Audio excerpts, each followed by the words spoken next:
Welcome back, everyone. Action continues here at the Rubik's WCA World Championship 2025. Manu Singhal, Kevin Hayes on the mic. We're going to get started with the 3x3 blindfolded final shortly. Final. Oh, my mistake. 3x3 blindfolded round one. It's going to be almost as exciting as a final, as we're going to have many top competitors competing. We've had many top competitors throughout the weekend already compete. We saw an incredible set of finals yesterday, didn't we, Kevin? It certainly delivered. I was on the edge of my seat the entire time. I mean, I love the new schedule, having 4 finals kick off Thursday or Friday night. We started with, I think it's interesting. I think 5x5 has become one of the crowd favorite events to watch. It's certainly my favorite, and it did not disappoint. No, absolutely not. Timon Kolosinski just absolutely pacing from the get-go, locked up the World Championship in just 4 solves, and then the world record average to clutch it up on solve number 5. Absolute fireworks here in the Seattle Convention Center on the 4th of July. And that's going to win him the world champion title in 5x5 for the very first time. I mean, it was just a perfect storm of everything. We heard it from him in the interview. He said ever since he saw Drew Brads win worlds in a world record time, it's what he's been dreaming of. And to just have it happen in just such a crazy way, winning in 4. Also, he started with 236s, and we're like, he's doing pretty solid. That's all he needs to win. Those were his 2 worst solves by a good margin. This guy is, I think you give him a little less pressure, he's going to get a 32 average. It's unbelievable. The top competitors are just built different. I've said it multiple times. When the pressure is on, that's when the diamonds really, really shine. Max Park getting the silver. It was always going to be either Timon or Max. Fortunately, Max getting the short end of the stick this time. Kaiwen Wang, 40-43 for his efforts to get the bronze for Chinese Taipei. Yeah, I mean, it was an impressive showing from Max, too.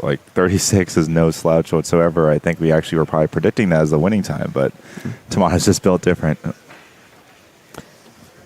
All right, going on to the next set of finals, we had another incredible story here in the clock final as Anthony Stojak of Poland came out with the gold. It seemed like Brendan Dungan from the United States was going to win it all, and then in the 11th hour to get in the 5th solve to get it and win the world championship. And next up was Pyraminx, which had a normally fast semifinal, but still a lightning, exciting final. Indeed. Ezra Shear, after being off for a year, coming back to win gold, an amazing story there. And to round things out, the one-handed final, where Neo Quares of the Philippines, his first world championship, his 8th competition overall, taking the gold for Rue, Max Park, Jasper Murray, cleaning up the podium.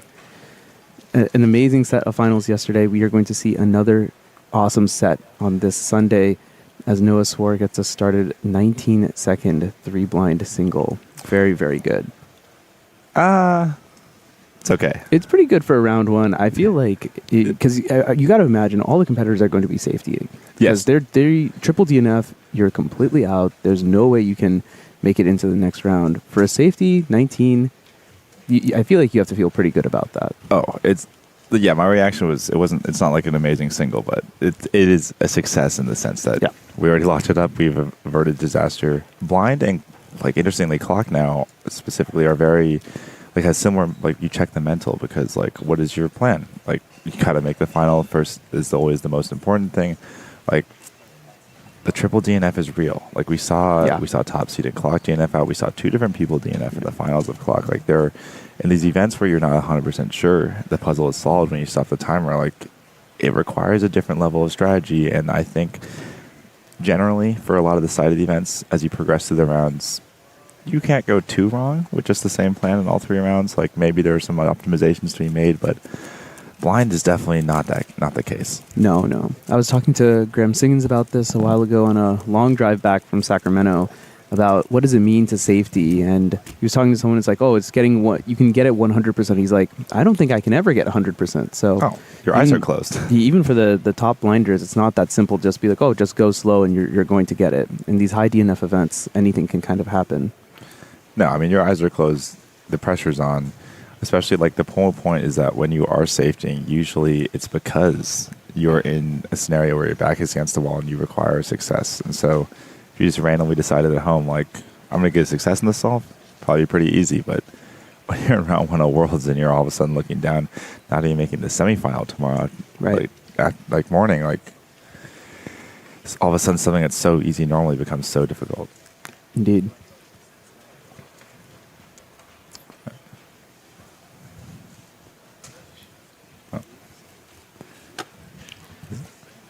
Something the audience might have noticed if you're not used to blindfolded solving is that the competitors start the timer themselves. They actually start the timer when they take off the cube cover, and that memorization time is also counted here. So when you see people get like a 19-second solve or whatever, that's including the memorization time. So they're memorizing the entire cube in, like, in this case, 7 seconds and executing it within that entire time. It's an incredible feat of memorization and execution. Like surprisingly, or one maybe not too surprising. Oh, okay, 17, but we see Timothy Castle. We just saw also get a DNF on his first solve, which is unfortunate. He kind of had he's always been strong, local competitor. We love following our hometown heroes. He got a 16-second PR last weekend at Warm Up Seattle. Yeah. 21-second DNF there. I think it's totally fine to get 21-second success. Nothing wrong with a slow first success, but you really just don't want to be in that position where obviously those 2 DNFs are weighing on you. We also.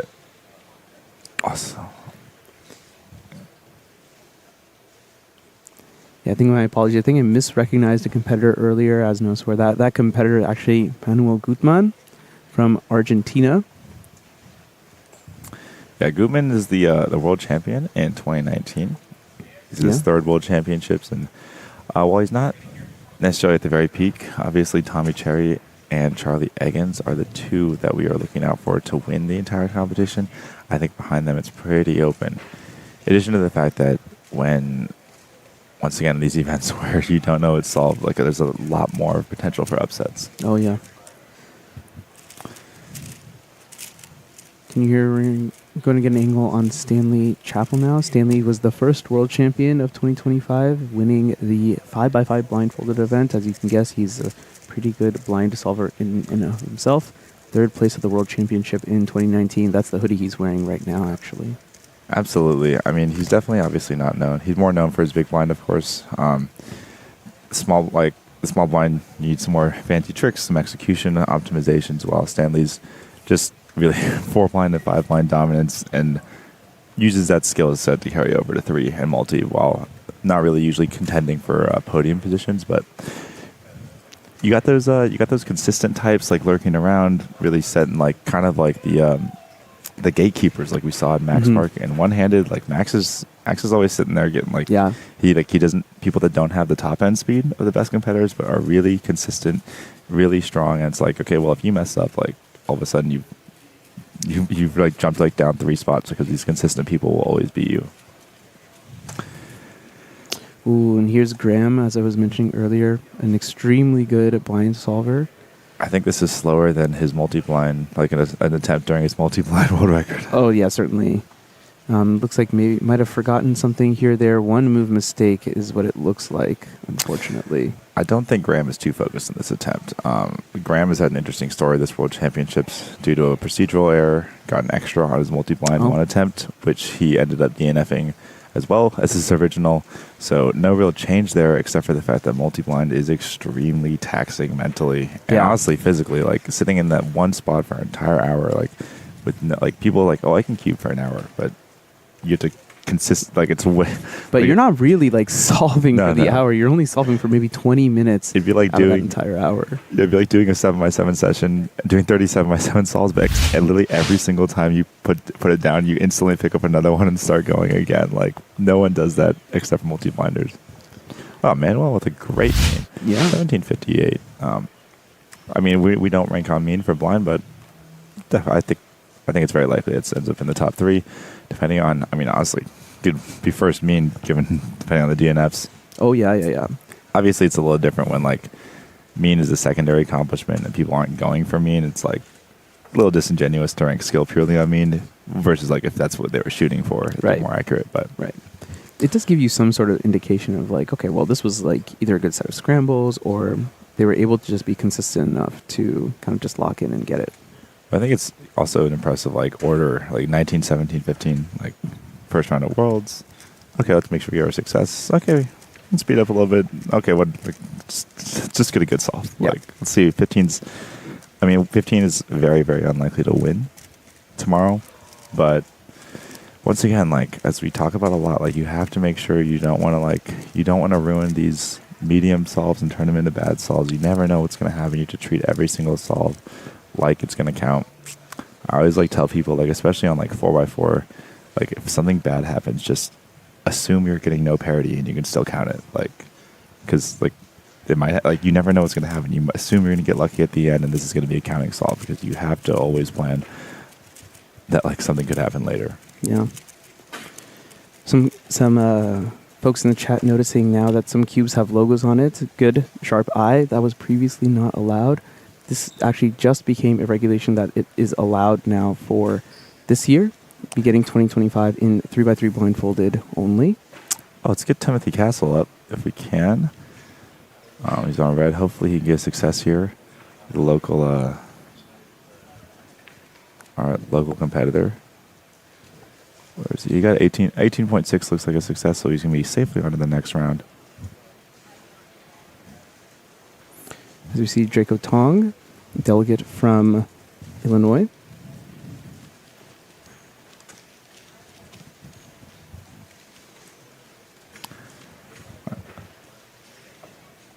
So obviously the main storyline of this World Championship is going to be Tommy versus Charlie. Tommy, there's actually not been quite as much action in the 3-blind world rankings. 12.00 is the current world record, although I think if you ask people just even in Korea what it would be, it's one of the few events where people would have actually expected maybe a little bit faster. Yeah, maybe. It's good though. We could see it happen this weekend. Yes. I'd love a good scramble in one of these rounds. If you're not aware, blindfold is actually extremely scramble dependent. Exactly, yeah.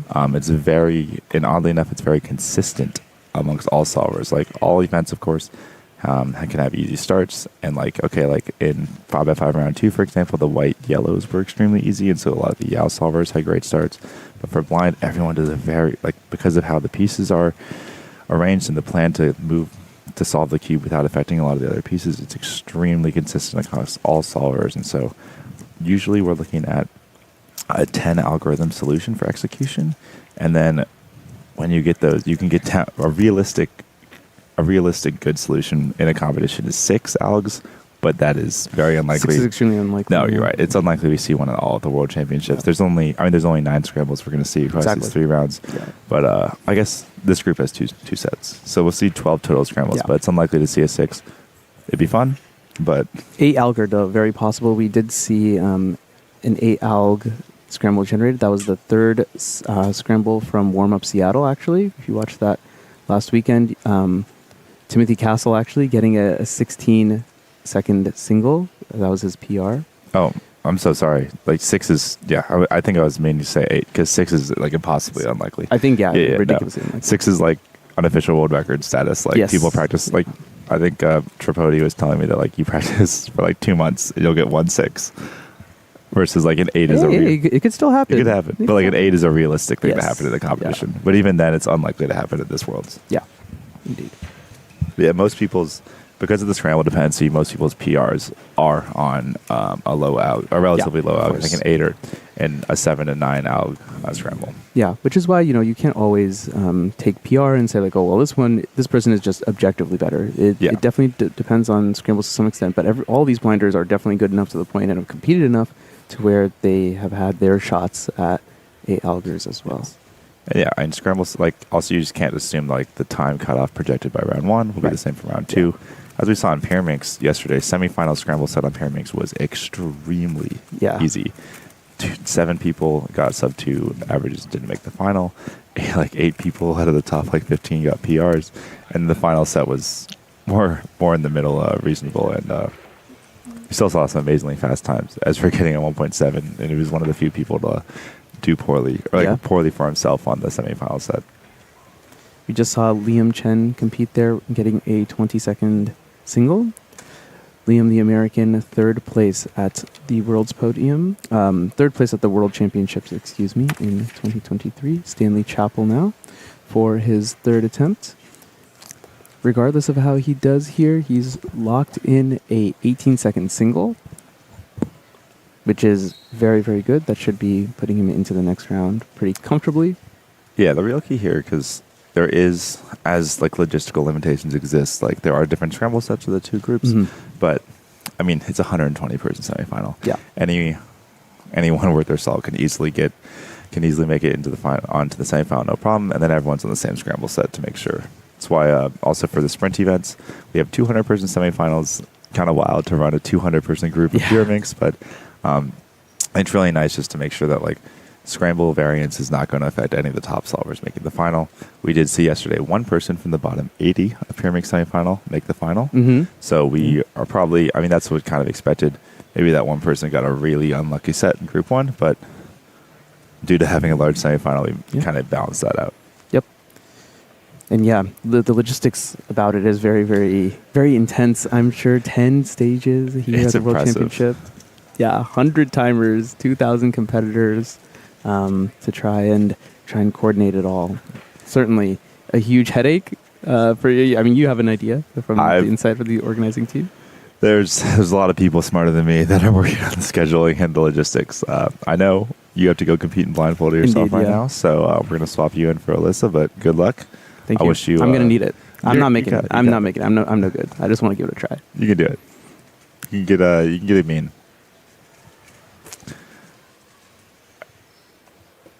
All right, we're looking up.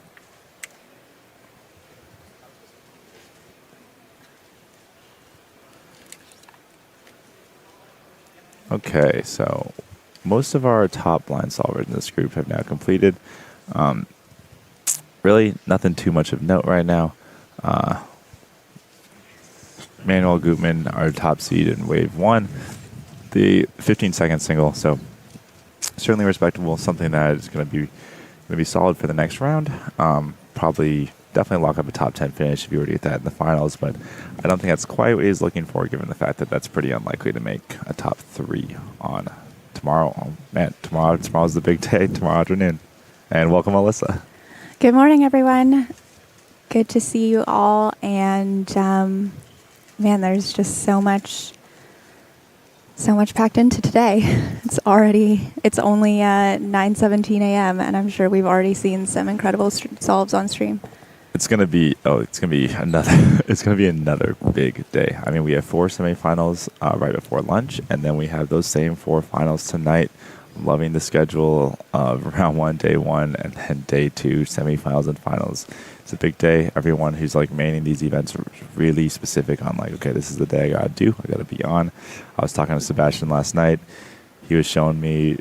Honestly, Sebastian was showing me some crazy 4x4 tricks. Like, he's got some wild PLL, like because he's not as big of like a ZBLL solver. Yeah. He's just learned like all of these like PLL, OLL parity cancellations to where like he's like, oh yeah, for this case, like you could do OLL parity soon. But if you do this, it's like 0.2 seconds faster. And he just does some like crazy thing. And I'm like, yeah, okay, sounds good. Like, it's going to help you out. Also, just like, I don't know if I mentioned this on stream, Sebastian got a 17 with parity yesterday, which was, he said, like literally one of the easiest solves of all time. Quote, it should have been a 13. Which got the biggest eye roll from me ever, because that's just absolutely ridiculous statement, Sebastian. We could, like, the world record's 15. Like, saying, like, claiming like it should have been a 13. We will be seeing him later.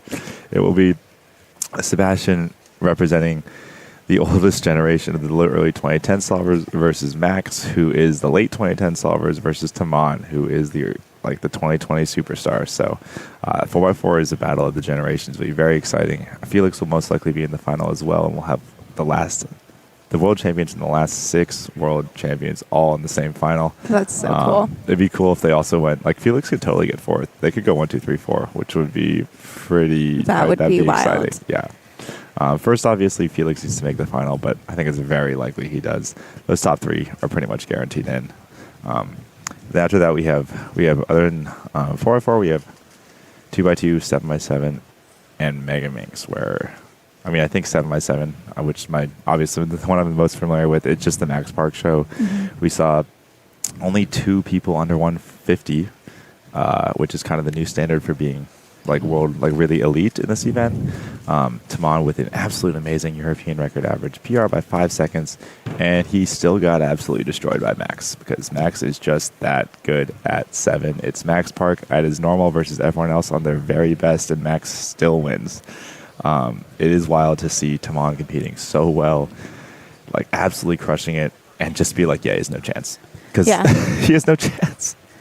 However, there is 2 other World Championship podium spots up for grabs then, and we'll just take a look at who gets them. Every single person in the top 6 from round 1 can get 144. Like, they're all capable of it for sure. It's like, it's so just who's going to be on, who is going to perform. Like, Max is probably going to get between 139 and 142, like every single time. And the odds that someone beats him when he gets that fast is almost 0. Mm-hmm. And then Timon, Emmanuel, Lim, Nam, Dongsu are all capable of a mid 140, but the variance is so high with a lot of those solvers. And the Megamix is going to beat the LML versus Aiden Kranger versus Timofey Tarasenko. Pretty pedestrian round 1, honestly, with the winning time being 27, or I think it was 28. A lot of these guys, I know LML is very consistent officially, but we'll switch over to talk about Gianfranco Wanqui, former multi-time world record holder, South American superstar with his brother Juan Pablo, who will also should be in the Megamix finals later tonight. Not quite as active recently, but 22nd DNF there, not what he's looking for. But the Wanqui brothers, super nice guys. I like always have a smile on their face. Been coming to international competitions for years. I remember talking to them in Paris in 2017. Like they're just like they love cubing. I remember Juan Pablo being like, "Yeah, I did like 200 Megamix salts last night." I'm like, I don't know if that's a good idea. But you know what? Something worked because there's a very storied career there. Oh yeah, I mean at the Paris competition, Juan Pablo won. It was like he won by walking in the building. Yeah, like everyone knew it, and then he proved it too. All right, we have Tommy Cherry. We have one of the 2 top seeds, the 2 big dogs in the blindfolded event coming up. Setting up his camera. We got, it's going to take a couple seconds here. I mean, he is the world record average holder. He's the world record single holder. He won Worlds in 2023 in a absolutely dominating fashion. 3 solves, 14 seconds. His mean was fast enough to win on single. His mean was the world record mean. Absolutely destroyed. It was not close in any way whatsoever. I think Tommy's not the most like intense guy to where I don't think he's like going to be beating himself up if he doesn't win. But like it's definitely like he's expecting to win. He's expected to win. I don't think anyone has ever been as dominant as he is in this event. And just look at this. Hey, a little bit of a long execution there. And that's the difference. That's the difference between these top guys and the guys who are like 3 to 10, like very shaky. Mm-hmm. Like a lot of like I think there was like straight up a mistake at the end and 16-2. 16-2. Like, second best single we've seen so far. He's basically done now. He's done what he needs to do this morning, and the rest is just he can do it for fun. Yeah, I mean that's the great thing. You get a good single, you're like that 16-2 is going to be top probably 3 in this round, top 3 to 5 depending on the results. We haven't seen much from Group 1, and now he can prove it. Like okay, let's get 13, maybe let's get 12. We'll see. We haven't seen too many people compete on the scramble set, so we don't know what. Maybe there's a lucky case coming up later, but we'll definitely see. I mean, like Tommy competes so well too. I think a lot has changed in the last couple of years, where a lot of the blind solvers' success rate has gone way up. Yeah, but Tommy's always had a high success rate. Yeah. We'll look for Charlie Eggins in this group as well coming up. Here, obviously, all the way from Australia, the 2nd seed. 16 years old in his 2nd world championship. And I think for Charlie, the conversation is that, you know, he has probably just like matured a lot since the last world championship. I mean, 14 to 16 is quite a big change. Also, like you get that first rep, like when he was starting out cubing, like he wasn't even like there's no worlds. He was a COVID kid. Mm-hmm. I mean, he's a COVID. I'm going to call them the COVID kids. Everyone who started cubing during COVID, like maybe he started a little bit before, given how good he is right now, but like obviously came up during COVID. No world championship in 2021. Not a lot of competitions. Like you can see those, like a lot of those people on their profiles when they go to the comp, their first one is like, they got 7-second 3x3 average. Yeah. Like, what is like what is that first comp ever? Is crazy. We have wait, this is Actually not 100% sure who this competitor is that we're looking at right now. apologies. Taking quite some time to get settled. I mean, blind is like actually surprisingly, well, I mean not surprisingly, but it's one of the fastest events to get through. It's only 3 solves, and there's no inspection time, and the entire thing takes 15 seconds. And blind solvers, interestingly, are also well known. Like, they usually take very little time to get ready. Sometimes when I'm judging a blindfolded solve, I get jump scared by how fast they start. Like, they're like just like antsy all the time. Like, put the cube down. I want to go. Like, Yeah. Like, I think if the top line solvers had like their perfect, like what their ideal, like they'd be like they do all 3 solves in a combined total of like 2 minutes. Yeah. It's Like, wouldn't make for the most exciting world final. I think we need to make sure they just space it out. just make sure they space it out a little bit. Like, blind is great because it's very easy to get like every single solve. I think blind. I think it's one of the best spectator experiences tomorrow. It is. Tomorrow afternoon's gonna be absolutely like it's the last event. It's the last event before 3x3 finals. It is truly one of the premier events. Tomorrow, like today's events, so today's round 1s as well. After blind, we have blindfolded, Scube, 6x6, and of course, the main event, 3x3. It is going to be this afternoon. Everyone knows that these major championships, the busiest time in the competition is 3x3 round 1, and this is the biggest competition by far. The venue is going to be absolutely packed. I'm expecting a full house in the stands and the crowds during Yi Heng's round 1 3x3 solve. I wonder what like the page requests are on competition groups for Yi Heng's, like Where just to check like what group is he in. Like, yeah. I mean, it's great. Like, I remember watching him solve in Korea, and he's so much better now. Yeah. It's crazy to think that Yi Heng has improved, but he just keeps improving. Here's Tommy's second solve, going through the memorization stage now. And we've got that 6-7 second nod on. Now, as we saw, much easier now. As we saw, like the first one had a high 5 execution, which is usually what we're looking for. That one looked like a rough scramble because like a mid 6 execution into a DNF, or mid 6 memorization into a DNF. John Franco's still looking for his success. He needs to take care of business. It does not matter how slow it is. Any success for him is going to obviously be fast enough to move on to the next round. I mean, as I say that, he's sitting there looking like he's going to go over. Okay, good job. Yeah, go over jump. That's fine. Like, that's the face of someone who's like, wow, that was terrible, but at least the cube is solved and I'm in the safely next round. out of the next round. The most important thing, I've seen these DNF events.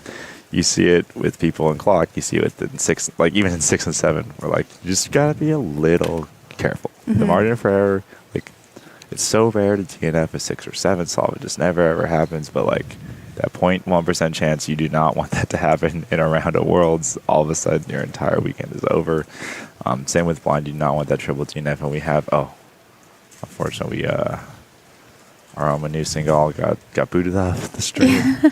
I mean, no offense, but he's on 37 seconds, so he still doesn't put the blindfold on. I don't know. Okay. Oh, we have Tripodi, though.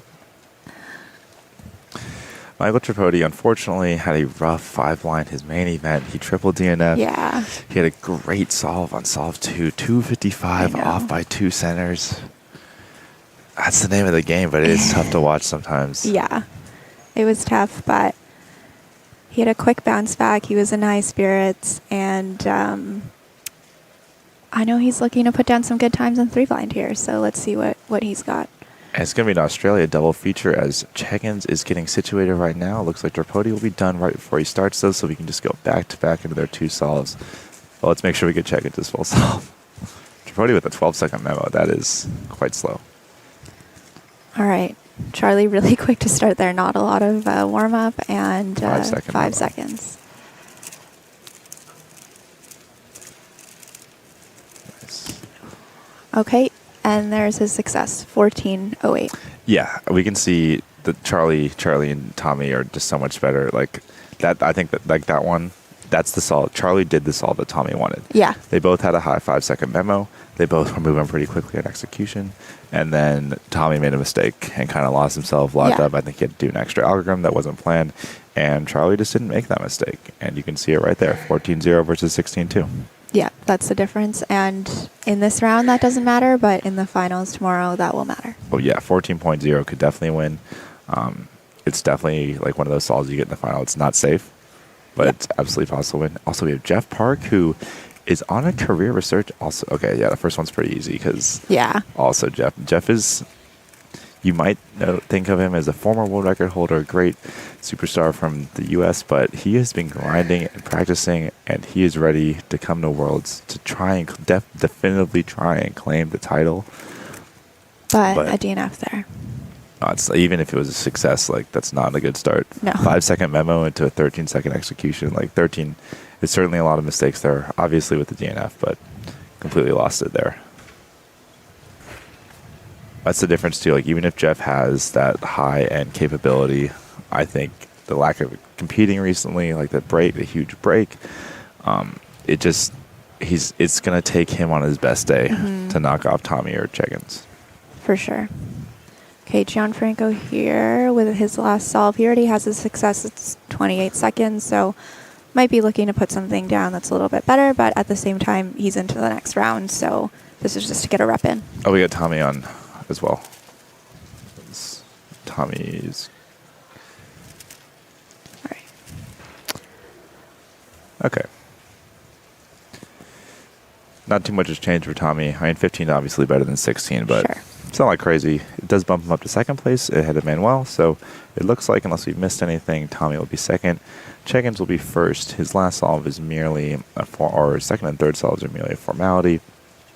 And then Manuel third place. I don't think too much surprise going on there. No. It does seem like that first scramble was the one that you're probably going to get your best time on if at a really high level. Yeah, Tommy was on pace for 14 and then screwed it up. Well, on the last one, it looked pretty smooth, and he was just 15. So, but we can certainly see. Let's see what Charlie gets.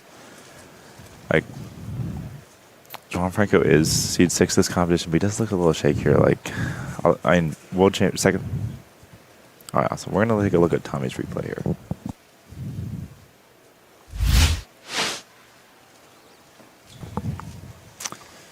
All right, so 7. So 7-second memo. Yeah, clean stuff. Obviously, that 16 had that large mistake and lockup, but clean stuff. 15-1. Let's see what Cheggins. I don't know if we've confirmed that. Based on what we've seen, he should only be on a second solve. We've been the scramblers and the runners.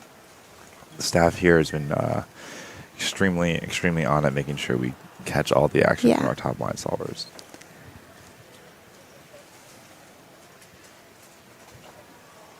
We didn't see much from Tommy on the scramble, and Charlie also a little bit of a longer memorization here. Yeah, low 7 is quite slow when we were seeing high 5s in the first one. You can even see like the difficulty of the DNF from Charlie. Yeah, the difficulty of the scramble is like you can really see specifically in the memo, because on execution, hardware, like your hardware issues, like your lockups, your nerves really come into play. But like there's no hardware issues in memo. Yeah. And like it's kind of like you just burn through the memo as fast as you can. Oh well, Jeff DNF'd again. Is that Jeff? Did Jeff DNF again? Is that? No, that's not Jeff. But like, yeah, like you just burn through the memo as fast as you can, and then like on the execution, you hope you memoed it well. So like it's really clear that like the memo speed is very consistent depending on the scramble, and we can see it amongst these top solvers so far. But yeah, scramble 2 is awful. Everyone's doing terrible on it. Scramble 1 looks to clearly be the best here, and then Scramble 3 is all right. We got Roe. Over here, multi-blind world record holder. He also, like Graham, Roe's currently on PTZ too, but also like Graham, got a big afternoon or morning. I forget exactly what time. When multi-blind is. Yeah. Let's take a look. Okay, here's Roe now on screen. Yeah. This is obviously definitely not his focus. Clearly wants to make the next round, but like honestly, like a single solve like within like 70%, as long as he does a multi-blind solve, will be just fine. Yeah, this is a multi-blind. Like, turning is very smooth, very fluid, nothing fancy. Just like it's a 22. Go work. Multi-blind attempt number 2 will be at 1 p.m. this afternoon. And currently where we're trending is... Andrew Tao, first place. Big PR. 50 or 40, Wow. 49 points. Like, there, the pressure is on for Rowe and Graham, the obvious 2 favorites. 63-point PRs, but it's like when you have that first one, you want to lock up a podium spot, so you're not like, you at least like avoid the disaster. But they are sitting at DNF right now. So both of them need to really focus this afternoon. Yeah. Also have Andrew Town first, James McDermott second. We have former multi-blind world record holder Shivam in 6th.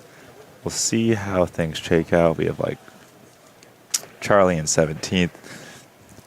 Multi-blind is always, it can always get shaken up so quickly and so easily. Yeah. And it just, because it happens over multiple days as well, there's just like, it depends how you're feeling on that day.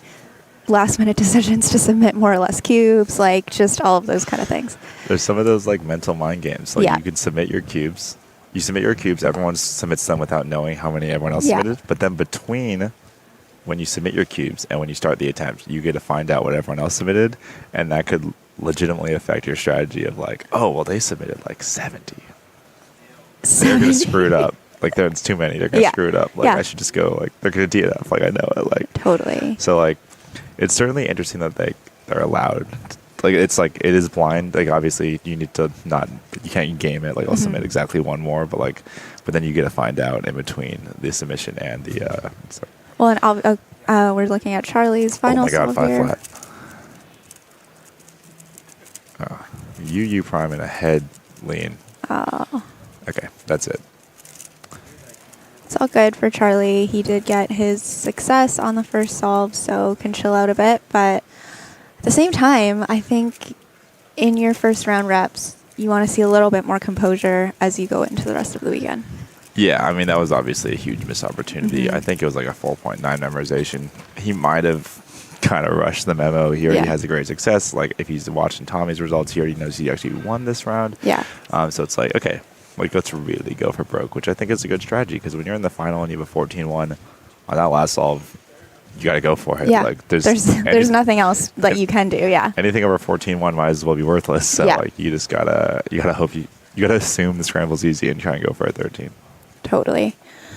But yeah, multi-blind is going to be an interesting one to watch today. It didn't get locked up on day 1, which is fun. So we get to kind of watch it a little bit closer. I remember at NAC 22, it kind of was locked up after the first attempt. And so it was just like, they all went in. We scrambled all their cubes for the second attempt. And both Tommy and Elliot Koblonsky, who I've seen in the chat, shout out, both of them sat down, started memo, and then left within 5 minutes, and I saw them both in the...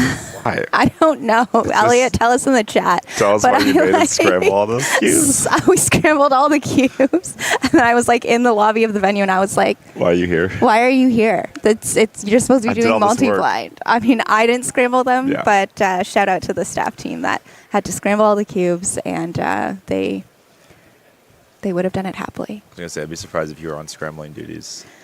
Like, I mean, I can scramble a cube. Is that my most efficient use of my time? Definitely not. There's still a couple summers, but we'll quiet down a little bit. Like, I remember a funny story. Like, there's like, this is like classic, like Wild Wild West of WCA. Like, I mean, like, this is not a call out on like being negative or anything, but like in Thailand Worlds, I scrambled 5 blind. What is going on? Why am I scrambling? Like, I spent. Also, they must have been so mad at me because like I could not scramble 5 blind 5 correctly to save my life. I don't know why, because I had the hand scrambles at home. It's something that hard to read, and like I would do it over and over again. I like miscramble this one guy's cube like 3 times, and like this 5 blind at the world. I mean, the hardware wasn't as great. It was harder to get them right back then. But like, I'm used to V cubes at the time. I'm sitting there alone. It's like just me in the room, and like it's just so funny. Like, I mean, this isn't even like. It wasn't even like bad. Like, this is just like, it was 2011. Like, this is just how things were. I mean, like, how many people were registered for that competition? Not that many. Yeah. It was so small. Like, it was a great venue. Like, the Bayogi Sky Hotel was sick.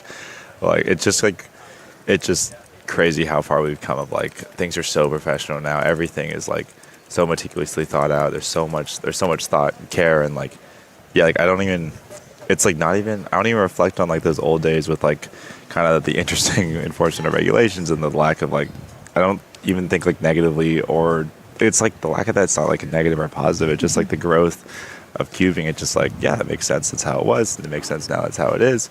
And like we're just gonna see things get more and more. I think especially at this competition, like we kind of see things like we're adapting to the fact that this is more sport like there is a crowd. The competitors know it. Like dealing with the crowd is part of the event. It's just too big to ignore. You have to deal with it. There's not like we can't just like give out like 35 extras because like people are excited. Like they also would like we want some level like there needs to be some level of respect for the competition, but also like we want it's an exciting event. Like we were all here for 5x5 finals last night, which was I mean just electric. Yeah, it was wild. 292 competitors at Worlds in 2011. We have 2,000 competitors here this weekend. That's also, so low. Thanks, Elliot, for the story in the chat. We what Elliot? Just a cursed NAC 22 attempt to. 3 twists or 4. I think it probably helped that you guys had some good results from the first attempt at NAC 22, so just decided to phone it in. All right, we are wrapping up our blindfolded round 1, and we are going to swap on over. We'll do a quick break, and then Renew Singal is back to interview Juliet Sebastian. Main stage, Cube Group 1. Main stage, Cube Group 1, and on the side stage, we need line group 3. Main stage, Cube Group 1, side stage, line group 3.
Welcome back, everyone. We saw a thrilling blind first round there, but now we've got an exclusive interview with an amazing solver, Juliet Sebastian. Hello, welcome to the stream, Juliet. Hello, thank you.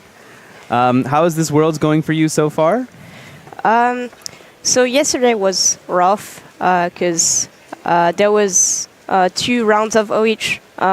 The day for me didn't start very well because I was a bit ill, and in the morning I received some bad news, like personal news, and so I was not in the best mindset,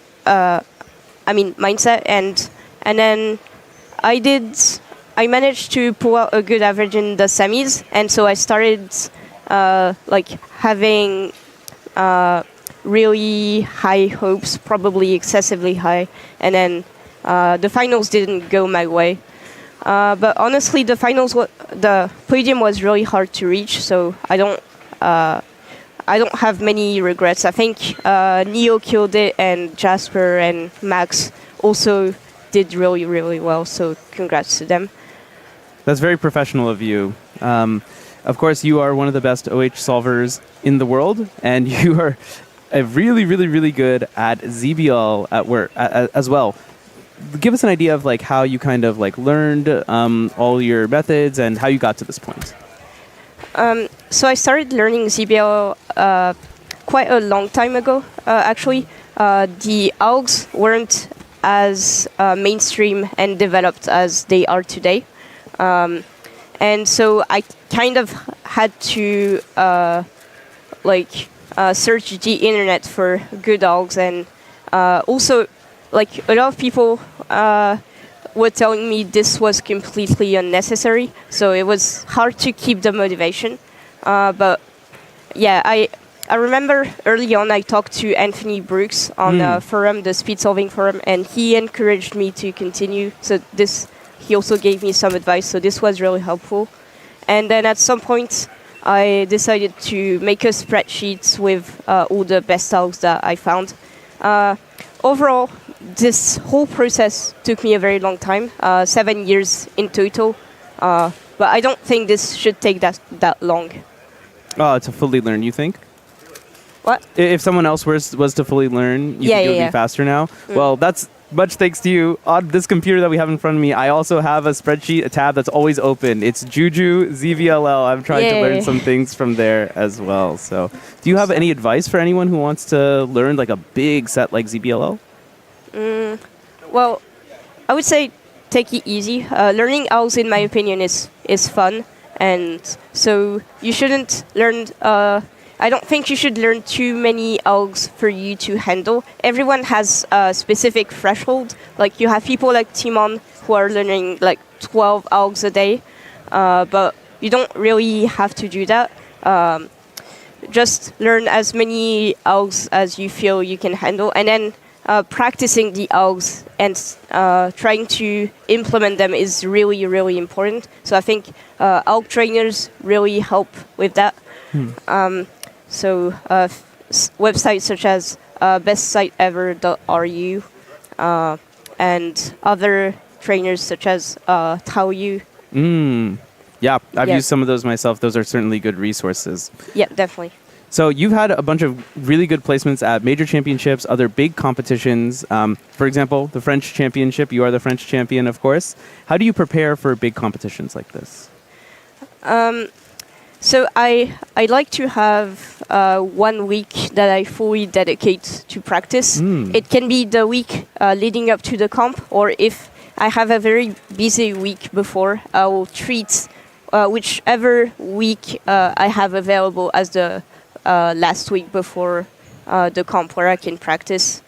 And so I think important things to do are like reviewing all my algs, making sure that my recall is good, the recognition is good, and I have the execution down. And then other than that, I don't do anything special, mostly solves. I used to do comp sim, but I think right now I've been competing for over 10 years, so I'm at a point where I'm used to the competition environment, so I don't really need to do that anymore. Okay, yeah, for sure. Is there any like specific like OH practice that you do, like finger practice or anything like that? I feel like I should do more of that because turning is probably my greatest weakness, both for two-handed and one-handed. Right now, what I do at least as a warm-up exercise, I do So first I recap my algs, then I will do either some PL time attacks, or sometimes I also do 2 jam sessions like RNU to boost my pure TPS. Yeah, those kind of stuff. Also down solves, I do that sometimes. Interesting. Cool.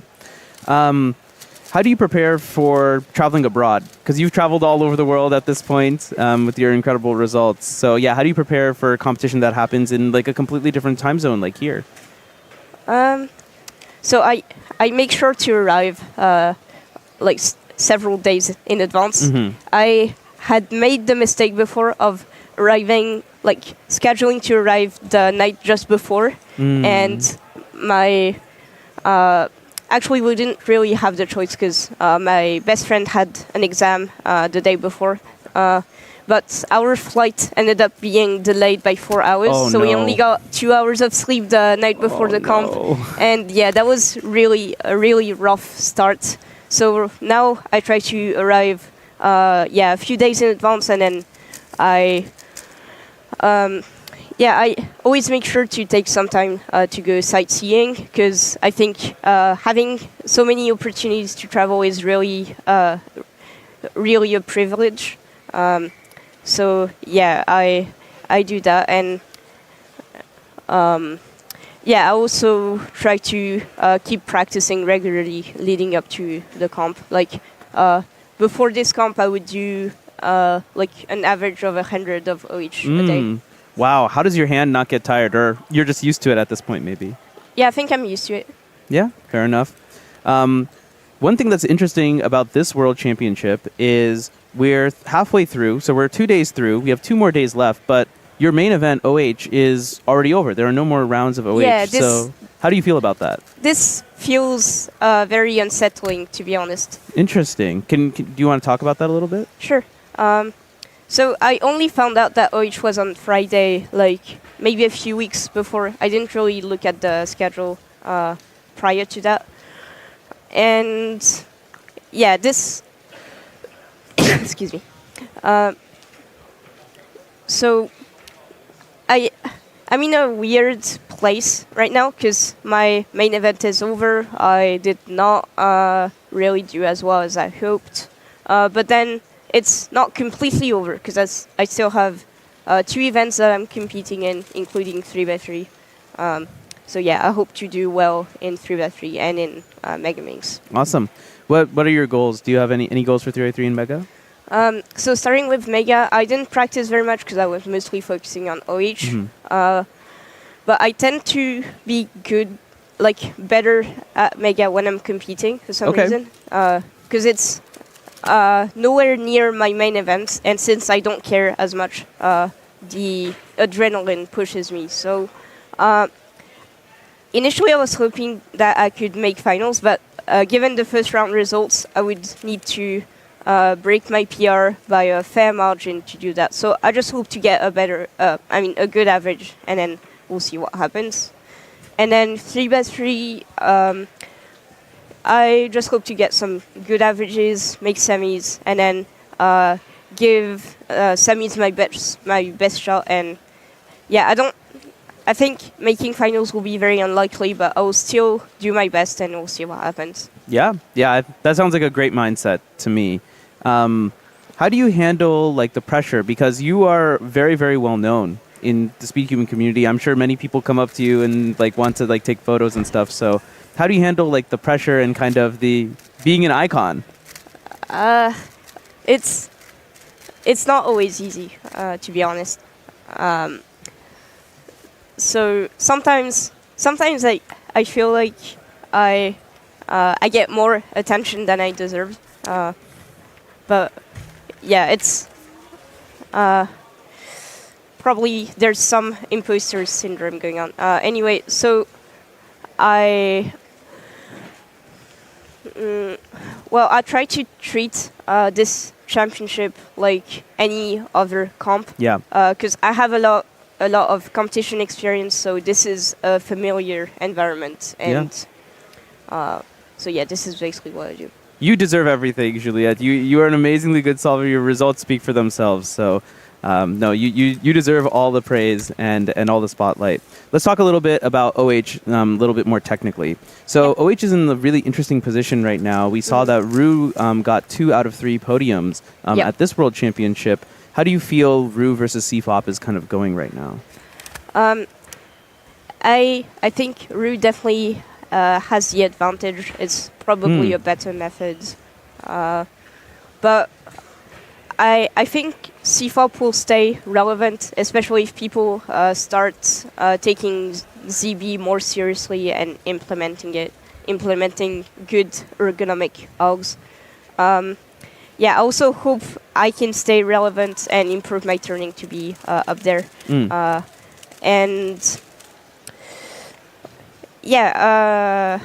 I tried to see if I could switch to Ru actually a few months ago. Oh, really? In last September, I had some of my friends were pushing me to try, and so I gave it a shot, and I realized that I wasn't really having fun doing Ru because it's a completely different method. You didn't completely kind of thinking, and it's not really my style of method. I'm more like the kind of person who likes learning lots of algs. Yeah.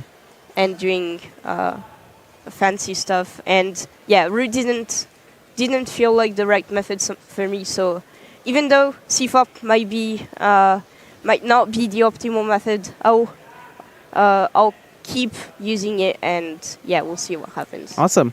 But of course, CFOP has the ability to be very, very lucky as well, like if you get a good ZBLL case. So certainly there are some advantages, some disadvantages. How do you feel like the rest of the competitive field is doing in OH right now? As in, like, how do I rephrase this? How do you feel that, like, do you feel like OH has progressed a lot recently because of Ru? Where do you think CFOP, what kind of advantages do you think CFOP has in the near future? I think in cubing in general, the improvement rate has definitely accelerated. But right now, I think OH is somewhat safe from the wave of new Chinese cubers. And so maybe it's like the improvement is not as apparent as other events like 3x3. And then, in the rankings, it's pretty conspicuous that Ru takes a lot of place. And there are still a lot of CFOP solvers that remain relevant. And so I think CFOP will... currently the world record average and single are held by CFOP solvers. Yeah. And so record-wise, maybe CFOP can keep being on top of the rankings for a little while. Yeah, definitely. There's, like I said, there are some advantages for CFOP as well. So it's very interesting, and for anything, it makes it an interesting conversation, right? Like, who's going to win? Will it be CFOP or Ru? And it's a little bit back and forth. Do you have any advice for anyone who's listening who is trying to become, just better at OH or any other event, really? Practicing, stuff like that?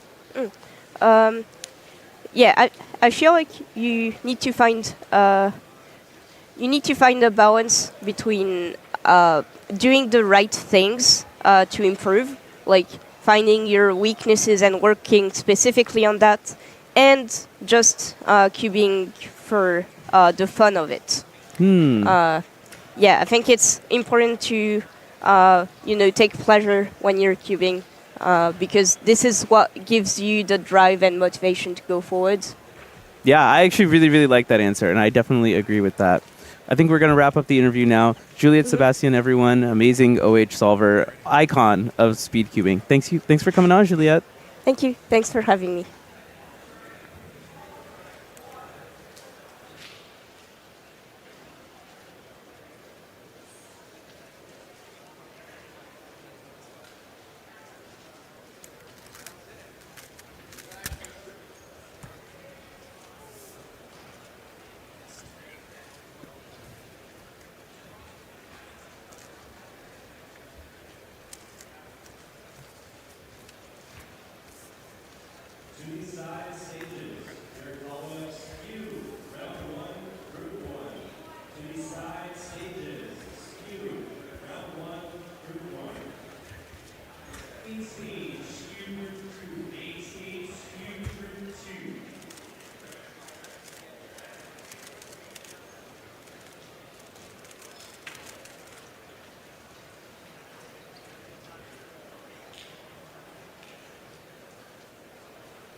Welcome back, everyone. Manu Singh Hall, Zach Rydell on the mic. I've switched chairs over here as we watch this cube solve from Oscar Hanushkevich.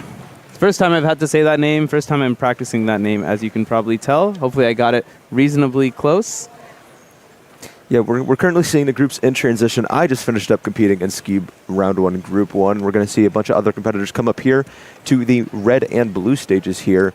Indeed. It's still sunny Seattle. It is yet to rain on me, so I'm going to keep calling it sunny. And the forecast looks good, thankfully. Seattle during the summertime has to be one of the prettiest cities in the world. We've had a fantastic time here at the World Championships so far. 2 days down, 2 days to go. Perhaps we are getting started with the Group 2. I definitely heard the call up for people to submit their puzzles. We're going to see a couple fast people in this group. Notably, we see Simon Kellum. We see Stanley Chappell, our reigning world champion. Yeah, this is crazy. Reigning world champion with a 0% chance to podium, according to the stats. That's just wild. I talked to Stanley last night at the DG the Artist concert, which was a blast. But I was talking to him last night, and I would not count Stanley out for a podium today. There we go. I would not count Stanley out. Can he make it 2 world championship titles in the first 3 days? That would be amazing. On the red side, you will see Coral Yushin Kai from China. I believe she also has the female world record for Skewb, as well as Emilio Alberto Rodriguez Jimenez from Mexico. So kind of a worldwide group that we have going on here. North America, Asia, and I guess Mexico is considered part of North America as well.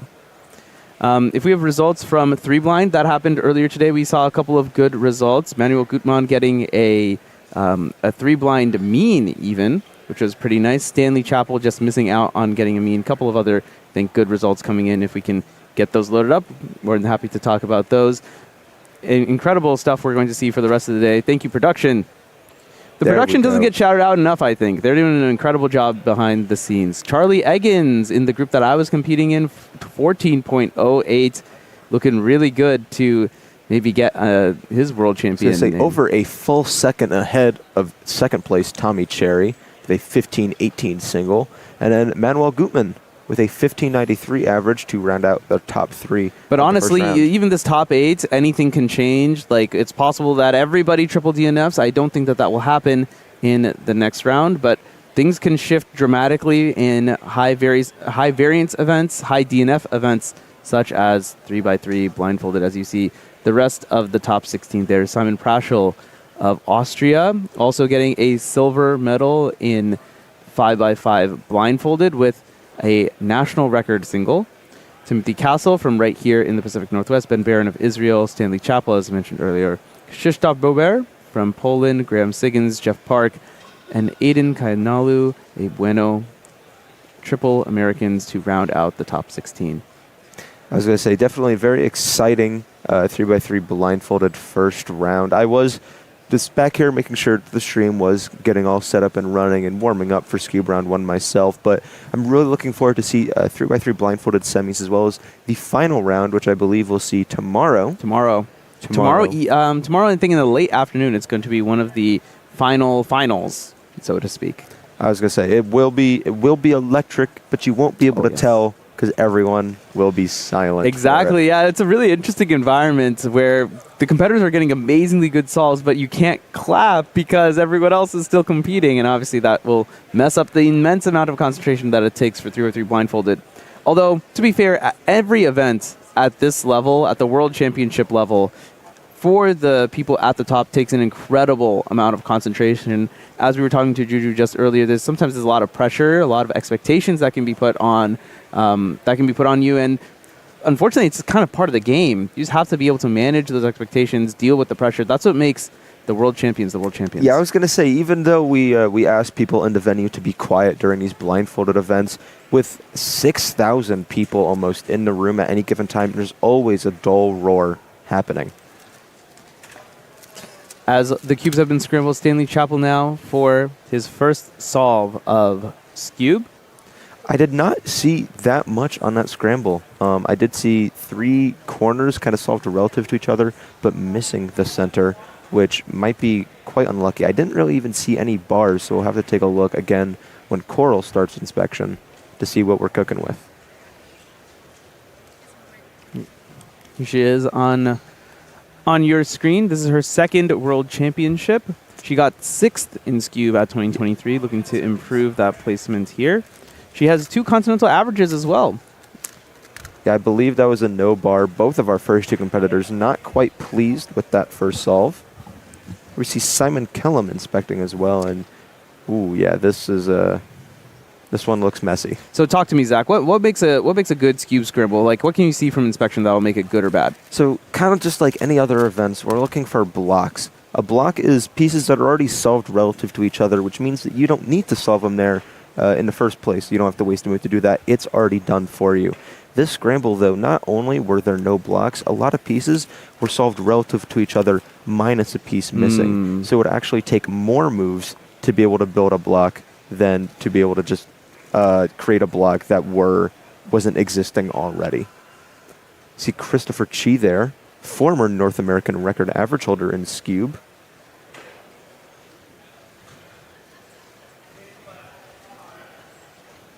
We're on to the red side now.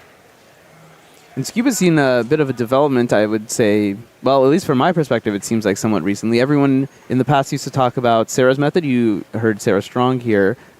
She was in the interview slot on day 1, invented the most widely learned method of Scube. Sarah's beginner, intermediate, advanced. But now we have things like NS, and there are also just cases sometimes where you can just one look. You just know the entire solution in inspection. Yeah, we've also seen the rise of the EG method for Scube, similar to 2x2, where you, instead of solving the bottom layer, you actually have 2 of the corners swapped on the bottom for Scube. You can only do EG2 on Scube. Scube makes it like physically impossible to have 2 swapped corners, but 2 diagonal swap corners is possible on Scube.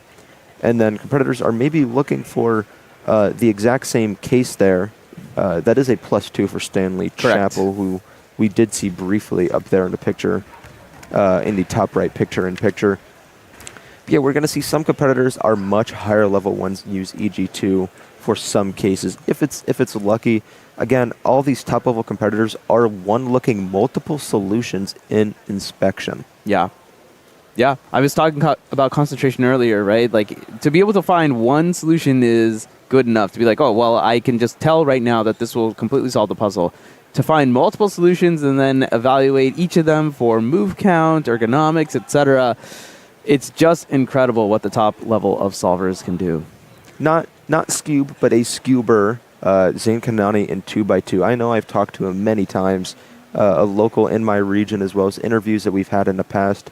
And I know he himself one-looks many solutions in inspection. Just incredible. Like, if the scramble really doesn't have much, you'll try and find something to make it out with a good time.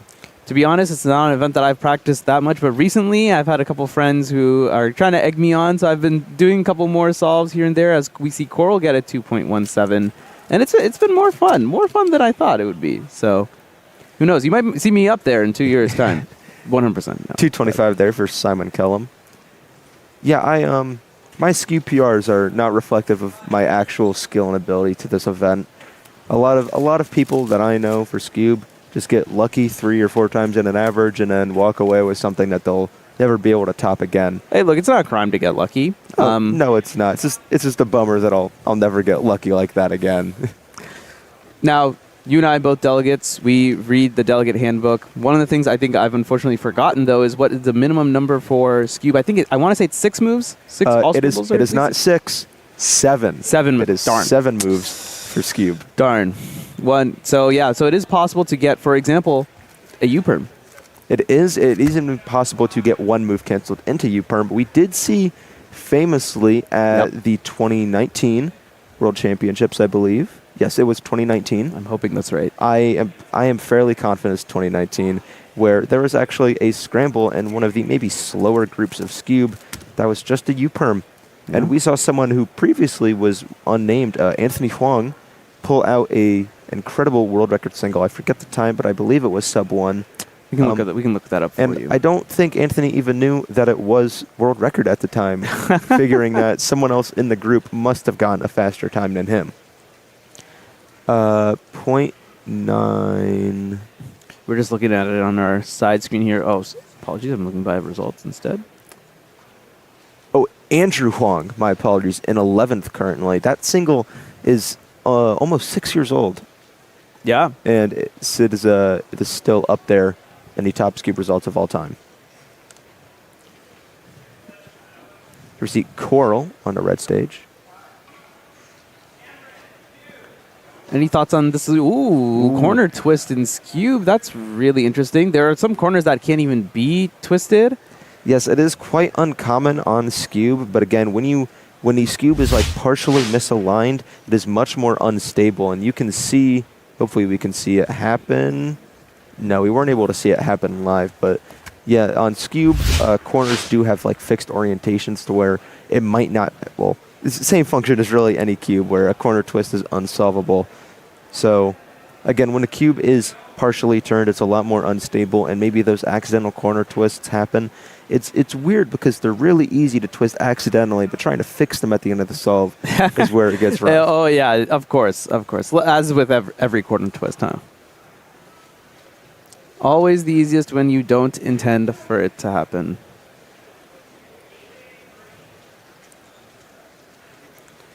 As we're waiting for some more top competitors to come up, I do also want to give a shout out to all the moderators in the chat. So many of these moderators are not even here at the World Championship. They're staying up extra hours, very late for them. So shout out to you all, keeping the chat civil. They're doing a fantastic job. 378, that competitor seems kind of stunned at that. Yep, not sure for a good or bad reason, hopefully for a good reason. I believe this is probably Emilio Alberto. Ooh, shaking his head. Oh, and yeah, exec error, kind of a bunch of errors kind of compounded. What did you see there? An extremely long solution. One of the things here in Scube, again, if most states can be solved, I believe. I'm not even going to pull out a number because I don't know the number. But 11 is actually as the number that I'm thinking of, but okay. That might be 2x2. But a Scube can be solved in quite few moves, and when you have those long solutions like that, if you aren't turning at your max speed and with like no pauses, then you're going to get a slow time. Yeah, this one was weird. Looks like there were a ton of pauses for Stanley. He's got like a little smirk on his face, though. Yeah, I mean, Stanley, he got his World Championship title that he wanted. I mean, really, it's not like he's going to go a World Championship without the World Championship title. Right. It just might switch events is all. He will forever be known as former Scube World Champion. Yeah, I remember watching it live and seeing the results come in and seeing, wait, Stanley. That's Stanley? The big Same blind Stanley, guy. Right? But no, I've been talking to him. He's been practicing and putting a lot of work into other events. So that way, maybe I did see he posted a long message. I'm not sure where, but I saw it talking about how he wants to be able to come out of the dark like that and maybe surprise people. I also believe he's working on another surprise event. He refused to tell me what it was last night. Oh my, a flair for the dramatic. But we may see another Stanley Chapel shocker. Simon Kellum, he's got that green shirt on. He's been helping out at the World Championship so far this weekend. Simon Kellum, fun fact about him, he is the only person in the world with the triple sub 1. Right, yeah. Do you want to talk about that? Yeah. So there are 3 events that we consider to be the fastest events. Sometimes we call them the sprint events. 2x2, Pyraminx, and as you're watching on your screen right now, Scube. Simon Kellum, of course, he has the world record single for Pyraminx, 0.73, and as well has sub 1 singles across the other 2 events as well. The Triple Crown, perhaps we should rename it to. I was going to say, it is quite an impressive feat. I know for any competitor to be able to get sub 1 in one of those events is quite the insane statistic. And I know most competitors, if they got a sub 1 in any of those events, would be absolutely ecstatic. Oh, yeah. Getting one in 2 events is absurd. And getting 1 in 3 is almost impossible. Skill. But Simon Kellum has been able to pull it off. Now, of course, some people might say, oh, it's because many competitions. Of course, as a delegate, you go to more competitions than most competitors. But honestly, if I was in that position, I'm not pulling off a sub 1. Of course, it takes skill to execute it and make sure you don't mess up. So yeah, I was going to good on say, Simon. it doesn't matter how many competitions you go to, because you can keep getting lucky scrambles. If you can't perform on them, then Yeah. what's the point? It's wasted on you even. Emilio now looks like into solve number 4, shaking his head. Very classic cuber, always to shake their head afterwards. 307. Probably looking for much better though. Not the Scuber Kanani that most people are familiar with, but Hassan here, mostly an expert in little fist bump there. He's taking it in stride. Hassan, mostly known for Square One, among other things, but still participating. A fast competitor, nice all-rounder. He's quite knowledgeable about these other events, even if he might not be the fastest person in the group. Even in his household, sometimes that's got to be some type of dinner table. You imagine after every competition. No, I'm sure that they have great banter. They enjoy it. Yeah, I was going to say, you have the likes of Zayn Kanani, Hassan Kanani, and Ibrahim Kanani, maybe the third more unknown of the Kanani brothers, but still quite a fast competitor himself and especially knowledgeable. Yeah. Even if he doesn't have the times to back it up, Ibrahim knows so much about cubing. He is always a pleasure to talk to. Unknown for now. He'll have his time in the limelight, I'm sure, shortly. We saw Coral Yushinkai, 2.78. And now Simon Kellum, 2.50. Markedly better than that 3 flat. I was going to say, quite the fumble at the end there, making sure that he got the cube dropped down. And yeah, there's that 278 for Coral that we saw earlier. I believe we are in transition to the next group, which will be Group 3. Well, let's give you a little sneak peek, shall we? Exclusive right here on Manu and Zach podcast. Don't check competitiongroups.com. Don't, please. Any names stand out to you, Zach? Well, I see 2 names, but it's really one name. Yeah. The Eddal brothers. Yeah. We're going to see Martin and Daniel Eddal. They'll be on the same stage, too. We're going to have a tough time maybe differentiating. I really hope they have jackets with their names on them. We'll be seeing them on the blue stage. We'll also see on the red stage Max Paris and Firsten Fushada. Denmark, Indonesia, and Australia. As Alberto wraps up his average 2.43, that is going to be a best possible average of 296 there for Emilio.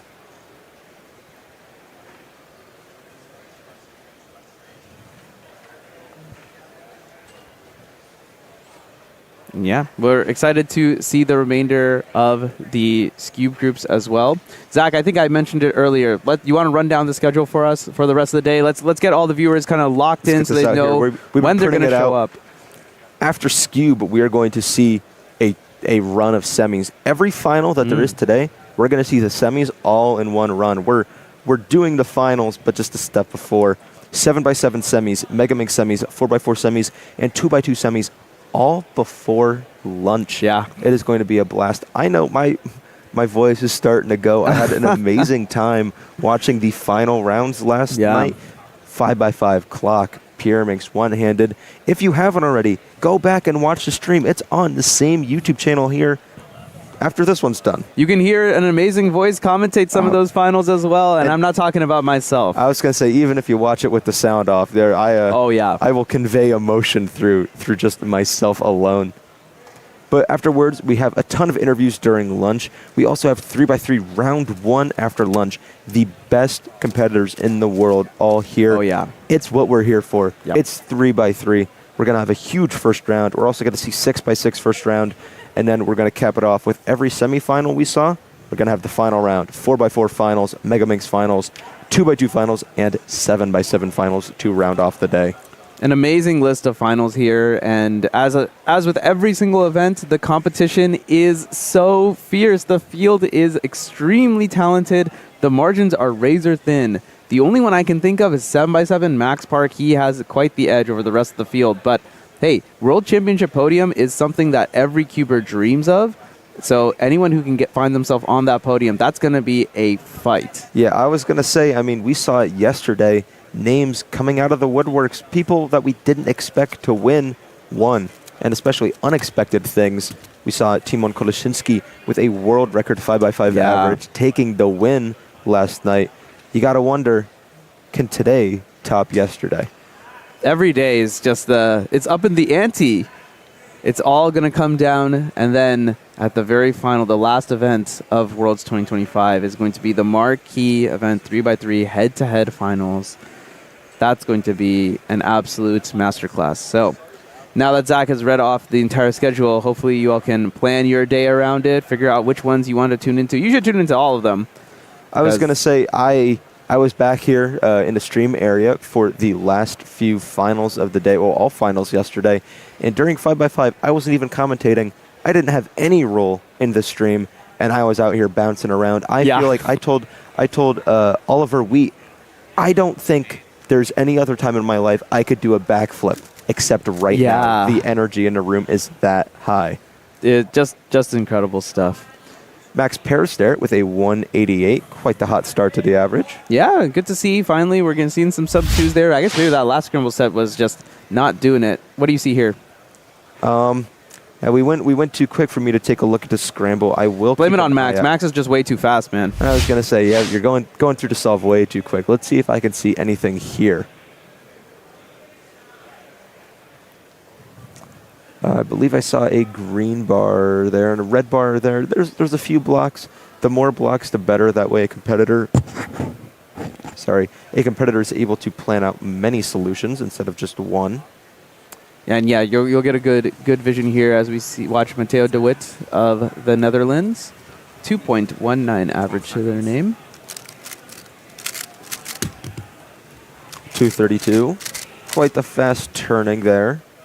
Again, low 2, definitely one of those barriers where if you get a low 2 average, you're guaranteed to make your way into the semifinals. And then in semis, that's where you're going to end up picking up the pace to go for a faster average. Yeah, definitely. And, we could see a similar thing as we did with Pyraminx. It's possible that in the semifinals, it's a bad set of scrambles and, it kind of shifts the leaderboard. And then because of that, the one who's going to win is going to come out of the woodwork, as you say, from 8th place, 10th place, even possibly all the way down to 20th place. I believe 20 competitors will be competing in each of our finals. We see Martin Eddahl here inspecting his second attempt.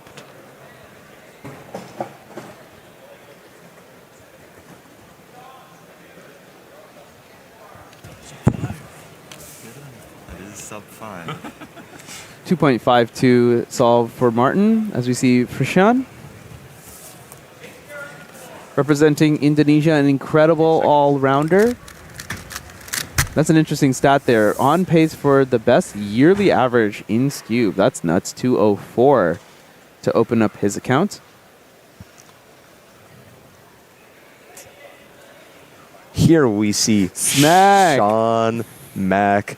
I'm going to proudly show my bias here for Sean, the current Mid-Atlantic champion here, one of our regions here in the United States. One of our faster competitors, Sean, famous for the head shake. I know we always talk about it. 481 there for Sean. Committed to UC at Rutgers University in beautiful New Jersey. Also recently became a delegate, no? Yes, Sean recently became a trainee delegate here, also in the Mid-Atlantic region. But doing a great job. Should be getting that junior promotion soon, but I think I'm going to look at the Scube results first before I submit anything to our region lead. Of course. All right, everyone. As we watch one of my favorite solvers of all time, Kyungmin Choi, we are going to swap out for a very exclusive interview. Stay tuned, everyone.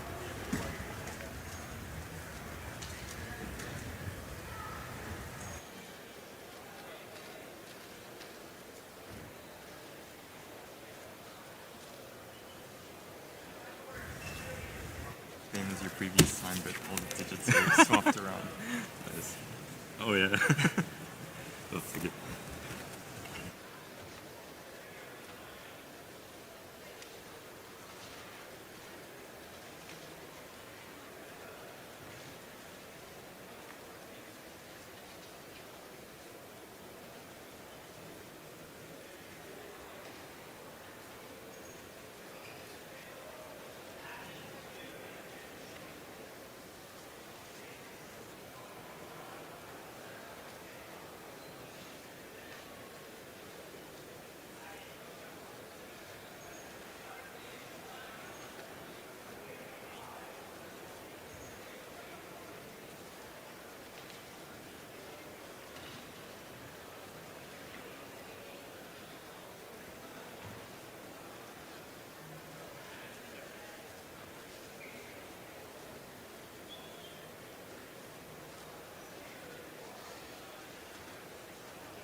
And we are back one more time. I'm here with the wonderful Hayley Eggins, member of the infamous Eggins clan. How are we doing, Hayley? I'm good now that the first round of 3 blind is done. Yeah, I always wonder with the first round of 3 blind, it's always like sets the tone for the rest of the competition. I do often wonder, obviously you're Charlie's mum, who gets more nervous during 3 blind? Do you think that Charlie feels the nerves more than you, or do you think you feel it just as much?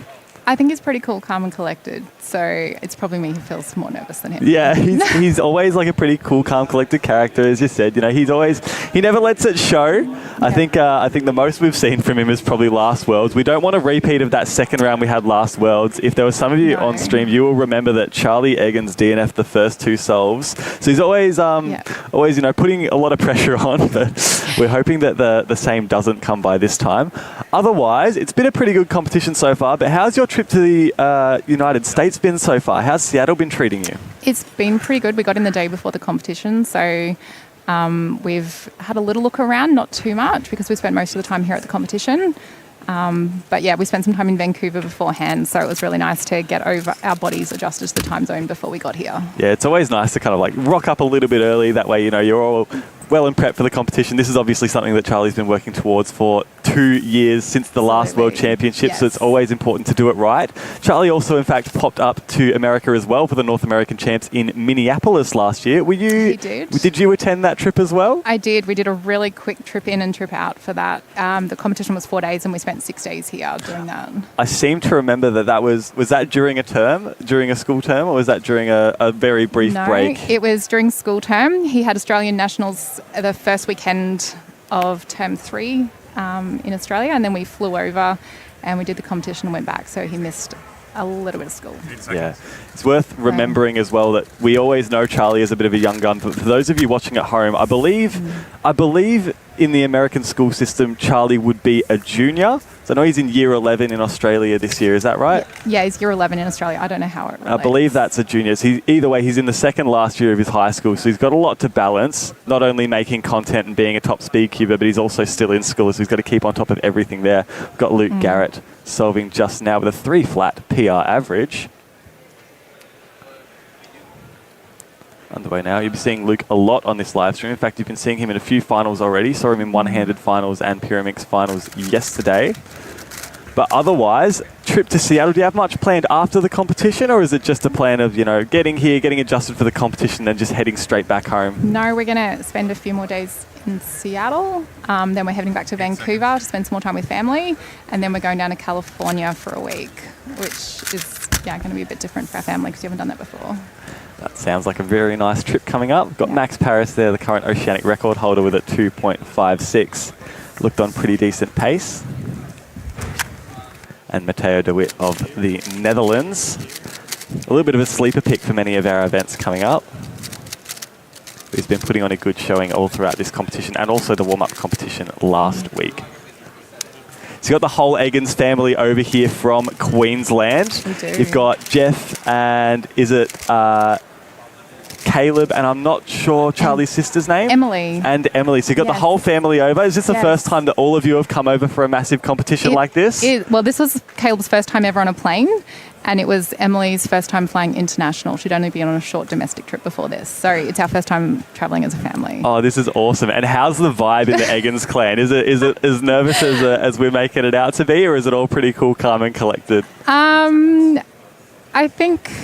Well, we're really hoping that Charlie does well in his 3 blind, but we're trying not to put too much pressure on and just enjoy the holiday as well. And yeah, we're spending time with family in Canada too. So yeah, it's a multi-purpose trip, definitely. It is, yeah.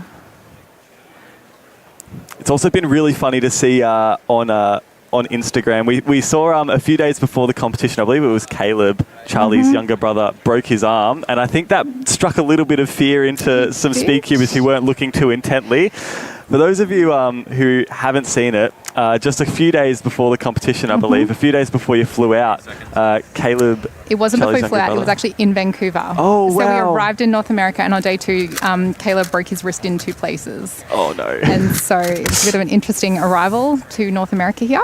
I think for a lot of people who haven't seen too much of the Eggins family, they do look quite similar. I think for those of you who obviously might not see them that often, I think at first glance I was a little bit worried because last World Championships we know that Charlie broke his finger just before. Yeah. And I was worried that a similar thing might have happened, but on a much larger scale. Not that it's fortunate in any scenario, but Charlie is well and healthy. He is well and healthy. He hasn't been allowed to play touch football this year in lead up to this trip. he's been barred. He's been banned from playing touch footy. Too many bones in lead up to major championships as in the last few years. Because it seems to happen at the most inopportune time. Something Murphy's Law or whatever. It's like anything that can go wrong will go wrong. Yes. So he's had a bit of a quiet couple of months, which is really nice. He's looking forward to playing touch footy when we get back home. Yeah. I've seen that Caleb's gotten a few signatures as well. Obviously, Charlie is one of the top players at this competition. We'll be looking for a lot of signatures. So giving a lot of signatures, and Caleb has 4 times now. 4 times he's been mistaken for Charlie. So we're paying him at a USD. Actually, I shouldn't say this. Every time he's been asked. So he's a bit excited. He's got 4 USD so far, been mistaken for Charlie. So that's 4 times now that Caleb has he given signatures or has he turned away? No, it's not. Here goes Max Paris, a 2.16. Unfortunate, a DNF there, it looks like. From what we can see, yeah, definitely a DNF. That's a little bit of a shame for Max Paris. But look, he should be comfortably making the next round. And we've been saying it all throughout stream, and you'll even get tired of me saying this. It's just about making sure that you make it through the next round. Absolutely. It's true for these guys. It's true for Charlie as well. Charlie, in fact, won the first round of 3x3 blind, so he didn't just make it through. He was well clear of the field by around about over a second. 14.05 on the first scramble that he received. Couldn't quite improve on that, but either way, it's a wonderful way to start the competition. Has he gained a lot of confidence from that first round? I actually haven't spoken to him about the first round. So he came over and spoke to his dad afterwards. I've been chatting with the other family that's here today and going in. We watched Laura Ting compete on Skew, doing the important things while we're here. So, and Charlie's off chatting with his friends and hanging out. So I'm not sure how he's feeling after that, really. I'm sure he'd be quite content with winning the round regardless of time. I believe a 14.05 is on the better side of times that we're looking to see from Charlie, but it's really nice just to get the nerves out on the very first 3x3 blinded solve of the competition. Absolutely, and his goal, I think, was to get a success on the first solve, not DNF. So as we were mentioning before, at major competitions, we've had a little bit of mishaps or a little bit of shenanigans going on there. A couple of double DNFs on the first 2 solves and having to really lock it in, nail it down on the last solve. Yes. It's happened a few more times. Not good for the heart. You know, it's just No, well, I told you the story about in Oceanics when he double DNF'd and then had to safety into finals 2 years, how many years ago? 2 years ago. Then he did the same thing at Worlds the following year. And so when we went to Osnats last year, I said, when you're packing, you better pack extra clothes because if you DNF out of the second round, you're not coming home, and that's when he got the world record single on the third solve of that second round. So it's like, okay, well, you could not come home or you can get a world record. Yeah, there's really opposite ends of the spectrum, really. Where do you feel like you're going to be? Are you going to be double DNFing and being stressed, or are you going to just be on top of the world literally record, and figuratively, emotionally as well? That was an amazing moment, Australian Nationals, and it really proved that Charlie can really turn it on in the massive moments, like a huge competition like Australian Nationals, even though it wasn't the final round. Yeah. Every single eye in the building, in the grandstands, was on Charlie for that one, and he managed to just get a nice scramble and really lock it down. And I think really after the World Championships that he had last time, we came that 4th place, it would have been just a massive confidence booster, really made up for the relative disappointment that would have been. Yeah, he was a bit disappointed with that, but at the end of the day, he'd gone in, he actually had his broken thumb healing when he competed, so he was still pretty happy to do as well as he did. Yeah. We're still either way hoping for better things this time around. We've got another competitor coming up on the blue stage. Not sure who this might be. All right, we will get you that footage soon. It's nice to keep the solves coming with Skew. Either way, we're hoping for 3x3 blindfolded. No more rounds today, but we'll be seeing 2 rounds tomorrow. Seeing around about midday for the semi-finals, and then the finals right before the main event of this competition, the 3x3 finals at the very end of the day. So feel free to stick around.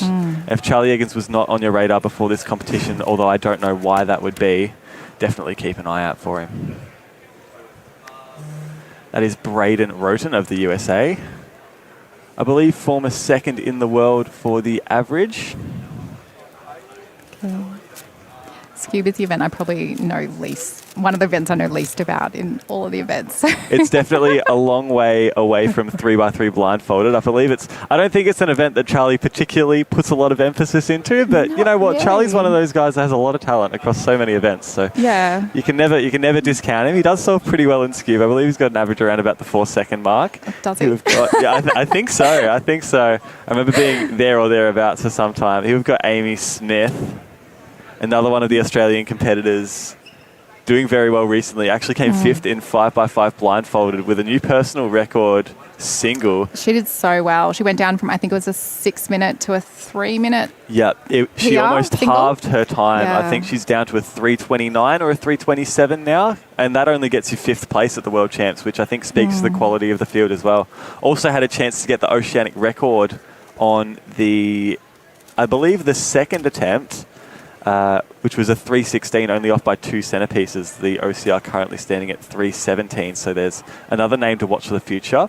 Speaking of 5x5 blindfolded, I believe Charlie's actually got a 5x5 blind mean now after that round on did. Thursday, Yes. which is another thing to tick off the profile. Only 4x4 blindfolded mean remaining, and as the former oceanic Correct. record holder, I believe that is sooner to come rather than later. I think he enjoys going for the 4-blind single. So it means that he doesn't, he's more likely to DNF trying to get a fast single. So that's why he probably hasn't got the mean. Yeah, so for those unfamiliar, Charlie does what's known as a one pass in big blind, or rather in 4x4 blindfold, which means that once you memorize the cube, you don't go back and look at it again to double check anything. You just go straight into your solve. And that's what someone like Stanley Chappell will do. It's the world record holder. He will just look at the cube once and then know exactly what he's going to do. Whereas I think a lot of the other solvers might look at it the one time and then also just try and get it more solid on a second review.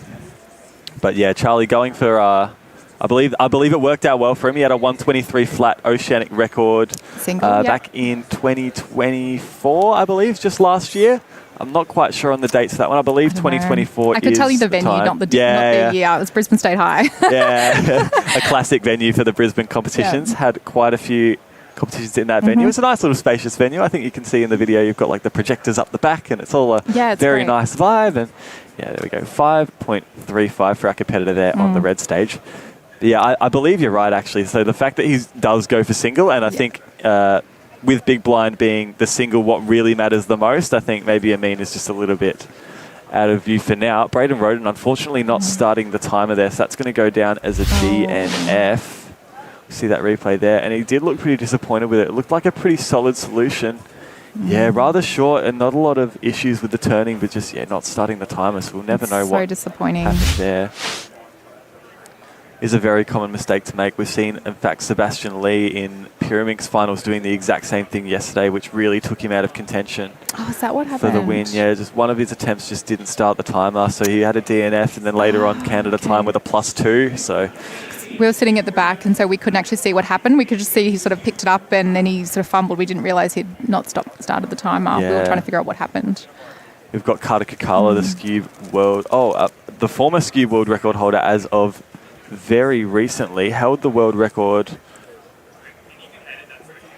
up until Ignacy Semelski broke that one very, very recently, and broke it by a good margin. So he's the world record holder for this competition. Carter Kakala, the 2.42 there. So putting on the spot, Michael, what's the world record for Scube at the moment? World record for Scube average. Single I can definitely. average. Scube single. That's a great question. I think it might be roughly around 0.75 as I'm reading it off the Just to computer put you right on now. the spot, yeah. As I'm reading it off the computer, Yeah. that's what I believe it is. Yeah. So that is Carter Kakala still holds the Scube world record single with that 0.75.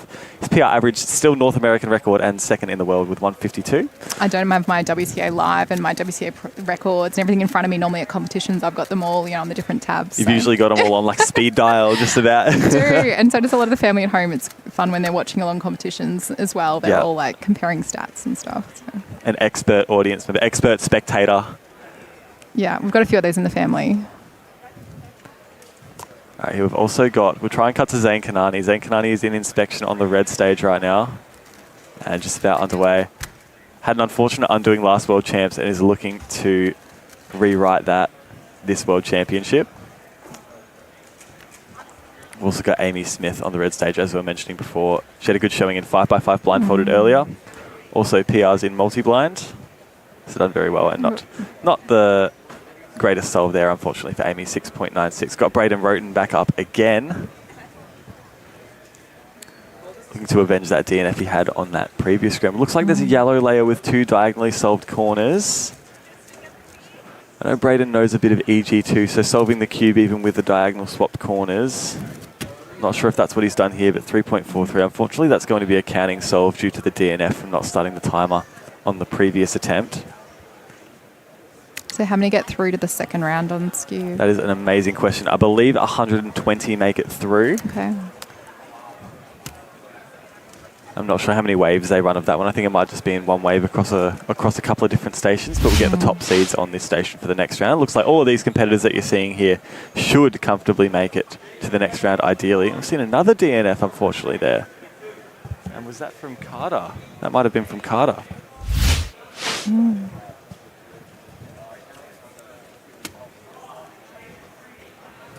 But other than the 3x3 blindfolded, is there anything else today that Charlie's looking forward to? In fact, first round 3x3, I believe, is going to be up at some point today. Yeah, this afternoon. So I think he's in about group 6 or 7.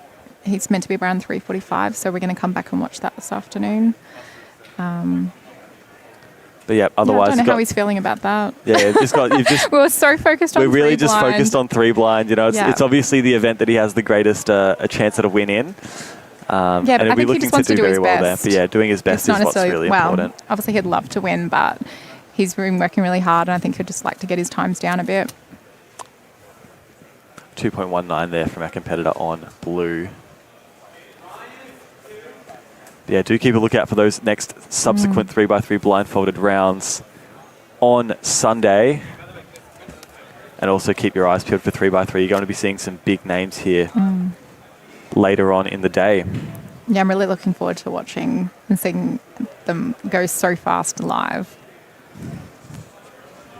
We've actually had the pleasure of seeing some of the top solvers in person. We had Yiheng Wang coming to Australian Nationals last year. Yes, we did. And that really created a ripple in Australia. That was a massive moment. I believe that was the first time he's competed outside of Southeast Asia. So that was a pretty big moment for Australia to be able to capture that one. Yeah, it's great. In the last 2 years, we've had Yiheng come, and we've also had Timon come and do a few competitions as well. So it's been great for the Australian community to see so many of those top solvers come in person. It's really inspirational. We really do appreciate everyone who comes from so far away, because it's not an easy place to get to Australia, and we do recognise that. It can be a little bit of a struggle and a little bit of a time difference for a lot of these people, never mind the 15-hour flights to get from here to there. Yeah, I've been trying to convince a few people that I've been met while we've been here that they need to come. They need to come during summer holidays so they can come and do our summer series down the East Coast. Yep, finishing off with Melbourne Summer, one of the best competitions. Unfortunately, Carter there, it looks like a +2 on that solve. So not that great from Carter, we're unfortunate to say. Well, as we're about to switch commentators, I believe we'll leave the stream off. Did you have anything that you would like to say to this live stream before you go? Not particularly. I would like to wish Charlie the very best of luck over the coming 3x3 blindfolded rounds. That is what I would wish to do. Thank you. But yes, do stay tuned for those next few rounds of 3x3 blindfolded over tomorrow, I suppose. 2 rounds we'll be able to see there. We've got Charlie Eggins winning that round that we just had earlier today, and hopefully you can keep that momentum going. Thank you very much for coming on, Hayley. Wish you all the best. Thanks for having me. Do enjoy spectating the rest of the competition, and we hope for the best for Charlie as well competing. Thank you. Yes, thank you kindly.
Wanted to thank Hayley Eggins. Thank you very much to Hayley for coming on stream once again. I am replacing Hayley with the very, very wonderful Manu Singh. Oh, I don't know. Hello, everyone. I believe you deserve that title. Oh, lovely. Thank you so much. Thank you so much. We are just underway. We're continuing this group of skew. We've got Braden Roten, 2.16. Unfortunately counted a 3-second solve on one of the earlier solves due to a DNF from not starting the timer on what looked to be a really, really nice solve. So that could send his average in a direction that is really not beneficial for him. Looks like there was a 118 I'm hearing from the production team earlier. Good solve on the stream. Congrats. We've also seen Zayn Kanani has been competing in the background during the interview. And he's been laying down some pretty solid times, in and around the 2 flat mark. Ooh, good solution. Like a really nice solution. Oh, this is the 118. Is it? Not sure who we saw laying down that 118, but that was an amazing solve. Yeah, there wow. you go. Yeah, very that's amazing work. That's bound to be a PR. Jacob Levy, it seems. World record. Sure. World record rank 27 with a 205 average. 139 was their PR single. So, new personal record. Congrats. If that is Jacob, yeah, that would be. I believe it is. Yes, you're right. So you go massive PR and a 1.98. That's now going to be a counting solve. Yeah, well very, done. Very nice work. Zayn Kanani now. I believe this is one of the people that will be looking for redemption from the last World Championships in Scube this year. Another pretty nice solve, 1.75, a little bit of a fumble, shake of the head. It was just It's just a round one. The potential that it could have been. It's just a round one. The key thing for all the competitors, make no major mistakes. Advance to the next round until we get to finals and go all out. Leave nothing on the table. Other than the puzzle itself, of course. That's going to be a +2, unfortunately, from our competitor on the blue stage there. We've been seeing quite a few penalties this round. A couple of DNFs from, I believe, Carter and Braden. And some +2s there as well. So. Yeah, the shape of the Scube is a little bit weird because it turns on its corners like that. When it lands onto the table, you can be really, really tight whether or not if it's a +2 or not. And if it's just a little bit off, the table will automatically readjust it the full way and will completely just give you a +2, unfortunately. And unfortunately, that can also cause the same problem between +2 and the DNF.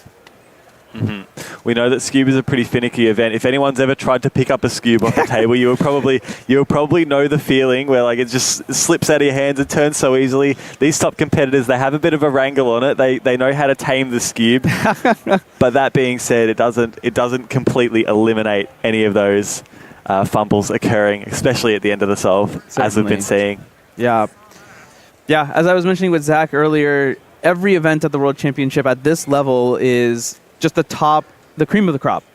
It's just pure skill at everything. Even though, sometimes sprint events, some people say, oh, well, the solutions are simpler, the solution space is a lot smaller. No, really, when you're this good, it's small things like how fast you pick up the cube sometimes and how many lockups you get, things like this. All of this all matters. I think proportionally the little things, you're right, they matter so much more. So like a lot of these top solvers will work on their pickups, or if even, for example, an event like Pyramix is such a short event that they'll work on tips. Right. They'll work on just the inconsequential things that you wouldn't expect that would make that much of a difference.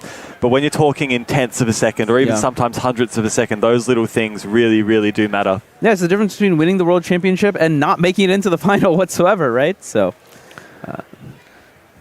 that is correct. Awesome. I believe we've got Ignacy on stream. Ignacy Samselski of Poland, the new world record holder for average. However, I believe that we're going to have a commentator swap. Yeah, I believe we're going to bring on an interview shortly with the one and only Carter Kukala. I will swap out for that one. So it's been a pleasure being on stream for you guys. Michael Tripodi, everyone. Fantastic. One of the best commentators in the world. That's why he's on the stream team. I will swap out for the equally as wonderful Carter Kukala.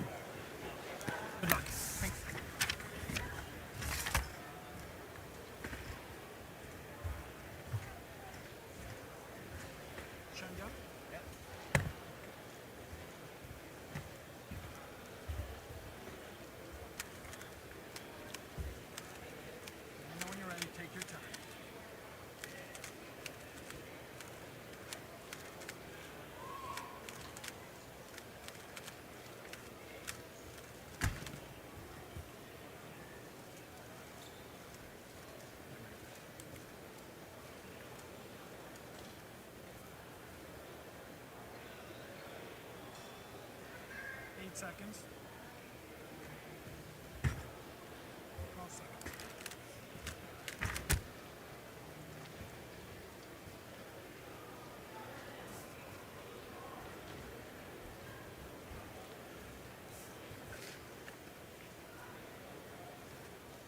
Give me the signs. Thank you.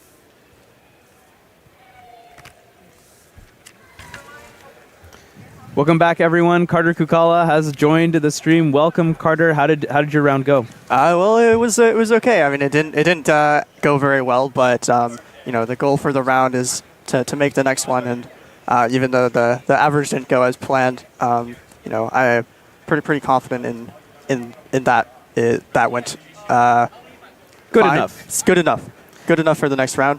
Yeah, So I mean, all you could ask for. definitely, like, it's just a round one. Main thing is, of course, making it into the next round. Carter, you are one of the best competitors in the world. Of course, at Scube, you currently have the single world record, but also across a ton of other events. I got a list right here because it was too many to remember. You have a 2067 mean in FMC. You're top 100 in 3 blind, 4 blind, 5 blind, M blind, and 2x2 800 medals across 250 competitions. How do you do it? Yeah. I a lot of my cubing skill came from a few years ago when I was practicing a lot of different events. I think usually I was been focusing on different areas of events at different times. Sometimes I've had a bit of time where I would work on 2x2. A lot of time where I work on blind events. Nowadays, I think the main thing that I've been doing this year is FMC. I've had a lot of really good improvement in FMC this year, and that's been probably my favorite event at the moment. Yeah, that's just incredible. How do you keep fresh on all of the events? Because it's one thing to have waves where one is you like one more than the other at the moment, but you're consistently performing extremely well in a lot of different categories. Yeah, well, I mean, it's tricky, and I wouldn't say that I'm necessarily completely fresh in all the events. I don't do a ton of practice on some of the events like 2x2 and 3x3 blindfolded. I don't think I've done a ton of practice recently, but I go to a lot of competitions, so I'm able to compete in these events every once in a while, and make sure that at least before the round I can remember how to do things. So I'm consistently, even if it's not super often, I'm still consistently every month I'm still kind of hitting every event at a competition. And sometimes I'll do some home practice solves if I'm feeling really interested, but all of that kind of helps keep it fresh. Plus, just going based off my experience with cubing over the past 10 years, it's been it's really helpful in just keeping all of that. Yeah, of course. What advice do you have for anyone who wants to become an all-rounder? Because so many events that we have in the WCA, 17 events, and they're very different from each other. So, any tips? Yeah. So I would say becoming an all-rounder now, especially, is a lot harder than it used to be, just because the event specialists are getting super good at every event. Every event's developing more and more. It's really cool that we have all these. My experience was a lot of I like to do XYZ event, so I'm going to practice it. If you're trying to be really good at big cubes and you just don't have any motivation to do big cubes, then it's not going to end well. Maybe you practice for a week or so and then you'll get bored. So honestly, my advice is just to practice what you enjoy, and if you're not enjoying it, you can move to something else, and that's great.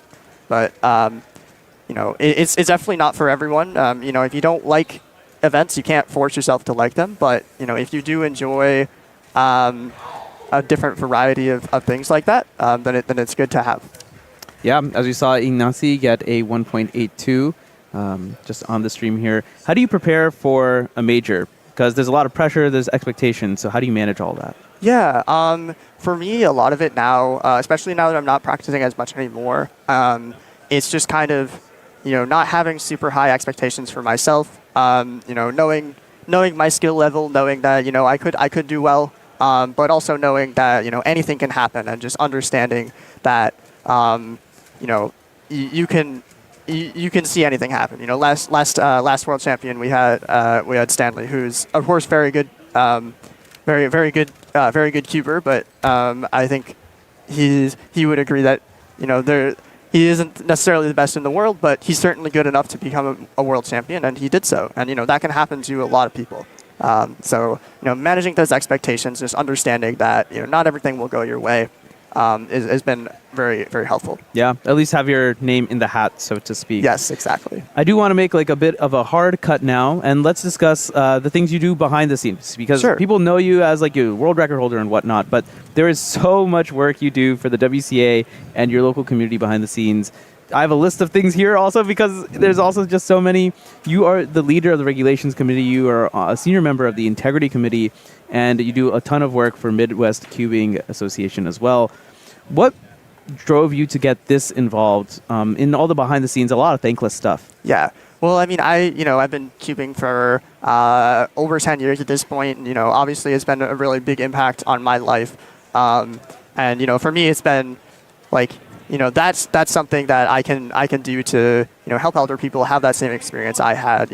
It's been, like I said, it's been a huge impact on me in my life, and I would love to hopefully have the same for other people. So it's really great to be able to contribute to that. Awesome. So, I'm curious if you want to talk a little bit about your role, particularly as the leader of the regulations committee. There's a lot of stuff that goes on with regulations, and is probably like one of the most well-known committees. So, do you want to talk a little bit about like how the regulations are made and how they get updated? Yeah. So I think every year we have a regulations cycle where we update the regulations. Early in the year, especially the past couple of years, we've been even reaching out to the community to you can submit your own proposals for the regulations. We're currently working on the regulations for 2026. So if you have a proposal that you want to share, you're able to do so. The deadline for that is going to be July 20th this year. So you can do that on the WCA forum. So if you have any proposals, definitely please share them on the forum, and we'd love to hear them. Well, and I think one of the most important things for people to know is it's not just like the regulations don't just get updated immediately or anything. Like there's an entire process that it goes through, and there's a huge review process, of course, as well. Yeah. So everything we see, a proposal, whether it be from the community or internally from volunteers, we discuss it within the team to determine if it's something that we want to move forward with, or maybe we want to tweak it a little bit. And eventually, once we kind of decide what we want to do, we have to, write the regulations. It's something that it's one thing to say, oh, well, I want to make this change and allow this thing. But then when it actually comes to writing the regulations, that becomes a little bit trickier. You need to account for a lot of different edge cases there. And not to mention also enforcement across the entire world. Exactly. Of course, there's something that might work here in the U.S. might not work in other communities in Asia, for example, or other places, as everyone is on their own speed cubing journey. We have, it is the World Cube Association after all. How do you juggle all these responsibilities? Reg leader is a huge responsibility, for example. Yeah. For me, it's honestly more of, I want to make sure that I'm doing things that I love. And if you're trying to do too much, it can burn you out really quickly. So if you don't love what you're doing, that's not going to be good, and it's not going to end well. So for me, it's just kind of understanding for myself, okay, when do I need to step back, take a break for a few days, stuff like that. And if it's really just you have to love what you do in order to do it. Otherwise, it's no fun. And I know that from experience. I've made the mistake in the past of working myself too hard, and at that point, it's kind of gets into a bad spiral, and you can't keep doing that. So just understanding when you need to step back, take a break, and it's okay if you need to leave, do something else for a couple days. It's fine. That's really, really good advice. As we watch Ignacy get 2.24, unfortunately that's going to be worst possible average. We're going to get the replay here. Would you like to commentate? Sure, yeah. Let's see. All right. Okay, so it looks like we had some sort of cancel into an alley. I didn't see exactly what it was, but it looked a little bit like there was a bit of a lock up there. So I definitely think that it could have been a bit better, but I think the average he got looks pretty good, and he's probably going to be pretty happy with that for his first average in the Worlds. Yeah, 1.18 also earlier on the stream as we were discussing. It was a good opportunity, so I figured I'd clue you into that as well. Anyway, let's get back to it. One of the things I also want to discuss is you also organize many competitions. Most notably, you were one of the organizers of North American All-Stars last year. Very experimental type product for the WCA. Talk to us a little bit about that experience. Yeah, it's definitely a very, very interesting experience. With the North American Championships coming to Minnesota, we've always had the idea of having some competition at the Mall of America, as one of the largest malls in the world. And it is very, very cool to see, and I imagine that we can put cubing on a stage like that. So there was a lot of planning that went into it, and we have to thank the CubingUSA team for helping us through a lot of it, and also being on board with the idea, because as you mentioned, it is very experimental, but it was a very rewarding experience. It's definitely for sure been my favorite competition I have been a part of to date. And I think it's really great to see all the people were loving it there, even the people who have never heard of speed cubing before. Yeah. Do you want to talk to the audience a little bit of what it's like to organize any level of competition, really, even if a local competition? Yeah. There's a decent amount of work that goes behind the scenes that you may not recognize as a competitor. I think for me, the hardest part is really just finding the venue to hold the competition. There's a lot of balance between, how big do you need to have the venue? Do they have chairs? What's their price? There's a lot of things you need to consider with that. And, for me, that's my least favorite part. Unfortunately, that's also kind of the first step as well, which I think kind of demotivates people a little bit. But, once you get over that hurdle, it's really fun, and you can kind of make your own decisions on what you want, kind of what events you want to have at the competition. Just some stuff like that where you can kind of control what happens. So it's a really rewarding experience, and it's really fun. I love it. Yeah, something very unique about the WCA is that all that organization is done on a completely volunteer basis. So everyone that you see doing all the work behind the scenes, wearing these dark shirts. As some of the organizers and stage leads, it's a lot of effort that goes into it, and it's can be thankless sometimes. But thanks to all you, this is one of the main reasons I wanted to discuss this, to give you all some sort of recognition as we watch Dominic Radici, unfortunately fumbling this one, 3:28. I want to ask, go back to the WCA aspects a little bit of the things that you do. While working with big committees like regulations and integrity, what's one thing that you wish the average cuber understood a little bit more about the internals and how the WCA works? Yeah. So there's a lot of kind of internal discussion that goes on. I think the biggest thing is that it's really easy to forget that everyone that works on these committees is competing in competitions as well. They're just cubers as well. It's really easy to forget, and it's one of my favorite parts of the community is that everyone that's involved is kind of at the same level, so to speak, right?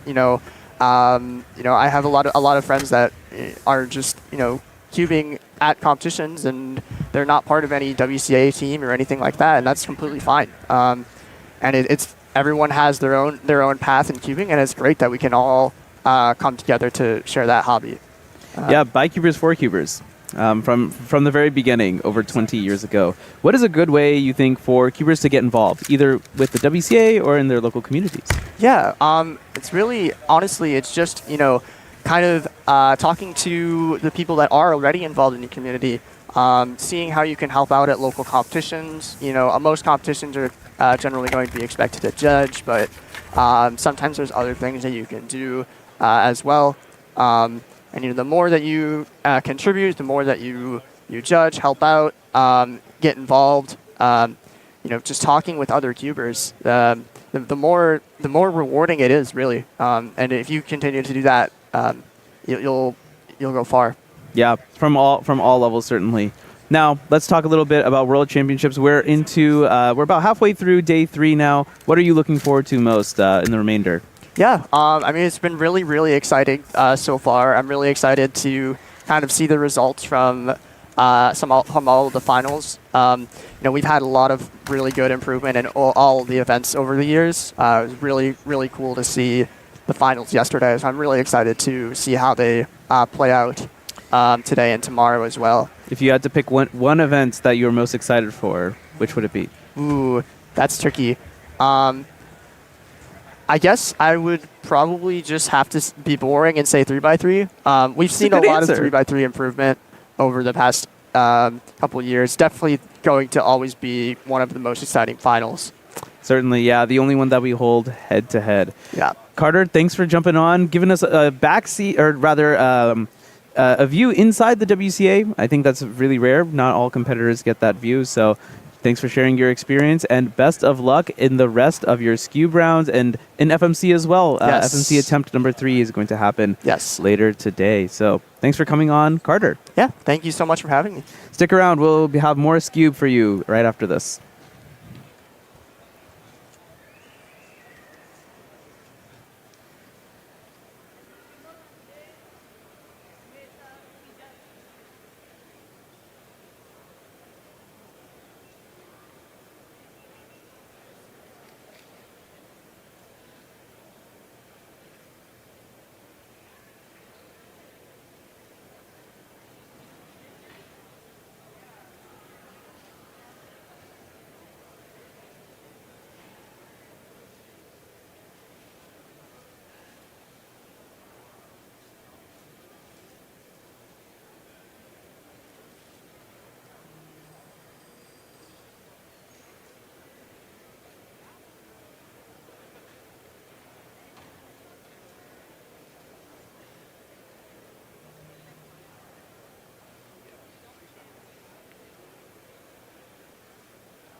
Ocho.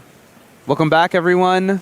Zach Rydell back on the microphone here with me, Manu Singhal. We're watching some more SCUBE. You saw Dominic Radisi just earlier. That's definitely going to be one of the competitors that we are going to be tracking as we continue in this SCUBE round. A couple groups of SCUBE left to go to, and then we're going to have some awesome interviews during lunch. I was to say, actually, before lunch and before those interviews, they're calling the last group of SCUBE right now. Sorry, I'm just making sure I could hear the announcement properly to share information with you. A 134 there. Quite fast. Again, we're calling up the last group of SCUBE, if you can pull up some of the names on the side menu. Of course. But before we go to lunch and we have all of our amazing interviews, we have 4 semifinals back to back to back to back. That was 4 backs. I did that correct. Oh, yes, you're right. I completely misread the schedule. I thought that the darker section on our little piece of paper here was lunch. No, you're absolutely right. So that means that it's time for you all to get out the popcorn, perhaps. I was going to say, I mean, we saw semifinals be just as hype as some of our final rounds. especially at least we will make them hype. Certainly. So yeah, definitely get your popcorn ready. Get whatever snack of choice. Just get ready.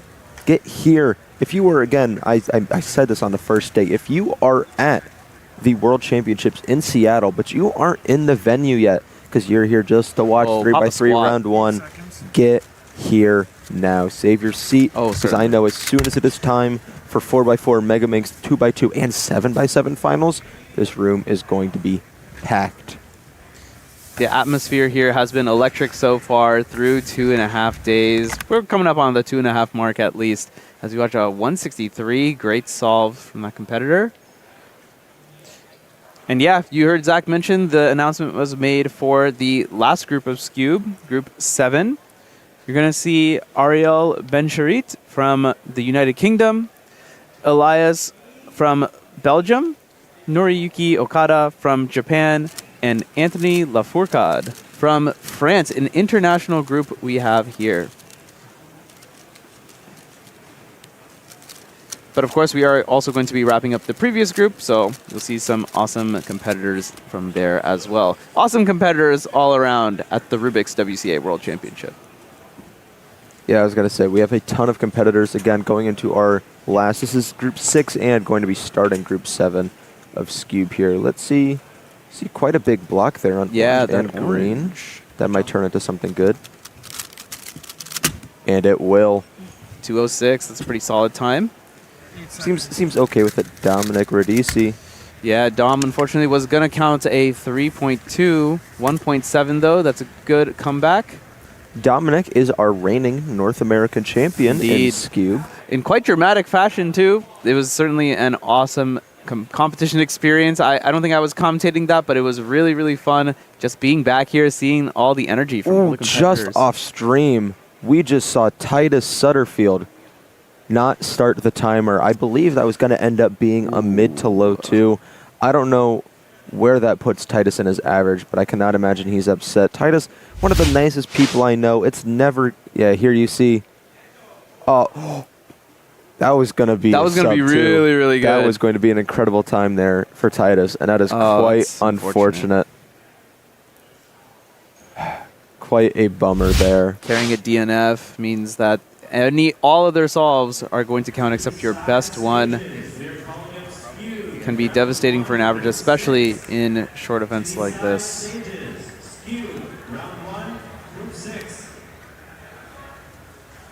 All right. Coming up here again on the red stage. 174. No reaction at all for Wojciech. 201. Looks like 201 is going to be a pretty competitive time, all things considered. At least certainly making it into the next round for Jaime Calzado.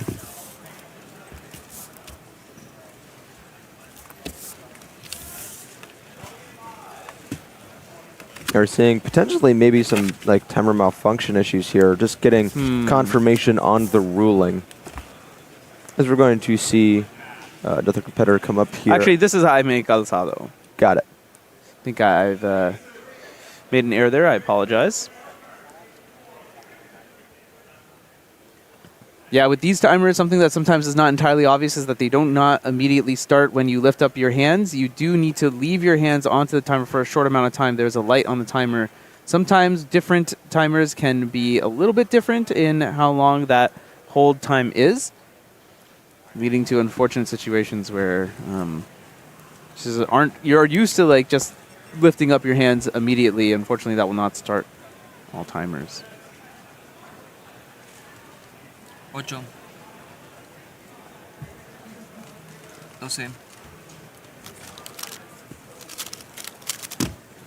Jaime now with a 2.69. Anything you saw there?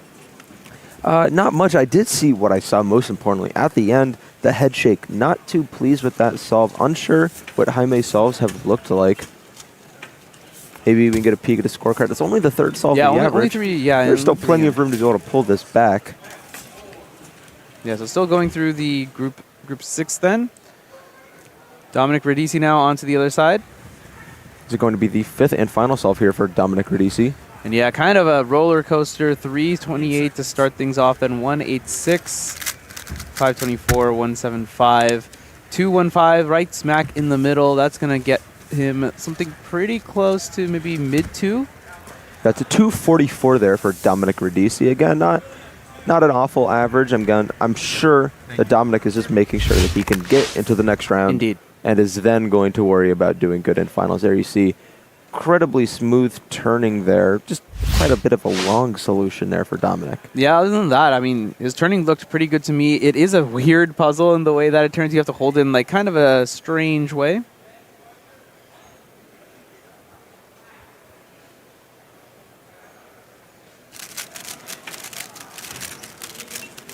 Love that you can hear the cube noise from the station. You can really get an idea of how much the competitors are turning and how fast they're turning. Yeah, I was going to say, we heard it a lot last year. I think we actually have turned it down since then, but it is, you could still really hear competitors locking in their turning before their official attempt. Yeah, so great work by our audio engineer, Cole. Alex Rosado onto the stream now. Alex is the one who got the 201, was not very pleased with that. Of course, all the competitors have very high standards for themselves. Ocho. Competing here on blue.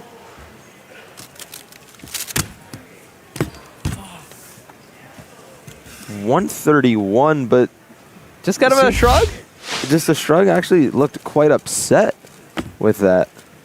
Oh, no wonder. Of that big pause. Wow, really short solution there. That looked like maybe 8 to 9 moves. That pause right there may have costed a low one, potentially sub one. Yeah. I think that may have been the same solution that we saw Titus with earlier, but failed to start the timer.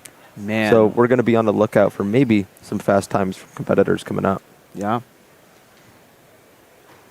Darren Saito with a 501.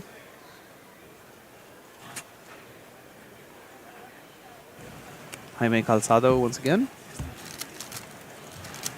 Warming up a little bit. 2.20 PR average. Seeded 28th coming into this competition. See that big white block there. Huge pause. 282. And it is a +2 penalty, so that's going to end up being a 482 there for Anthony Lafourcade. Yeah, +2 unfortunately for the sprint events, short events. Just not good enough.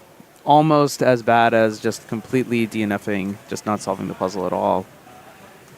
Devastating. Ocho.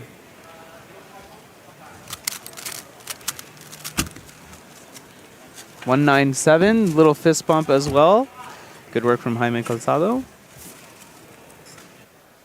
We're going to see some more solvers here on the sides of the stage. 344. Didn't look too pleased with that. Now, I think this might be perhaps Noriyuki Okada from Japan. Yeah, this would mean that we have started the 7th group and the final group of Skewb that we will see on the main stage. Yep, if I am to be believed, of course.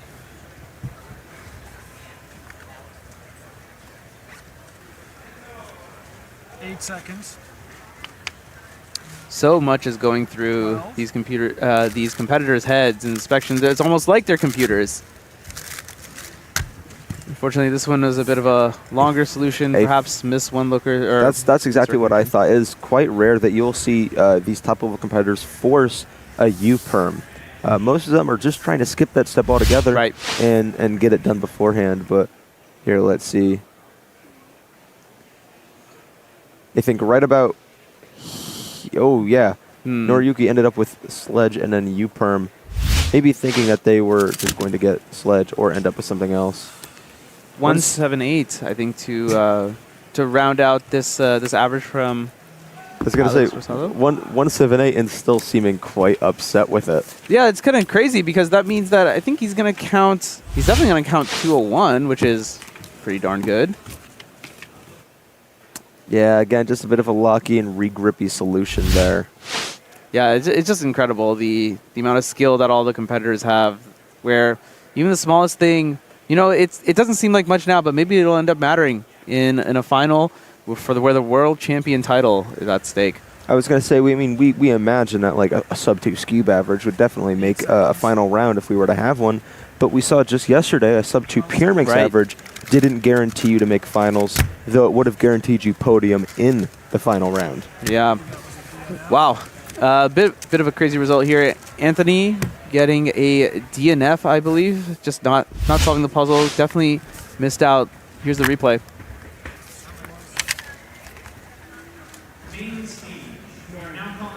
Ooh, yeah, with a two corners twisted there. Yeah, DNF.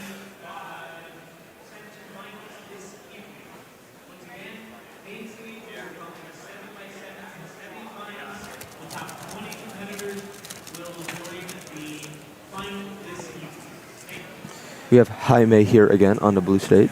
Yeah, as you may have been able to hear, 7x7 semifinals will be up next. They were calling up all the competitors. 7x7, of course, the largest puzzle in the WCA, so it takes a little bit of time to scramble. Hence why calling them up while we still have Scube competitors competing. Some nice PA work there from Key and Barry. 274 there to round out the average from Jaime.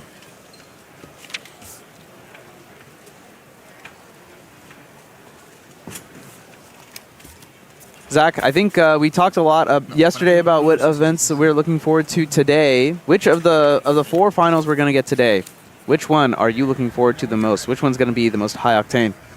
So, really, we may be, I don't know. None of these events I really practice, unfortunately. I'm not terribly experienced with. So it's really just going to be which one am I going to think is the most exhilarating. I'll answer that. I won't pick a favorite, but I'm going to pick the one that I'm going to want to watch the most. And that is going to be 2x2 yeah, finals. that one's going to be nuts. We have some of the best in the world here. We have, I would need to check the psych sheet so I don't lie, but I believe we have 4 solvers with a sub-1 average. Wow. With their PRs. Wow. Let's confirm that again before I lie to everybody here.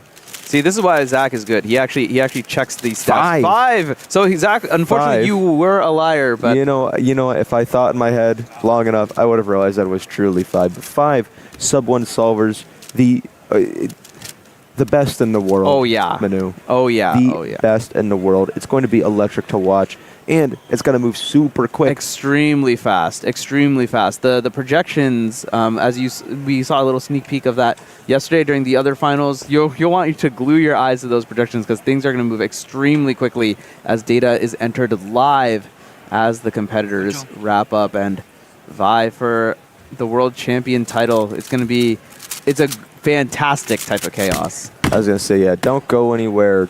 364 plus 2 into a 564 with the unfortunate end to that average. Yeah, just one move off, unfortunately. It's almost certainly going to be the worst possible. It looks like it may have already, or it was going to be a miss 1 look as well, so already not an ideal time. 205 there for Anthony.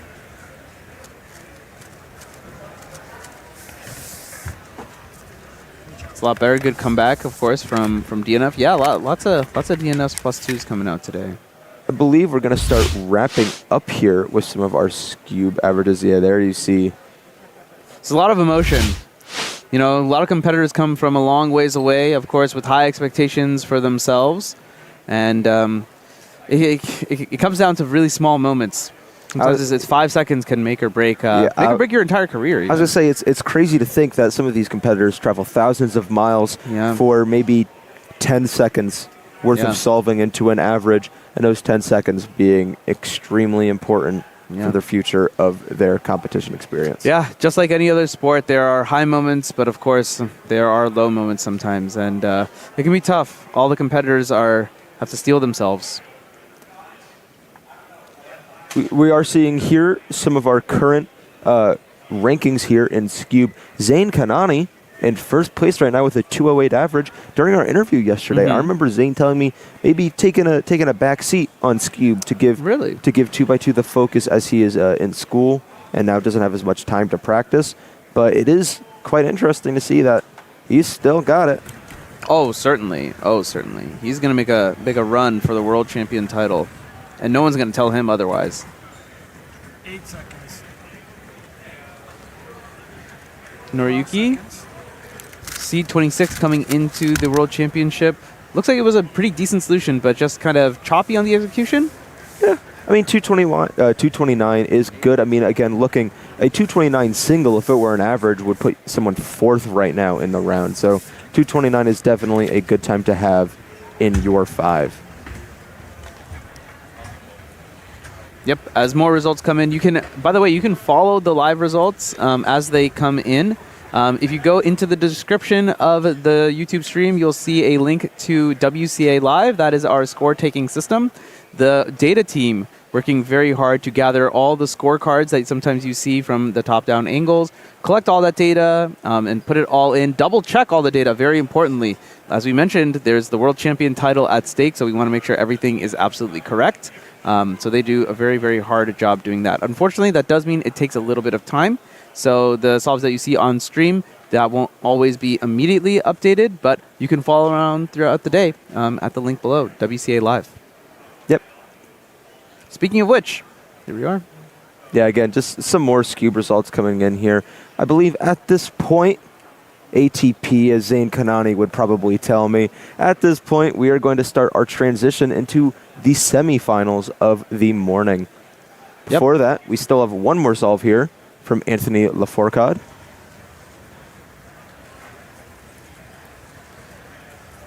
Yeah, as the crowd is also gathering, it's definitely a little bit of a different environment to compete in. Anthony 245, excuse me. As everyone is gathering, everyone knows it's time for the semifinals. We saw some fireworks yesterday, and I don't mean the ones outside during the 4th of July. Going to see Clement D. Tucker here from the New England region of the United States. Clement in both Clock and Pyraminx finals yesterday. Yep, great competitor. Good to see across many events warming up for Megaminx. Of course, that's going to be coming up soon. It looks quite delighted with that solve. Yeah. One of the things I love about the World Championship, this is my first World Championship, the buzz around the venue. There's a lot of energy going around, a lot of smiles going around as you get to see so many competitors from regions that you just don't get a chance to get to meet, every day. So it's great to see. You can hear it in the venue also. It's fantastic.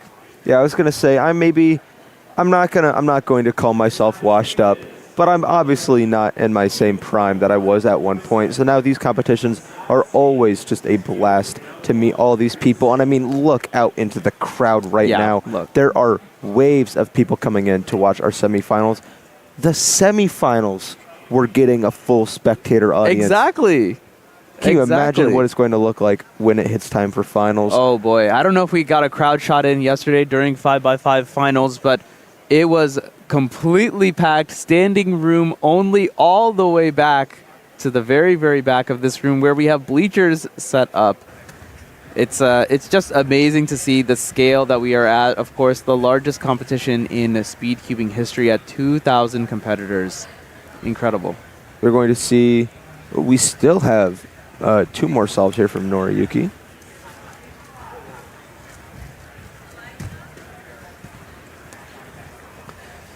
.512, 240, 229, so can be on pretty good pace, assuming that 5 doesn't end up counting. 217, that's pretty good pace to me. Yeah, I was going to say, we are going to see quite the fast best possible average here for Noriyuki, but that 512 is going to hang over his head. A 327 worst possible average if he counts that 5, but a 229 best possible average, which should be able to slot him quite well into our projected rankings. Yeah, so just one more solve to overcome, and then can take a little bit of a break.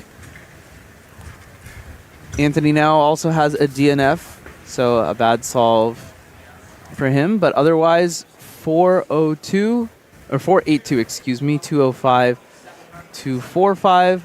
Best possible average is now 311. If he can get a time better than 205, he will get that 311 we're looking for. 307. 307 head shake, but it will be enough to lock in an okay average for Anthony. 345. Yeah, definitely off of his PR average, but unfortunately that's just what a DNF will do to you. 189 is his PR, which put him at seed 18 coming into this, but it is just round 1. As long as you can make round 2, your round 1 results actually don't really matter for anything. Yeah, I was going to say, I mean, unless you set a record of some kind, people aren't going to remember what you did in round 1. People are going to remember what you did in the final round of the World Championships. Indeed, indeed. That's where all the stories are made, where dreams can come true. We're seeing Ariel now on the stream. 1.82 is his official average. 15-year-old from the United Kingdom. That 182 good for the 10th seed coming into the competition. 1% chance to win, 8% chance for the podium. I'm sure he's thinking that he's going to give himself better chances than that. 3rd at Euros 2024 last year. The current national record holder for both single and average.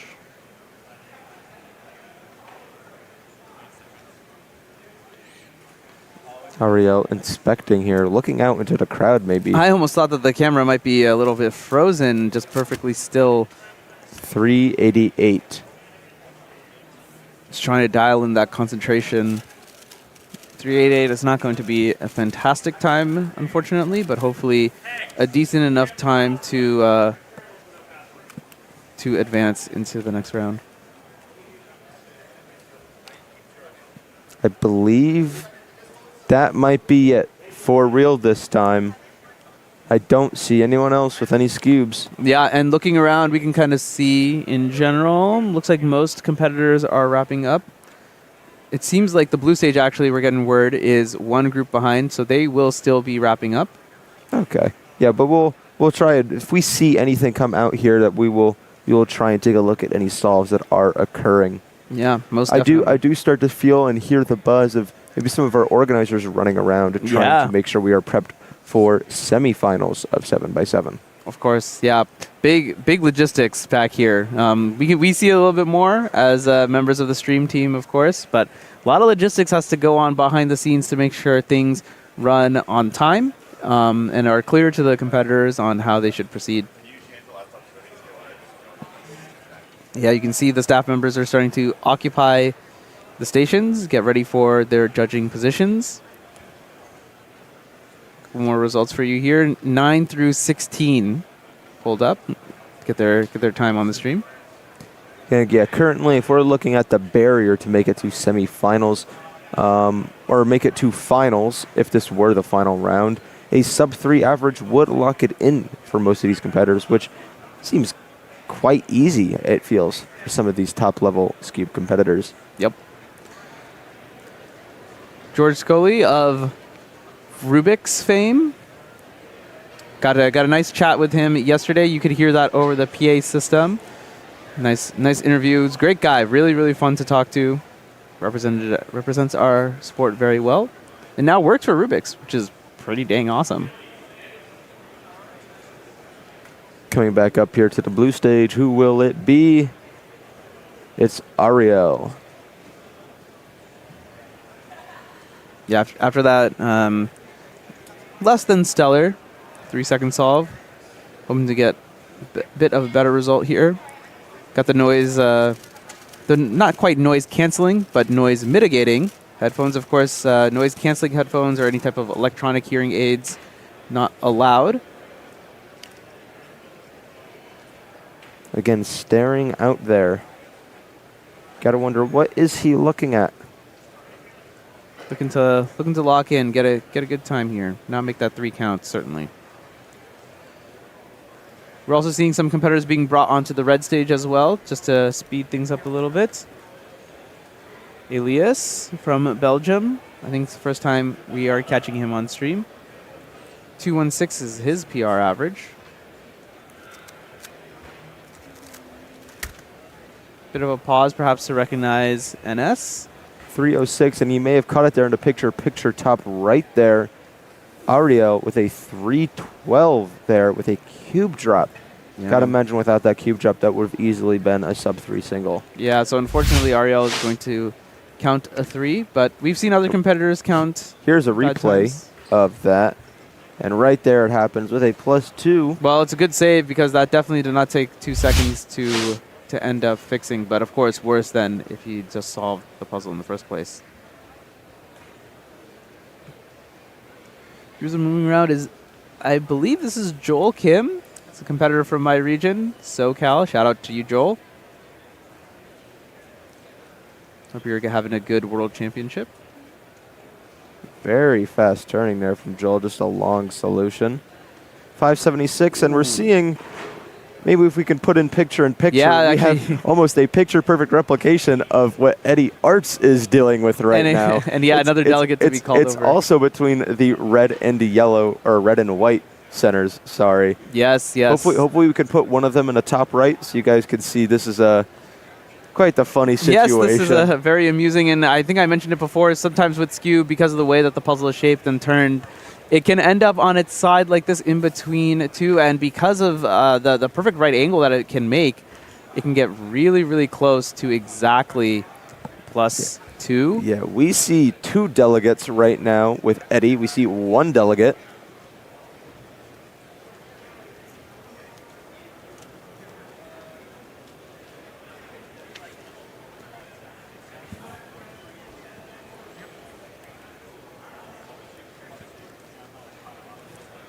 Yeah, we're hearing a lot of chatter from behind. The looks like Joel's was good. If we move back to Eddie's now, it still looks like there's some deliberation going on.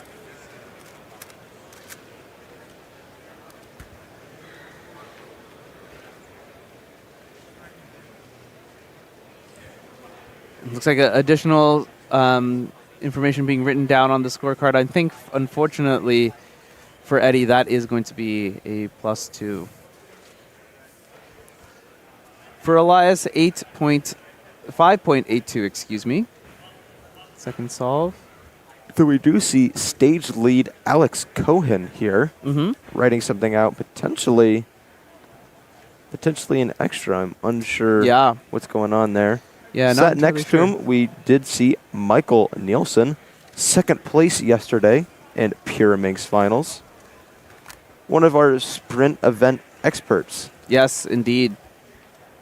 Quite dramatically won 2x2 at the North American Championship last year. That was a great interview that Alyssa had with him. You can see that picture there. He's him.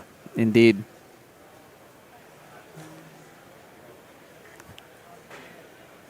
Got to chat with him a little bit after his round yesterday. Asked him about how he's feeling, what he's going for. I asked him, who is he scared of most when it comes to finals? His answer, an answer of all time, himself. I remember over here in that.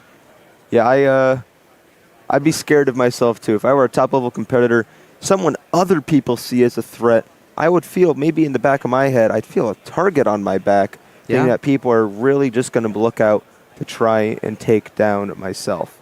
Yeah, indeed. Just as a little reminder for everyone in chat watching along at home, we are just wrapping up Scube. Then once Scube wraps up, we will start 7x7 semifinals. Has not quite started yet. The competitors were called up to submit their puzzles. This is because 7x7 does take a little bit of extra time to scramble. It's all due to the logistics of it all. 554 there for Joel Kim, you said? Yes.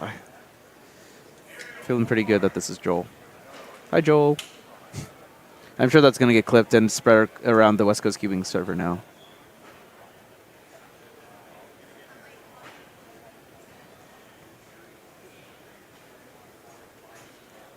Couple more Cube solves for you. I think we see, yep.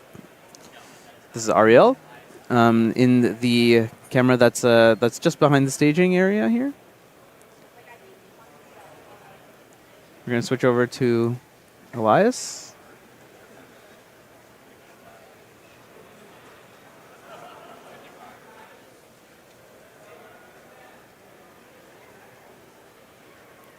Let's see what he can do.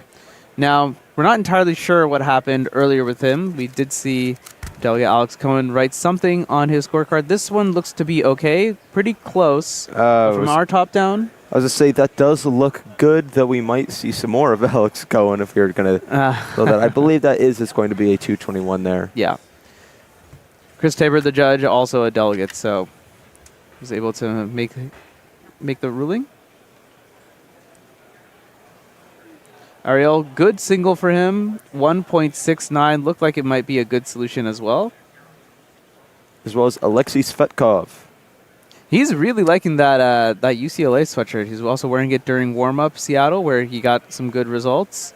Been wearing it during the World Championship. Visited the campus just a couple weeks ago during West Coast Cubing Tour. Incredibly fast turning 2.95 for his efforts. Discussing with the judge a little bit. Perhaps it was the same scramble. Looks like we will be seeing another delegate come up here to the red stage. Indeed. Well, you just get to see firsthand what the types of incidents us delegates have to deal with from time to time.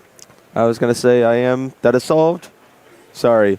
Joel Kim off camera with a 282. You had a nice little celebration. Quite an explosive reaction. I hope that we can get a replay of that. That'd be really fun. But we did see, as you mentioned, these delegates here are extremely busy at the World Championships. I often delegate a ton of competitions in my home region of the Mid-Atlantic. Shout out my Mid-Atlantic speed cubers in chat. But again, these competitions are a ton of work to put on. I could only imagine the effort that is going on behind the scenes here. Indeed. And as I was talking to Carter earlier, hopefully the stream listeners were able to get some sort of insight. But yes, the delegates do quite a bit of work, and it's all volunteer time. So it's very admirable. It's all for love of the game, love of the sport, love of the people. And man, do we love this sport and its people. A fantastic community we have. Of the cube.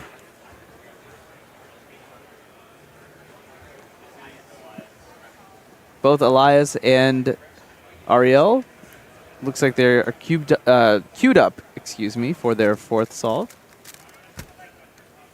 2-1-4. It is solved. No worries about a misalignment penalty. Ariel up next. So we should be seeing the same scramble then if they are on the same scramble or on the same solve, that is. 223 there for Ariel.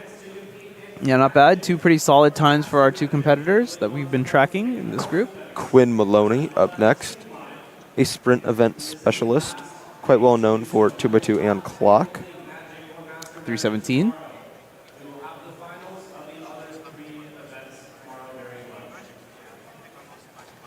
You might also be able to hear some announcements for the side stage. I think I mentioned this earlier. We have a lot of stages going on here at the World Championship. 10 stages total, 10 timers each, 100 possible competitors can be competing at the same time. It's truly impressive stuff. Yeah, I was going to say, when I first walked into this venue on Wednesday, I came in here early to help set things up, and I was blown away. I mean, of course, you hear the scale. 2,000 competitors, almost 6,000 people in attendance when you factor in spectators. But you don't realize how big that is until it's time. Interesting. Looks like Frisian has started with 7x7. That means that the round is starting. 7x7 semifinals is going to be kicked off as some competitors are still finishing Scube. With that, we will have a commentary change. We will leave you in the very capable hands of Alyssa Asperaz and Keaton Ellis. 7x7 starting up. Don't go anywhere.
All right, we are back. My name is Alyssa Esprez. I'm joined by former world record holder Keaton Ellis, Hello, and we everyone. are here to bring you 7x7 semifinals live from Seattle, Washington at Rubik's WCA World Championship 2025. Keaton, what are we looking for here?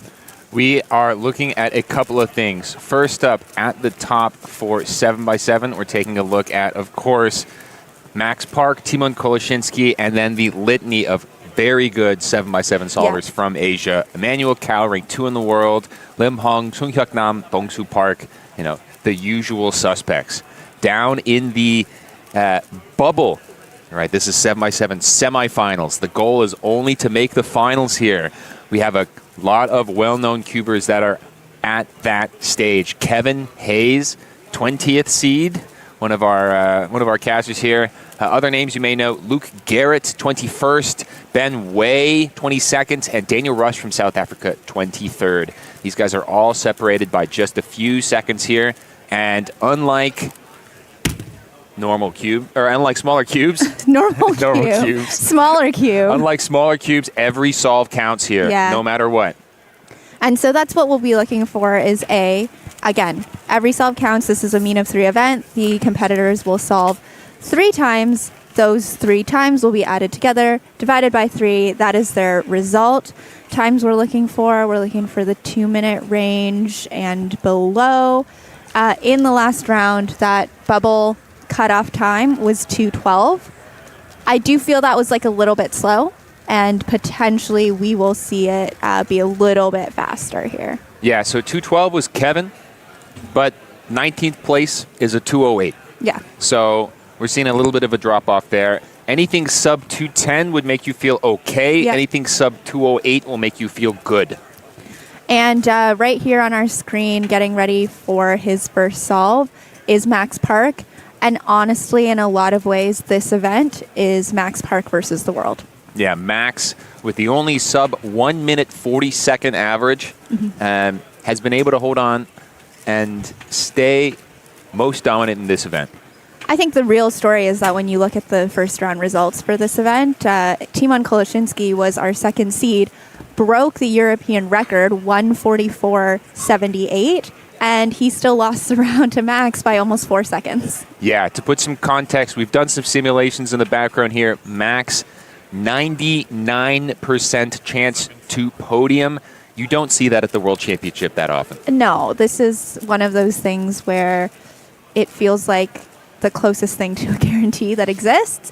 And yet, big cubes, like we've talked about, can be a very volatile event because every solve counts. There's 0 room for error. A DNF is the end of your hopes. Absolutely. Okay, so Max Park here, getting started with his first 2 centers.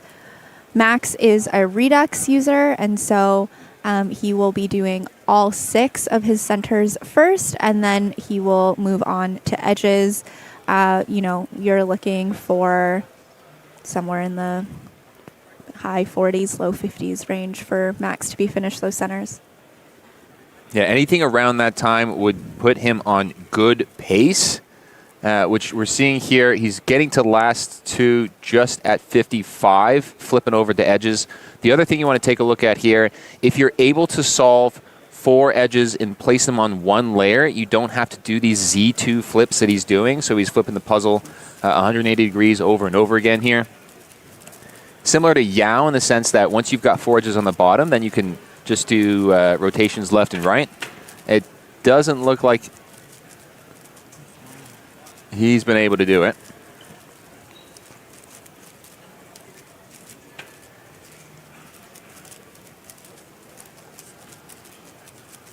And so Max is not on 3x3 stage quite yet.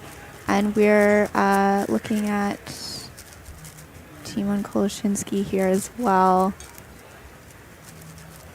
Timon doing Yao, another method where you're going to start with a couple of centers and then move on to 4 cross edges, or 3 cross edges, sorry, before finishing the rest of the centers.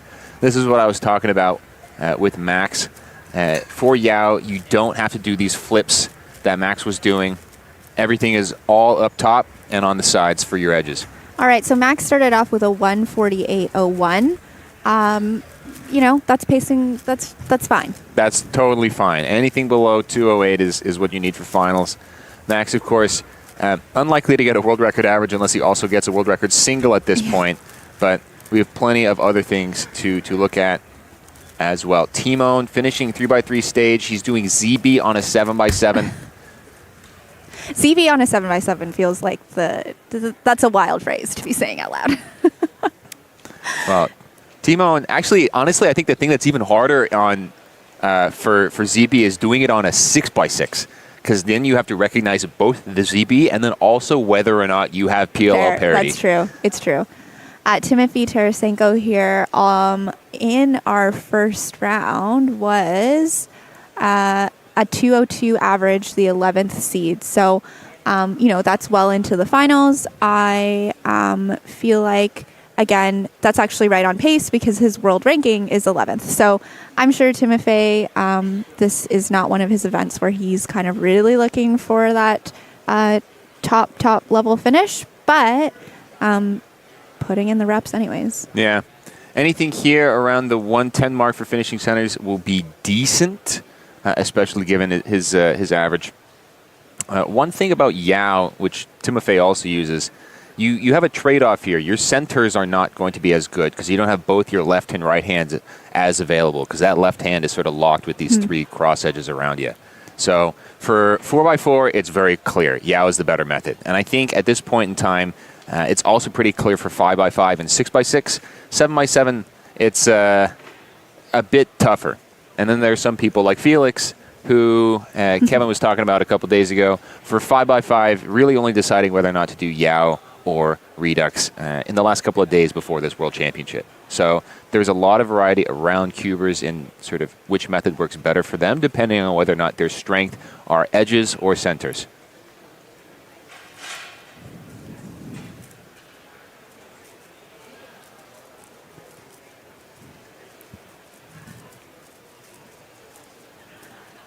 I believe here we are looking at Emmanuel Cow, 134, and I don't think we have an overhead, or we should have an overhead view here just to see where he's trending. He's starting 3x3 stage at 145. Emmanuel Cow peaking at exactly the right time. Correct. Absolutely crushing the Asian record last month with a 1-minute 41-second average.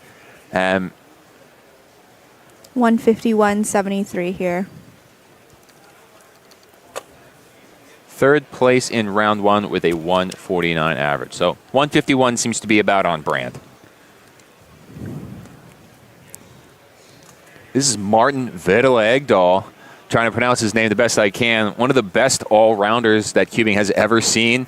At one point was top 100 for literally every event, which including big blinds. Yeah, that's a feat that it's hard to even express how incredible that is. Yeah, Martin's incredibly good. A couple of world records, I believe, in square one. 221 though here. A little head shake for sure. Yeah, it's not going to be able to cut it for finals here. For finals, yeah. Okay, we've got Max and Timon at the same time. Max is just starting inspection here. Timon just sat down for his second solve, and we'll see how it trends. All right, Max getting started again.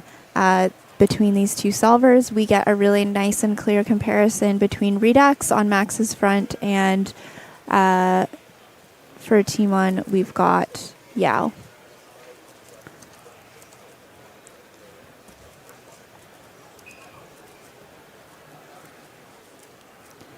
The really interesting thing that you like to watch with 7x7 is it's just such a free... There's so much thinking in the midst of the solve, which feels like way too obvious to say, but there is just a lot of decision making you're making in the moment, like you were saying, Keaton. And when you're using Yao, the decisions or the options available to you are just a little bit less because you're locked into not turning that layer on your left hand, and so, or impacting that layer on your left hand, and so those are the kind of pros and cons. Okay. Max, I think... Looks like he's on edges at 1:05. just before 1 minute just here. but it's just before 1 minute onto edges. So a little bit of a slower pace here. But I think for Max, it is just about getting 3 good solves down that'll put him into that final. Again, there's just so much dominance on Max's front that he really just needs to kind of do what he does every day. 7x7 in particular is an event. I think that it's super luck-based. As we're seeing Max here coming in at 3x3 stage just before 140. He's doing peel or edge parity. Oh, gives himself a dot case. That's unfortunate. Not too bad on 7, but a little bit slower of a round for Max Park here. 7x7 is one of the luckiest events. Timon himself says so. And the reason why... Ooh. 143.19 from Timon Koloshinsky with a head shake coming off on a what is going on kind of head shake. I'm not sure. Kevin Hayes looking at the camera, nodding a little bit here. He'll be happy with a 2-minute flat. Yeah, he will. So what I was saying about luck on 7x7. Yeah. Because you have so many opportunities and so many different stages that you have to go through, sort of unlike a 2x2 where everyone gets the same scramble, you and your opponents in a round are going to diverge very quickly. Right. So you're not going to see the same solution. You're not going to do the same thing. And so there's a lot more luck in whether or not your centers are going to look nicer, whether or not your edges are going to look nicer, especially when you only have 3 solves at the top stage. Essentially, anything can happen, and you have tons of luck. Just looking at our projected rankings here, some of those competitors that we were watching just on that bubble area, we have Kevin Hayes trending well with a mean of the first 2 at 2:01. Kate Graham, 2:03 after 2 solves. Ben Way started off with a 2:06. And we're looking at him. I believe, it's hard to see from the top of his head, but I'm pretty sure this is Ben here that we're watching. This could also be Henry, actually. Wow. It's hard. It's hard to see from the top of their head. I need them to put a name tag on the top of their head. We've got Felix Zemdegs in the bottom right as well, getting set for, I believe, is his second. Yeah. Felix kicked it off with a 2:09. So that actually will potentially be kind of on the bubble. So Felix will be looking to get something below 2:10 here to kind of stay on pace for that final. Yeah, that is Ben Way that we see, 2:23. Ooh, that would make me not very comfortable going into this last solve. You know, the 2:06 is a little bit below. It looks like what we might need at this point, but that's a difficult pill to swallow. So Nam we saw a little bit earlier with a 144. Wow. That is not a bad time. And both Timon and Sun Hyuk Nam right now pacing ahead of Max Park, which is an interesting story with all the talk about Max's dominance in this event. Currently, after 2 solves, the mean of 2 for both Timon and Sun Hyuk Nam ahead of Max Park. Oh, and we have a pop here. That's a pretty major pop for Felix. Oh, gosh. Yeah, that is not something that you want to see. It's taking quite a while to fix it, and that is... Oh, no. When you got to put the cube on the table, a piece looks like it's jammed right there. Oh, he lost about 15 seconds. Yeah. Oh, my goodness. That right there potentially could have just made the difference. Yeah, and Felix doesn't have the same sort of cushion that Ben Way had. A 2:09 instead of a 2:06. Ben Way's already out of the projected top 20 right now. Would need a very nice solve on the last one in order to make it. These side stages, we're calling out skew, round 1, group 9. These side stages, skew. Okay, I believe we also have Lim Hung going on his second solve. We have that now in the top right. And Lim kicked it off with a 151.73, which is a great time, and we'll see if he can keep that up. Again, with 7x7, like we just saw with Felix, there's just no guarantees. It can be a very volatile event. So even starting off with something really strong. And he's got 2 parity algs right here, which is going to add just that extra little bit of salt into the wound. This is not even going to be sub 230. I think Felix is out of finals at this point. He knows it.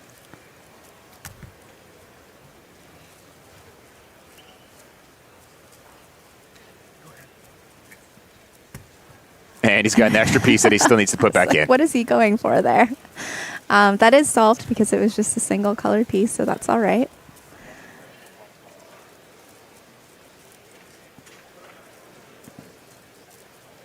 Okay, Lim Hung, I think, on to 3x3 stage already in the 130s. And this is going to be really quick. A 140.41 from Lim Hung. 140 is pretty good.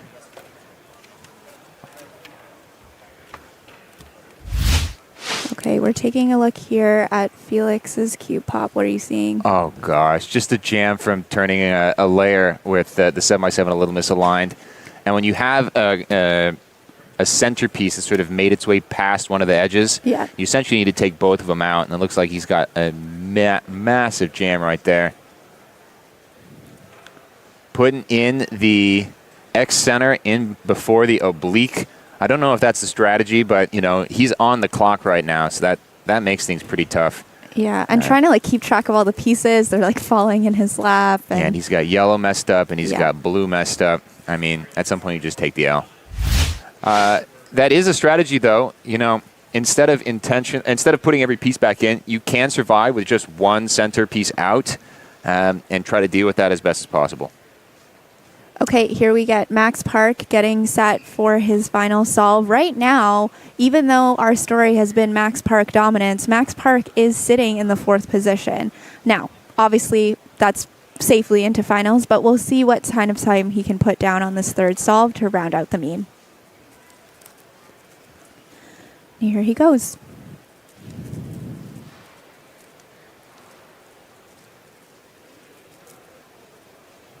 The other thing I'll note is that Lim Hung, with that 140.41, a very good solve for him. That did put him into the projected 1st position, so we'll see what happens on his 3rd solve. Here we have Max Park on the overhead camera. Finishing, he has one extra piece out. He's going to be finishing first 2 centers at 30 seconds. That is, that's pretty slow. For Max, that's pretty slow. Yeah. Well, at the top, what you'd be looking for is it'd be nice to get somewhere around the 25-second mark. You know, so about 5 seconds behind what you would hope for at a really nice solve. He is onto his last 2 centers. And he's going to finish this off above 1 minute, which is not something that you want to see from Max Park. That's quite a few commutators that he's having to do there. So that's each one of those is going to be a pretty time consuming. Taking a look at Kevin right now, 2:18 for the last solve is not what you want, but he's going to come in at about a 2:06, and at this point, looking at the projected rankings, I'd say that's pretty comfortably into finals.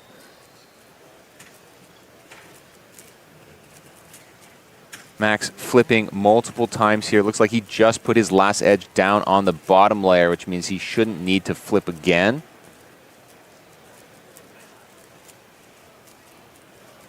Yeah, but pretty far behind his usual pace here from Max. Doing a parity alg there. Decent looking last 4 edges, but this is going to be at or just above 2 minutes.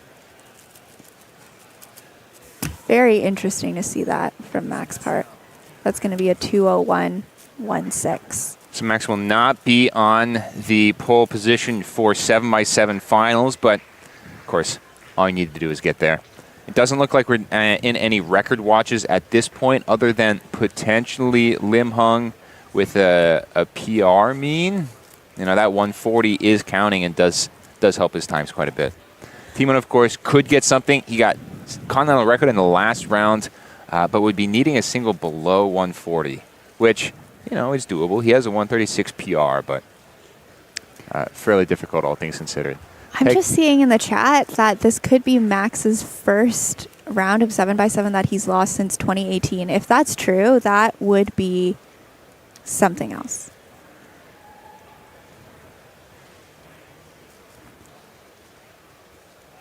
Yeah, it looks true to me. Asian champs in 2018, getting second place in both rounds to who other? Felix Zemdegs. Felix Zemdegs.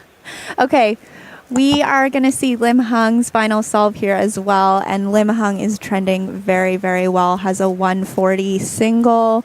Yesterday, we saw Lim Hung just get within 2 seconds of the Asian record single. So we'll see what is there. And I actually saw him after, and he said that was his worst solve. Oh man. We love when competitors are talking about it that way. Assuming you're having a little bit easier of a time getting to getting his last 2 centers done than Max's last solve, but he's still at 118. So at this pace, you're going to be looking at a mid 150, maybe a low 150, assuming that everything else goes sort of as expected. But he's doing a couple of really wide scans around the cube. He's losing track of a piece. I do that quite frequently. But that just seemed to go okay. He's got outer parity, missing the layers a little bit. But yeah, low to mid 150, 153. Again, that'll put him safely into the finals, and that's his worst solve, but nothing to be too worried about. Okay, this is Lim Hung, and we're watching for potentially some really, really good times here. But we see that he's still finishing quite a few centers here. And there's a little bit of glare on the timer, so I'm not quite sure where he's at. Yeah, that's a minute now.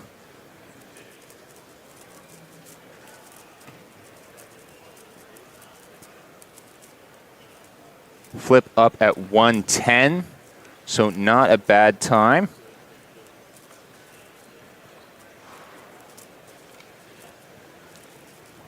Actually, not a bad time at all.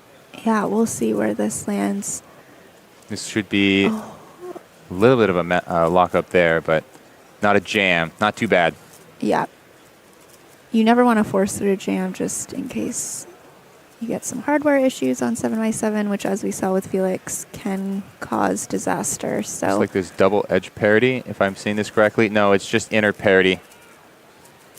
We go onto this 3x3 stage. And it is also going to be his worst solve of the mean 155.31. Yeah, it feels like he might have missed a little bit of an opportunity there on the 140. That's always a nice time to count.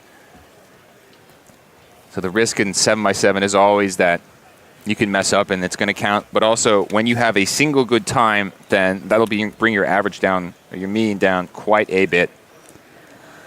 A couple things to look at here. Felix Zemdegs. Just at that 21st position, projected correctly. Okay, just bumped down to 22. Daniel Rush, African record 212.29 in the 19th position currently. And it's looking like that cutoff at that 20th position is once again going to be around that 212 mark. So I stand corrected. I said it might be a little bit faster. It is not. Well, we're still waiting for a couple more people to come in. Sunghyuk Nam, Timon Koloshinsky are now guaranteed locks with sub 150 average, or means. Correction. Lim Hung will be as well once that last solve is put in. And I honestly, I'm a little bit shocked at what we just saw from Max Park, Keaton, not going to lie to you. Yeah, but, I'm not super worried about this. Max still doing very well, and Max is going to be able to make it into the finals tonight. That's all that matters, especially in this semifinal. Yeah. You can't win in the semifinal, but you can always lose it. That's correct. Yep. Okay, and we are about to send it down to Manu Singhal, who is standing by with Lim Hung, who looks to be... he's well into our final round, and we'll send it down to Manu. Welcome, everyone. 7x7 semifinal was very, very intense. I'm here with Lim Hung. Lim got a 149.15. Looks like that's going to place him in third place going into finals. Lim, how are you feeling? Honestly speaking, I'm very nervous right now because this means I have extra tension as I'm going to be next to all the top players. And I hope that I'll be able to maintain my nerves in the finals. What position do you think would have been good for you, just mentally, to finish? Ideally, I was thinking maybe 5 or 6 because I was not too far from the center, and nor was I doing so bad that I'll be off camera and all the stuff. You have recently had an amazing result getting ASR and also getting WR2. How did that motivate you coming into this competition? Honestly speaking, at that time, I was not really practicing as much as I was back then as I was having studies. So the ASR really boosted my courage and maybe I have a chance to podium this Worlds. So yeah, yeah. And talking about Worlds Podium, how are you feeling going into 7x7 final later today? Honestly speaking, I am hoping to podium, but I'm also not trying to put my hopes too high because that just creates extra tension for me. Awesome. Thanks, everyone. That was Lim Hung. Manu, congratulations to Lim Hung. Well into that 7x7 final, and I think we are going, Keaton, straight in to our Megaminx semifinal. Straight in. There is no pause whatsoever. We're going to have the action continuously coming. We've got Aiden Granger here on Solve 1. Aiden with a fantastic 22.89 world record single very recently in May, beating Alejandro Martin Lopez, who's also going to be in this round. LML, absolutely crushing it on Megaminx for the last few years. Second in 2023. Always has this little purple dino with him, which he considers very good luck. Aiden Granger qualified second for this semifinal with a 27.83. LML was our first position qualifier, and notably world record holder Timothy Tarasenko, third place. So Megaminx as a method is always very straightforward. Unlike 3x3, you essentially have two layers of, well, in 3x3 I'd call it F2L, but you have an F2L and then you have an S2L here, and then you've got your last layer, which is how many algorithms do you know? Decently short pause here for Aiden on that one, just over 30 seconds. I think that's a solid start to put down to kick it off. Totally fine.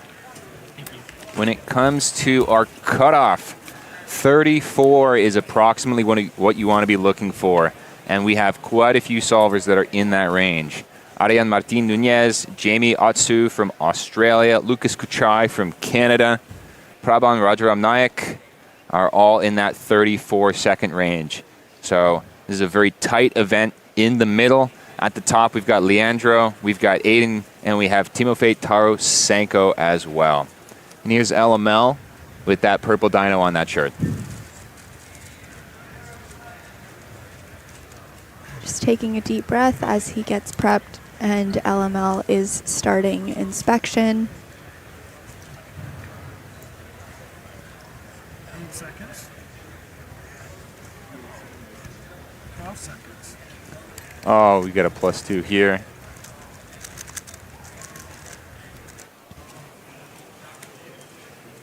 Right, and now we have LML on the screen. About a third of the way, or he should be about a third of the way. Just getting halfway through the solve here now.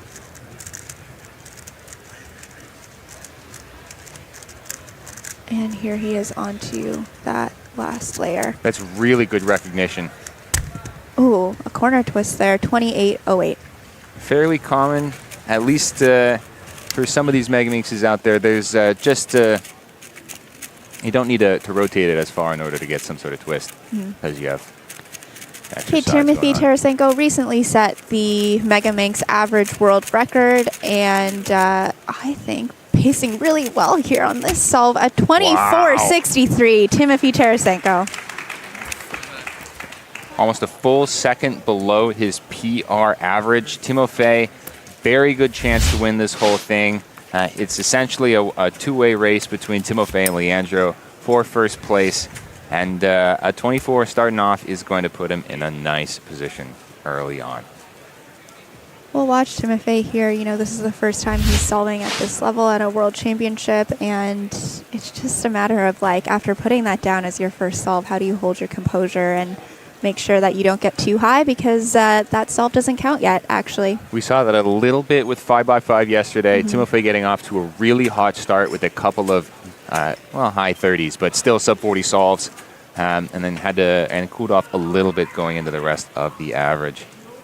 This is Luke Garrett just doing his last layer here. A 35-13 from Luke Garrett. Nick Niang is the defending North American champion for Megaminx, a very, very long-standing Megaminx specialist. And, looks like actually we will not be seeing his first solve. There's a little mix-up there, so we'll look out for him later. This is Berno Lee Chak Kwan from Hong Kong, China, but also a staple in my region in Toronto. And looking at his last layer here in the 30-second range, 36-15. Okay, Aiden is getting prepped for his next solve. That would be a very costly +2. Berno's already on the bubble with the 36 average.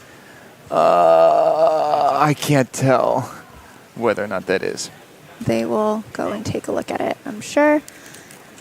Aiden kicked it off with about a 30, I can't remember. 30.14. 30.1.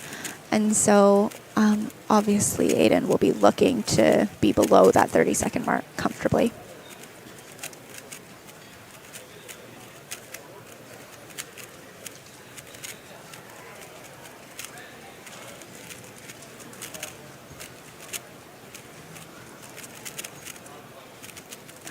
Don't think we're quite going to get below that 30-second mark, but 30.44, again, as we're thinking about that top 20, that will be okay. That's totally fine. Nice PLR recognition at the end, just a little bit slow going into that last layer here. Okay, here is Nick Niang, again, the defending North American champion in this event and a long-standing competitor in this event as well.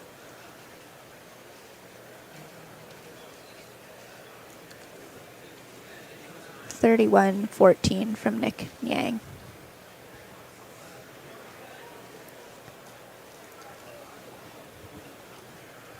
This is Alexander Vujicic of New Zealand coming in here.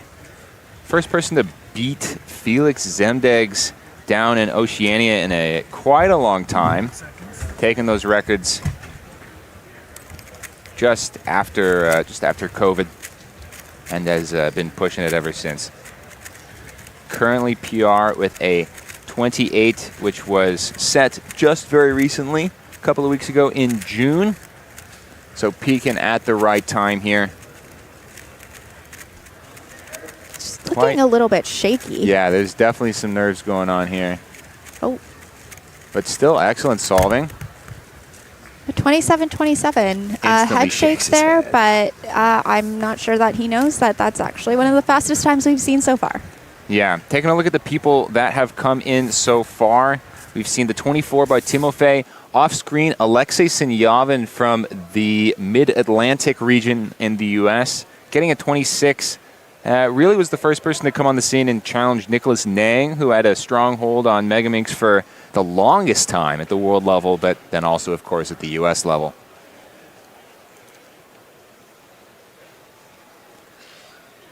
Who we're looking at right now, we should be looking at Kyungmin Choi, getting to the last layer pretty quickly here, and a good recognition, 26-39.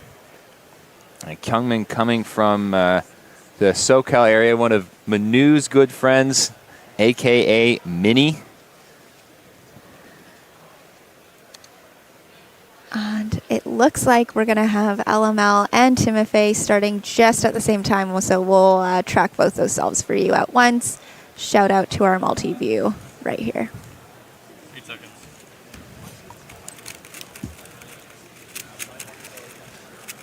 Really close synchronization here between 1 and 2 here at this competition. Again, Timofey kicked us off with a 24-second solve. We'll look to see how he holds his composure to count it or count another really good time. Oh. Well, he's on OLL looking at about 25, where Leandro is done at that time. Timofey, that time is a 29:32. So they're essentially neck and neck here. Mm-hmm. Keaton, how much do you think being in that first position going into the final matters? Well, it's essentially going to be if you're 1 and 2, you're going to be on stream. You're going to have the camera pointed at you. You're going to have all the microphones around you. I think aesthetic-wise, it's going to be about the same. Here, we are, it's essentially, do you want to sit next to Aiden or do you want to sit next to Alexander Wojcic, right? If you're Timofey or LML.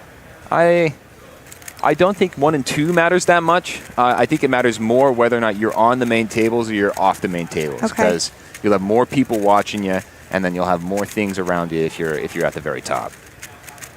Just came out of the top corner there, but Beth Lee from Singapore with a 30-second solve, and she will be looking for a finals appearance as well. Luke Garrett in your top right corner, starting inspection as we look at Alex with a 26:53. Seems a little bit more okay with that one. Mm-hmm. That ending, I'm trying to go safe as possible right now. Just anything safe is good. Yeah, you can pick it up over the hot mics. He's wanting to go safe here, which is the name of the game. I've said it once. I'm going to say it again. You can't win a world championship in the semifinal, but you can lose it. Mm-hmm. Of course, Alex is going to be very far away from the bubble at this point, who right now seems to be Nolan Yu, delegate coming from California, and Ethan Davis, who's a PNW local here to the Seattle area. As expected, it's in that 34-second range, so we'll be watching for that. And Luke Garrett putting down a time here that he will not be happy with at all, 45:58. Wow. Thankfully for Megaminx, you do have a solve you can drop. Mm-hmm. Getting started here, Juliette Sebastian. I know that Manu had a great conversation with her earlier on the stream, and we will take a look at LML's third solve. Again, him and Timofey kind of trending right next to each other, both in terms of their pace, how they're going through this average. Their puzzles are getting run at exactly the same time. So we'll watch both of those. Thankfully, we've got picture-in-picture, so we don't miss a thing. Yeah, shout out this beautiful picture-in-picture this year. Oh. All right, overhead view of LML on your big screen, and on your small one in the top right, that is Timofey Tarasenko. Starting right around the same time, so we kind of get to see how they'll trend through these solves together. Looking at OLL at 22 for LML. This is a pretty solid solve for him. 25:69 from LML. Timofey going to finish with a 27:18. So, again, it's just they're right there up against each other. They're tracking very close. LML seems to be slightly better at this point, but again, there are 2 solves left. They're both going to make it very comfortably at this point. Doesn't look like they're in record contention. We got Alexei Sinyavin here, looking to make it to OLL at about 28 seconds. Pretty quick recognition, 32:29. Not happy with that time. Alexei is essentially looking for sub-30s only. That 32 is also going to be counting because his times tracking right now are a 26 and a 33. Mentioned before, this is Beth Lee from Singapore, a pretty top level, putting down some really good times on Megaminx and looking for that finals berth. Yeah. Megaminx in general, an event where you have lots of degrees of freedom. I mean, you literally have 12 sides to turn. But especially if you are efficient at tracking pieces and being able to find them quickly all around the cube, Ooh, Beth happy with that 28. Couple fist pumps, standing up, and then sitting back down. So that's a good time for her. You know, Beth, not super worried about the bubble initially. This seems to be a fairly good average for her. 30, 31, 30, 28 are the 4 times right now. This is a guaranteed PR for her. And by a decent margin as well. And I believe that's PR single by just about a quarter of a second. 28-19 from Alexander Vucic here, and that will give us a picture of BPA and WPA. Yeah, these guys are all going to be fine. Another name to take a look out for. We've got our former world champion and world record holder Juan Pablo Huanqui here in attendance. The Huanqui brothers coming out and solving. I talked to Juan Pablo a little bit. He's not practicing at the competitive level that he used to, but clearly he's still very good at this. He'll be a solid locker finals at this point. His worst possible average is 32. He's going to make it no matter what. First competitor has finished up here in this top slot. Nicholas Nang, 30.33. Not going to be super happy with those times, but also not that bad going into finals. All right, we're seeing LML's fourth solve and Timofey's fourth solve at the same time once again here. And yeah,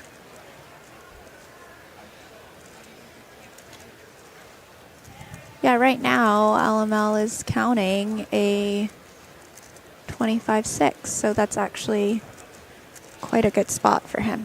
Yeah. LML also only competing in Megaminx this competition. A little bit different than some guys like Timon who try to diversify so they're not focused on exactly one thing. However, 26-3-1 for LML, counting some good times here for him. Yeah, just outside of PR range, but still a very high quality average.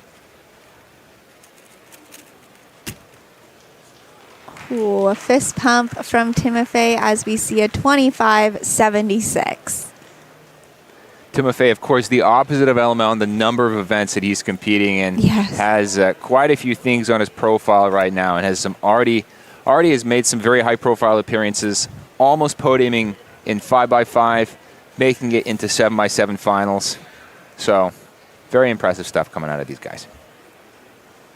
This is Ethan Davis, the Pacific Northwest local, representing Washington speed cubing there with that shirt.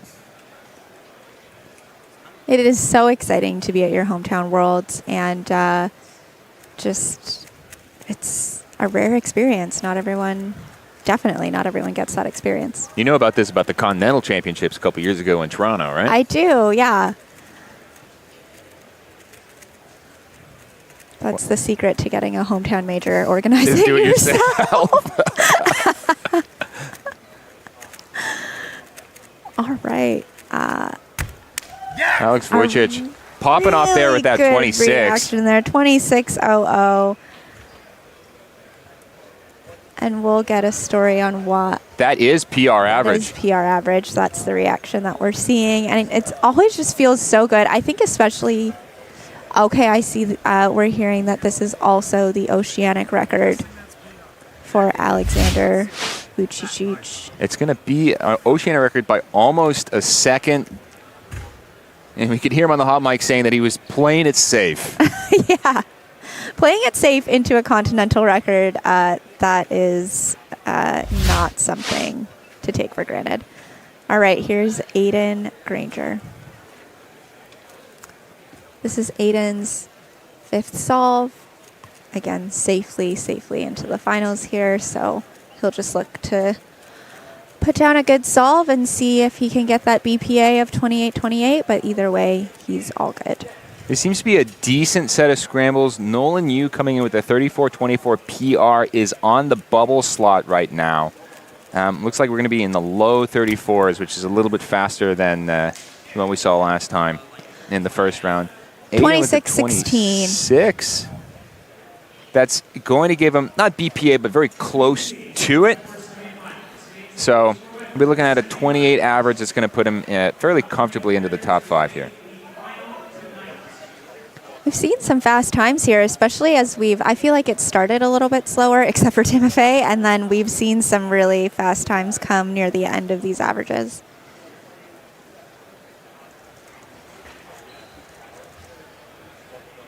LML is going to look at his his last solve, looking for, again, that finals appearance quite safely, and we'll just see at this point the actual seeds on these top solvers are still up for grabs.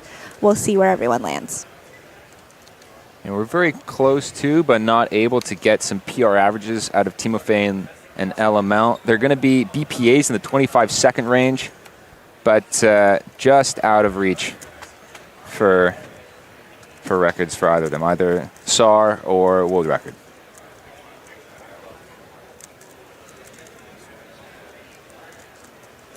Okay, once again, this is LML and Timofey solving at the same time. So you've got Leandro Martin Lopez in your big screen with the overhead cam, getting to his last PLL here with a 27.61, and we'll cut over to Timofey, who is putting down his last solve as well.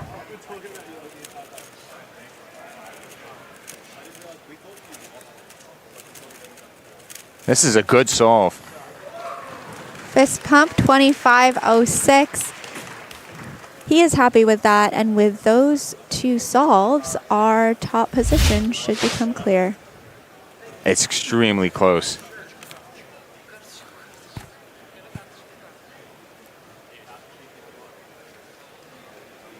Actually, I'm still not sure which one is going to be first or second. We'll see those results come in. Thanks to our data team for giving this to us live. And we are going to throw to Manu in just a second, who's with Alex, who has just set a continental record in Megaminx semifinals.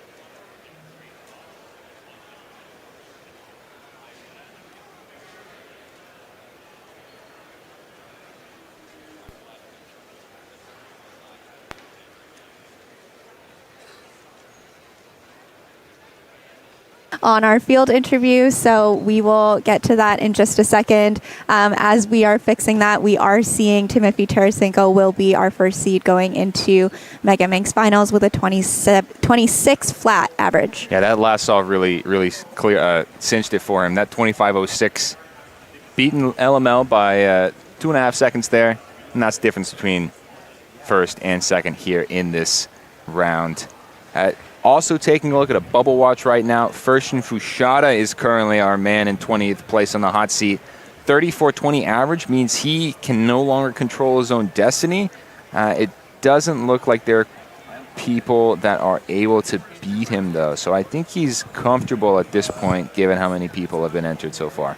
Just seeing a national record as well from Jamie Otsu of Australia, 32.52 That's to sub qualify. Sub Felix, there we go. Keaton, I don't know if you've ever heard Felix talk about Megaminx, but it's an interesting one for Felix, I think. Tell me. I don't know. I think he was just kind of like, oh, I don't really care that much about this event, and then became pretty dominant at it. And of course, there's some 3x3 skill sets, I think, that transfer over that helps you out. Yeah, especially the F2L part. It's actually, I believe, his OCR at Euros 2016 is one of his most viewed YouTube videos. Interesting. More so than some of his 3x3 world records. Okay, you are seeing these semifinal results on your screen right now for Megaminx. Timofey Tarasenko, once again, your first position.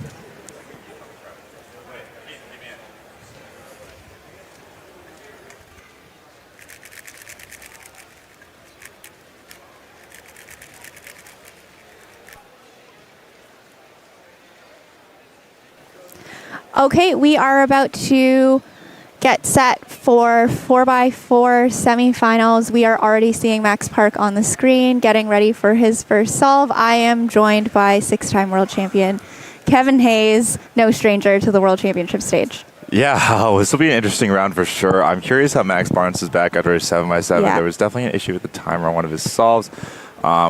Max can be usually is a rock, but when he gets a little emotional over solving, things can tend to fall apart. He's only had 25 minutes to relax since the 7x7, but he looks to be on good pace in this first solve. Turning quickly, a bit of a fumble there. Huge. For Max, it's a huge fumble. Oh my God. Still 20. Great start. Great start. Like, right now for Max, after that disaster 7x7 round, it's just, you want to set the tone. You don't need to get win this round, but you want to get a top 3 finish. God, 1991 so from Timon Koloshinsky. Guy's crazy. Like, he's just so good. I saw him in the hallway earlier. I was like, have you calmed down from yesterday? He was like, yeah, it took less than 24 hours. I was like, good, because you've got more to do today. He's a liar. He's totally still Jazz from last night. Like, it was a great, it's going to be the highlights of the weekend for sure. 1990 from Timon. Let's see where Sebastian is. We got Patrick, though, and maybe we'll pull up Patrick. I mean, Patrick Ponce is off stream, just passing the 20-second mark here. Here he is. So not to put some pressure on Sebastian, but okay, first of all, he did admit that his 17 should have only been a 14, not a 13, so okay, I won't make his fun of him as bad. We were warming up. He got 17, 7, average of 5 on stack mat. Okay, so here he is, coming up for his first solve, and let's see what he has in store here. All right. The shameless support for the early 2010s Cuber starts right now. It's allowed. All right, Sebastian. Oh, come on, dude. You know you're on stream. You don't need to film this. You can keep the video. Okay, we can see him twice. All right, Sebastian. Let's get we got to set the pace here. Like, Max is a little off. You know it. Like, he's going to probably... he should have a good start. 20.1 with parity in the lockup. So, like, you don't know what's going to happen with Max, but, like, you got to set the tone. You got to get the W here. Like, anything less than I mean, it's fine. It's not a big deal, but, like, you got to win this round. All right, here's Sebastian Weyer getting started, and just... Oh, let's go. 7 on the flip. That's a good start. We're looking for 8 or better is usually kind of the standard for no parity. Come on, man. OL parity. Come on, Sebastian. Actually execute that better. 20.28, so just slightly behind sloppy. Max. That's so sloppy. Seeing Maddie Hiroto Inaba here do some OLL parity into a 23.80. All right.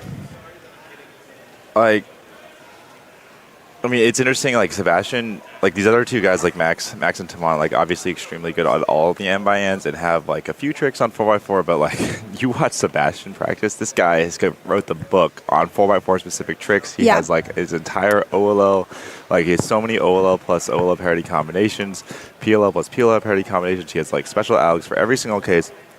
He has so many fancy tricks, while, like, Timon and Max, like, definitely practiced a lot of 4x4 and had a good amount of tricks, but it is night and day with, like, how specialist Sebastian is, which obviously you can see in the speed of their 3x3 and 5x5 times. Sebastian's nowhere near them, but is exactly keeping the pace in 4x4. Timon Koloshinsky is going to get set for his second solve. Started off extremely strong with a 19.91. So Bernho Lee Cha-Kwan, national record, Hong Kong, China, 18.93. Great start for him. Jumped up to the lead, actually. The only person to get an 18 or better on the first solve. Timon getting started, and we'll look for his flip here at just under 8 seconds. So really good pace. That was a rough first white edge, though. It took 2 full seconds to get that last cross edge. Nice S-move on that. 22.56, shaking his head. Yeah, 22.5 with, like, that's okay. That's not even, like, that amazing with double parity, and he only had a single parity. Yeah. Well, never mind. Timofey, I thought it was on last layer, but 21.39. Timofey Tarasenko, we're getting to Max Park's second solve here, looking to bounce back after a rough 7x7 round, and did so with a solid 20 flat solve. And we'll see what comes here on the second. yeah, I can kind of already see it, Max's face. He seems a lot more relaxed. I was in his group for 7x7 semis, and there was just a lot of nervousness, you could tell. I think it just started out pretty poor. I saw him before the round. He was warming up, and he got a 155, which is like extremely rare. And wow, nice solve from Max. Going to be a 20 again with parity. 20.5, 20.1 with 2 out of 4. That's very solid stuff. I mean, it is unlikely that like there's only been like a handful of sub 20 averages ever, and only a handful of sub 20 averages ever, and so it's really not that likely we see one in the final. It obviously would be extremely impressive and very exciting. And Taman got one during round 1, but low 20 is likely to be a winning time.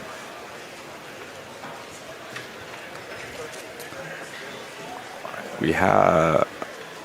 Okay, so not much has happened still. Taman with that 19.9. Max pacing well. Sebastian and Max at low 20s. But we're just waiting to get some more results in there. Luckily, we do have... The side stages are a little bit ahead, so some of the data entry is already going in, and we're going to see... Okay, Sebastian Bayer getting set for his second solve here. Maddie in the bottom left. It's going to be a little hard to see him. Probably good to zoom into Sebastian's overhead cam. It's really going to be more of a 3-person race here, most likely. All right. All right, flip at 7. If we can get a no parity solve here, we're in a good spot. This is not good edges. Sebastian, oh my. 1796 from Sebastian. I was looking at the wrong thing. Totally messed up. Okay. Is it possible to get a replay of that? I thought the camera angle was like, okay, that was Maddie's overhead cam. And I was like, oh no, what is going on? 17.9. Now we're talking from Sebastian. Here's the replay. All right, thank you, production. Oh, look at those D moves for the cross edges. That's some forward. That's some yo. Okay, 8. Let's see, very nice. Oh, fluid. Oh, God, the 3-2-3 edge pairing is so nice. All right, we'll take the no parity. 17. When we have a no parity solve, it's like 17 seems like a great time, but no parity 17 is the expected time. Yeah. That was a high 17 as well. Yeah. 17.9. I mean, that's like what we're talking about. Like, world record's 19, but if someone gets actually their truly good execution on like a 2 out of 10, we could easily see low 18. Like, there's definitely a full second to be had.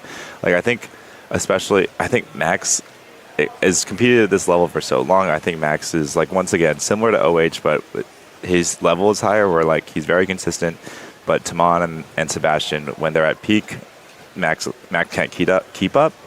But Max just always gets that 20, and it's still really hard to beat him because his standard is so high. Max Park and Timon Koloshinsky starting their third solve at the same time here, so we'll track both. Max is in the main view.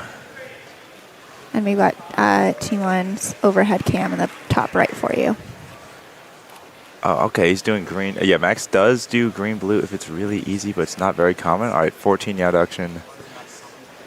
Parity. It's a little off. Okay, and we'll see a 22.15 from Max Park, a 21.51 from Timon Koloshinsky. All right. Sebastian Bayer, doing pretty good. He's in the lead. Max and Timon both doing totally fine. Like, just like pretty standard around. They're pacing for their 20-second averages. I think it's shaking out pretty similar to how... Whoa, Luke Garrett with a 19.6 first solve. Good job to him. Congratulations. Probably his first sub-20. It is a PR, but clear. It's Nam with a 19.9 in the first solve as well. Kaiwin with a 20.9. So, all right, the outside of the top 3, everyone is doing really well in this first couple solves. Once again, similar to that 5x5 final where we saw Timofey Tarasenko jump out to a great start. It's like everyone has the capability to kind of keep up, but only the truly top guys can see those times and be like, all right, we're fine, let's just keep going. But we'll see if any of these like ranks 4 through 10 solvers can actually get 5 20s in a row. Someone not having a hot start, Maddie here, starting off with 2 low mid-20s, and this here will be a 20.98. So that's a little bit better for what we were hoping to see from Maddie. Right, but that's still not very confidence building. He had no parity on that solve, so like someone like Maddie's caliber, a no parity solve really needs to be under 20 every single time. Maddie had a really strong first round, and so, you know. Yeah. third place in the first round, breaking into that top three against Sebastian, Taman, and Max. I mean, we'll keep repeating it, but it's just so true. These three are a step above the rest. And Sebastian knows right now he's at a great spot. He's got 20.2 and a 17.9. His average is wide open. Let's get 16. Or 14.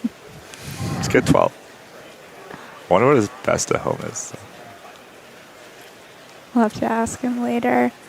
Wait, was that a 6 flip? It was a very fast flip for sure. Come on, Sebastian. Okay, 13 redux. Dude, stop getting parity. So parity. 2051 from Sebastian. We're obviously taking the Ola parry 20.5, but based on the original pace and how smooth the his turning was efficient, or his plan was efficient, but his turning was sloppy. I think it's similar. We saw similar on the 20.2. Just a little bit of that nerves. Sebastian is a fairly good competitor. I wouldn't say he's as good as Taman or Max, but he has been in these situations before. He competes very well. But those times at home are definitely 19s, while we're adding half a second or so because of execution mistakes here. This will be Max Park's fourth solve in his average. And we'll look for the flip here at 6 seconds. 6. Uh-oh, what was that? He did a wide R, and there are a couple instances where you do want to do a wide R, but that was definitely a mistake because he undid it immediately. And nice. No parity 1913 from Max Park. That's hilarious. That's the star power right there. Max got more applause for a 19-1 than Sebastian did for a 17-9. All right, so solid solve for Max. I wouldn't no parity. We're happy with the 19-1. Max consistency level. Usually it is crazy, but we are expecting 18s usually from no parity at kind of Max's top tier capabilities. But we're on a great spot. He's counting a 20 and a 20. One more decent solve and we're locked into a sub 21 average. And I think sub 21 is kind of that break point where none of the other competitors outside of the top three can really sub 21 is so hard for them. While obviously Taman and Sebastian, sub 21 no problem, can do that with a 7 out of 10 parity count, but everyone else was going to require some crazy execution and some good luck in order to go under 21. Maddie's definitely one of those people, but we did even with good execution and good luck in the first round, he got 21-1.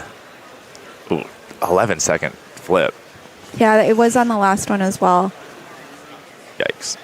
Tough round for Maddie. Yeah. He should be likely. Okay, nice end. A 22.93, and Maddie just knows this is not the kind of solving that he wants to be putting down. It's okay though. The projection is about 25.9 to make finals, low 26, and Maddie's counting at 22, 23, and 25, so he's totally fine. Luke takes in Washington native. Gonna be one of those people right on the cut. He's at 26, 23 right now. The average is very open. He is a Hoya user, one of the fastest in the world. I hope he's not feeling the nerves too much during the hometown worlds. It can really get to you. I experienced that quite a lot during 7x7 semifinal. 26, oh man. 26-8 for Luke. Well, he'll be one to watch right on the line for sure. Making this final is definitely going to mean a lot to him. And Taman Kolashinsky on his fourth solve, 19, 22, 21. Certainly not in a great spot. He's doing just fine if he can get another sub 20. He's going to lock in a low 21 average at the very least, which, I think will secure him in that top three like he's looking for. Some OL parity there into a soon 22-26. Yeah, I think in best case scenario, he can execute soon plus PLO or ZPLO plus parity as fast as he executed that ZPLO right there.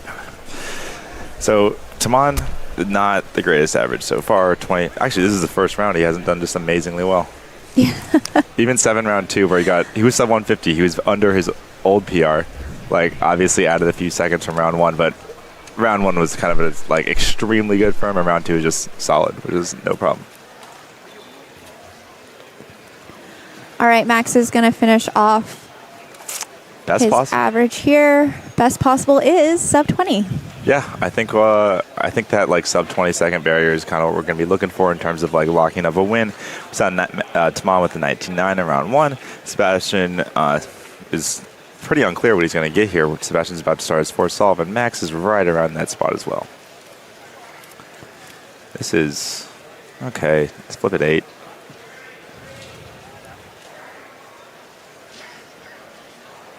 He gets no parity. He can lock up best possible, but all up parity. Easy J perm. Oh, J perm plus PL. That's unfortunate. Double parity 2389. We'll look at Sebastian's fourth solve here. Yeah, Max Park locks up worst possible average, 20.95. Still sub 21 though, so it's extremely unlikely he finishes outside of that top 3. Let's see what Sebastian's at. Redux at 14. Oh wow, Sebastian is getting just like brutalized by parities this average. And that's one of his fancy. That looked weird. It's one of his fancy PLL plus parity cases. Double parity 22. Not the worst double parity solve, but again, we want to be looking for 21 on double parity. But Sebastian's doing well. Actually, a very standard average. Parity 20, no parity 17, parity 20, double parity 22. You're just hoping, now it's like all that last solve, your worst possible and best possible are very different, heavily dependent on quantity of parities on the end. Something to watch too is Felix Zemdeg's on the 20th spot bubble. Had a 29 on his third solve. Obviously would not like to count that, but we're looking at a BPA of 24, WPA of 26. Whoa, this is a fast round. Luke Garrett currently projected to get 20th with a 25-25 while it was low 26 average in the first round. Can we get on Felix full screen? Felix will almost certainly lock up a final spot with a best possible average. He only needs a 23-26 for best possible. He's bringing it up a little bit. He's definitely on. He's on 3x3 stage. Come on. Uh-oh, he needs to get on last layer. Come on, man. Oh, no. Oh, no, Felix. Felix, you can't miss. He's going to miss both finals tonight. 2017. He's mad. He's not Actually, happy he's about mad. Now I'm curious how annoyed he was in 7x7 because he, like, walked by and was like, it's okay, like, shook it off. But, like, when you got 4x4 right now, you can't pretend, like, you have to pretend it's okay. You can't even process it emotionally until later. Like, going over 2, I think today might be is a tough one. We will see though. He is going to be locked in the worst possible. Oh no, 20. No, not worst possible. We got 27. It's going to be close. It's going to be 25 high for Felix. We'll see how people's results look out. But right now, Luke Garrett is the projected line with 25-2. It's a very fast semifinal after what we saw. Actually, how fast was Mega Semi? But 7x7 was so slow. Yeah, 7x7 was a slow. We were projecting that cutoff to be a little bit faster, and it wasn't. It was just actually about the same as round 1. Even worse, though, because in round 1, 20th spot was 212, and like 19th was like 208. Yeah. I was expecting, honestly, like 207 to make it. Like multiple people, 211, 211, 212, 212 made it. Like it was quite a really slow 7 semi, and this 4 semi is looking to be really fast. I'm curious how, like, the excitement of last night, people just see that and they really want to make finals, and it just adds a lot of, like, obviously so much on the line. Like, this is what we're all here for, but wow, it's a big day. Timon Koloshinsky's fifth solve here. His BPA is 21-23, so looking for... and this could be his BPA here. Oh, yeah. 1890 from Timon Koloshinsky. And he saves what would have been his first bad round of the competition. Not an amazing round by his standards. Actually, right around his average official round, 21-2. Totally fine. It looks like he's very likely to wrap up, just snag that third spot. Cowan Wang currently projected for 26-4. Okay, we'll be still looking out for Sebastian Valla's last 4x4 solve here, and BPA is 19.5, which is his best ever. So Sebastian's on a great spot. All he needs to clinch first place, to stay in first place right now, is a 22.07, which honestly, even with double parity, should be fine to do. Sebastian, let's go. Let's get it. His cube has just been delivered. We're going to see, I think, the end of Timofey's solve here and then cut straight to Sebastian. Yeah, as soon as Sebastian gets inspection, let's definitely get full shot. Right. Oh, nice solve from Timofey. 1869 from Timofey. And all right. Let's this is one you've been waiting for. Come on, Sebastian. Like, let's get that first place in round 2. Let's prove to everyone, like, he got a world record in 2011. Timofey wasn't even born. That is wild. It's true. All right, Sebastian, let's see what we got here. Nice. A little sloppy. 8-second flat. This is the time when you're a little sloppy and you're just like, all right, let's just get no parity here. Oh man, Sebastian, come on. Parity. Oh yikes, dude, this is terrible. Oh. Literally, he showed me that algorithm at dinner last night. He was like, oh yeah, this one's like really hard to recognize. Maybe I shouldn't do it. 2571. He knew it. Come on, Sebastian. And he almost lost it to Mod. Max won. 2119. Max Park will be our first position qualifier. That's what we're saying. Max is so consistent. He cannot match the top end speed of everyone else. But you know what? Sometimes everyone else can't match their own top end speed. Max with that 20.9 average, like that could win if it's a little bit slow of a final. It's a little bit slow at the it's a fast semi, but at the top end it's just a little slow. Max Park taking first place. Obviously, like Sebastian kind of threw that one away at the end there, but that is the difference maker. Like that's what we saw last night from Timon. Like the inverse, she just like absolutely destroyed the end, brought it home. Sebastian needs to channel a little bit of that Timon energy, and I think he'll be in a great spot tonight, but it's going to be tight. 20.9, 21-1, 21-2 from the top three. Cowan Wang having a great competition. Finished third in 5x5. Third and 5 last night, which is, let's be real, the best he could realistically hope for. He is leading the pack of that wash behind the big leaders in 4 and 5. And we'll see if he can continue because 21-6, Timofey's going to round out the top 5 for sure. But we will see if he's going to be 4th or 5th or 1st. Actually, wow, Timofey could get all the way. Ooh, Nam with a 19.5. Okay, Nam is in there too now. We got a couple more solves left. Let's try and get on Timofey and Nam. Ash didn't know. Okay, so where's... Oh, no, Felix is out. Felix is out. It's guaranteed. Unfortunately, a rough semifinal set from Felix. He's already guaranteed 23rd at the very best. That's unfortunate. He finished just a similar spot in 7x7 semifinals. You really hate to see it. He does have 6 tomorrow. 6x6 will be his last. Yeah. Who's going right now? Let's get Timofey on. We want to get Timofey and Nam on their last 2 solves. Those are definitely our main priority. But yeah, like Felix after 21-9 in round 1, he did so well into just a really disappointing round 2, and he's going to miss the finals at 4x4. All right, we might just have to wait for the data on Timofey and Nam's last 2 because we've got 2x2. Oh, they already finished. All right, we're going to swap out really quick. They're going to get into 2x2 right now. Sorry.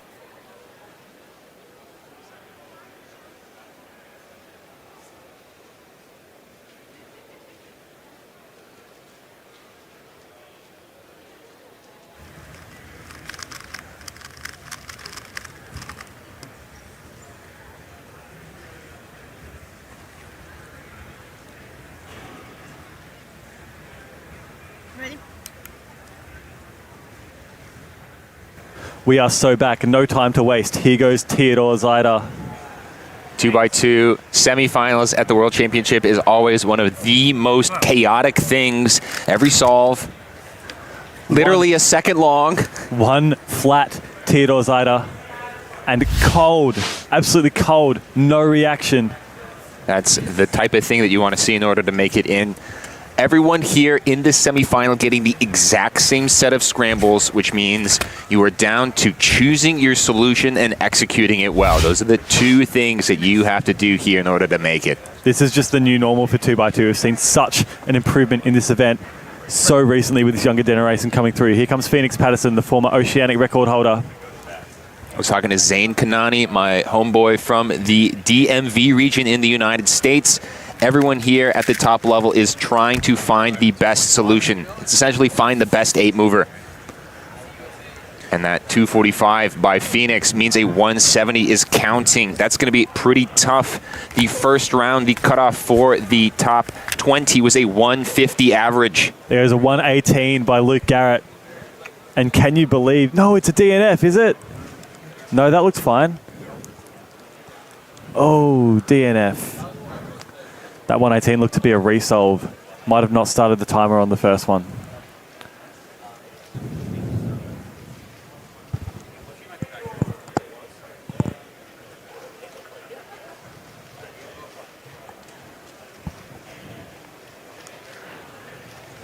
On red stage, believe that's Bofan. 211, and it's fine. It's no penalty.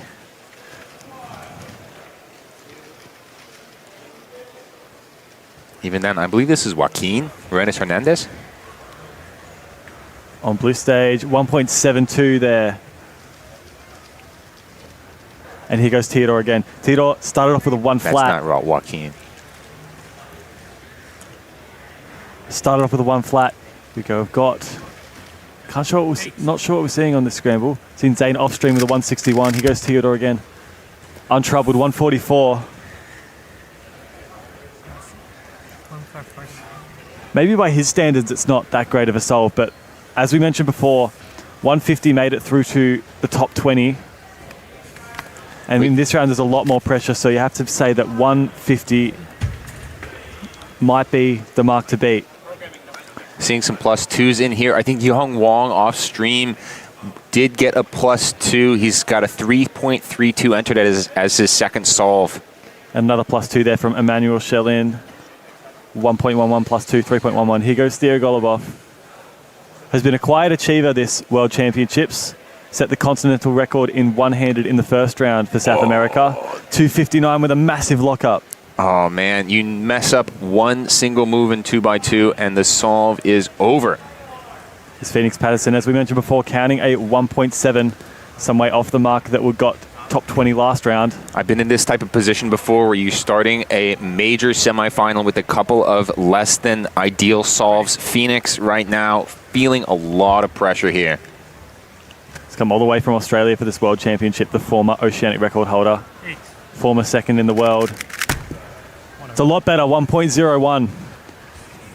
So yes, that 1.70 is going to be counting. We knew that already though, and 1.01 gives a lot of room to improve the average later on. But that upside with the 101 is very, very good. 3.54 for Kerry Creech. You have Ryan Pilot. Quick time, fist pump. Not sure the time Ryan Pilot got there.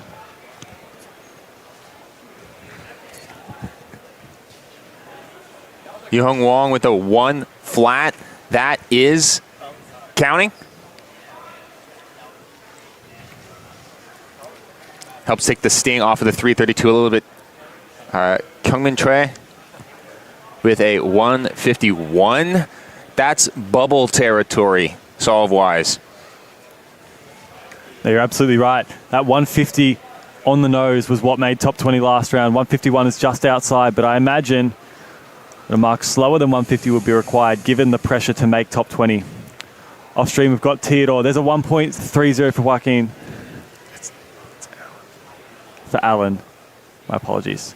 Theodore's Ida once again. 0.72! And impressive. That cheeky smile. I mean, what else could you say? He's the world record holder for the 2x2 single with a 0.43. That 0.72 is just so calm. That's pretty impressive as well. 0.97 average means that any sub one here is going to be sitting pretty. 0.72, no reaction except for that light smile. 8 seconds. 12 seconds.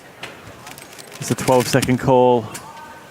Aiden with a 147. We also have some former world champions here. Anthony Patarakis, 122, currently slotted in 5th in our projections, taking into account the solves that we have so far. I've seen Phoenix Patterson, for the time being, just outside of the cut. 21st on counting solve at the moment.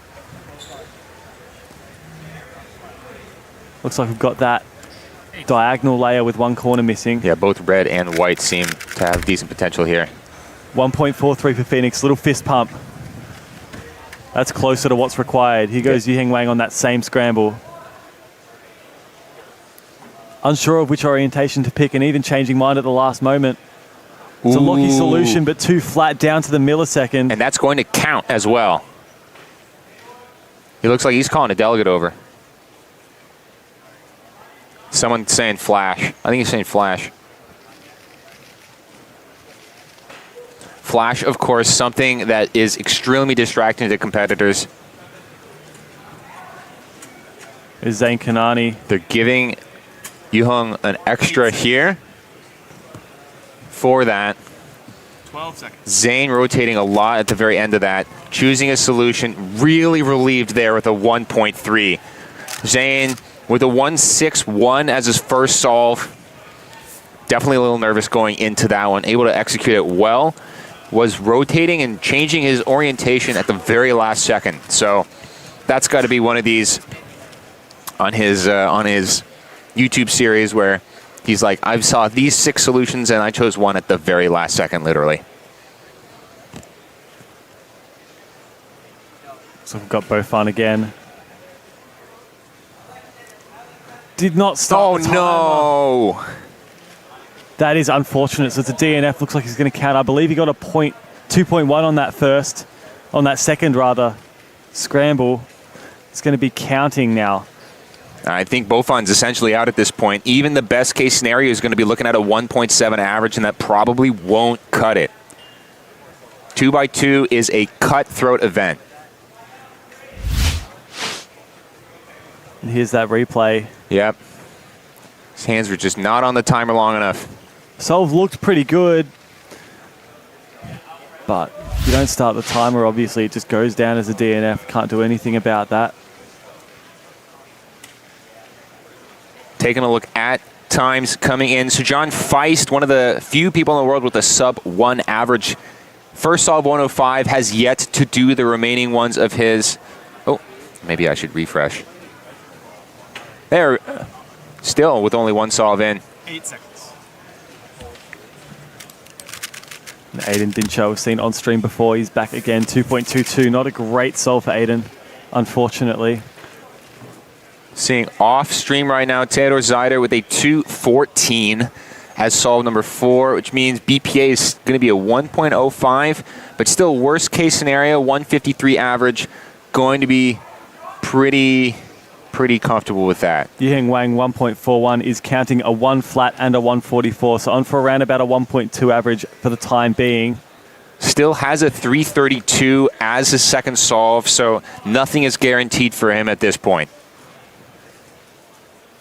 George Scully, our Rubik's representative, 179. George recently moved all the way over to Toronto from the UK to work for Spin Master.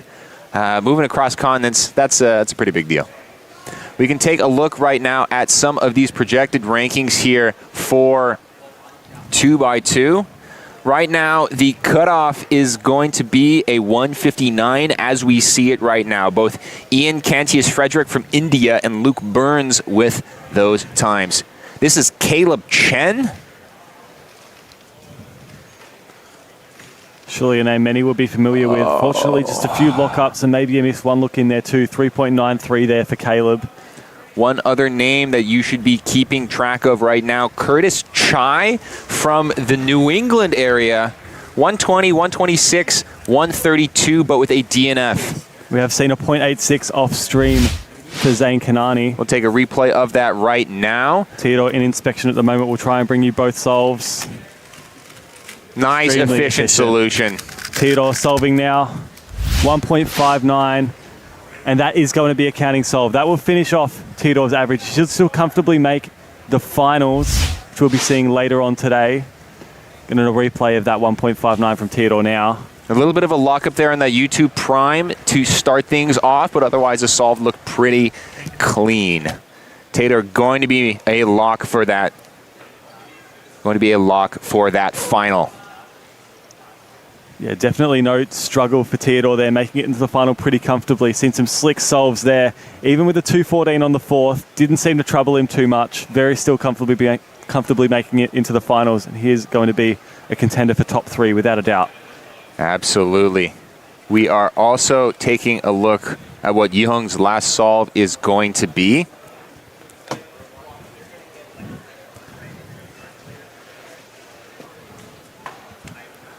Some names. Phoenix Patterson's completed his average 159, definitely on the bubble. Roman Rudakov, also from Australia, 154. These competitors are on the hot seat right now. Oh man, I've been in that position that I would be so nervous. There's Beaufort finishing with a 1.48. At the moment, I believe out of the bubble. I think Beaufort is not going to be able to make it, but we still have 3x3 for Beaufort coming up later today. We're going to be taking a lunch break after this round, and then we're going to be starting with 2.5 hours of 3x3. Yang Wang with a 1.13, another counting solve. That's going to get him around about a sub 1.2 average. He'll be fine. Very, very comfortable. Top of the table for the time being, we would think. Yes, we have Theodore with a finished average as well, 1.34. We have a lot of people closing in on Yiheng possibly. Sujan Feist's best possible average, in fact, a 1.18. So it looks like for the time being, Yiheng Wang is almost certainly locked a spot up the top right now. We're going to need to wait for Zain Kanani's 4th solve in order to say anything definitive. A couple of well-known competitors for other events here. Sung Hyuk Nam with a 238. Brian Johnson with a 388. Putting a little fist pump on that one. Of course, these guys, Sung Hyuk's a big cube guy, and Brian Johnson, 3x3 and square one are the places where I see his name pop up the most.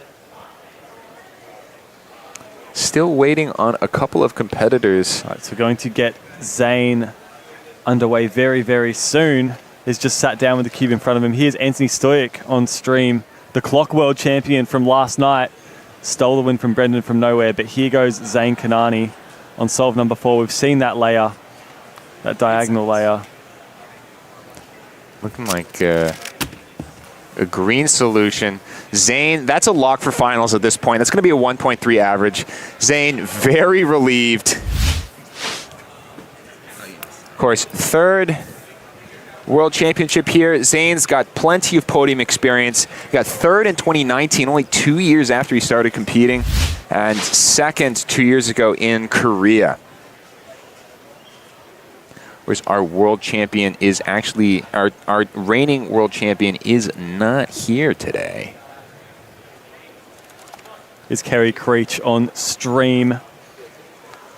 Very, very smooth turning, but looked like a miss one look solution. Just over 3 seconds, 3.02 there for Kerry. Don't see his name in that projected top 20. No, unfortunately, Kerry is unlikely to make it at this point. Neither for Sung Hyuk Nam, unfortunately. 3.66 there, so he's going to be counting a high 2 he got on a previous scramble at least.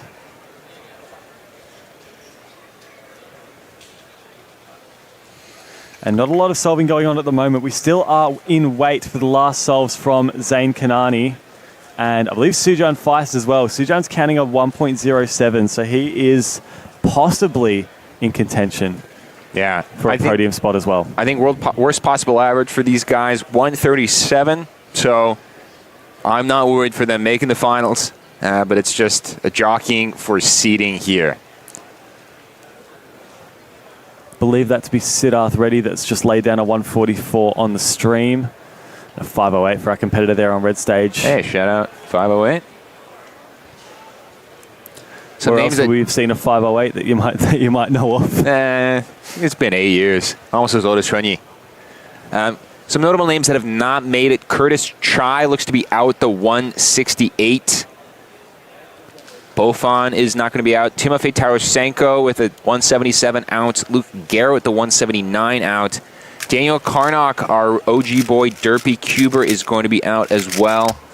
Will Callan, 2019 U.S. National Champion, is not going to be here. Michael Nielsen, 190 average, is counted two 2-second solves at the end of the day. Michael Nielsen, of course, the reigning North American champion from last year.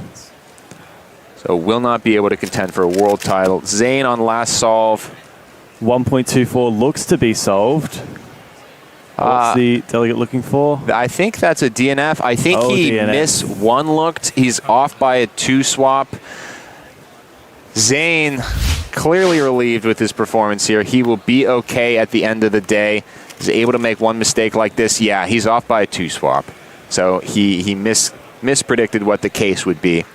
But Zane's going to get that worst possible average, 1.37. Either way, it still definitely is very comfortably making the finals. We've got Emmanuel Schellin, Swedish national record holder. A little bit of an underdog in the 2x2 scene. Is currently seated 9th with a worst possible average of 1.99. That would get him out of the cut. 1.36 is going to guarantee him a spot. That is a counting time. So he's counting a 181, another 10, and that 136. So he's pretty comfortably in the final spot. Now, that bubble is around about the 1.67 average mark. I think the only person so far, I think in fact everybody who is still yet to solve in that top 20 is going to make it regardless. So we haven't seen a 4th solve from Jody Brewster. Seen Zane Kanani's 5th solve. That was a DNF, worst possible average, but still very comfortably making it. So it looks like your top 20 is set in stone. Curtis Chai missing out. There is one asterisk, which is that we only have the semi-live data entry for the main stages. We have the side stages where we haven't seen anyone come in yet. So all that data entry is still not completed at this point, which is why when you go on the WCA website, you see everyone shaded in light green as opposed to dark green for that clinching spot for finals. Yes, so once we get more of those times entered in, they will switch to dark green if they are guaranteed to make it. But as it stands at the moment, 1.67 is required for anybody on any stage to make that top 20 for finals. Absolutely. Now, we saw a similar thing with Pyraminx earlier yesterday, and the hot seat was number 20. So there was one person from the bottom 80 seeds that was able to make it. Oh, really? Yeah. Wow. So that Pyraminx second round yesterday was historically fast. I think we've ever seen a round so competitive. Even 1.95, not even making the finals, is absolutely unbelievable. I 100% agree. And I think that just is reflected by the fact that in the finals only one person even got sub 2. Yeah. Michael Nielsen called those scrambles juiced during his interview. I would say that's immediately pretty after apt. that round. That's pretty apt, I would say. I think as much as these competitors are very skilled and they can knock out some good averages, having some helpful scrambles is, definitely a boon for some of those people. Absolutely. All right, so with that 2x2 semi-finals finished, that is all of our events done for the pre-lunch spots. We're going to be cutting to our lunch break now so we can get some lovely feed. And who are we going to be seeing on stream? Kerry Jarman. Yeah, we're going to be interviewing some of the people that have been able to help make this World Championship happen, with some of their names, of course, behind us here on this wall. But then after that, we're going to be moving into 3x3 round 1, our main event. Woo-hoo. Stay tuned, guys. We'll be right back. Can't wait.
Welcome back to Rubik's WCA World Championship 2025. It is our lunch break, and I am joined by Phil Yu from the Cubicle. My name is Alyssa Esperaz, and Phil, thanks so much for joining us.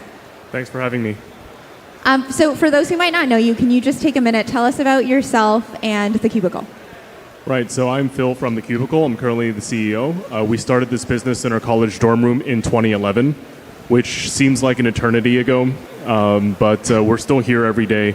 We love cubing a lot, and all the people who work at the Cubicle are very passionate cubers. Awesome. Can you tell me about what goes into a decision to sponsor Worlds and why it's important to the Cubicle to be part of this competition as a sponsor? I think the decision was pretty easy for us. We really wanted to be a part of this event. It doesn't happen in North America very often. I think the last one was in Vegas in 2013, which I went to. But we don't get it very often in this side of the world, and we just jumped at the opportunity because it was so cool.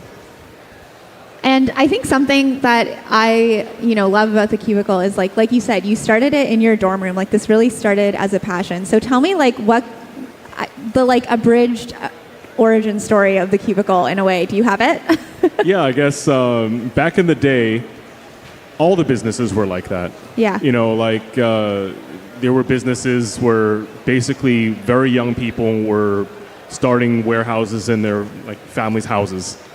And so we did that with our dorm room. That's I think this industry is in general very young and very passionate and progressive. And so, that's how every business starts. I think if you interviewed another CEO of another cube store, they would tell you a very similar thing. Yeah. I did this in my home because I really loved it. Yeah, absolutely. Okay, so from your dorm room all the way to this year, you brought on Yiheng Wang to Team Cubicle. Tell us about that. Why and how you got Yiheng kind of on board and the impact that you've seen it have. Yiheng's awesome. Yeah. A lot of people don't know this, but he's a kid. Everyone thinks he's just some machine that turns out 3-second solves or it's kind of hard for some people to connect with him also because he's in a different part of the world. But part of the reason we wanted to work with him so much, besides his obvious talent and passion for cubing, is we want to bring more people sort of into his world and bring him into our world. Yeah. And just better integrate communities together. And once you get to know him, he's a really funny kid. He'll forget his jacket at the restaurant. He'll watch 2 hours of YouTube for no reason. And then he'll get a sub 4 average. Yeah. He's just a kid. He's awesome. 2 hours of YouTube for no reason. We've all been there. Well, YouTube's banned in China. YouTube is rare. Oh yeah, that's true. That's good. Do you have a favorite Yiheng moment from since you brought him on board? Yeah. So he, so English is, I don't know if you can call it a language of his, but it's like a second language. And so he likes to say things with an accent in a really comical way. So whenever he says very good, he'll be like, oh, very good.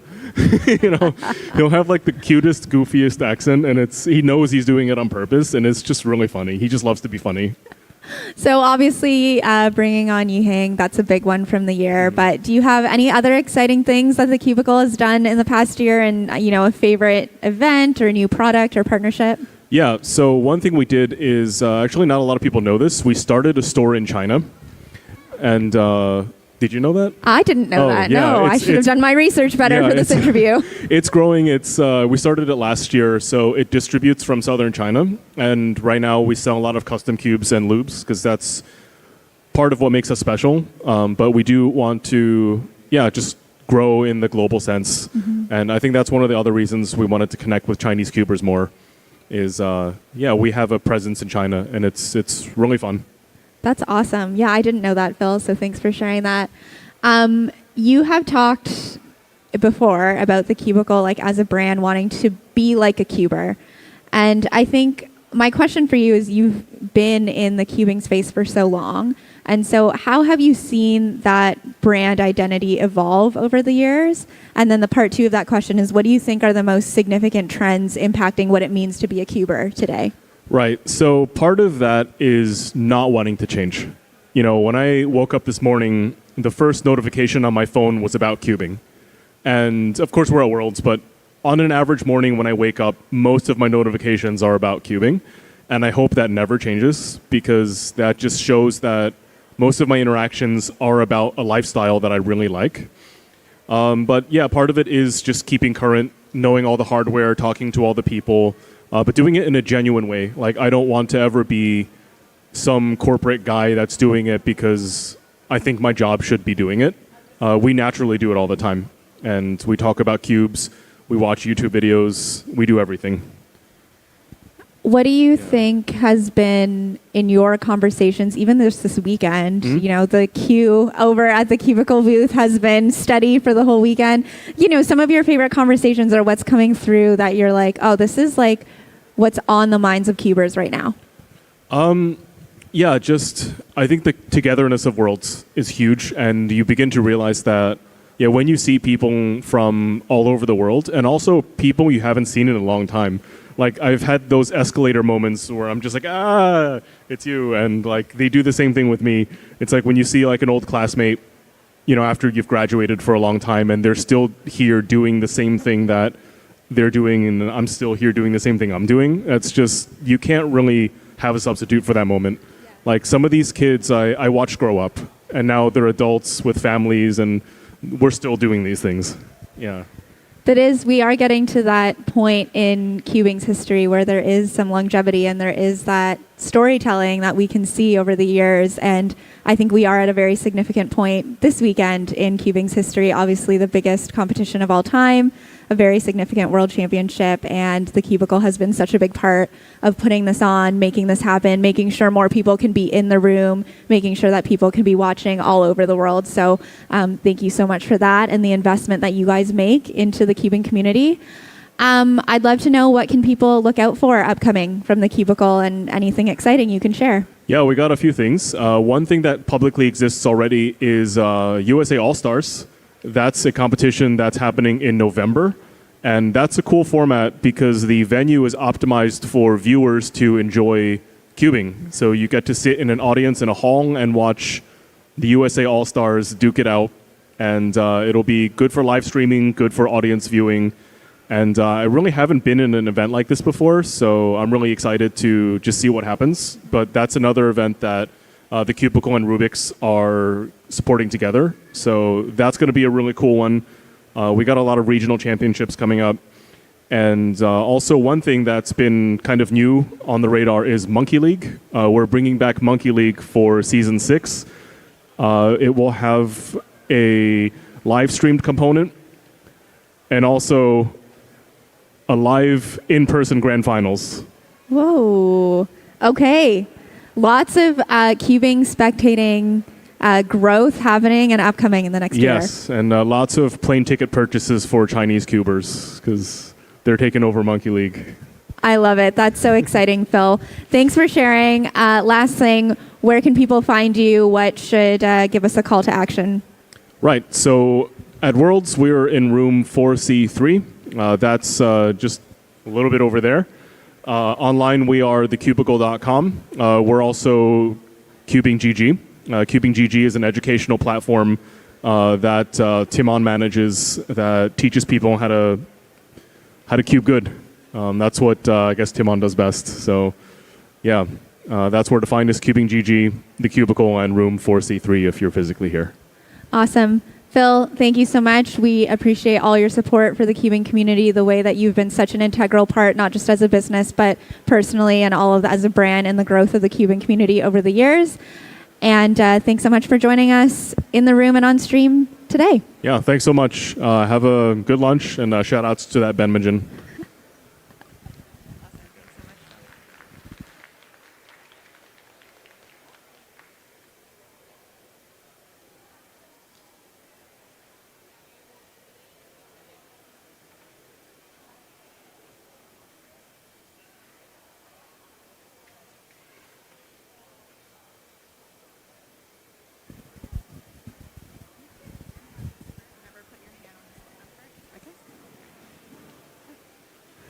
Awesome. Moving right along, welcome to Carrie Jarman of the WCA board to the stream and to have a conversation here in the room on our lunch break. Okay, for those who don't know you, just introduce yourself and your role with the WCA. Yeah, so my name is Carrie Jarman and I am the chair of the WCA board.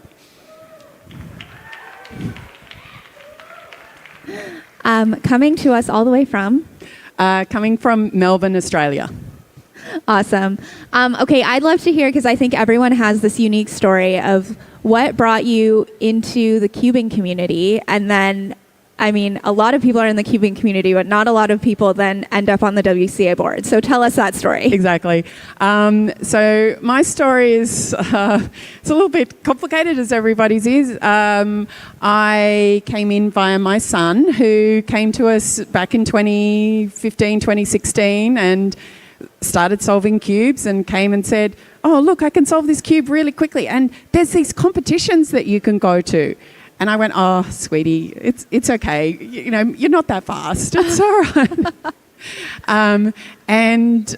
But he went, no, they're for everybody, Mum. And I went, oh, okay. So we took him along to a competition to watch, and he just loved it. And he helped all day. He judged, he ran. And then he started competing at the end of 2016. And then he came to me and said, Mum, there's not enough competitions in Melbourne. Can you help me organise one?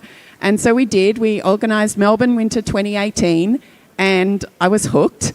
I loved the environment. I loved the community. I loved everything about organising competitions and how much fun everybody had at them. And it sort of went from there. And then I got roped into organising Worlds in Melbourne in 2019. And from there, I became a delegate. And then I sat on the board of Speed Cubing Australia. And then I am now on the board of the WCA. It happens sneakily. It does. Just, you know, to everyone watching out there, just, you know, you got to watch out or you end up on the WCA board.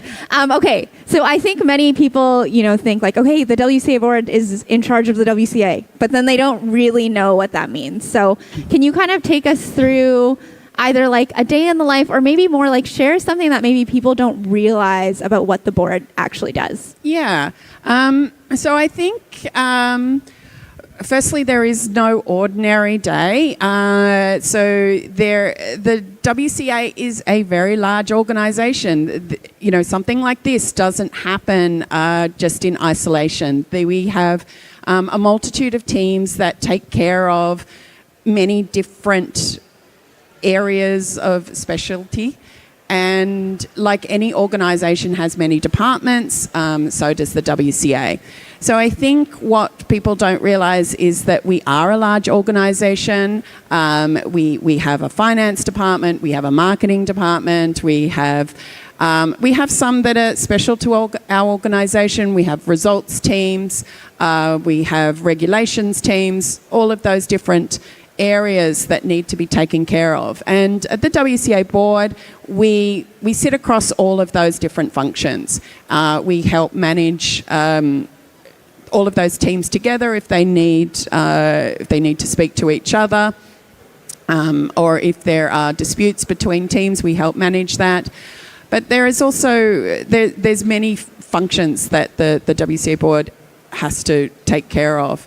The other thing that is that we are a business entity. We are a registered not-for-profit in California, and so that comes with a lot of requirements and constraints there, so we have to manage that. So I think one of the most surprising things is that we actually are a large business, and we need to act like a large business in that way. Yeah, definitely. I mean, I get just a little bit of insight into all the inner workings of the WCA as a delegate, and every time I think about it, I just think there's so much going on here. There's so much going on. Yeah, indeed. What's on the mind of the board right now, and what are kind of your top priorities? Yeah, so we have the entire board here, which is so rare to get all of us together. So we have members from Australia, from the US, from Canada / Pakistan, yay. But being able to meet in person is so valuable. So we've used this time where there are so many of our team and committee leaders and our senior delegates here. We're using this time to meet with them, meet some of them to meet for the first time in person. Often we do a lot of Zoom calls and stuff, but to meet people in person is so valuable. So we've spent the last 3 days huddled in a boardroom upstairs. We try and get down on the floor as much as we can. But one of the big things that we're working on is the vision and strategy of the WCA. It needs a refresh. The WCA has changed substantially in the last 5 years. Understatement of the year, maybe.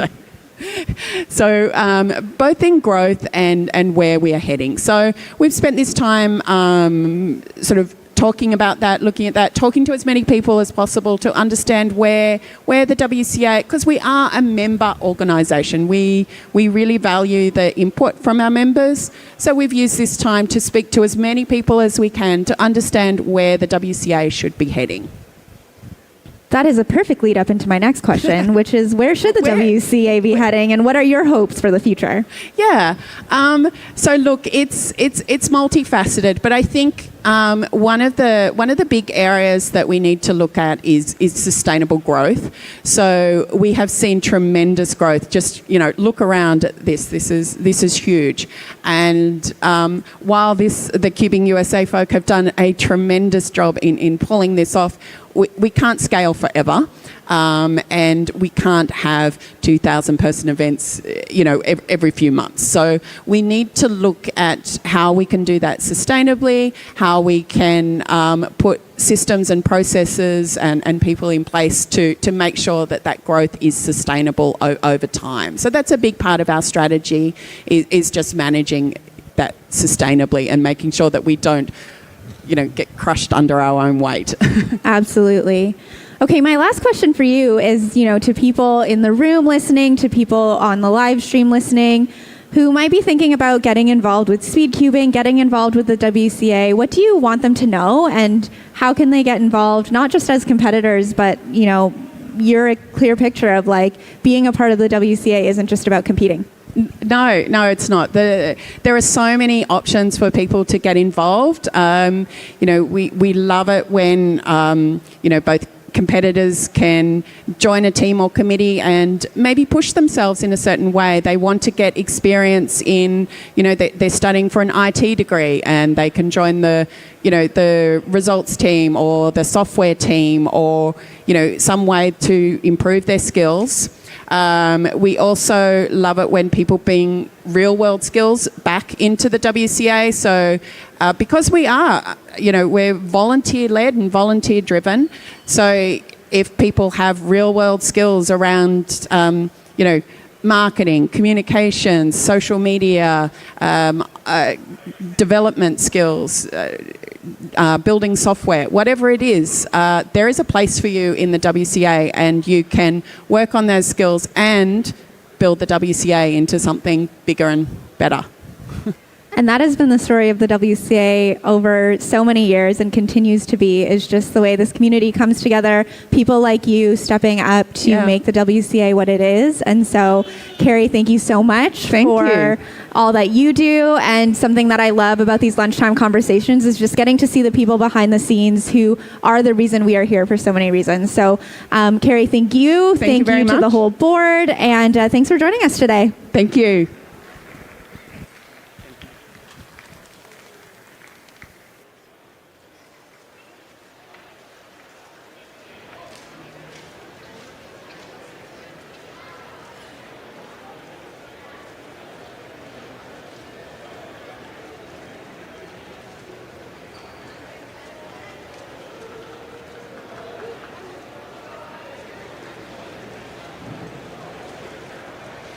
Main stage, 3x3, group 1. Main stages, 3x3, group 1. Volunteers, please get to your group.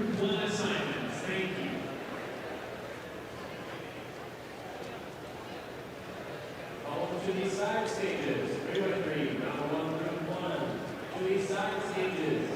3-by-3, round 1, group 1. You're also calling up round group 3 of team line. The unofficial letter 4C1.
Eight seconds.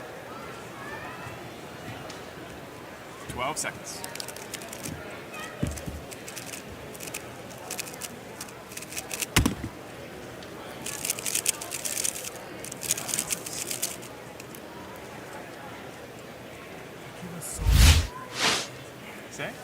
so slippery. Oh. Did you just move it? Or? Oh, like when I was practicing, it was actually fine.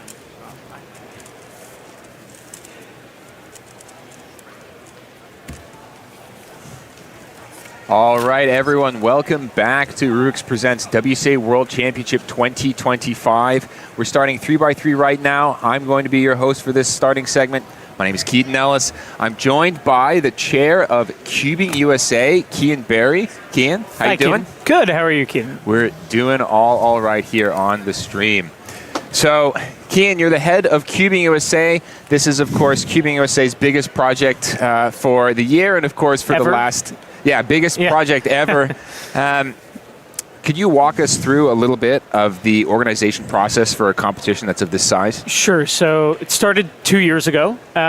We put up a proposal for 2023. We weren't granted it. We immediately said we wanted to host 2025. We went through a long process of requests for proposals for cities around the country that were accessible enough to foreign guests and attractive enough to warrant, tourism and things of that nature.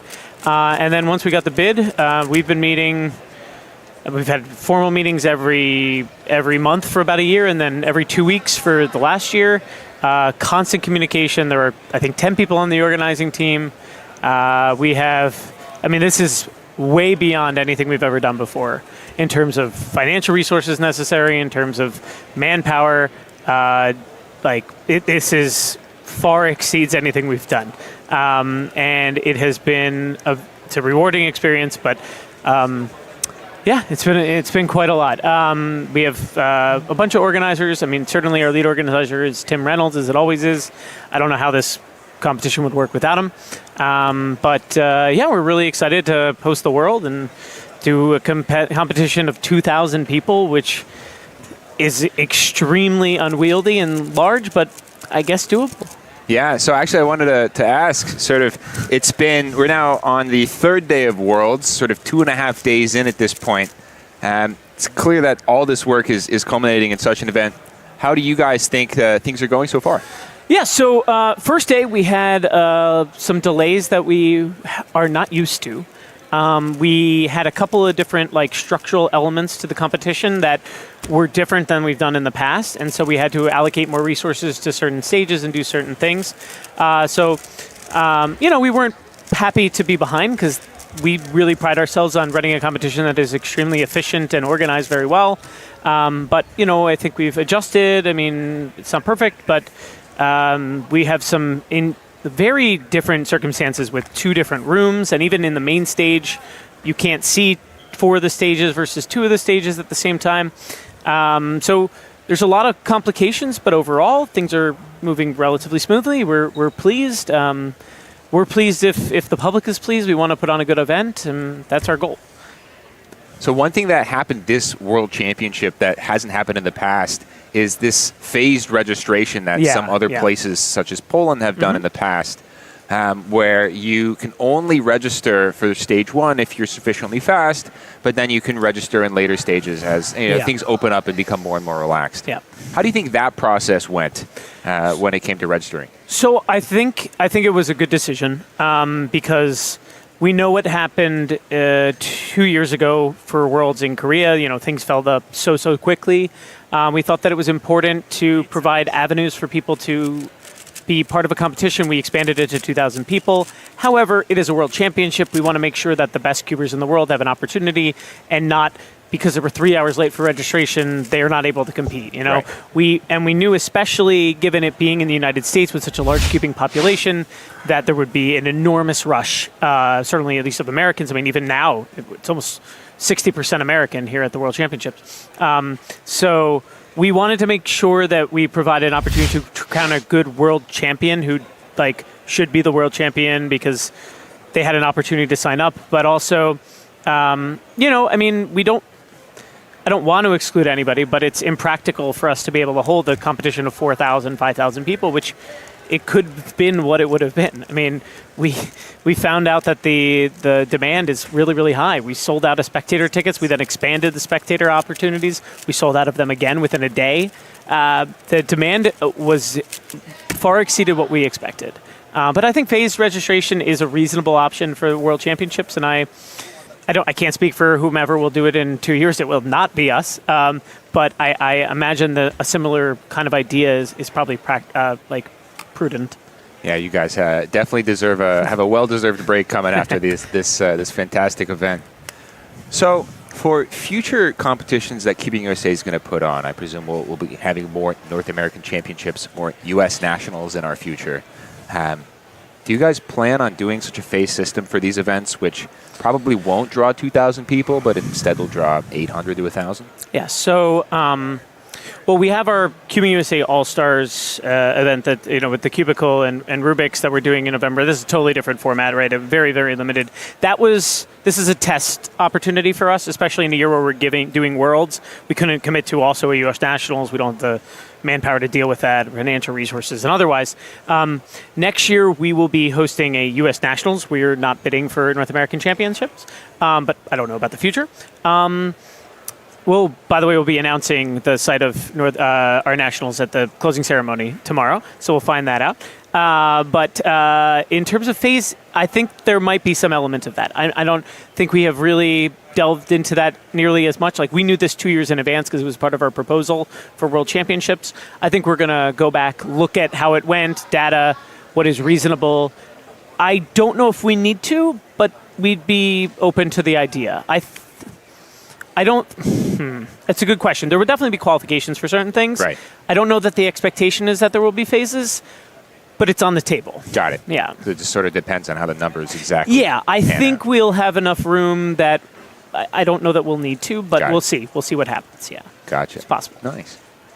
So one thing that's also different. So 12 years ago, CubingUSA, or a group of guys who called themselves that. Yes, correct. We were not incorporated, and that was not good. But yes. But a group of guys who call themselves CubingUSA were able to organize this competition in Las Vegas in 2013. The organization has changed an enormous amount since that point. Like you mentioned, instead of a group of guys, it is now formally a 501c3 nonprofit organization. Yes. I wanted to ask a couple of things. First off, when you're doing this bidding process for the World Championship, now that you have this sort of formal organization in place, what was that process like? And then sort of what did you need to do in order to win the bid for 2025? Yeah, so like I had mentioned earlier, we put in a bid for 2023 for Chicago, and we weren't selected. So we had a meeting. I believe there was a post not being selected meeting with the board to ask what kind of things they wanted, and some of those things changed because board members changed, and so priorities have changed in the last couple of years, of course. So we tried to work on certain things, like we reduced registration costs this year versus last year at North American Championships. Even though this competition is costing us a great deal more money, we were able to find other revenues to mitigate that problem. And we felt that, we felt strongly that we wanted to have a huge competition. We feel strongly about certain other things. I don't know that anyone else in the world tries to provide lodging for volunteers, for example. Thank you very much. We think that is a really important thing. We know our volunteers work very, very hard, and we want to compensate them as best of our ability. I mean, considering, this is a nonprofit organization which has 0 paid employees. We still want to do the very best we can for all the people that dedicate their time. We had some differing goals maybe than what was our proposal in 2023 maybe had certain different goals that didn't align with what the WCA was looking for in that proposal. So we talked with them and adjusted as appropriate, and we found another great venue. We were committed. We wanted to host another Worlds. It had been, over a decade now, and 2013 was awesome. It was, in my estimation, the best competition we've ever run, probably to date still. It was perfectly smooth. We had no issues, and it was the largest competition in history at that point as well. I've been around long enough to remember that very well. This was very different. In 2013, it was Tyson emailing Ron Van Brookum and saying, hey, we're going to host Worlds next year. That was the bid process in 2013. Things were much less formal. Yeah. Wow. Well, I also want to ask a little bit more broadly about how CubingUSA operates and sort of what it does aside from organize a world championship every 12 years and a U.S. Nationals every year. Yeah, so that has become a major focus, especially, like I said, we're 10 people who all have like full-time jobs. So mostly, the board is separate from nationals organizers, whatever. But, a major focus for us is to put on a good nationals every year or do a worlds or do other things. We have in the past, certainly, and we still continue to, although at a lower level, support competitions. But now that there are more regional organizations, there's less direct support from CubingUSA. The board is 7 people. We meet informally, or we formally maybe twice a year, not in person. Maybe here we met a couple nights ago to discuss big picture ideas, what we can do to be better. We want to support those things. We don't have a lot of revenue opportunities other than competitions, so it's difficult to do too much beyond that. But that is, right now, I guess, is our major focus with the limited number of supported competitions that are necessary. We've now, I think we helped expand cubing throughout the United States significantly in the past. We got to all 50 states. We got to Puerto Rico. We were trying to serve underserved communities. And at this point, our focus has largely been major championships.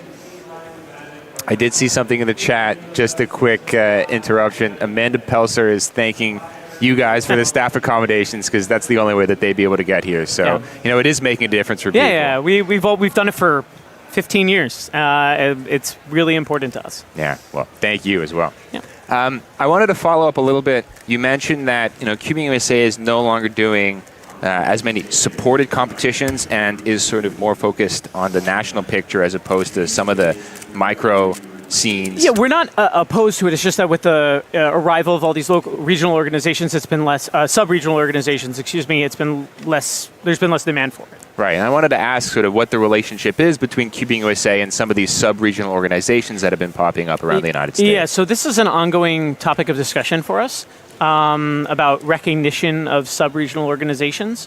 Those that are nonprofits provide maybe more of an opportunity for us to do that. An LLC provides certain complications because we're a nonprofit organization. We're kind of getting guidance from our council and things like that about to what extent we recognize, because there are complications. We want to provide them opportunities to speak directly to the WCA, which is the benefit for it. However, there is some indication that they'd be essentially speaking on our behalf, which we want to have some kind of quality control over. So it's an ongoing discussion. We would like to do that and provide them more opportunities to speak directly to the WCA and bid on things, because right now we're the only organization that could bid on any international event, but we don't because feel CubingUSA is the only recognized regional organization. We're not opposed to that not being the case. We are not interested in controlling anything. We're trying to help support in any way we can. I see. Nice. So I also wanted to ask, you had mentioned earlier about the All-Stars event that is essentially going to be our U.S. Nationals this year. Yes. That's, I believe, November 1st and 2nd in Providence, Rhode Island. Right. Mm-hmm. And you mentioned this is very different than the style of event that we're seeing here. Yes. Instead of a convention-style event, it's a streaming-focused event.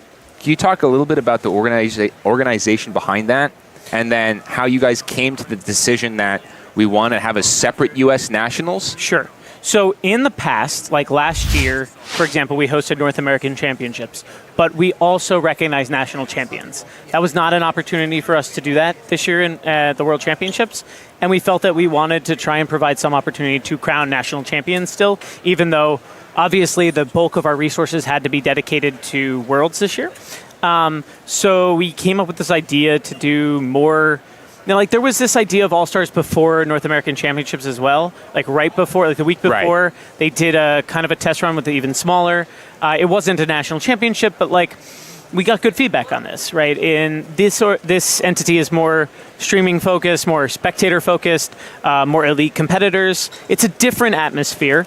That's not our goal for nationals going forward that I expect.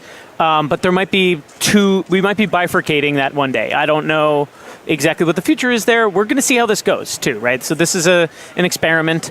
It doesn't require nearly the same resources that an event like this has, neither manpower nor financial resources. So it's a test case. I think it's an interesting idea. We want to provide opportunities for the viewing public. I don't know what kind of I was very surprised by the number of spectator tickets we sold here. I don't know if that's going to translate to the same thing in Providence.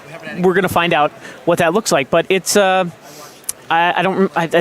sure it was Tim's idea at some point because everything is kind of Tim's idea. But yeah, I think it has potential to be a very interesting choice. Just an anecdote about the spectators.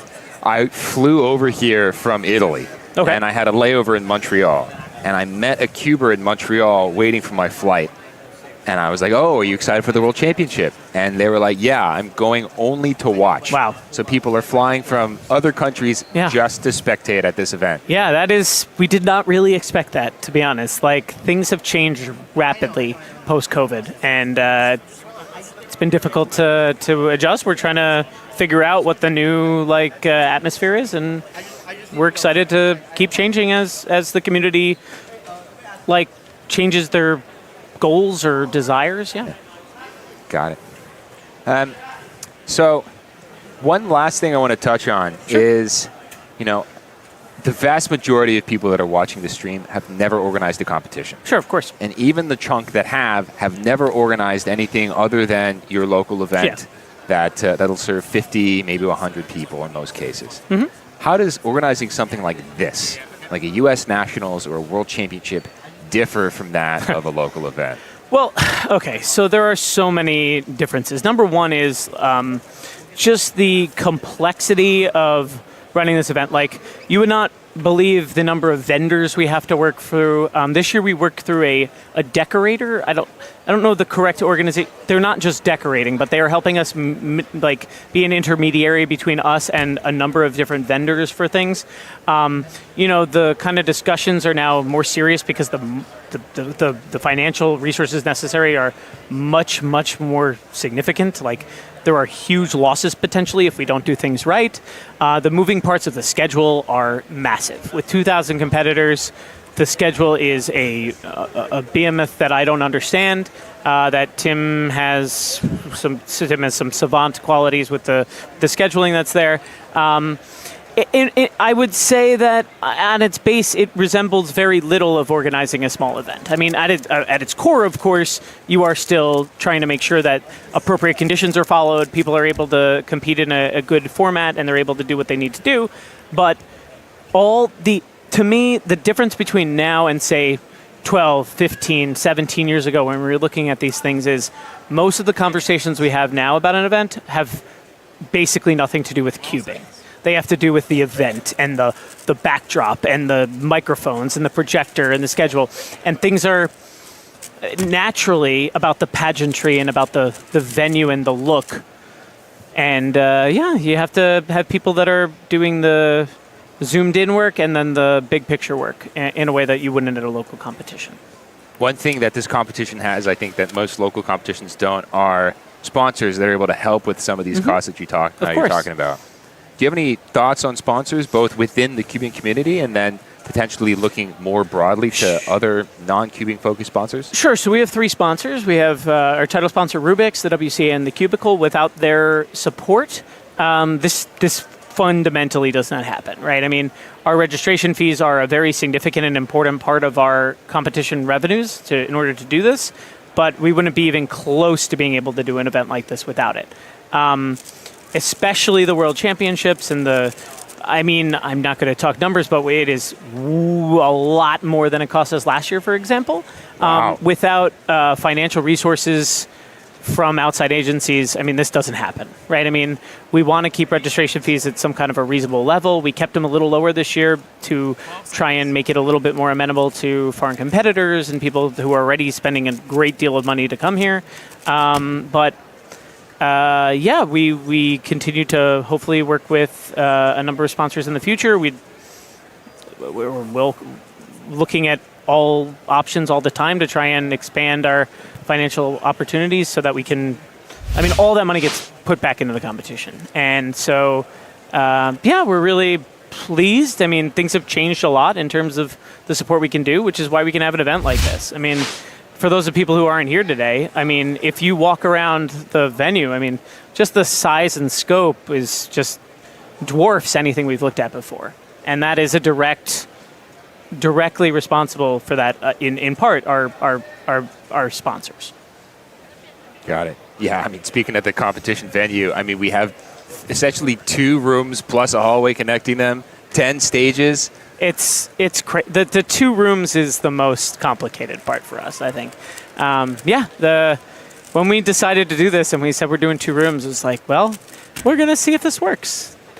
And it's gone okay. Some things that we want to continue to improve upon over the next day and a half, but I think we're feeling pretty good about the competition and the solves, and we've had some very exciting moments, and I'm sure we're in for some more.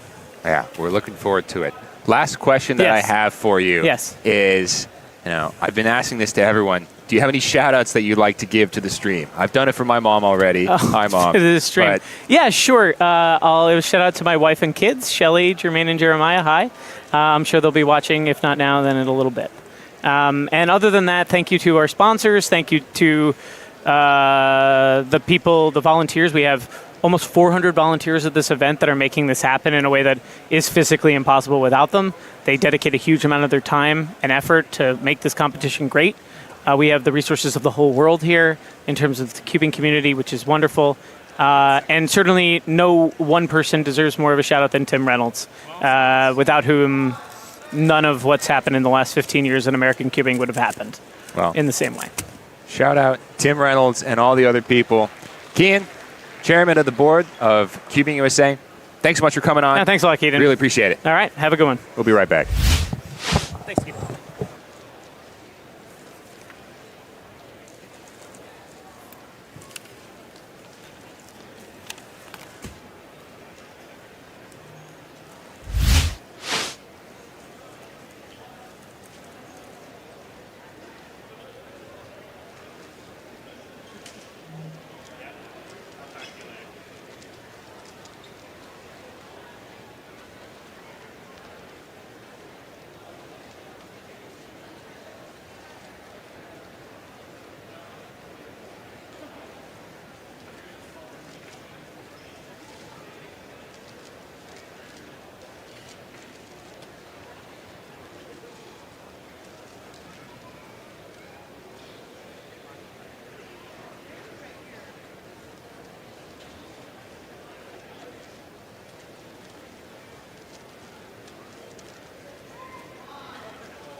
In the same time you put the hand, right? Because I look at it's up.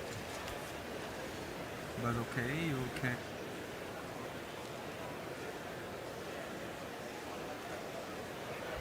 Seconds. 12 seconds.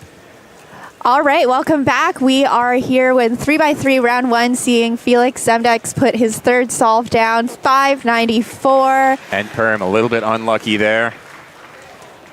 We also, just to give you a little bit of a recap of things that have been going on so far, just to address a couple of things that we see down in chat, Alexei Sinyavin. Alexei Svetkov. No, yeah, Alexei Svetkov did get a .006. And if that happens, that's considered a timer malfunction. He got an extra attempt for that. That's all very standard. Timofey, I've heard, has a 566 average. That's a pretty solid set of results right there. That should put him in not the top 20, but rather the top 16. That's what we're doing for 3x3 finals here. It's been a standard at the World Championship. I was unhappy about it when I was on the bubble many years ago, but it does mean that to be the world champion, you need to be good not just once in the finals, but also twice in the semifinals in order to make it. Yeah. Yep, there's going to be some really, really, really brutal cutoffs, and there'll be some disappointments for sure this weekend. There's World Championships are made for heartbreak. Well, there'll be plenty of heartbreak going around, but at the end of the day, right now, today, on Saturday, this is all Group 1, or all Round 1. There are 600 people that are going to be going to Round 2. Even I'm going to make it to Round 2. I should knock on wood for that one, but I feel pretty confident. Oh, okay. Jodie Brewster from Australia, 8:06. You know, it's not going to be a top time anywhere, but it's a time that will probably put him into that top 600. Jodie, of course, with some fantastic solves, does have a 3-second single, which was a rarity, is less so now, but still definitely one of our top players here to take a look at. We'll see Jodie later tonight making 2x2 finals as well. So top player in multiple events. 3x3, of course, our marquee event of the competition. We have almost 2,000 people registered for this event. We're going to see Felix Zemdegs here and Juliette Sebastien. Juliette, very disappointing cube drop on that one. 6.03 with a cube drop. ZB right here. Oh, 764. Not pleased with that. That last solve might be getting to her. Right here, Felix goes with his fourth solve. It's 2-5 so far, counting a 5-9 right now. Looking at blue. Also ZB. 564. That will also count, given he's got a 532. So Felix on pace for a really solid average here. Felix looking to make finals of this competition, giving a little bit of a bow to the crowd right there. Disappointed in his performance from last World Championship. Did not make these semifinals with a 7 average in that second round. But looking to have a pretty solid average here.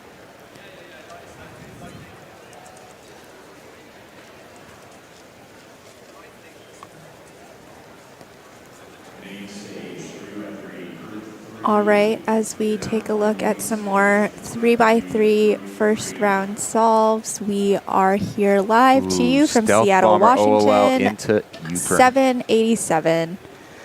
All right. Well, speaking of Seattle, Washington, 787. Nice little Boeing reference there. There you go. Okay, here's what we're looking at for 3x3 round 1. Top 600 advance to the next round, but then Keaton top 60 to the semifinals. That's a killer one. There are definitely more than 60 highly qualified cubers here for 3x3, which means that we're going to have bloodbaths in both round 2 and in round 3. Really tough challenge. Juliette looking to bounce back from a 764 and 751. Let's take a look. That looks like a +2. That's a really unfortunate set of cases. Juliette, of course, well known for her ZB. Manu talked with her earlier today. So getting a .OLL is unfortunate because you can't use your ZB. And then getting a V perm after that, folks, this is one of the worst OLLs into one of the worst PLLs. Now, Juliette's shaking her head there and things like that, but at the same time, she is going to be safely into this top 600. But of course, 600. You want to make sure that you kind of set the tone right for your 3x3 solving in this first round. Yeah, I mean, you've got only a couple of opportunities in order to make it forward. You don't want to start off poor. In this case, Juliette, like we mentioned, will make the next round, no problem. But, you know, she had a little bit of a disappointing performance, so one-handed, did not podium. Yeah. It's the first time since 2017 that she's been to a Worlds and hasn't podiumed. So 3x3 is essentially the main thing for her left at this point of the event. Take a look at Felix's final solve here. Look if he locks in worst possible or best possible average. Looking at red here, pretty fast out of the gate. That is a V-perm. But that's a sub-6 average for Felix. He's got to be pretty pleased with that one. BPA was almost his world record or former world record average, but 596. He looks very happy. Felix, of course, having a couple of heartbreaks. Yeah, had a rough morning, so it's good to see him bounce back like that. Yeah, 4x4 and 7x7, missing out for different reasons. Counting a 28 in 4x4 and then having a devastating pop in 7x7. Yeah. I mean, it adds 15 seconds, but that's the difference here at the World Championship. I mean, 15 seconds, I think adding 10 seconds would have probably done it, honestly. It's, yeah, we'll have to look at that math later. But that's behind him now. I saw on his Instagram stories, he just posted that he's like, time to lock in on 3 and 6, and looks like he's been able to do that. Yeah, fantastic stuff. Taking a look at some of our volunteers right there, and then moving over to Jody Brewster. Jody, taking a look at white here. We've got a couple of edges there in front. Nice last layer for Jody. Back fat soon into T-perm. That's a nice set of cases, and the T-perm recognition was pretty straightforward, given that it was the orientation that you do the alg in. Juliet looks to close out here with a 866. So once again, that's going to be a disappointing average for Juliet. We could see it in her body language, but she will be into the second round, and she'll look to bounce back there. Yeah, that'll be a 7-second average for her. The 866 is counting, but honestly, my heart would break a little bit more for that fumble on her second solve, a 6.03, 6.03 with a pretty devastating cube drop. I know that pain. It's, yeah, and what is Juliet's PR? Not sure. Let's see if we can pull it up. PR single is 444, very famous European record single. In putting one of her pairs incorrectly, happening to get Sexy Sledge as her last layer. So there it is. Yeah, the 444. And of course, the 581 average, which is the France national record. All right. We are continuing on 3x3 round 1. And we are going to throw it to Manu Singhal, who is standing by with Jody Brewster after Jody's first round 3x3 performance. Let's talk about whatever. Yeah. All right, hello everyone. I've grown a couple inches and talking here with Jody Brewster of Australia. Jody, how's it hanging? It's been a pretty awesome comp so far. It's been really great to see people from all over the world, see some really crazy results. Those finals, so many switch ups happened. Yeah, certainly quite incredible. You just finished up 3x3. What was it like competing here on the world stage? 3x3 was a bit rough this round. Definitely not what I was hoping for. I think I ended up with like a mid-7 average, which is really not great. But it was my first time solving with those top-down cameras. A few nerves going. But 2x2 was good. Before that, managed to get in the 10th seed into the finals, which was unexpected. But 3x3 was interesting. Yeah, I mean, you should be able to make it to the next round. I think 7, even though not as good as some of the kids are doing these days, but should be comfortable. You'll make it in. What are you looking forward to most of the events we have left? Look, I mean, I wasn't originally, but now I'm just looking forward to 2x2 finals. Hopefully I can do something respectable. We've got 3 Aussies in the final. So, Aussies watching at home. I know it's 7 a.m., but keep watching until 11 for the Aussies in final. I've got 3x3. I've got square 1 tomorrow. Probably won't get much good in that. But 3x3 and 2x2. Awesome. Yeah, short, quick little interview. That'll wrap it up here.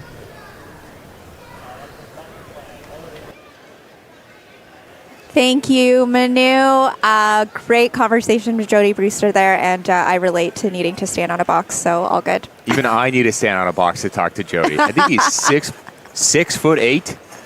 Absolutely monstrous, both in height and in performance, making that 2x2 finals tonight. We do have 4 final rounds today. It is going to be electric 2x2, 7x7, Mega Minx, and 4x4. I didn't get them in the right order. I'm going to say it again. 4x4, Mega Minx, 2x2, 7x7. Those are our finals tonight. You do not want to go anywhere. Make sure you're tuned in for those. There we go. We're going to take a look at one of these other 2x2 finalists that Jody was talking about from Australia. Phoenix Patterson came up to me a little bit earlier, talking with Michael Tripodi and me, saying he was nervous he might not make it. We asked what his average was. 159. Oh, you're going to make it, kid. I love that. It is those moments you get the news that, those are the best moments. Yeah. Like, you've made it to the final, or yesterday in that one-handed final, we saw that moment that Neo was told, like, you are the world champion. Yeah. Nothing beats those moments. By the way, for 2x2, a couple of really crushing ties for 20th place. 167 was 20, 21, and 22. And the difference is just the single. 1.27 versus 1.32. Oh, my goodness. Can you count to 0.05? It's literally a snap of the fingers. Yeah, and that's what makes a difference. Okay, Brenton Angelo Lo Wong from the Philippines. Putting down here a 679. There's a +2 penalty on the back there. Oh, that +2 is unfortunate. Oh, especially with an A perm. If I saw that correctly, one of the fastest POLs. This is Max Shao putting down a 570, a very solid start. This is a hometown kid. Yeah, Max, originally from the Seattle area, now goes to school at Johns Hopkins University in my home state of Maryland. Max Shao is known as a square one solver, Absolutely. but is a very accomplished 3x3 solver in his own right as well. He's quite good all around. Also very well known for live streaming almost every competition he goes Yes. to. What he does, he props up a camera and lets it run. I saw him do this at Pacific Northwest Champs last year. He just ties a gigantic battery bank to the thing and lets it go all day. So we've got great Not footage needed of this things. weekend, of course. Yeah. You've got it live right here. Don't go anywhere. Okay, looking at this solve here. This is Kaiwan Wong. Kaiwan having a good day, but 757 here. I'm unsure what Kaiwan's PR is. 579, so probably looking for something a little bit better than a 7 there. Kaiwan already has a podium here at the World does, Championship. Very impressive stuff. Getting on that podium for 5x5, 40.43. I think that Kaiwan obviously super happy with that performance. Oh, yeah, It was the Team On and Max show, but to come up third on that on that two-man show is definitely something to be proud of. Absolutely. Okay, and we've had a few groups already come through our 3x3 first round. So far leading the pack, Timothy Tarasenko with the data that's in with a 566 average. That's very solid for Timothy, and I think he'll be pleased to kind of lead out his 3x3 weekend with that average. It's nice as well to be able to come back and get such a good average starting with an 8-second solve, being able to lock in and get 4 5s in a row and not have to worry about that first time. So very Totally. impressive stuff.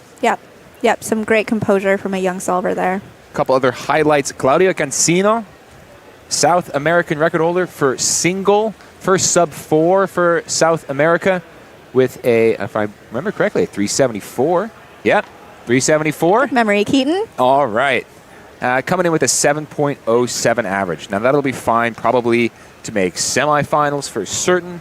I'm thinking we're going to need something definitively sub-7 in order to make finals. Probably, I think, a 6.2 or so will be 16th seed. Yeah, I would think so as well. Another person to look at is Samir Agarwal, who is another hometown kid, led out in 3x3 first round with a 709. So that will be solidly into that next round.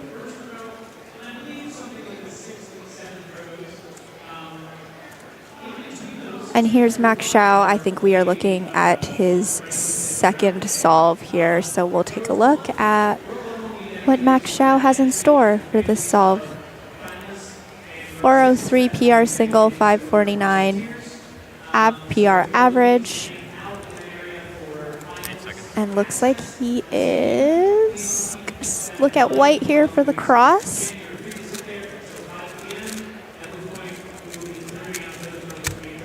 And, 705.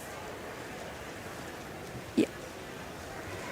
A 705 for Max Shao here. And this is Brenton again. We're looking at his solve. Brenton from the Philippines with his fourth solve. Philippines had a big day yesterday, crowning a world champion. Neo Juarez, impressive stuff for one-handed. Brenton doing pretty well here, 6:59. This is going to be good enough to make the next round. He'll be fine. For sure. One question that I've seen down in the YouTube chat, when will Max Park compete? He will compete in Group 9. So Group 9 is scheduled to go at 3:45 p.m. So that is Pacific time, plus or minus a little bit, is when you should expect him on stream. We have on competitiongroups.com a great little view of everyone that we are expecting to see on stream, so you can take a look at that tab. Upcoming still later today, you're going to see Xishan Cao from China. You will see Luke Greiser, Bofeng Zhang, Caleb Chen, Maddie Hiroto Inaba, Timon Koloshinsky, of course, Sun Hyuk Nam. They'll be solving together in Group 8 along with Luke Garrett and Patrick Pont. Zhuan Yigang, Max Park will be in Group 9. Rounding out Group 10 will be Yihang Wang, Theodore Jatter, and for my friends and family back home in Canada, Kyle Santucci and Brennan Lin will also be in Group 10.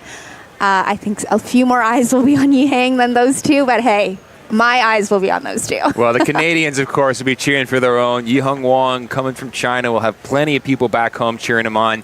It'll be a nice time back in China to do it. 4 o'clock here on the west coast of the United States. Should be early morning, or should be mid-morning in China. Yeah. All right, I am Alyssa Esprez, joined by Keaton Ellis. We're looking at the 3x3 round 1. This is Jaden McNeil. Right, all right, I was making sure. Rocking the mustache, doing some crazy good 3x3. Jay, of course, known for intelligent solutions and sophisticated solving. Once again, here's Max Xiao. I don't know if we missed any, but this is the third that I've seen from him, so we'll take a look at what this looks like, and maybe looking at blue cross here. No, sorry, white cross. Max, I believe, is white only, or maybe white-yellow. 7:56 for Max Xiao. That alg that he does is a 16 mover just for OLL. That's one of the longest ones that there are. It's 2 triggers, double sledge into double sexy, but still takes a while. We saw Daniel Rush there with a 7.08, had a 584 earlier, so fairly good stuff from him. Daniel, of course, getting a couple of African records this competition, in addition to one that puts him into 7x7 finals. All right, let's take a look here. Here's Kaiwen Wang putting up a 3x3 solve. Kaiwen has a 415 PR single, 579 PR average. Some very, very good times. Good looking solution from Kaiwen so far. Getting to ZB at 525. low 4. Shout out Colin Burns, working for Anthropic out in the Bay Area. And here's Zach Rydall, one of our co-casters here, putting down a 3x3 solve. And let's get under it. No. No. Not happy with that one. A little bit of a kind of phoned it in at the end there, but all good. We have Ben Yu, another guy out in the Bay Area, originally a Seattle native, went to Skyline High School out here, 9.09 seconds.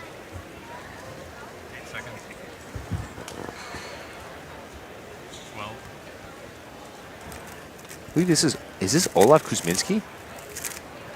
All right, this is Olaf Kuzminski from Poland, 15 years old, 601.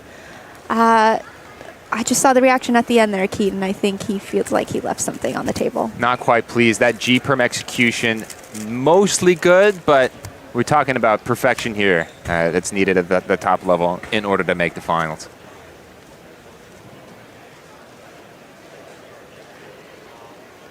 This is Martin Vedala-Egdahl.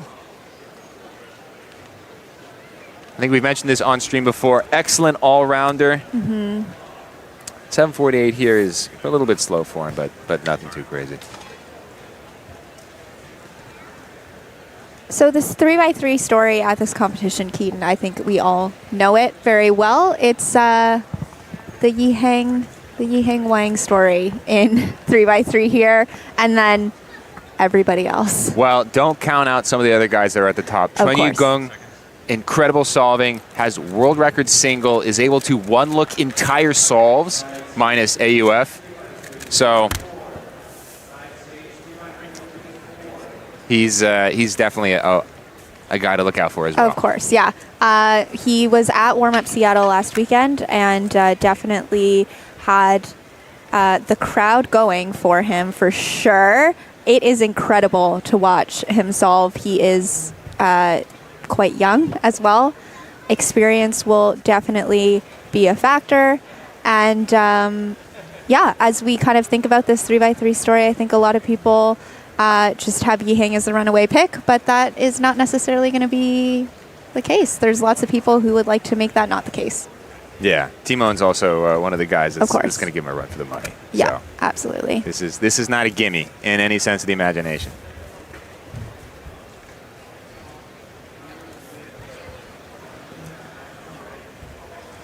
Okay, once again, this is Kai Wen Wang. Not sure where Kai Wen has been trending. I don't think we've had all of his solves. But again, we're just getting in some reps here on 3x3 for this first round. Yeah, these guys are all going to be fine in the grand scheme of things.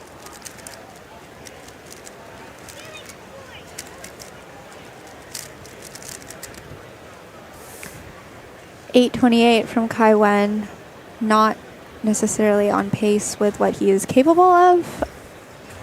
Our good friend Zach Rydell, 983. Look at that. I love Bouncing to see it. back. Drop 3 seconds every solve.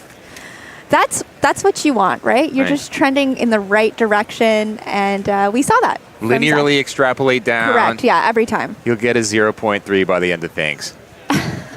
So we're wrapping up 3x3 round 1 group 3 here. There are 10 groups. We're going to be going all the way until the late afternoon here. Only doing 3x3 on all 10 stages here at the World Championship. Group 4, who do we have coming up? Group 4 in 3x3, we will see Xixian Chao. We will see Neo Juarez, who is coming off a World Championship title in one-handed solving. Some U.S., not hometown favorites, but like U.S. country favorites, Dylan Miller and Brian Johnson will also be solving on the blue stage. All 4 of those people, very accomplished solvers. Here's our actual hometown kid, Max Xiao, and he gets set for what I believe is his final 3x3 solve. Just a standard clean OLO PLL solution for Max, 632. Looks like we have some Group 4 starting here because this is, of course, Dylan Miller from the United States. 425 PR single, 539 PR average. A very accomplished solver. Someone who will be eyeing a spot in that top 16 to head to 3x3 finals later this weekend. Dylan with extremely high TPS, does fairly standard solutions, all things considered, but focuses a lot on the fundamentals, minimizing rotations and being able to maximize TPS. I first met him 10 years ago. No way. I saw his solving. It was like, instantly I knew this kid could turn fast. Wow. He averaged like 11, 10 seconds at the time, and I was like, you turn like Lucas Etter in terms of speed. And here he is, 10 years later, performing here on the top stage. 6:56, a little shaky, but a very solid time.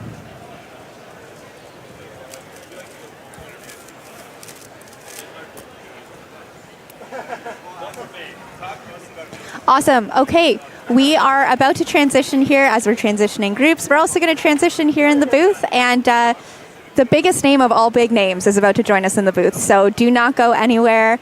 We will take a break and see you in just a few seconds.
And we are back. Been a while since I've seen you guys on the live stream. My name is Michael Tripodi, and I am joined by a very, very special guest. There's no higher accolades. 121-time world record holder. Got to make sure I get my stats right. The one, the only, Felix Zemdegs. Hello, Felix. How are you? Good afternoon, Michael. Doing well, thanks. How are you? It is definitely feeling like afternoon right now. Yeah, it's getting to that sort of time. You know, jet lag's kind of still messing me around a little bit. I know, same here. We'll survive. We'll get by. Nia Quara's there with a 588. That's almost Felix Zemdeg's pace. That's not bad. We've just seen, Felix, you were on the live stream not long ago with a pretty solid 3x3 average, sub 6, I am being told. Yeah, 5.9 something, I think, in the end, which... for those who have seen my averages, I'm pretty happy with that. Especially in Worlds, the biggest round ever. Yeah. Is that the biggest 3x3 round ever? Oh, well, I mean, biggest comp ever, biggest event. I mean, you could probably assume that. But that's actually wild. That's performing very, very well in the biggest round of speed cubing ever seen. So I was happy with that. Hopefully, I get on the first page of my of the results on my phone, and then I can just screenshot it like that. You really are thinking in terms of Instagram content this trip, aren't you? Yeah, exactly. Really trying to turn a leaf. I'm trying to influence. Yeah, with all your legions of fans and massive followers. Had some very, very big news recently. I've heard that you've just gotten married. I did get married a couple of months ago, which was very exciting.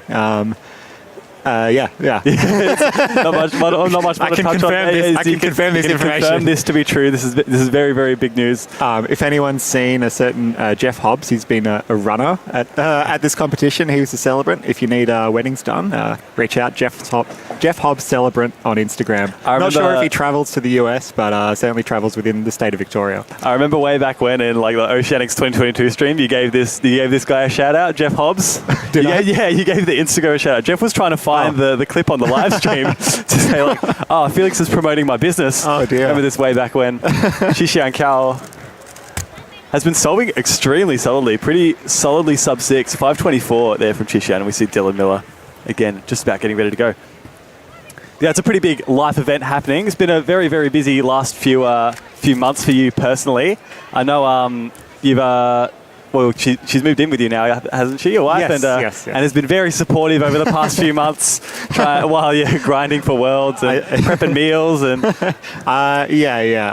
I'm normally the biggest chef, I would say. I enjoy that, cooking and cleaning up. But with work and stuff, I'm like, all right, can you just prepare a bit for the next few weeks while I get a bit more practice in? And it's been very handy, much better than living alone. Yeah, and then normal process will resume afterwards. Yeah. I said, don't worry, I promise this is the last Worlds I'm grinding. I promise. But not really. Until 2 years away. Until 2 years away, and I feel like a bit of practice again. Wherever the next one's going to be, we'll reassess as the second one comes around. Might have to swap some duties around again. Yeah. I know this is the first World Championships. You were talking about this on your Instagram. This is the first World Championships where you're coming into it without the expectation of winning 3x3. Do you think that's going to be beneficial for you, or do you think that that pressure that you put on yourself is something that drives you? I like the pressure sometimes.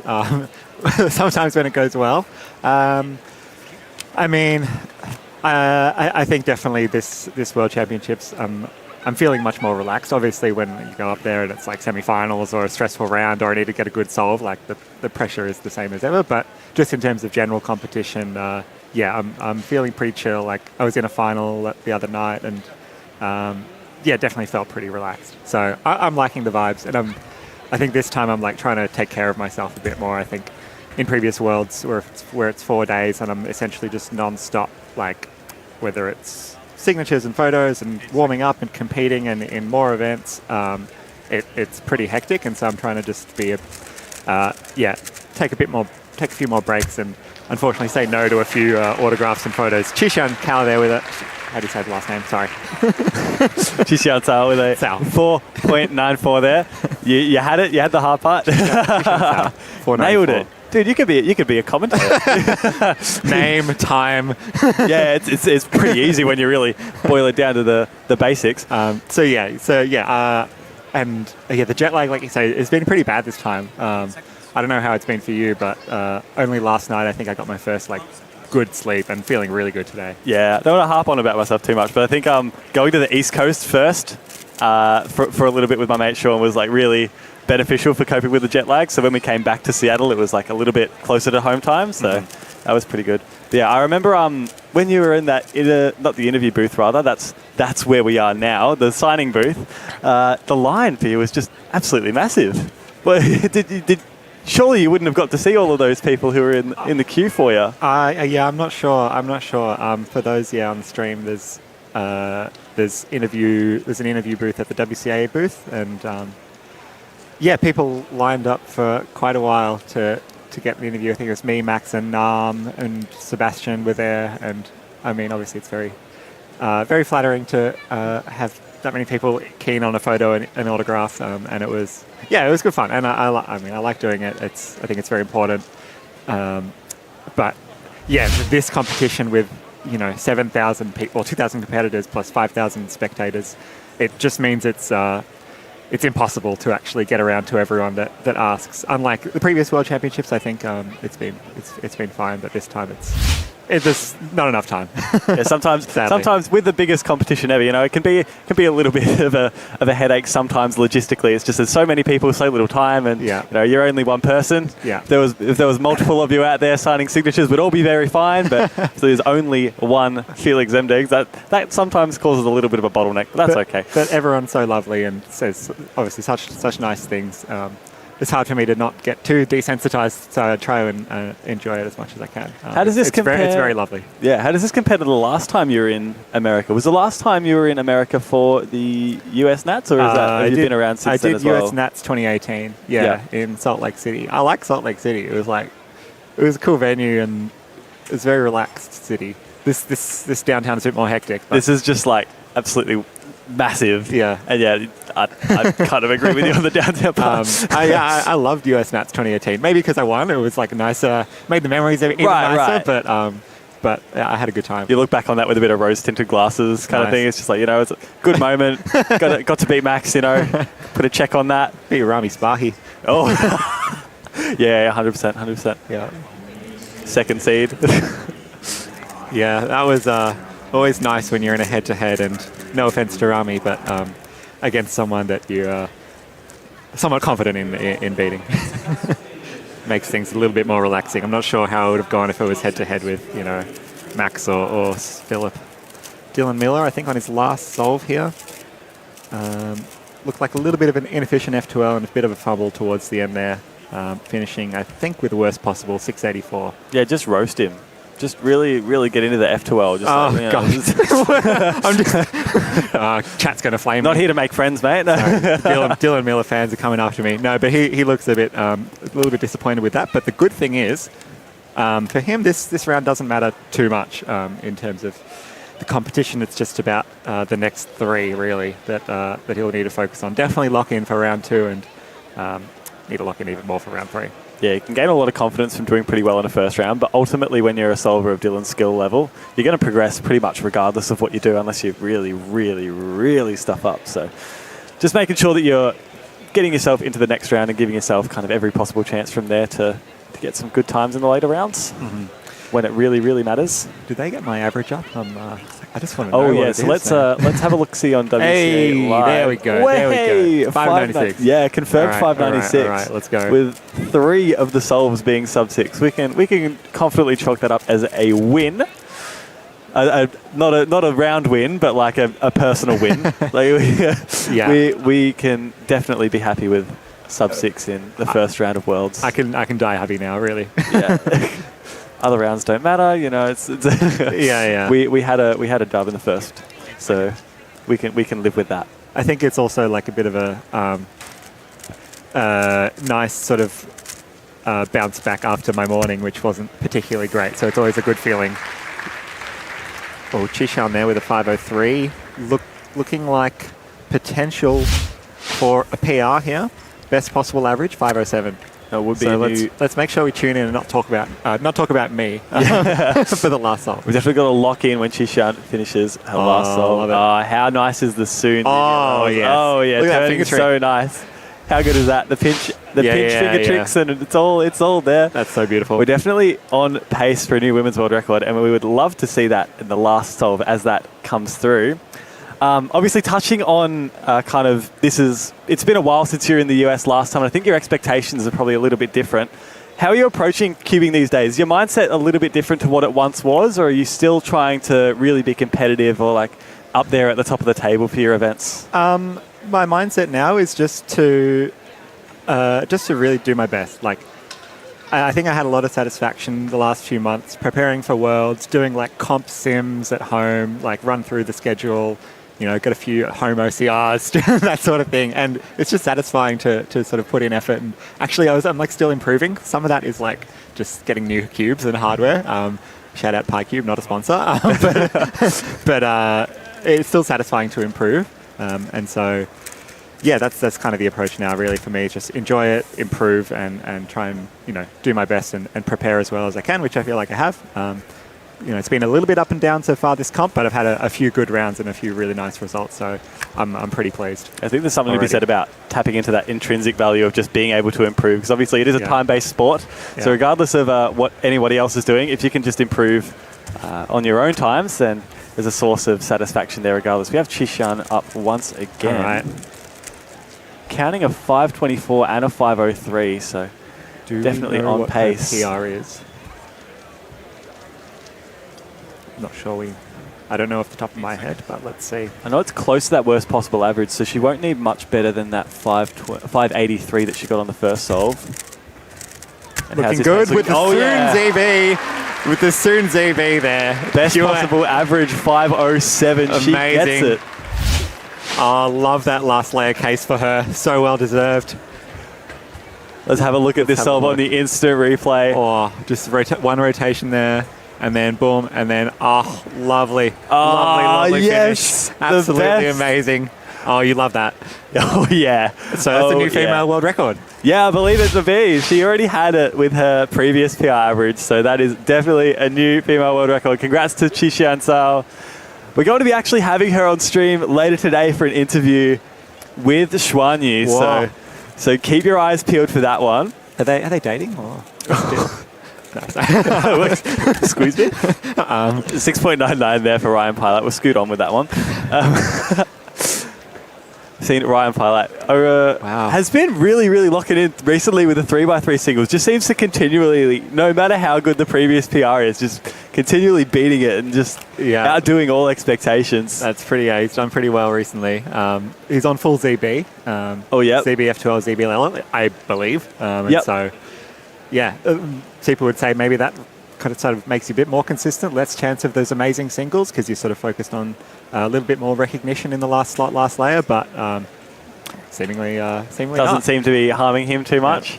There was some interesting things on that last single where he did like some kind of like EO thing into like Lefty Soon, and that was the last layer or something like that. It was actually really, really interesting. I would recommend looking up a reconstruction of that particular solve. I'm not sure the time on that one, but Ryan Pilot's PR single currently is like actually pretty fascinating stuff. Like it's pretty wild. Yeah, it's pretty impressive. The reconstruction I saw was nuts. Was Yihang's 306. That reconstruction is so insane. That solve. Luke Reiser here. Oh, definitely looking a bit lucky on this first solve from Luke. A little bit of fumbles, but again, it's only the first round.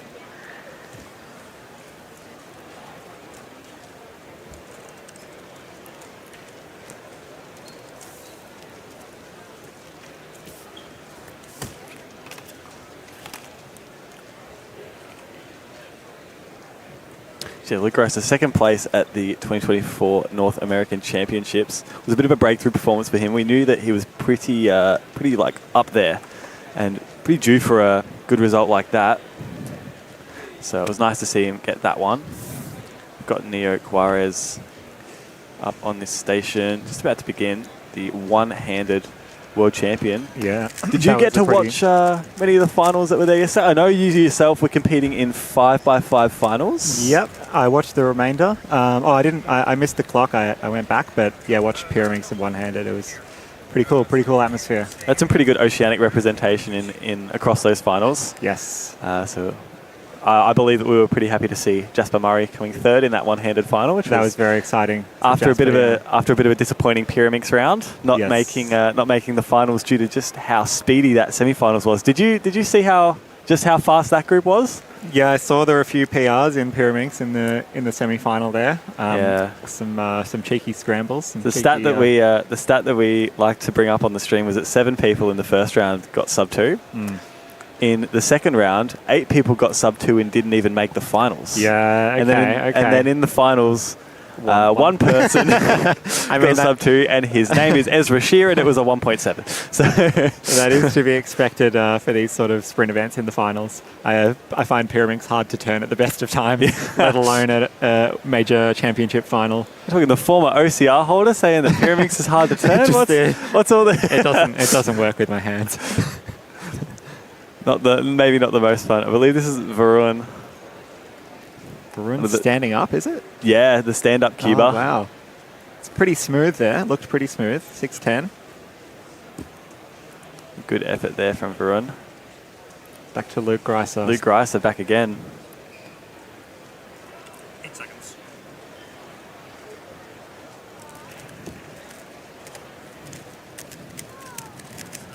Again, looking a little bit lucky, a little bit better than last time, but finishing with the 7.06.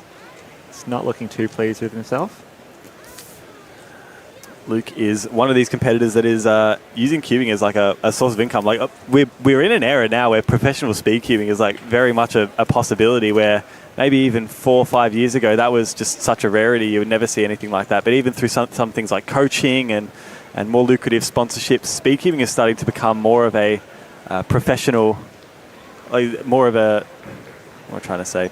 It's just becoming, it's becoming a possibility for those who are interested in going down that path. Is this something that you thought would ever actually happen, or is this something that was just so far off in your beginning days that it just never seemed like a possibility?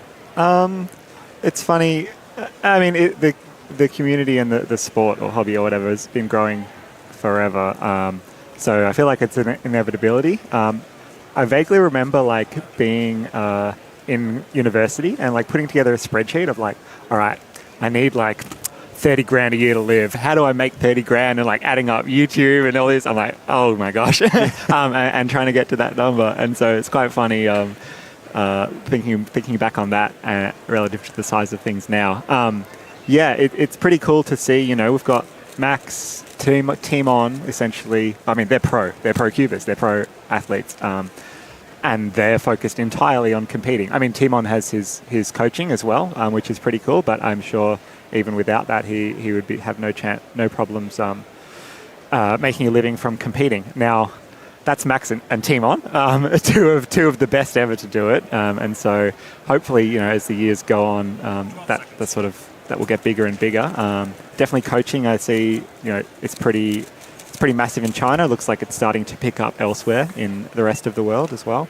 So that's another great sort of source of income and way to do it. So yeah, Luke, one of those coaches. It's a great thing to do, like when you're in high school or college, right? It's a great part-time job if you can do something like that in cubing. We've got actually a cubing academy in Melbourne, Spark, and so I know a lot of the local Melbourne cubers do teaching there as a job during their studies. And I mean, it's much better. If you ask me, it's much better than working at. I don't know. I'm about to get myself cancelled, but if you're a cuber, you'd rather do some cubing coaching than work at KFC, for example. Not to denigrate we love anything KFC. like that. But I love KFC as well. We need people making my chicken as well. People very important. Zinger burgers. Also very important. But I'm just saying, if you're a cuber, it's great that those opportunities exist. Is all I'm saying. Yeah, I think it's a great thing for the community as well that the sport's been able to progress to such a level where that is a viable option. Because not only is it great personally for the people that can.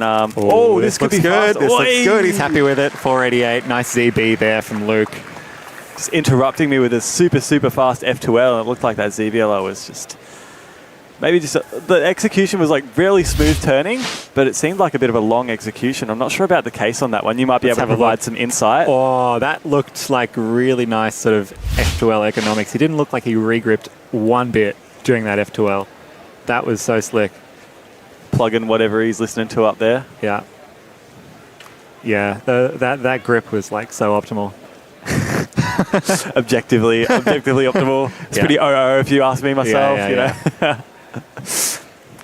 But yeah, it's as I was. Well, we're on a train of thought before. Where do we go with that? Luke's just completely thrown me off. No. The ability that just the ability to make a living off of speed cubing is great on a personal level for those that are able to do it. But I think it's also a good thing for the community that through even being coached, times are able to get faster, just kind of as a whole, as a I suppose a group of speed cubers, and I think that's something that's great for the community. Seeing fast times is what draws people in. So the accessibility to getting some quality coaching and those kind of centres popping up around the place, either online or in person, as you mentioned in Melbourne.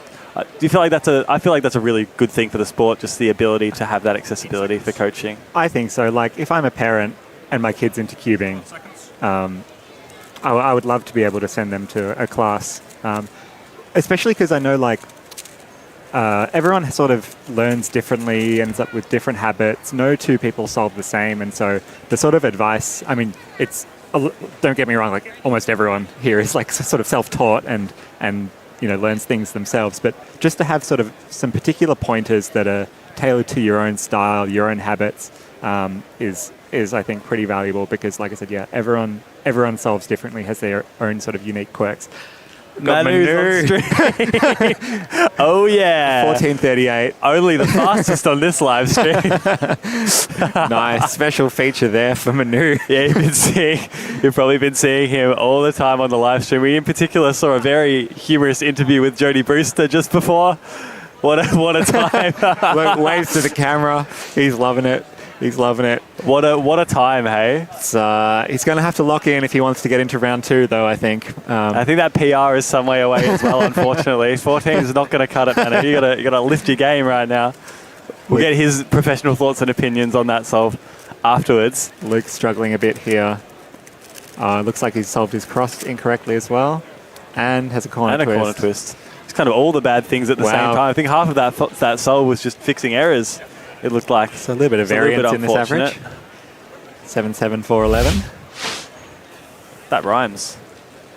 But it's always got bars. Yeah, it's always kind of nice, even when you're not doing so well, to get those nice singles, because it gives you the confidence that, okay, I'm not just like completely nervous or completely shaky. Like I can actually do this. And so to get at least one in there, I think, is nice for confidence, rather than just having sort of 5 very average solves. So I think he'll take hopefully a little bit away from that. Yeah. Do you think someone like Luke, who's doing this professionally, has somewhat of a different mindset? Someone who's just here for a little bit of fun, who might be good at some certain events, or? I think it really depends on the person. I honestly, I haven't met a cuber that goes up to their 3x3 round and isn't nervous.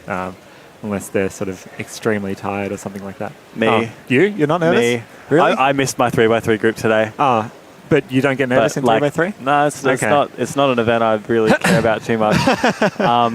For better or for worse. Yeah. Probably. I don't know. I think it really depends on the person. And, yeah.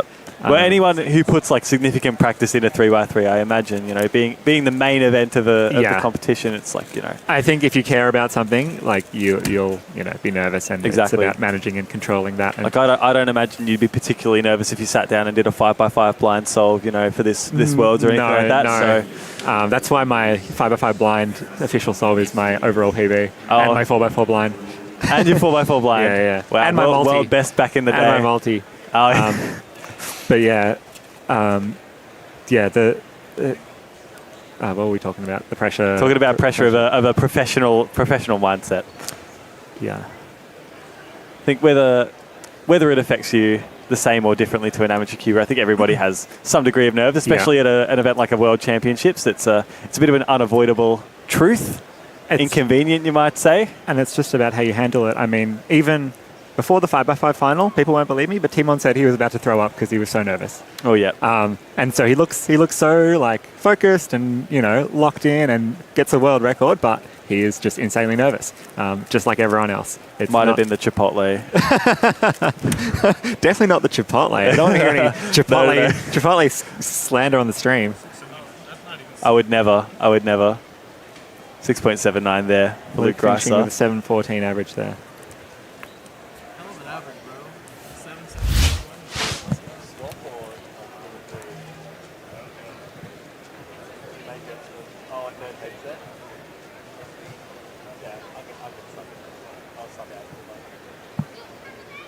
Going to have a little bit of a change in commentary here. I'm going to be leaving you. Felix will be staying.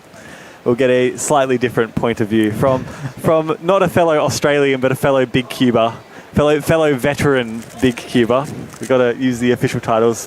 Former world record holder, 3-time world champion, some other stats. Going to be bringing Kevin Hayes on the stream. All right, see you later, guys.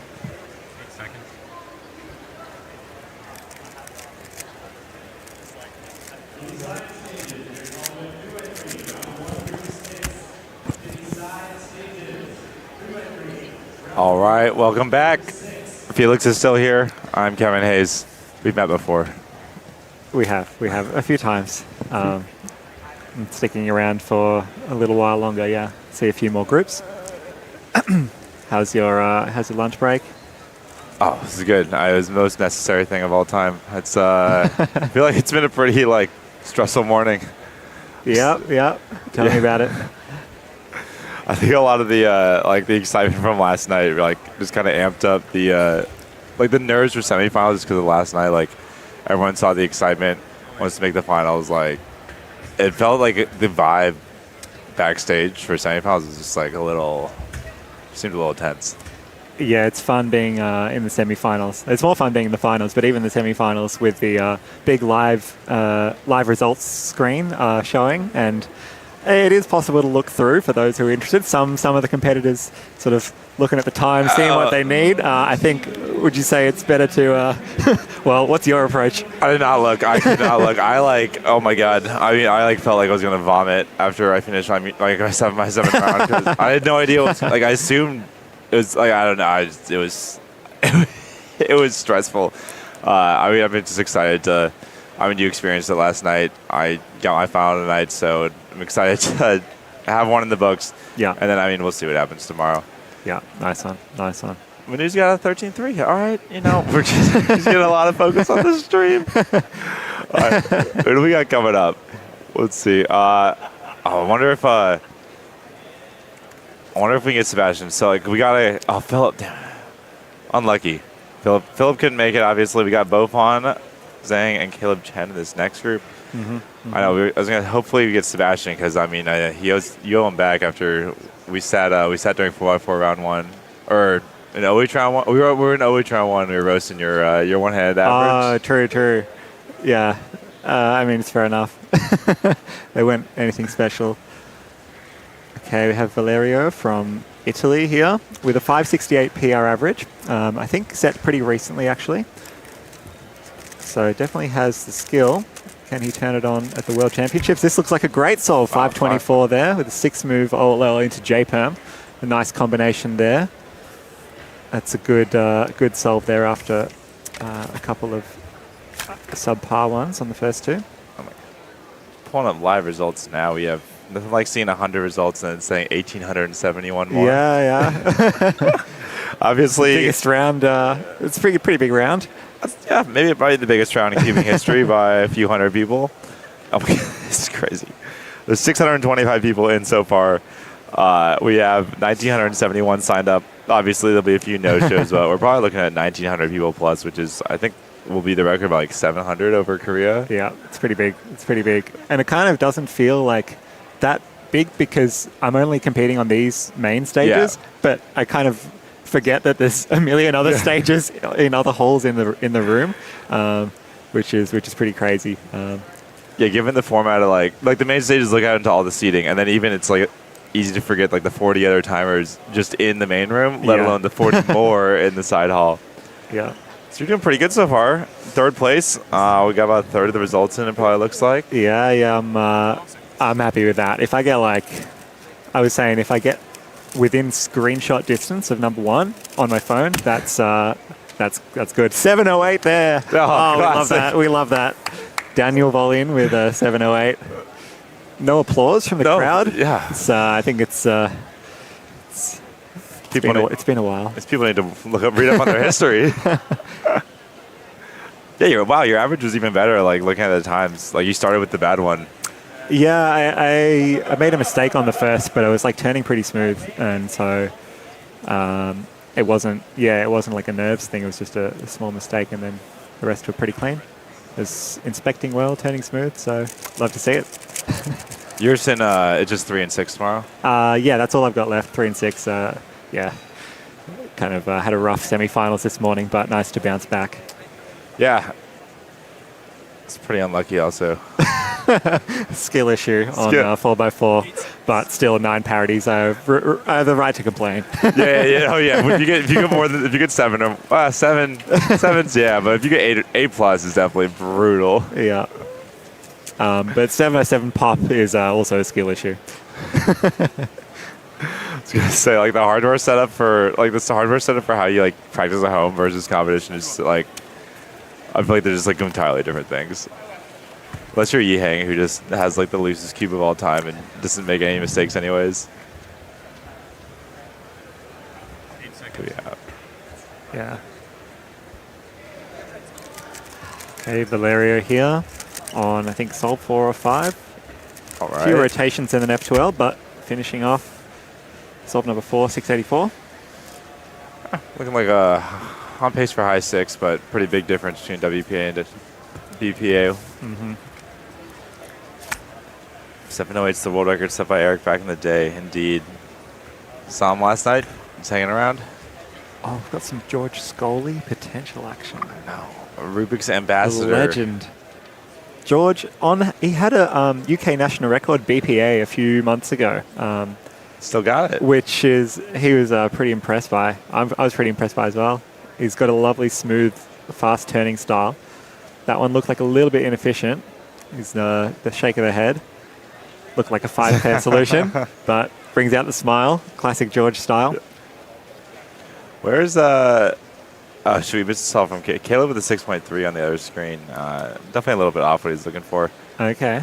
So this group we have, is it Caleb Chen? Yep. Caleb Chen there, who's just starting his average? Oh, we have Bofan. Here we go. Here we go. Top player. Zhang Bofan. Getting ready. I love the kits. They have, I don't know how many different jackets the Chinese kids have, but they look pretty sick. Hey. Any clothes that they wear. Dress well, cube well. Exactly. You gotta be confident in your look if you're gonna be throwing down sub 5 averages of world champs. Or a little bit of a pause after the first 2 pairs there, and a few lockups. 598. So still sub 6, but a little bit shaky from Bofan. Sai. You're ahead of him. One solve in. Yeah. You're done though. You're safe. His range is large. Yeah. From infinity to 0. What? 633 there. Yes. Ben, I think it's Ben maybe. Ben Zhao, potentially. It's actually nice. Like we kind of expected it'll be a little crazier throughout round 1. I feel like there's like a huge, just like mass of people that arrive and then like bail, but the crowd's been pretty consistent today. I guess we just have so much space. Yeah, and I mean everyone else is competing in other places as well. People, friends and family will be watching others. Oh, looks like a good solve there from Valerio. 524 again. So counting that 524. Best possible average, 634. Yeah, that's not bad. Take another J perm at the end there and a assume. Let's see what he does here. Oh, the nice pinch F moves for that first F2L pair. I'm just trying to get that was very nice. And got the camera on him. This is new for me. This is camera edition. I never know what to do. What do you mean? It's fun. The post solve camera. I eventually just started smiling. But You can't go wrong. I think I definitely have been talking to some people who, it is odd. I don't know what your strategy is normally, but some people didn't look at the schedule until a couple weeks ago, which I thought was a little strange. Right. There's people are definitely kind of just underestimated that okay, 60-person semifinal. People are pretty good. 60-person semifinal is going to be pretty tight. Oh, don't tell me about it. I don't want to know. I'm going to be dying in round 2. All you need to know, 590, your average from today will be safely in the semifinal. Exactly. No, I can die happy after this average. Bofan here with his second solve. Again, looking a little bit pretty locky, pretty shaky. Yeah, pretty rough there from Bofan with 710. Yeah, I feel like he didn't even make that many turns. It just looked like he was turning because he had to try 3 times to do half the moves. It's almost sort of slow down to speed up, I think. Whoa. Is the advice there. Who said that before? I don't know. Someone. Have you seen the... Sunny Hayes. What? It's an F1 movie. It's slow is smooth and smooth is fast. It's true. I mean, yeah. If you can just actually listen to it, it's the problem. Actually, you're pretty good at that. Ben Zhao is turning real smooth there, and okay, a little bit inefficient on the F12, but 685. I'm assuming this is Ben, but I could be entirely wrong. Have you seen the videos of Zhuan Yi and Yiheng doing inspection and then seeing how fast they can plan all 4 full F2L or 3 pairs? The video of Yiheng doing 5-second inspection and full F2L. That's so wild. What are we doing? It's so wild. He does a broken solve. The blind inspection, blind F2L pairs looks again and solve the rest of it. A 2-look solve, and it's a total of a 5-second. Yeah, it's crazy. Although I think from what Timon told me, so this is secondhand, but apparently the sort of advice and coaching for him is just inspect 2 pairs and then look ahead for 2 rather than sort of planning the whole F2L, because it can be a little bit risky to, obviously, it's quite risky to plan the whole F2L. Yeah. And so it is, once you sort of solve 2 pairs, there's not much left on the cube, especially if you've solved them into the back or on the left. Yeah. The look ahead is so basic, and so I think that the advice for him that apparently is to just plan 2 and solve 2. Plan 2 and look ahead for 2. Again, pretty shaky there from Bofan. 661. Pretty easy Z below there in the end. Okay, so we can do 5 seconds for the full F2L. Yeah. It's only going to take 3 seconds to find his 2 pairs. Is he just looking, what's the advice then? Is he looking for better pairs? I guess it's look for a really nice first two pair solution and good economics, solve them into the back or on the left, and then the look ahead from there becomes pretty basic. Yeah. What do you do? I try my hardest to find 2 pairs. Sometimes it's just 1. And try and not do anything too fancy with finger tricks or anything too risky. That'll get you. Solve things into the back, avoid rotation to the first pair, just kind of get a nice pair. But if I can see 2 in inspection and I execute that well, then it's a nice feeling. That's probably guarantees you a better than average solve. Yeah. If you do a smooth first 2 and you're in a good position, it's there's no way. For me, it shouldn't be a sub 6. Yeah. But doing that first bit is the easier said than done. No, it's always so. 708 there. There it is, another 708. Let's go. Another 708. We love to see it. I feel like it's so enticing too to be okay, this is probably pretty good, but if I do this weird finger trick or really try and go for this triple X cross, I gotta try it. Yeah. Never a good idea. Maybe if you really need it. It depends on the situation, right? If you're in a situation where you really need the solve and you kind of need to go all out, well, that's sometimes what you need to do. Yeah. Even in round 1, I did some stupid stuff where I picked a cross color, then 8 seconds in, I changed my cross color. I'm why am I doing this? Didn't you say one of your goals was pick a cross and look really deep? I know, right? I did, and then I saw a better one. I was not happy with myself, but I think it was a 5.2 or something. So that was your best it worked out, but it shouldn't be. Yeah, it's you gotta. It's not the strat. Like natural variance in cubing, you can get rewarded for doing like dumb stuff because like it just falls into place. Bofan here, solve number 4.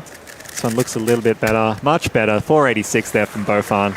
That was so much better. Yeah, smooth as slow as smooth and smooth as fast.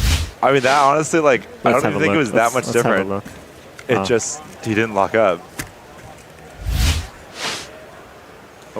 Oh, and he's gone. I still got 5A2. Oh, he's got 5A2 BPA. Okay. Caleb with a 7-8. Me and Bofan could end up being round 1 buddies.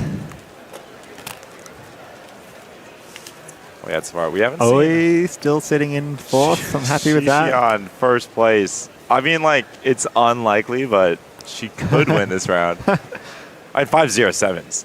Great average. Like, the only people we're really expecting to beat that are Yihang and Zhuan. Yeah, yeah. But Yihang does average 4.4 officially. I think he'll take out round 1. Can he go the sweep though? All four rounds. George Scully here, looking pretty smooth, rotationless, I think. But no, he's not happy. Oh, he's got the competition swag though. Yeah, a lot of those hoodies going around. That's supposed to be a buff. Nah, I think Yihang could 4-round sweep. It's possible. I'm betting on the Yihang dominance. I know someone, like, people are relating Yihang's competition this year to yours in 2013 with the disappointment the first time coming back and just absolutely dominating and winning. You won all 4 rounds in Vegas, right? Yeah. And Brazil, yeah, all 8 rounds in a row. 8 rounds in a row winning a world champ, pretty good. And almost 12 rounds in a row, but we won't talk about 2011 finals. I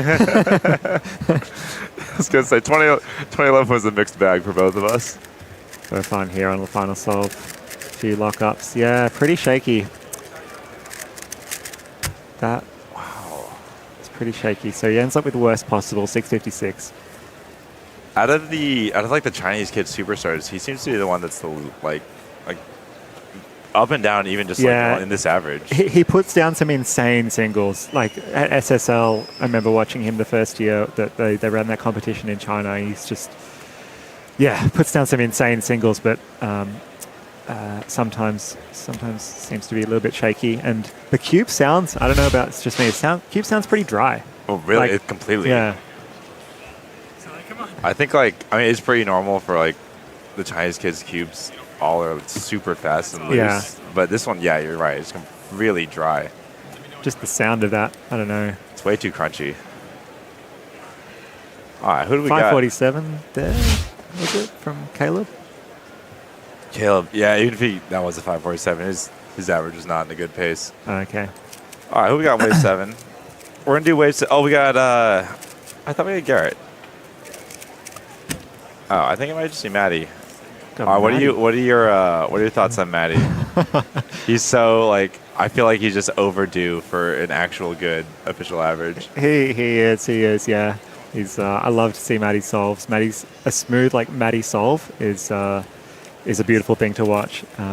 He just goes all out. He just sends it every single time, even on 4x4, 5x5, absolutely sending it. And he's been doing pretty well on the other end by end so far this comp. So. Oh, absolutely. So yeah, I think he's probably in a good mindset at the moment after 5x5 finals. I think he was maybe 5th or 7th or something, and PR 4x4 first round as well. So he was in that range in 5x5, and he got PR in finals. Yeah, and he got 3rd in 4x4 round 1. Not as good in 4x4 round 2, but he's in that range where at his best he can compete with the top, the normal solves the top guys, but. Yeah. For a 4 and 5, he kind of needs it all to line up. So we've got the first results coming through, and I'm joined by a fellow Australian there in seed 7, David Epstein, after the first few waves of 3x3, 6:35. Nice showing there from Dave at World Championships. Also got Jeremy Balambert from, I think from California, 6:33. Daniel Rush, South Africa, 6:35. And Nia Quarez as well in 8th position there. your one-handed world champion. And then above that, we've got Timofey and Alexei, who both were on the podium last week in warm-up Seattle. Alexei finishing second and Timofey finishing third. And of course, a number one competitor so far, Qishan Cao, with a female world record 5:07 PR in the first round with some really smooth solving. I love the solutions, the finger tricks. It's great to see. All right, next up we have Brendan Dunnigan. We are officially on to Wave 7. Featured in this one are Brendan Dunnigan, Matty Hiroto Inaba, and Kim Roger Haroldson. Unfortunately, Ruhang could not make it, as we mentioned before, so a fourth seed is gone. Yeah, and I think Kim Roger also isn't here at this competition. Oh, really? Yeah, we were against Norway in Nations Cup, and he was not there. So that's probably a pretty good indicator. Yeah. I don't think people are just bailing out on their Nation Cup team. Yeah. Which I was relieved by because he's very quick. All right, so we got Maddie and Brendan. Brendan's average 5.6, pretty solid, but he's been having pretty good competition. Obviously, second place in clock. I was impressed because he definitely thought he won for a hot second, and then ended up getting snagged away. The victory was stolen. Yeah, people went early with the call, and the number one finger went up in the air. Yeah, I know. Like some celebrations, but I guess this is why, Neo and 3x3 one-handed, his friends were telling him he won, but I think we've learned you cannot trust the crowd. Yeah, don't trust the crowd. Any advice for competitors in the finals? Just wait because. Wait until someone with is looking at WCA Live and is smart enough to understand what all the data means. Look at the WCA Live, look at every single name there, and then celebrate. Yeah, double check that everyone's done 4 solves and it all says NA in 4 first. All right. We got a botched cube cover lift there, but Maddie's not someone that needs a lot of inspection. Oh, pretty quick. 488 there from Maddie. That's a nice start for Maddie. He's chilling. Right. That was very smooth. Can I get a replay on that from the overhead cam? Yeah. Let's see. Got the yellow cross. Oh, the pinch F moves. Oh, rotationless F2L. Oh, that was beautiful. The rotationless F2L there was what made that solve, I reckon. It's hiding behind the camera. Maddie's been on that sub 5 pace so many times. It's like he's no stranger to it. Yeah, he notably had the first potential sub 5. We had potential for the first sub 5 average ever. 3 years ago. And just missed it. So it's been a long time coming.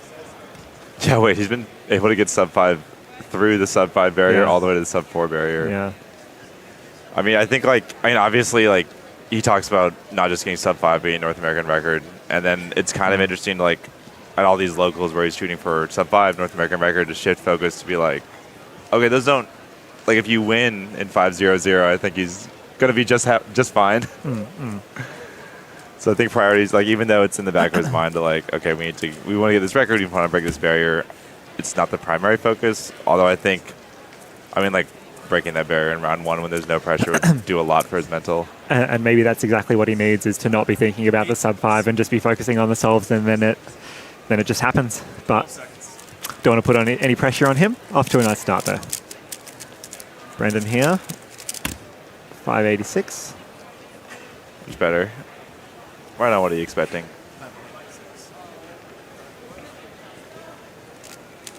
How are you, what year would you say you felt the most pressure in 3x3? 2013. Okay. Definitely. Yeah.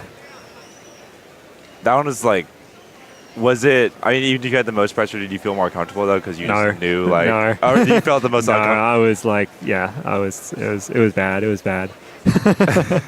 So you'd say you also felt the most uncomfortable in 2013? Yes, okay. by far. Okay, wow. Yeah. That's pretty fair. A lot of expectations. You delivered though. Yeah. Thanks to +2. I don't know. Life would be pretty different if Mats didn't +2 that solve. So I don't know if I would have been able to even win the next one, but it's the smallest moments that decide these championships. Nam with the timer malfunction. You hang with the lockup last year. Even Max with the lockup in 2019. Not the smoothest solve there from Maddie. 593 +2.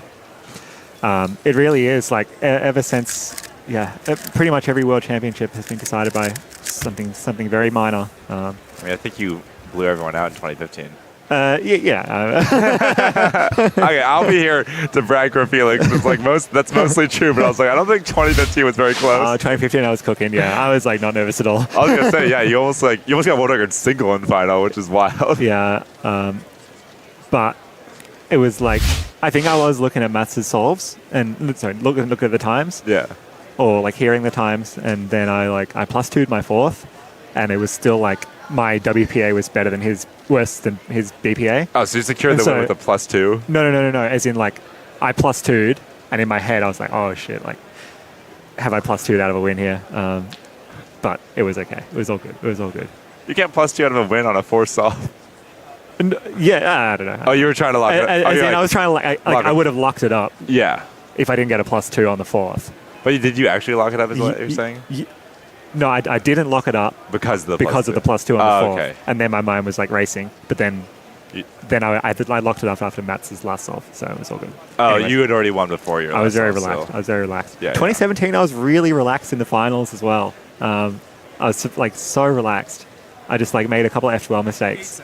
Yeah. But nothing bad. 2019 was pretty chill as well. 2023. I have the video on my computer. It's not pretty. Did you seen it? Yeah. I mean, it took me like years and years and years to watch like some of the bad like world championship moments. Yeah. It's okay. In cubing, there's ups and there's downs. The highs are high, the lows are low. You just gotta keep solving. No, I mean, I think you'd agree that like we both did not succeed in our primary goal at 2011 Worlds, and like I think the very successful 2013 competition would not have nearly been the same if there wasn't like so much motivation because of like the poor first performance. Mm-hmm. Yeah, I agree. It's more satisfying to sort of fail and come back from it. Makes it very rewarding. All right, we've got Maddie here on his third solve. Let's see what he can do. Looking pretty smooth here. Oh! 483. I think that was an F-perm as well. We'll have to check the replay. Yeah, but you can turn 19 TPS to go a little faster. Let's have a look.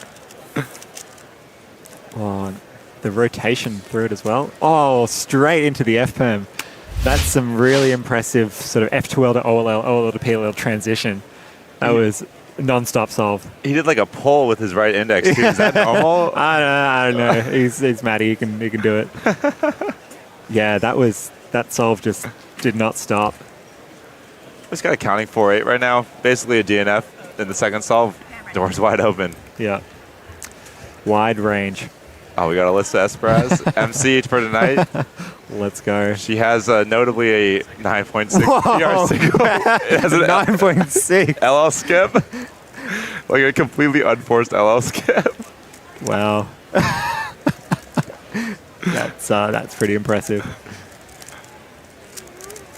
Oh, come on, Alyssa. All right, 17 and 18 so far. I don't know. 63. That's so good. She's going to need it a little faster, I think, to get her PR average. And she's happy with that. Happy to be here. Happy to be competing. Yeah, she's getting ready for finals tonight. The production, the backstage for production for finals it's been hectic, but it's been well worth it. Yeah, it's really smooth. Reminds me of Ethan Pride, who has a former board member. He has a 6-second PB single, and it was his second sub 12. Oh, just classic. Official. Wait, that's a second sub 12? Yeah. What was it? Single. It was like some stupid 30 move LL skip. Nah. 30. Not stupid, but like just insane. With 30 moves, for an official solve is pretty good. Something like that. Yeah. So it's like a full 50% of the normal move count for F2L no advanced stuff. I'm really excited for Maddie's 4 and 5 here. So 4 and 5, yeah. This could be pretty hype. Oh, here we go. He's up. This could be pretty hype. Maddie now inspecting for his fourth solve. Has he seen something good? Go on the orange cross. Let's go on the ZB, 585. So Yeah. unfortunately, not going to get the sub 5 this round, but still a BPA of 5.19, which would currently place him second. Wow, and WPA 622, which that's including a +2, and I won't say anything because Felix is very intent on not knowing anything about times and what possibly might make the next round. But, 622 is a time that exists. Okay, Maddie, not as smooth as some of the other solvers you'll see in the ZBLL, but it's cool that he used it there because it looked like he was sort of going to default to his OLL PLL just because he's so fast at it. Yeah. But I think doing the ZB at least saved him a few tenths there. Wasn't the UK's like the most useful one? They're all pretty. UTL are like, yeah, they're all pretty good. Oh no, Alyssa. They have the easiest recognition. Well, except Soons, but then you don't gain much in terms of time from the Soons. Right. But Maddie's OLL and PLL is just so good that for him, like the benefit of ZB is almost less than others. It's like with Yihang, right? His OLL PLL is so quick and so smooth, and it's essentially 1 hour because he probably knows what PLL case he's going to get anyway. So it's a whole sort of mindset change. Takes a lot of practice, and then you can get really comfortable with ZB at home and do it all the time. And then in comp, for me, like my Pi ZBs, I just can't do them in comp. I still can't, even though I'm like perfect with them at home. Maybe that's just a skill issue, but everything's a skill issue. But yeah, I'm impressed that Maddie defaulted to the ZB there. Brendan with the 670, going to finish with a 696 average. All right, what do you make of Timon then? Like, he was not using that much ZB. He knew the common ones, but like learned them all, does them all, even for Soons and anti-Soons. Yeah, he's Timon. he's got a bit more time than me to drill ZBs. You don't have two coaches on either side of you handing you the cube and ZB recognition? No, I got to go get my own lunch from Chipotle and wait 25 minutes in line. Oh, well, that's the mistake right there. Brendan, he's I'm not sure what he's saying, but he looks to be pretty chilled out. Maddie with the Alyssa's telling us to like make sure you don't feel Maddie with the long sleeved black looks like a custom sweater is what Maddie's repping there. Let's see what he can do on his last solve. Oh, pretty rough start there. Decent continuation with the 608. So that's going to be 560. 560. Okay. That'll place him in second still. Yeah. For now. Definitely for now. As you can see, that +2 did end up costing him a few hundreds on the average, which pretty inconsequential for now, but you never know what's going to matter, especially when we get into like those finals. Like, you got to treat every solve that, like, even though it was a poor solve to begin with the +2, like, you don't know what's going to count. It's really important to make sure. Exactly. And just starting out with like a 7 or 8, even your first two, sort of adds to that pressure, and I think it becomes more difficult.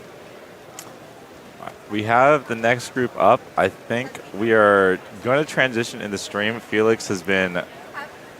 Can I watch this? Oh, okay. You want to watch? Okay, never mind. We got some fancy cubing coming on. We're gonna be doing some. We're gonna be doing some field interviews too. Okay. So no. You can stay on. Okay. Because we're not gonna we're not gonna be constantly just like in the field interview. But we got Luke and Luke. Oh wow, this is a heavy hit. Yeah. Wait, like Luke. I kind of want to watch Patrick this one. And Nom. Yeah, all four of them. They're all first to help set. They're all here. Yeah, this is going to be the most exciting group, I think. And as we look at the reconstruction of Alyssa Esperaz here, Kevin, what are you seeing in this solve? I see that she just forced the dot case. But she knew the .OLL. It's not bad. Into the Y perm. Needs to do the left index F primes, though. Need to work on that finger trick.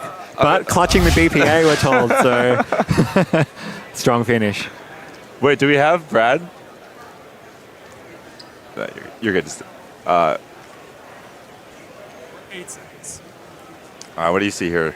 besides the Luke Garrett logo? Yeah, not much.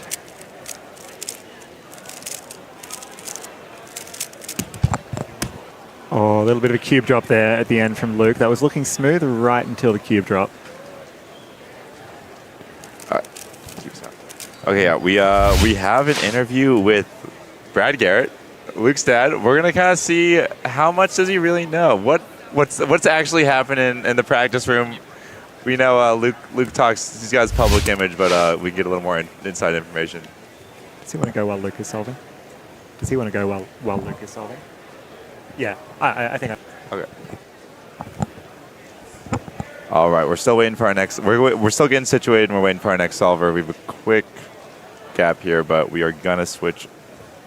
Okay. Well, okay, that was Felix. Everybody, he's gonna hop out and watch in the front row. Bye, everyone. Thanks for having me on the stream, guys. Thank you, Felix.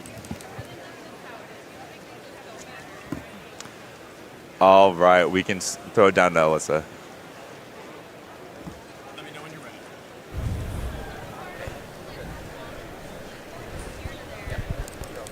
All right, we are here, and we're going to play a game. It's called How Well Do You Know Your Cuber? We'll do Cuber reveal at the end, okay? So first of all, what was his first ever competition?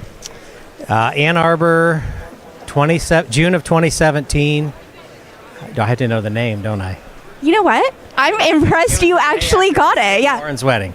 There we go. Yeah, I'm impressed that you knew it. The name doesn't matter. That's okay. You got it. Okay, what is his highest, other than the world record, what is his highest world ranking? In single or average? Wow, okay, in average.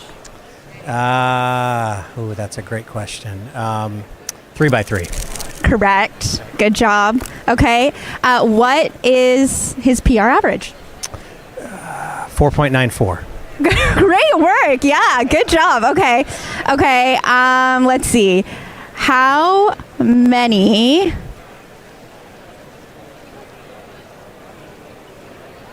what did he podium in the last World Championship? Clock in one hand. You know what? We can't stump this guy. Look at it. All right. Cuber reveal. Introduce yourself. Brad Garrett. I'm Luke Garrett's dad. Thanks for joining us, Brad. Okay, so who gets more nervous, you or Luke? Oh, I do for sure. Yeah, I typically do not watch him solve. Really? Okay, so this is like the Schwann Park strategy of leave the room. I just talked to Schwann 20 minutes ago, and we were comparing notes. So I think I have more steps than him today, just because the number of events Luke's had so far. But I don't typically watch Luke solve. Interesting. So when's the last time you watched him solve? Probably finals of NAC last year. Okay, and how are you feeling as you watched it? Feeling pretty good. Hopefully that was Luke, but maybe Timon, I don't know. But feeling pretty good. He's doing pretty well, and nerves seem to be pretty good. So at this point, we're here. Let's just do it. I'm always curious as a parent, how do you explain to your family, we're going on the weekend, we're taking Luke to this Rubik's Cube competition? Now I'm sure they get it, but at the beginning, what was it like? I would compare it to any other travel sport that anybody did. I mean, you pack up in the morning, you drive 3 or 4 hours.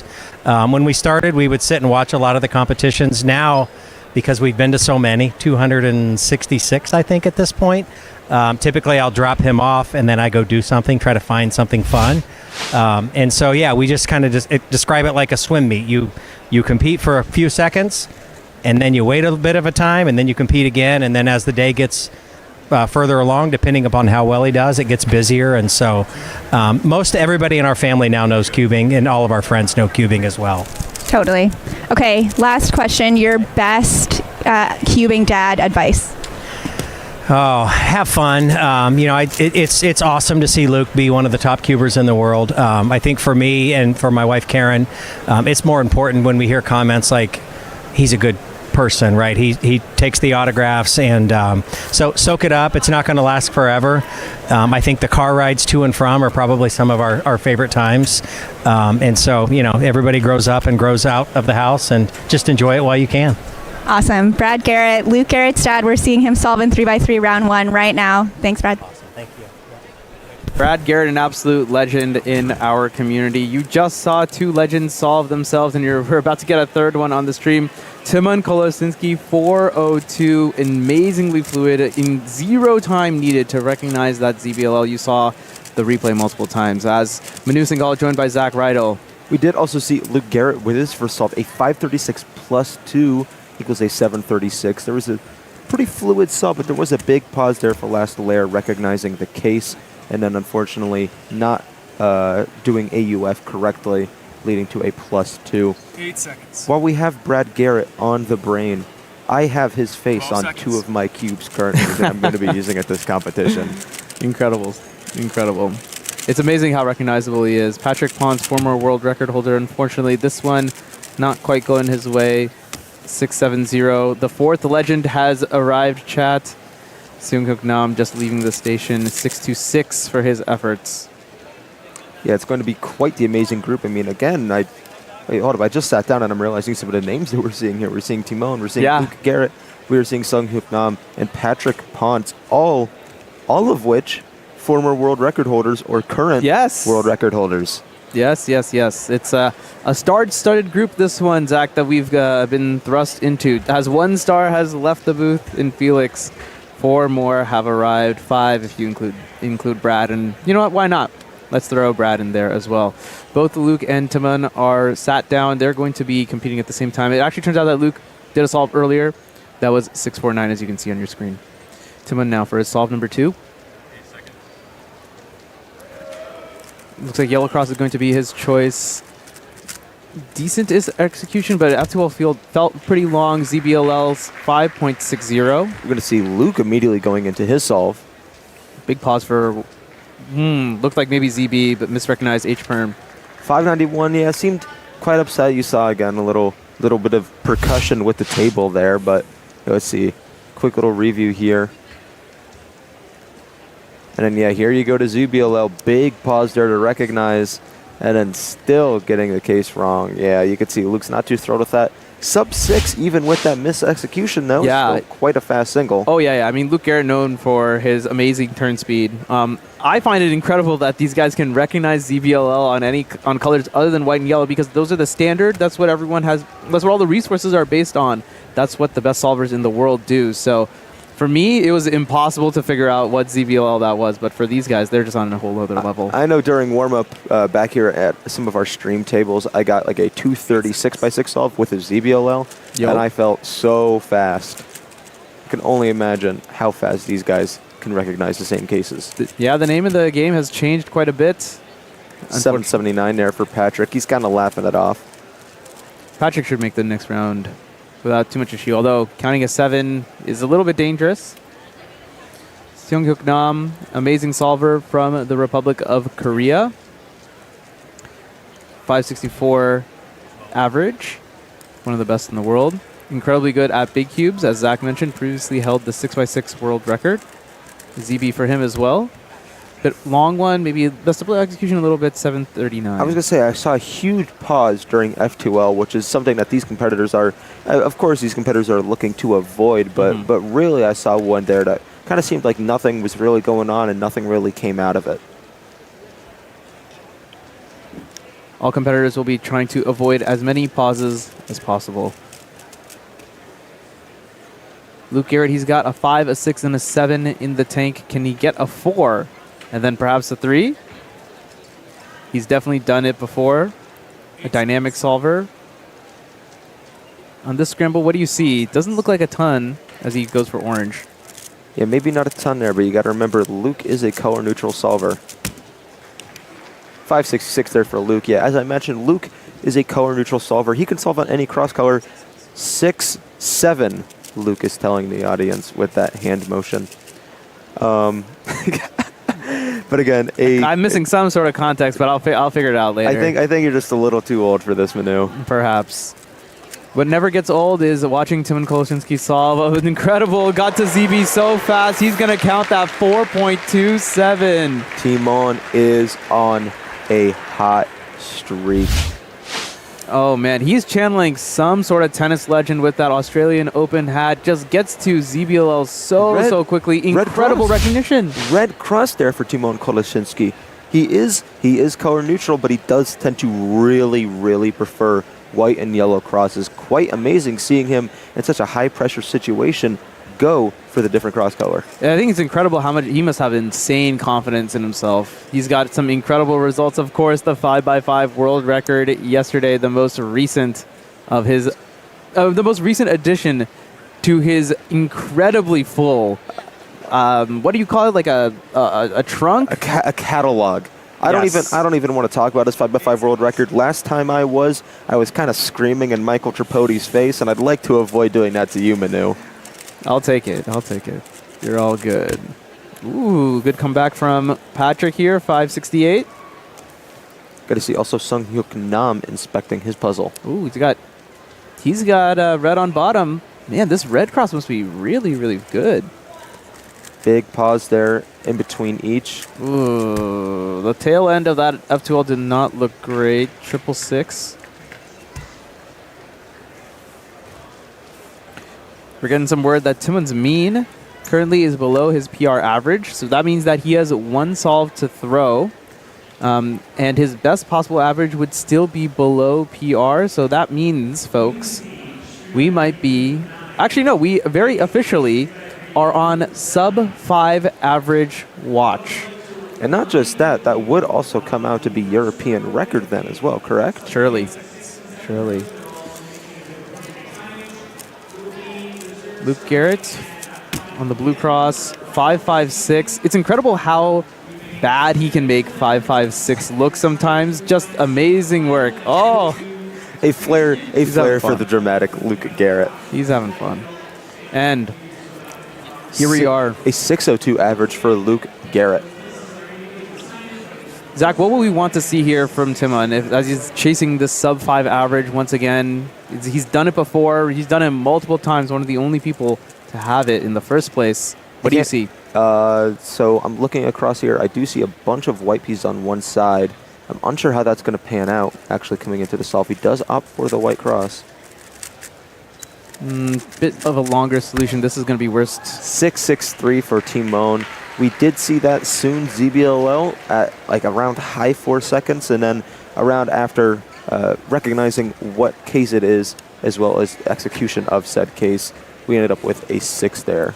An interesting choice on that scramble, because the orientation that he actually picked from had the 3 cross pieces actually all unoriented, so they would require an F move or a rotation to solve.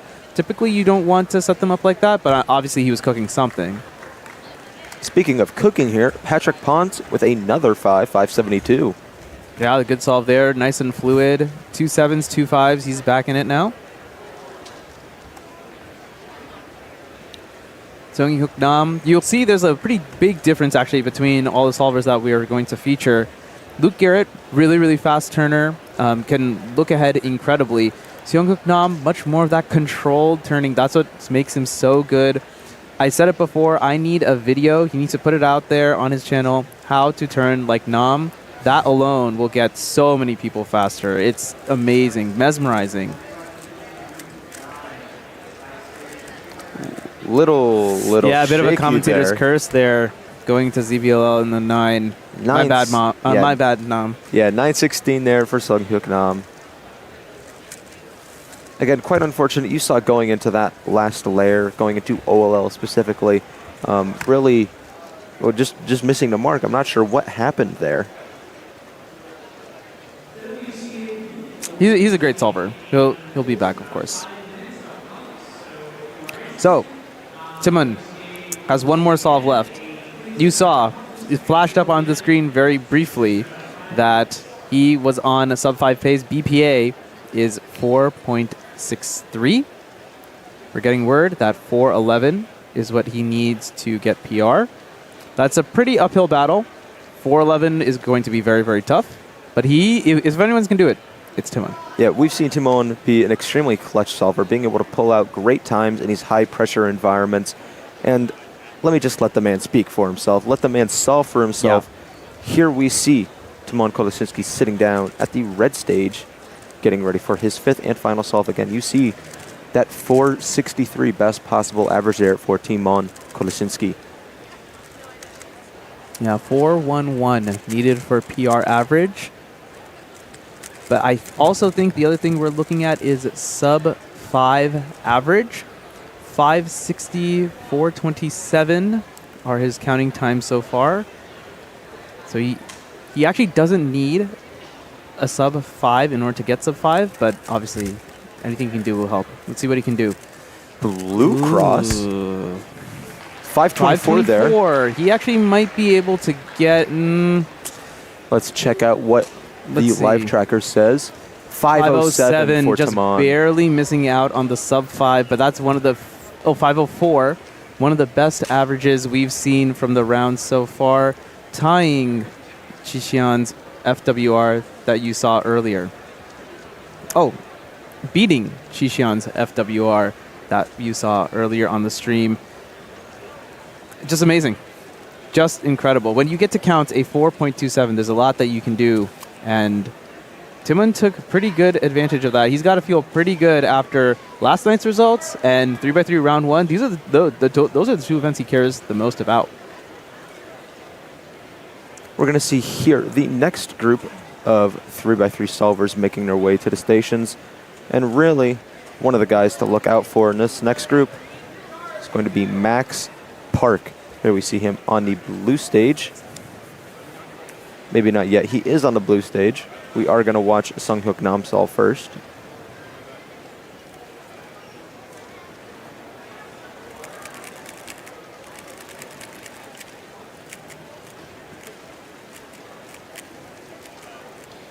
Orange cross for Nam. Soon ZB recognition. Yeah, he's using this as a little bit of a warm-up, a bit of a practice. Nothing wrong with that. 779. As we watch Max Park, the former world record holder. Yeah, definitely Max Park, one of, if not the leading runners in the greatest of all time conversation. Oh yeah, comfortably. I mean, of course you have competitors like Felix Zemdegs, but I'd be remiss to say if Max Park has not earned at least a say in that same conversation. Yeah. Oh, 100%. The way I see it is there's not singular greatest speed cuber. There's a Mount Rushmore, if you will. We are in the US of A after all. Max has clearly, without dispute, earned his face up there. Just one of the best solvers of all time. As it looks like, there's actually a delegate that's going to get called over. Oliver Hexer from the United Kingdom is going to discuss a little bit with the delegate, with the judge rather, to see what's going on here. We'll give you that update when we get the information. In the meantime, on the red stage. Wow. This is quite we've been dumped into some amazing solvers, haven't we, Zach? The last group was full of stars, and here, one of the biggest stars of Worlds 2025, Shun Yi-gung. The current 3x3 single world record holder, 305. You see it right there on your screen. And not just that, but also second in the world for average. Oh, wow. And that's why. I mean, that's 467, nuts. Making it look effortless. You saw that recognition time on that ZBLL. 3 pairs are exactly how I would describe it. Just completely effortless. A little bit of a pause there to do ZBLS, orienting all of the edges. And then almost 0 time to recognize ZBLL, a soon ZBLL at that. Just incredible stuff as Shun Yi-gung opens up his account.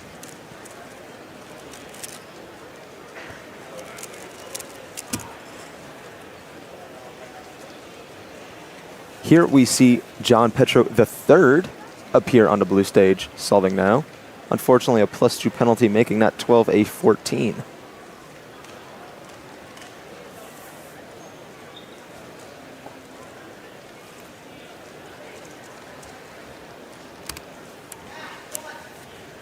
I can hear Max being called up to the stream station now. We should be getting... Yep, there's his cube.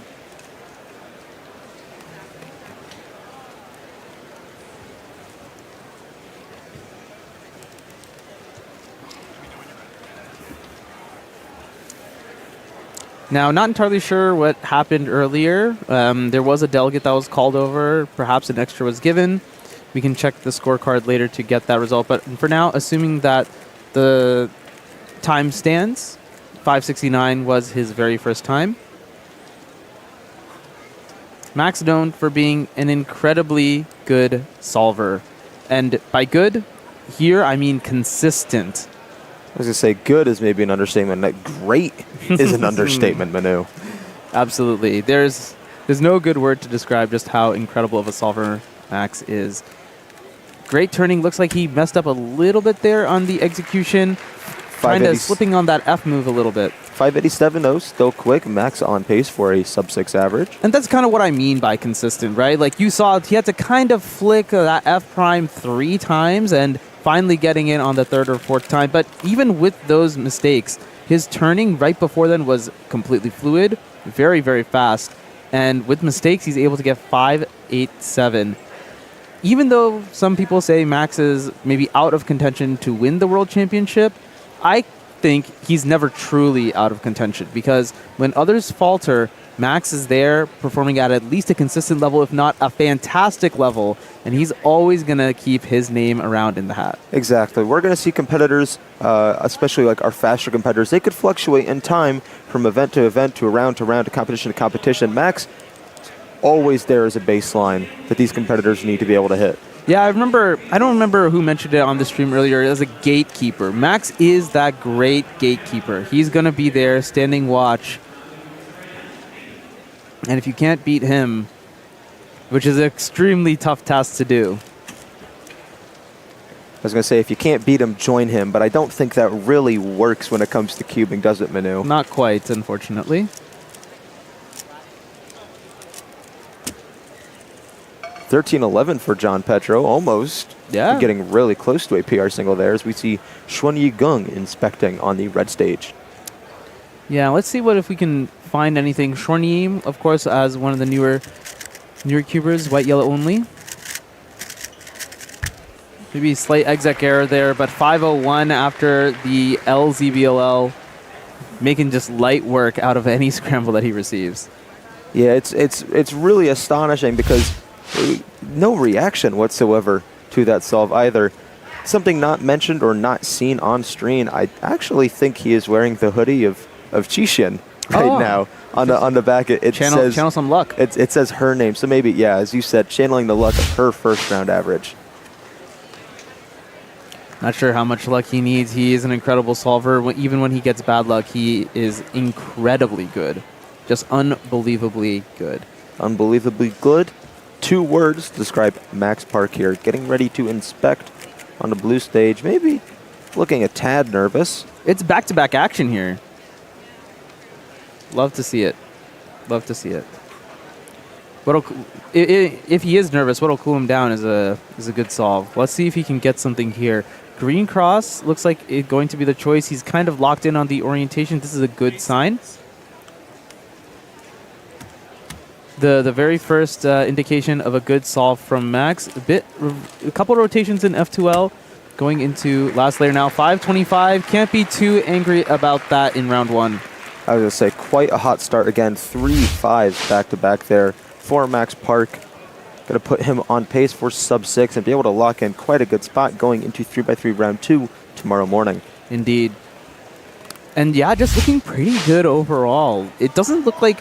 One of the other things Max is known for is that he keeps his solutions very simple. And that's really helping him out here. He's able to just go from one step to another. Of course, he's added more and more tricks as the years go on. Quite famously, he didn't used to do ZBL, now knows many, many ZBs. But yeah, that's definitely working in his favor, it seems. Ooh, we see on stream now a 701 turned into a 901 due to a +2 penalty for misalignment. AUF is always a little tricky, especially when you try and predict it and you end up predicting it the wrong way. You see John Petro again here. Yeah, let's see if we can get that PR average, PR single. Nice, good fundamentals. This is a really, really good. This is going to be a sub-10 solve. Almost 10-12. 10.12 PR single by quite some margin, over 2 seconds. Congrats.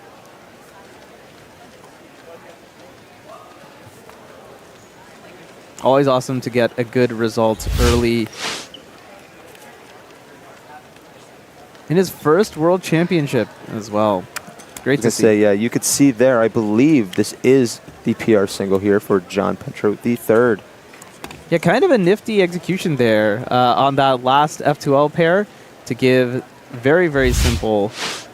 Well, let's see if we can see 2 PRs in a row, Manu. Xuanyi Geng. Maybe I'd like to see a bit of a world record here for another PR, but let's see what Xuanyi can do on his third attempt. Yeah, so we're getting this now. Something that is a lot more competitors are using is, ooh, interesting. Cube jumped out of his hand. I'll finish my thought after the solve. 5.39. Something that you saw there is he actually did not put the white cross on the bottom when he put his cube down. When he started, it was on a different side. And what we've been seeing a lot more of now is doing wide moves, wide R, wide L, things like that, which will orient the cross color on the bottom face. Why do you think we see more of that now, Zach, than we used to, as Max gets ready to solve? So maybe I'm the worst person to possibly ask, is I think out of the commentary team, I'm the slowest, maybe the second slowest 3x3 solver that we have. Definitely I'm the slowest. But we're seeing that as maybe just an easier way of transitioning into look ahead, as well as making finger tricks and regrips a lot easier. We're seeing, especially like I've known some cases where it might be easier to do an R wide prime than this to start with an L prime, is that R wide prime is going to be able to easily set you up for future moves. Again, it really depends on the scramble and a level of analysis that we really cannot provide in a timely manner. But I am confident that these competitors would not be doing unnecessary moves, or especially anything that would cost them time, especially when they're solving in 5, 6, 4 seconds. Every second counts. You'll notice that Max actually did the same thing here as he gets a 5.13, the best solve so far of his average. He is locked into a sub-6 average now, and a pretty darn good one at that. Let's see here. Yeah, locked into a 560 average at worst, 536 average at best for Max Park. An incredible showing so far in 4 solves. Just incredible. Not much else you can say there. Can't make out the time there, but we do see Ben Way from California, West Coast representative. Yeah.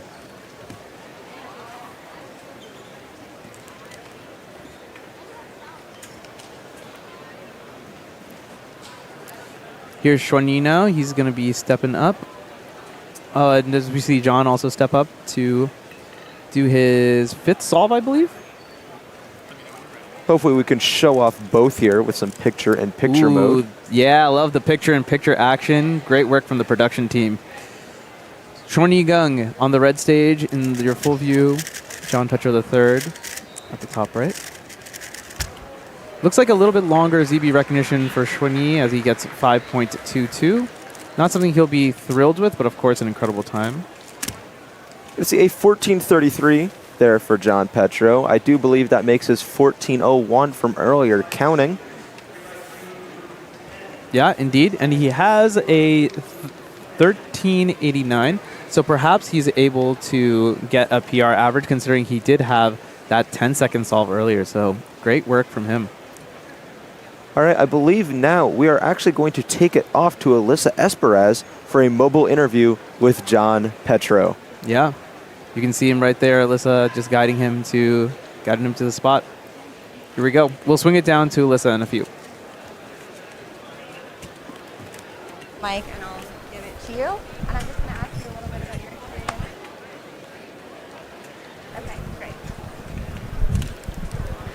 I am here with John Petro III, who just set a PR average at, a PR single at the World Championship. How does that feel, John? Really nice. Yeah. How has your experience been competing so far today? And I know your experience here at Worlds is part of the Make-A-Wish program, so tell me why this was important to you to make that your wish. I mean, 3x3, I did pretty well. Better than expected. I was pretty nervous on the stream. And Make-A-Wish, I'm so happy that he did this for me. Like, thank you, Make-A-Wish. You just started competing 2 years ago in 2023. What has the Cuban community meant to you? It meant a lot. Like, I don't think I would be cubing right now if it wasn't for the cubing community. I feel like I would get bored of it, but the cubing community is very, like, exciting. Awesome. Well, do you have any kind of advice or encouragement for people watching back home, or any shout outs that you want to give? I mean, shout out to Make-A-Wish, of course, but, I mean, anyone who's out there, I mean, they're doing great, and they need to keep up the good work. Awesome. Well, John, thank you so much. Big shout out to Make-A-Wish, who has made it possible for John to be competing here today, and we will send it back to the booth. A great interview there from Alyssa and John Petro III as we watch Max Park with a sub-5 single. That's going to give him his best possible average. Yeah, an incredible showing there from both Max Park and John Petro. I do believe we still have some solves to see from Xuan Yigung before his average is over.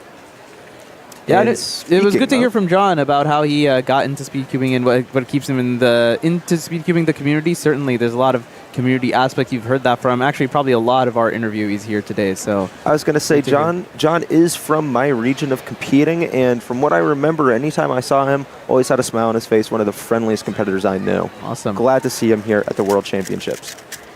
Now, if Shoni can get BPA, I'm sure he will have a big smile on his face. Almost. Not quite there. Looks like he's going to end up with a very low 5. Should be 5-1? Am I doing my math decently? 5-1-7. Close enough. 5-1-7, and he looks, that's about normal for him. Yeah, I averaged that day in at the home, office, I huh? guess. Yeah, maybe on a bad day, that's how I'm solving. Incredible He's solving just from that good. Xuan Yigung, acting like it's nothing. Theodore Zeider now, one of the most recent sub-5 averages in speed cubing. Look at that smile. Oh, he's having fun. Good to see 5-1-7 to start things off on his average. And definitely loving the attention from the crowd there, Theodore. Starting off quite hot with a 5-17. Yeah, this kid is just incredible. Yeah, catch this replay. I mean, smooth turning. A little bit of pause there, but it doesn't even matter. Smooth. Camera stopping, and yeah, look at that grin form. Up here next on the blue stage, we have Braden Adams. Oh my God. He is a competitor and delegate from West Virginia. He is going to be attending Ohio University coming this fall. Braden also, again, an amazing person to be around. Super friendly. He looks quite mad now, but I promise he is one of the nicest people that you could ever talk to. That's great. Great to get representation from all over the U.S. Dominic Radici now of Scube fame. And a very fast 3x3 solver at that, too. And a 4x4 fame. We saw a 20.09 single from Dominic Radici in semifinals and also qualified for the finals. He is the top, or in the top 20. I believe he was seated 16th. So it's not even like he just barely made it. He's got some fire in him. 5.57 to start things off for him. Looking pretty good.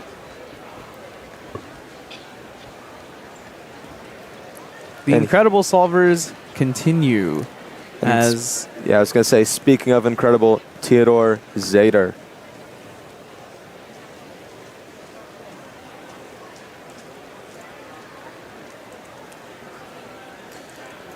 Tater, of course, having plenty of major experience himself. A very, very good solver from Poland. Attended the European Championship and did quite well for himself. Theodore seems to be eyeing up a white cross here.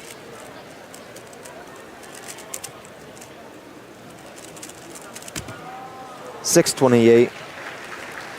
Yeah, struggling a little bit there with that last layer. Still smiling at the applause from the crowd, but definitely knowing he feels like he could have done better. I mean, he's of high caliber enough, just as Chris Mills is.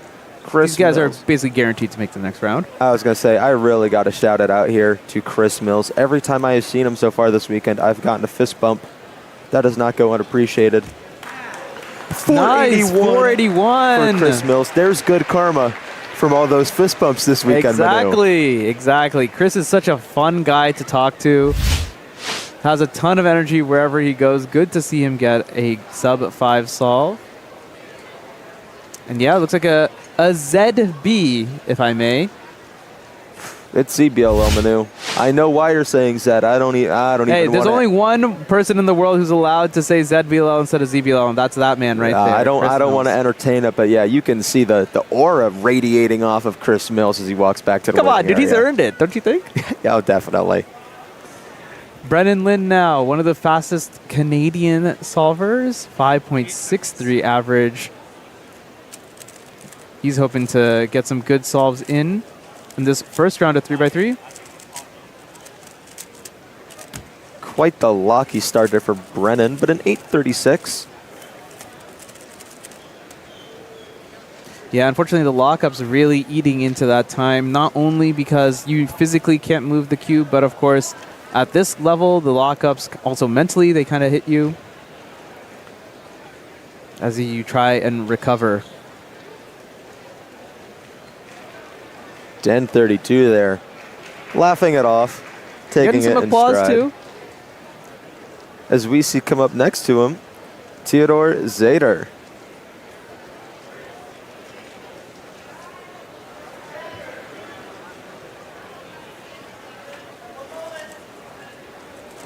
Theodore taking his time to warm up. Yeah, definitely. I just like the bucket hat. I think this bucket hat is awesome. I love that he wears it to every competition. He's representing his country, of course. I was going to say it is quite a staple of solving.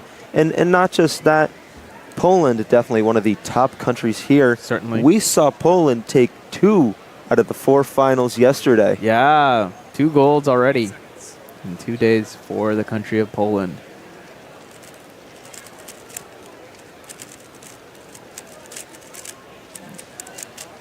Theodore actually pretty fluid from F2L into OLL transition. Unfortunately, also a locky solve for him. 7.42. Alexander Vucic. Again, got a Megaminx OCR average in the semifinals today. See what he can do on 3x3 now. A bit of a smaller cube. 7.65. He's kind of in disbelief, but I can't imagine he is terribly upset with that. 7.23 there for Dominic Radici. Yeah, so 777s, unfortunately, in 3x3 does not really mean you've hit the lottery when you're at this level of competition. These guys want to avoid the 7. These competitors want to see the 6s, not the 7s. 5s, the 4s. 5s, the 4s, the 3s. I want to see it too. Oh, man. I don't think I'm going to see it too. I want to see it too, though. Something truly magical will need to happen in order for that, but never say never. It is the World Championship. If it were to happen anywhere, it would be here with the caliber of solvers that we have in the field. Brennan Lynn trying to come back from a bit of a poor start.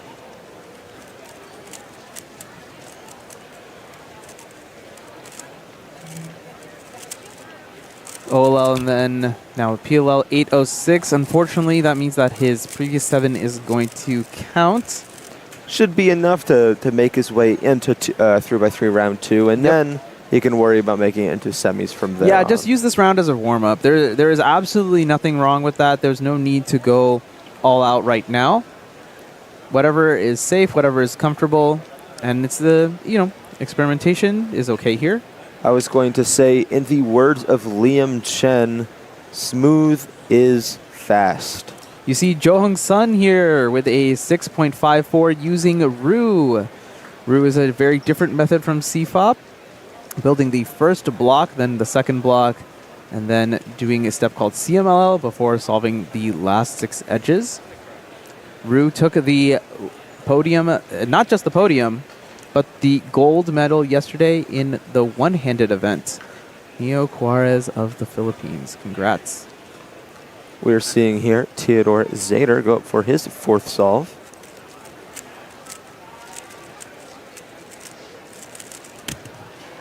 Good Very comeback. quick OLL PLL 5.11 for Theodore.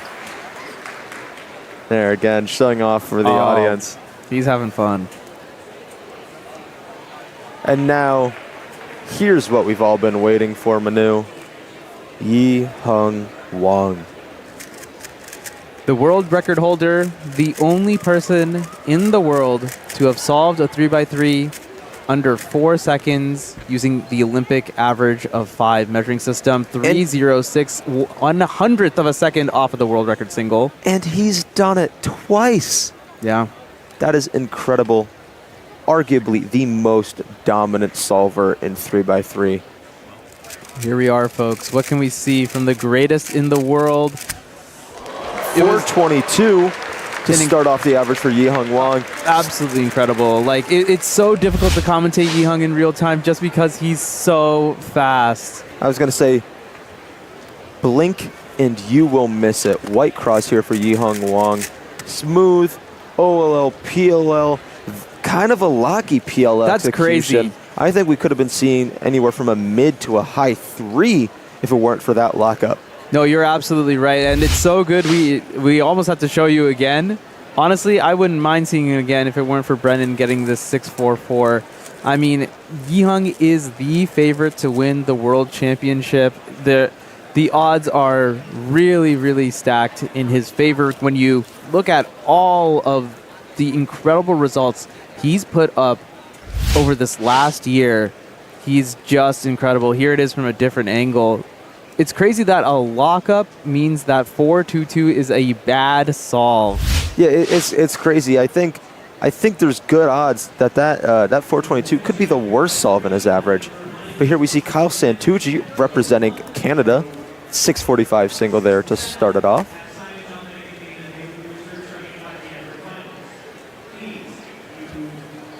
Theodore is just waiting for the PA announcement to end, so then he can get started with his solve. Should be his 5th indeed, as you can see up there. 552 is the best possible average. If he gets worse than 7.42, he will get the worst possible average. As we throw away we throw the best solve and we throw the worst solve away.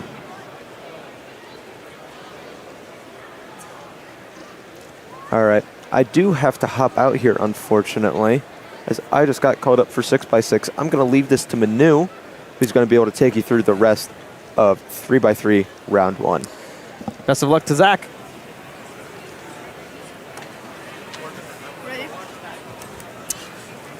All right, Theodore Zeider now. What can he produce here?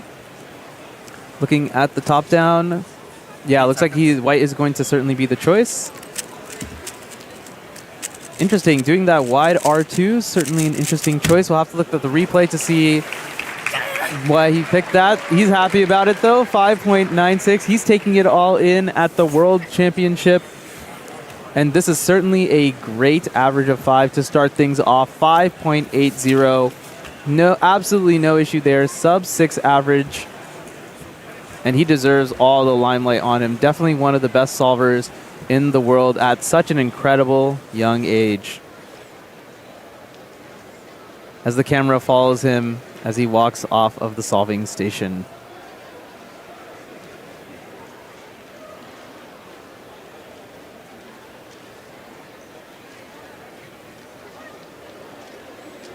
As we continue with 3x3, we will at some point get Kruningung and Xian Cao onto the stream. They will be here for an exclusive interview. That will be very, very exciting to hear 2 of the best solvers in the world.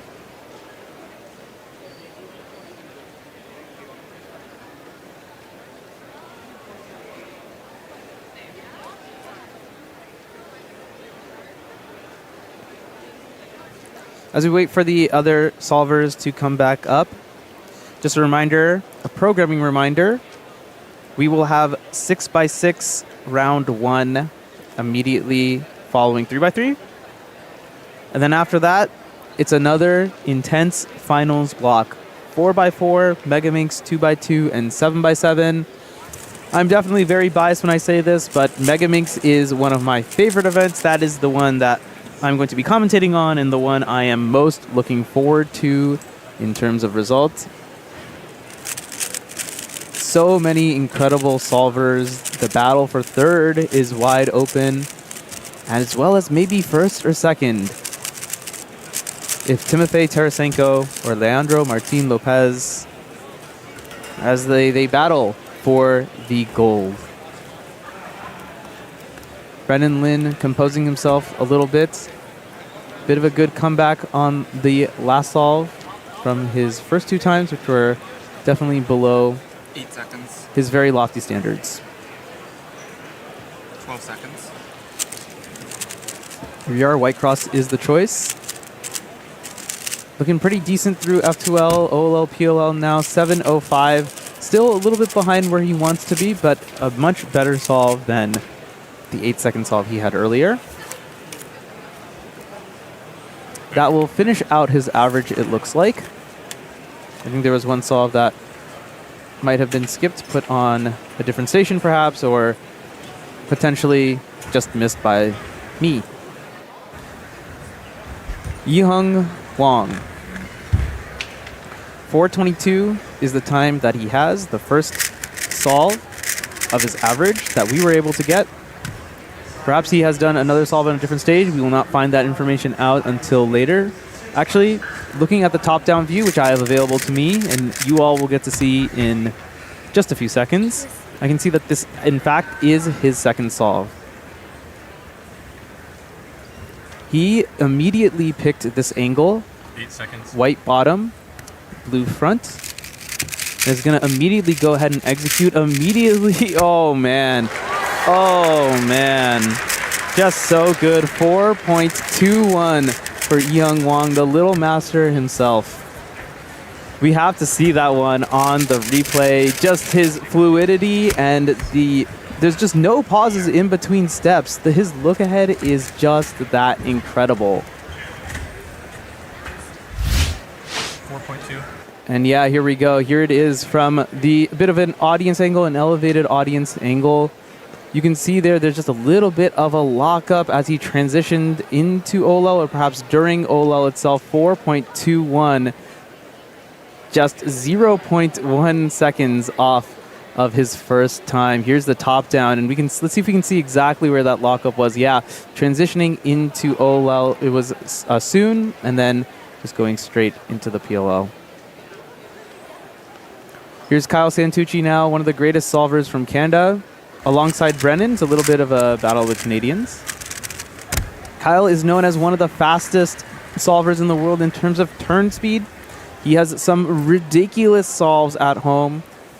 You can just check out his YouTube channel if you want to see that. 5.78 for his efforts here.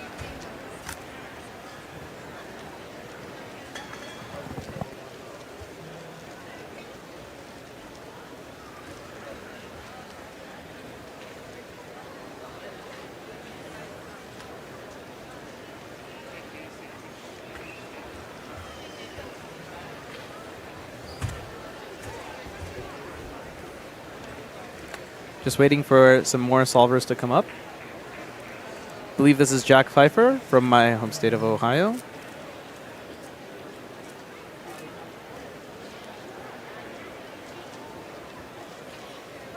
He's got a big cube in hand, big cube specialist.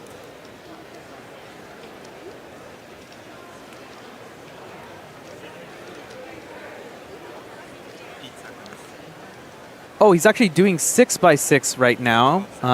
We did mention that 6x6 was starting. Makes sense why he's on the stream.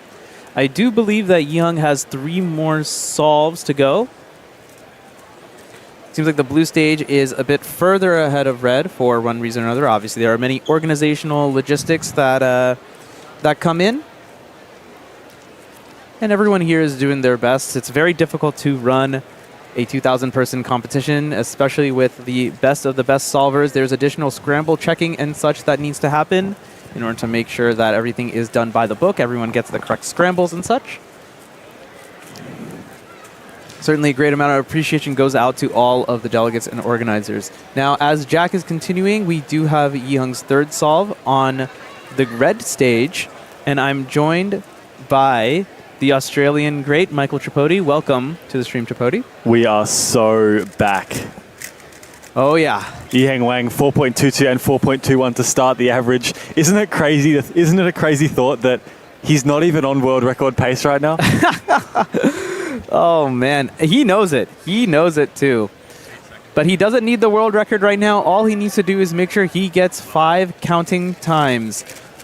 Oh, man. He's gunning for it, though. unfortunately, it looks like a little bit sloppier on the execution, which is going to be 5-8-0, but otherwise lightning fast turning. What a show we're getting early on in the 3x3 groups. Ain't no doubt that Yiheng's making it to next round. We never had a doubt about that. We expect to see him all the way at the end in the finals. Oh, yeah. But he's putting on a show for us extremely early. Maybe going for a cube swap here. Yeah, looks like he is going to swap out cubes. Just this one not to his liking. Yeah, you can see just a lot of lockups, a lot more than we are used to seeing from Yiheng. But all the trademark Yiheng style is still there. The instant PLL recognition, flowy F2L. Yeah, just uncharacteristic amount of lockups. Yeah, not sure if it had something to do with his solution in particular or just something else. Not quite feeling right about his cube as Kyle Santucci sits down in the solving station. Now, as 6x6 is going on the side, we'll do our best to update you with that information. For example, Lim Hung has now sat into the blue solving station. Of course, 6x6 takes a lot longer than 3x3, so we'll get you that information as it comes in. Kyle now. Yellow cross is his choice. Needing a lot of rotations as he goes into a really nice OLL, one of the best in order to get CP recognition, 5.35.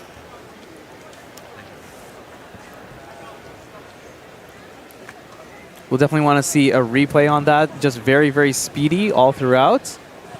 And it looked to me that he ended up with some type of A-perm, which would mean that he very smartly solved edges before getting to PLL.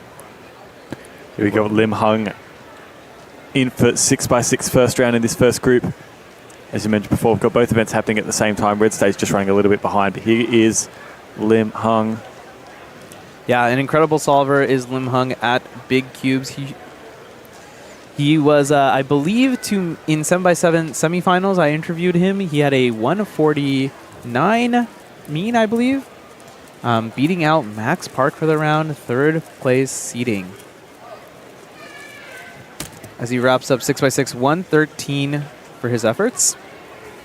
That solve there is around about a second slower than his PR average, which is also the current national record average for Malaysia. It's his third World Championship, finished fifth at the last World Championships in Incheon, Korea in 2023. So we'll be looking to improve on that mark. He comes into this competition the fourth seed. The number one seed in 3x3. Looking for redemption after silver at the World Championships. Now you're saying silver at the World Championships in Korea? That's an amazing spot. Most people would be thrilled to have that. Of course, Young at his first World Championship, an incredible showing, but unfortunately losing to Max Park by just 0.01 seconds on average. And yeah, he's back, and as we see, he's back with a vengeance. Yeah, one looks to be going for a yellow cross this time around. A little bit pausey on that cross.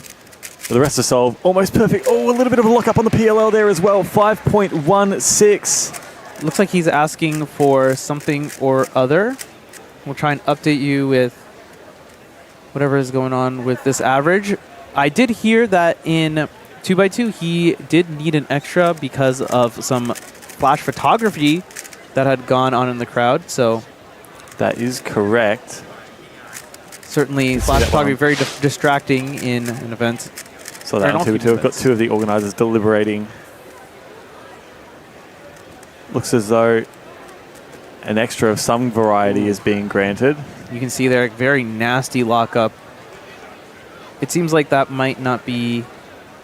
Yeah, this one seems like might not count as the delegate.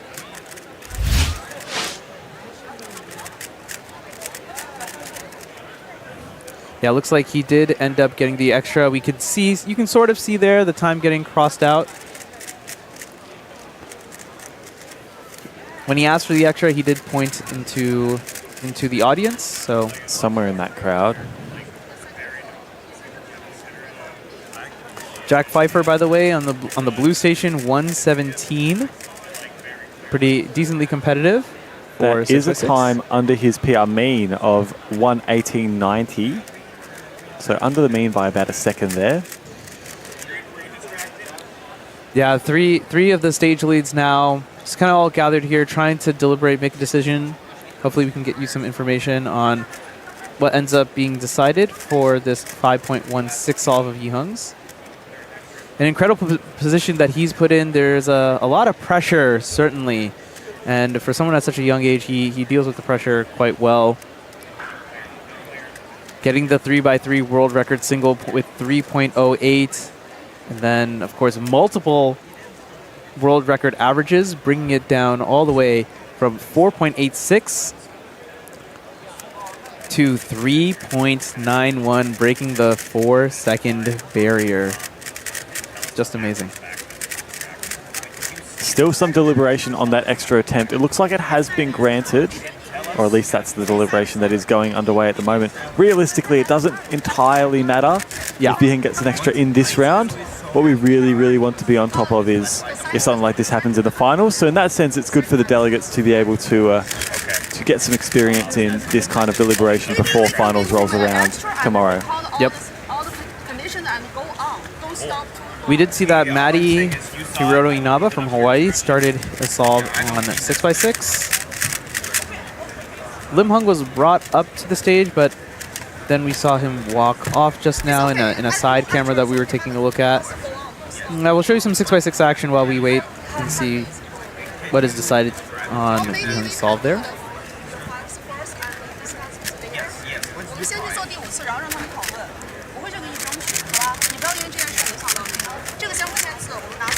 It looks like red stage is probably going to run a little bit more further behind now than it was before. So we're bringing that 6x6 to on red stage a little bit later. Yep.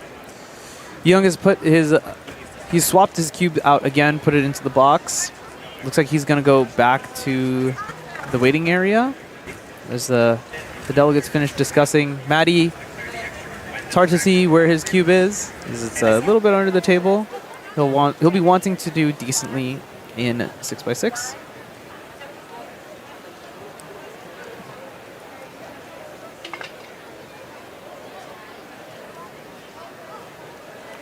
$123 for Maddie.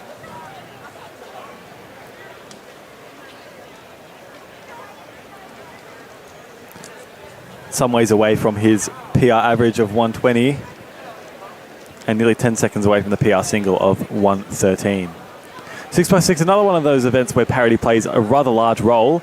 In some cases, depending on if you do no kinds of avoidance, you can have up to 3 parities in a single solve, which if you get all of those in the one, that is just unlucky. Yeah, the even layer cubes can have a parity, just things that don't happen on 3x3. As we're watching the replay, I believe, of Yihung's 5.16 solve. Yeah, definitely the 516. So you can see that big lockup there. Interesting. So once the replay ends, I think you'll see him. He sat back down in the station. It looks like he was writing on the scorecard, perhaps signing for the time. That would suggest to me. Well, maybe we'll just wait and see.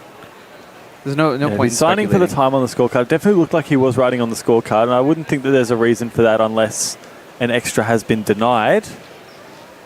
And he's signing for the original time of 5.16. But I do imagine that there will be a reminder that flash photography is not permitted in the venue. Certainly, and sometimes it's accidental. The flash just accidentally turns on, depending on if there's if it's too dark. So notice for anyone who goes to a cubing competition, it's a good idea to just double check, turn your flash off beforehand. Distracts all levels of solvers. So Jack Pfeiffer, I think he must be on his 3rd solve at this point.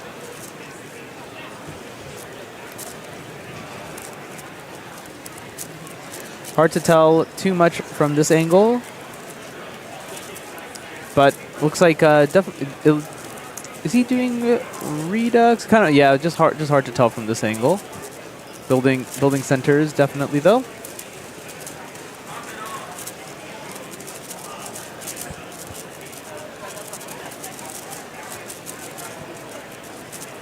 Interestingly, Young is still sat in the same spot at the solving station. It wouldn't surprise me at this point if he is the last one left solving.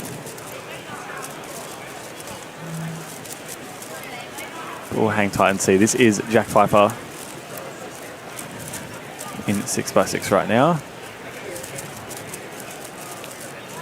Now, we did see 117 from Jack earlier, as he looks like he's on 3x3 stage. So, some little bit more definitive information coming in. The 5.16 that you saw earlier will count for Young. The reason being that he did not stop the attempt when the incident actually occurred, as is written in the regulations. As he continued with the attempt after the incident, that is deemed grounds to keep the original attempt.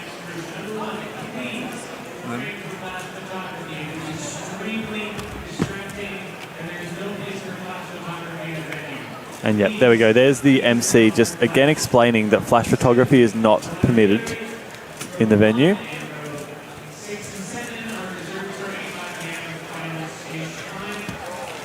So put that all together, and we have Young in a little bit of the hot seat.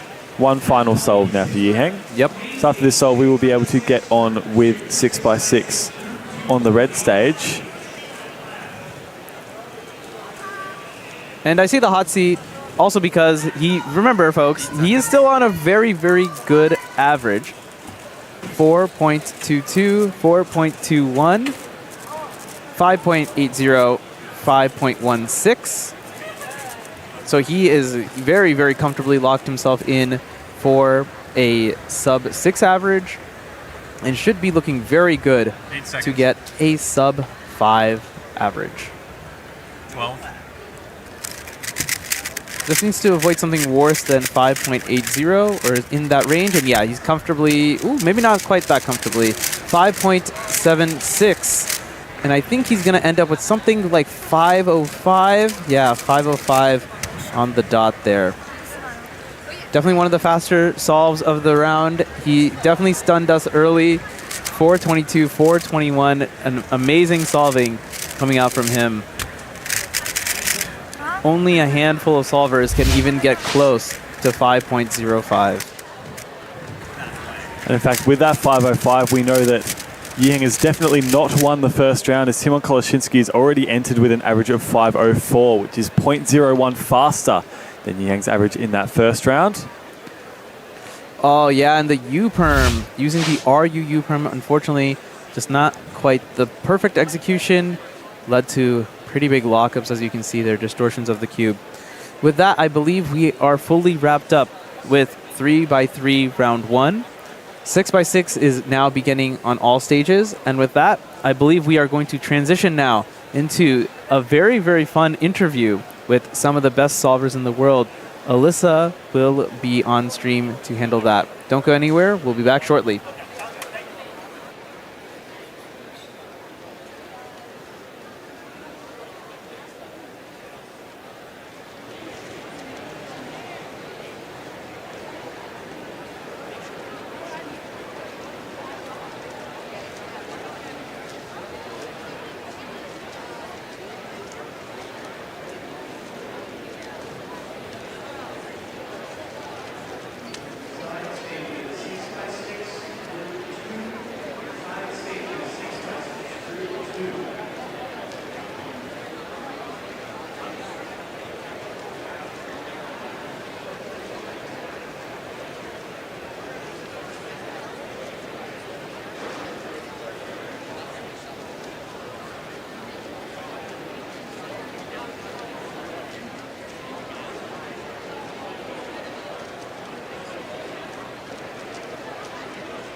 Welcome back. We are joined by Qishan Chao, who just broke the female world record in 3x3 round 1.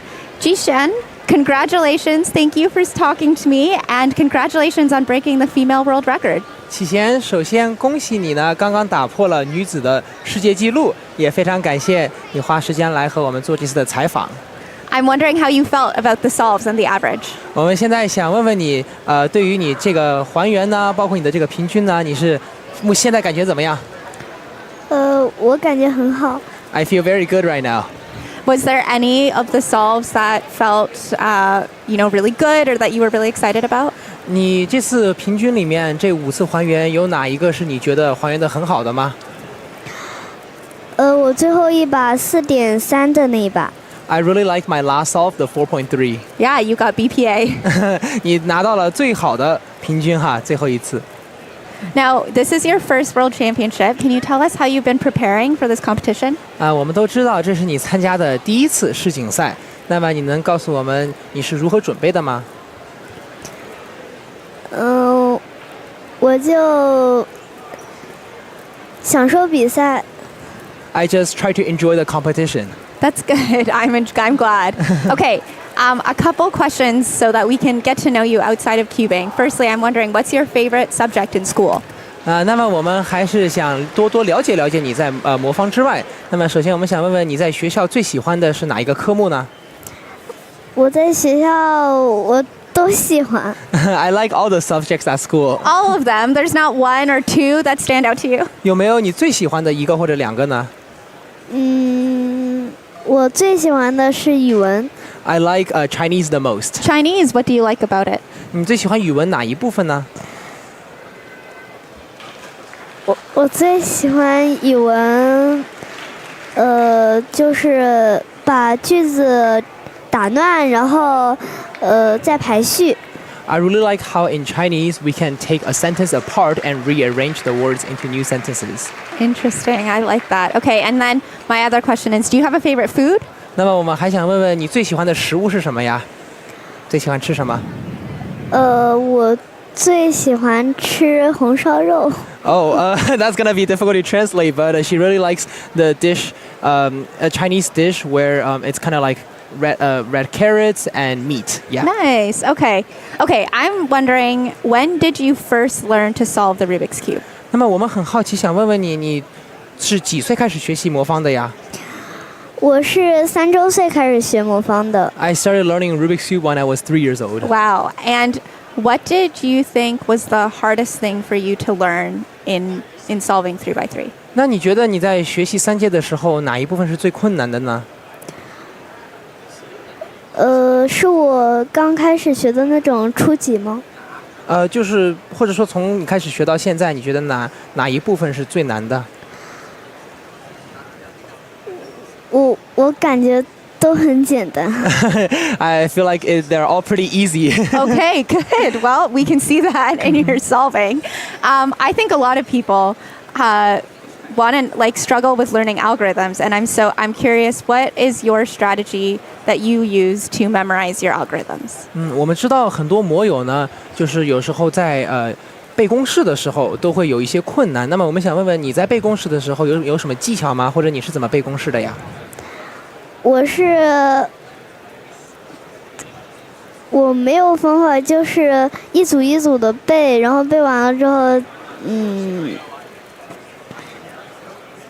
背完之后再复习是吗？对。So I don't have a specific method, but I usually memorize like a group at a time and then review those algorithms after memorizing them. Nice. Who is a cuber who's inspired you or who that you look up to? 那么有没有哪一个魔友是，比如说你的榜样啊，或者你想向哪个魔友看齐呢？我想向Timo 看齐。I'm really inspired by Timon, and I wanna look up to him.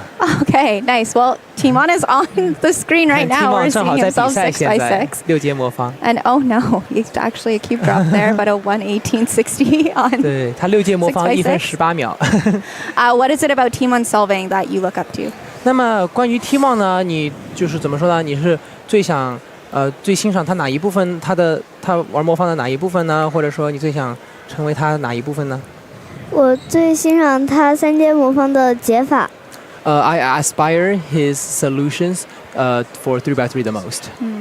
Okay, well, tomorrow is a big day for you. You have 3 rounds of 3x3. What are you hoping for in those rounds? 那么我们知道，明天对于你来说是一个很重要的日子，对不对？你有3轮的3阶魔方比赛。那么你对于明天的自己，你有什么期望吗？或者说你有什么想对自己说的吗？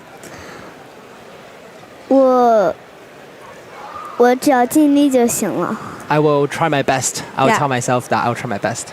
Okay, and one of my last questions, Xishan, is you only solve 3x3. You've only ever competed in 3x3. Are there any other events you're interested in, or do you think you'll ever try any other events? 启贤，我们最后想问问你一个问题呢，就是我们知道你到目前呢只比赛过3阶魔方，对不对？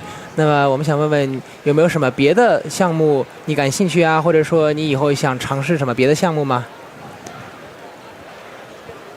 我觉得2阶，我看那个别的人高手都可以把全预判，我有点感兴趣。So I see that for 2x2, the top cubers, it seems like they can predict the whole solution during inspection. So I really want to try that in the future. Interesting. Okay. Well, Xishan, is there anything else you want to say before we wrap up our interview? 那启贤，在我们这次采访结束之前，你还有什么想说的吗？没有。Not at this moment. Well, good luck tomorrow. We're all watching you. Great job today. Once again, this is Xishan Qiao, who just set the female world record in 3x3 round 1. We will see her tomorrow competing in 3x3 round 2, looking for a spot in those semifinals.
Welcome back. We are here coming to you live from Seattle, Washington at Rubik's WCA World Championship 2025. We just saw 3x3 round 1 where Xuanyi Geng set a third place finish so far in the first round with a time of 5.17. Xuanyi, thanks for joining us today and congratulations on your first round performance. 轩一呢，非常感谢你今天下午来跟我们参加这次采访，然后也恭喜你在世锦赛完成了3阶魔方的第1轮。How did you feel about your average in the first round? 那么你觉得你在第1轮，你现在比赛完心情感觉怎么样啊还可以吧。I feel okay. Okay, that's good. That's good. And so far, you've been in Seattle for a few days now. How has your experience been so far? 你现在在西雅图或包括西雅图周边已经有几天了？你觉得西雅图怎么样啊？你目前对于西雅图感觉怎么样？西雅图感觉挺好的。I like Seattle. Yeah. Are you having fun? 你在西雅图觉得好玩吗？很好玩。It's very fun. That's good. Okay, I asked Qixuan this, and I want to ask you some questions to help you to get to know you outside of cubing. Firstly, I'm curious, what is your favorite subject in school? 我们刚才也问过启贤这些问题呢，然后我们也是想更多的就是在魔方之外呢，也多了解了解你，所以我们想先问一下，在学校你最喜欢的科目是什么呀？我最喜欢的科目是语文。My favorite subject is also Chinese. Okay, and what do you like about it? 你最喜欢语文的哪一部分呢？我最喜欢语文的阅读理解。I enjoy the reading comprehension part the most. Okay, and what's your favorite food? 你最喜欢的食物是什么？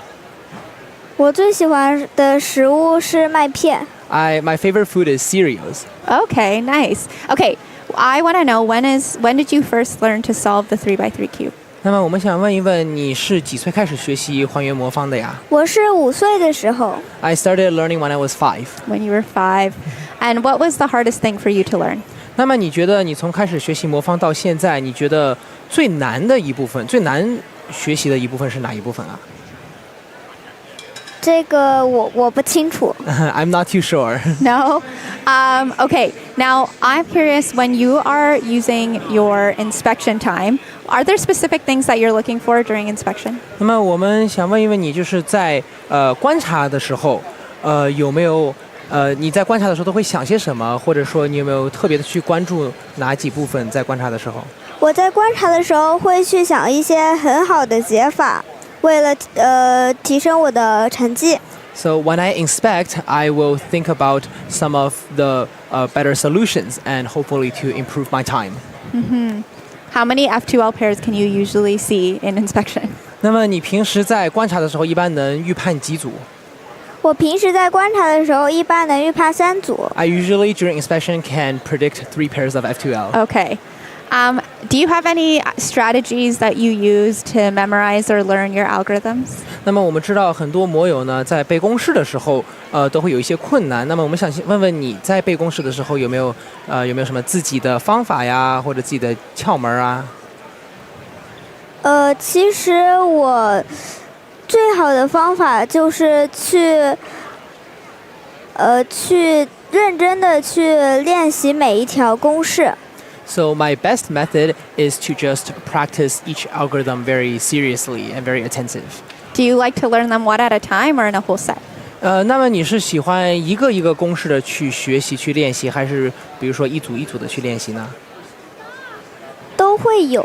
I use both. Okay. Both. Okay, interesting. Okay, last week when we talked, you told me that you look up to Timon and his solving. Can you tell me what about his solving that you most admire? 那么上周我们采访你的时候，你说你是最想向 Timon 看齐，你对于他的这个还原，是你最欣赏的部分。那么他还原具体的哪一部分是你最欣赏的呢？他的解法很好。His solutions are very great. Yeah, we've heard that a lot. Okay. Xuanyi, you've done 3x3 and 2x2. You compete in both of those events. Will you ever compete in other events, or are you interested in trying out other cubes, like bigger cubes or different side events? 那么轩一，我们知道你在比赛中已经比过3节魔方和2节魔方，所以有没有什么别的项目也很令你感兴趣吗？或者你想不想尝试什么别的项目，比如说高阶魔方啊，或者异形魔方啊？等我手大一点，我会去尝试单手什么高阶魔方。So when my hands grow bigger, I will try one-handed and also some of the bigger cubes. Okay, well, we will look out for that, I'm sure. And Xuanyi, anything else you want to tell us before you are competing in 3 more rounds of 3x3 tomorrow? 那么我们会非常期待以后你在这些项目里面的表现。那么在这次采访结束之前呢，你还有什么想对于我们或者对于镜头前的观众们说吗？我很感谢你们喜欢我。So to all of the audience watching, I really appreciate that you like me and you support me. Awesome. Well, we're all cheering for you as you compete tomorrow. Good luck, and thank you for joining us today. 那么我们都会为你明天的比赛加油的，所以祝你一切顺利。然后也非常感谢你今天来和我们采访。We have just been speaking with Zhuanyi Geng, who just competed in 3x3 round 1, setting a time of 5.17 seconds. And we are going to take a quick break and continue on with watching 6x6 round 1.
Welcome back. We are taking a look at 6x6 round 1. My name is Alyssa Esperez. I'm joined by Keaton Ellis. And we are looking at, well, we just saw Timothy Tarasenko get a solved cube, so that's not helpful at all. And then here we go. We are looking at Max Park, and he is putting down a 6x6 solve here.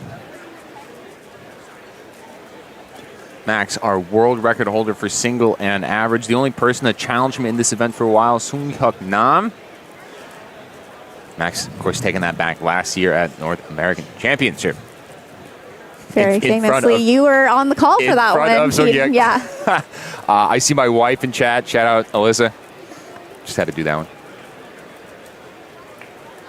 Max, of course, doing redux here, which means that he's not going to be doing anything special. He solves the centers, he solves the edges, he solves the 3x3, and he does it in pristine fashion.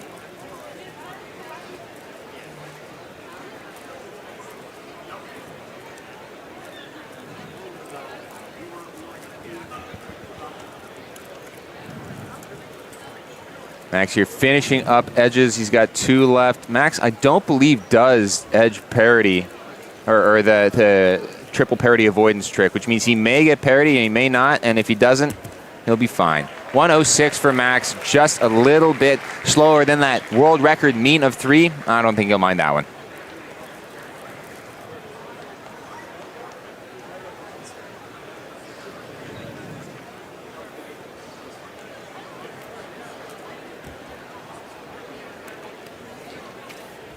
All right, as Max sits down, we'll see if we can see another 6x6 solve here. I'm seeing Kaiwen Wang. There he is, 32. We've been talking about it lots, but Kaiwen had a great day yesterday, and so we'll be looking to double up that performance in 7x7 with a good performance in 6 as well. I just saw Kevin Hayes coming up onto the stage, is sitting right next to Kaiwen Wang. Kevin walking off on one of his previous solves, going parity, parity, parity. So unfortunately, he's not getting the parity count that he's looking for. Kaiwen, oh no, massive jam here. able to get out of it fairly quickly. But yeah, he's still on last 4 edges at 106. This is a rough one here.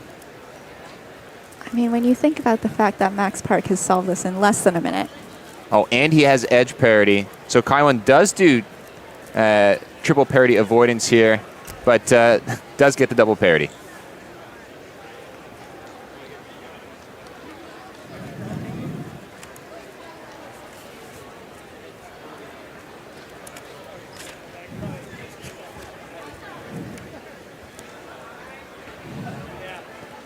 Kate Graham here, and I saw Kate Graham earlier. She qualified for 7x7 finals. She was very happy to have that performance, and will be looking to do the same in 6x6. Of course, this is not yet the 6x6 semifinal. This is 6x6 round 1, and so Kate Graham just looking to put down some good times, get herself into that semifinal, and from there she will look for a finals berth.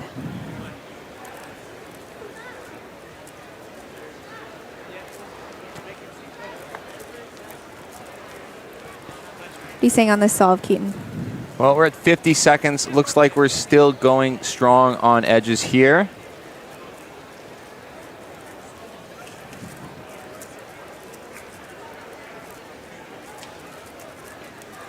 Finishing up, we got, oh, that's not a nice parity case for that last set of edges. Got to do inner. No outer. And no parity. Seems to be okay for the people that are on stream, not getting a ton of parity. 121, that's pretty solid. It's a solid solve from Kate. She'll look to be pleased with that.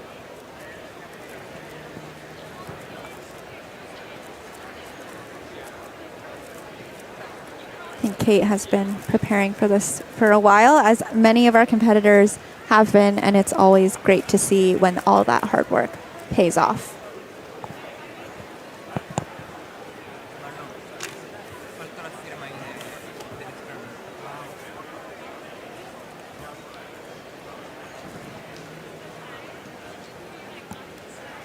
Okay, we are looking at Kaiwan weighing 115.58. Oh, no, sorry. I believe that's Dongsu Park. Dongsu Park, correct. And we're going to cut to Max Park in just a second here.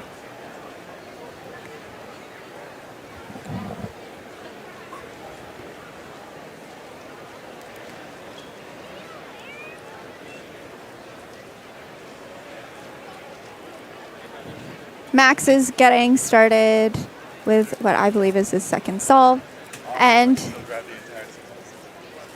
just in time to break it down for us. All right, let's Kevin hit the Max Hayes. overhead cam. Can't see much in the front. There it is. Max Park's getting some pressure, though. I hear, did Henry actually get a 103? I didn't see it, but if he did, that's incredible. That was unconfirmed whether or not it was official or in practice, because one would be impressive and one would be a thing that happened. Actually, not turning that fast, but the centers are pretty solid here. No, 31. Like, it's fine. Max is probably still on pace for a 110, but like if you're strong at centers, your centers and edges are the same, but Max is extremely strong at edges, so we're probably looking more at goal splits like 30-25. 30-25, actually, that'd put him at like 105. Maybe a little quick. 30-25 would put him at 55. Right, plus 10. Plus 10. 10 is like 8-second 3x3, assuming one parity. Yeah. All right. Okay, decent last 2 edge case. Looking at pacing for 113 here. Do we have any stats on people from 6x6? The 116. Ooh. Not too great for Max, but no. Again, with the star power, gets a round of applause for a 116. I was going to say 116 is most certainly not worth an applause, but we'll see. We'll see how this round checks out. What results have come in so far? Because it's been a little bit of a chaos. Yeah, 6x6 happening at the same time as the end of 3x3 round 1, and so we're just transitioning between these two events, getting these last 2 round 1s complete before we head into our finals for the evening. Also, a quick update for everyone who was watching. Yiheng's 3x3 average ended without any extras awarded, so the times that we saw on stream were his final times, and we will see those go into WCA Live shortly to get a clear picture of what that 3x3 second round will be. In addition, we are actually going to transition out in just a second as we continue to watch 6x6 round 1 for an interview with Michael Tripodi and our multi-blind world champion. So we'll take a break and don't go anywhere.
And we are back once again. My name is Michael, and it is my pleasure to bring you an interview with the winner of multi-blind at this competition, Andrew Tao.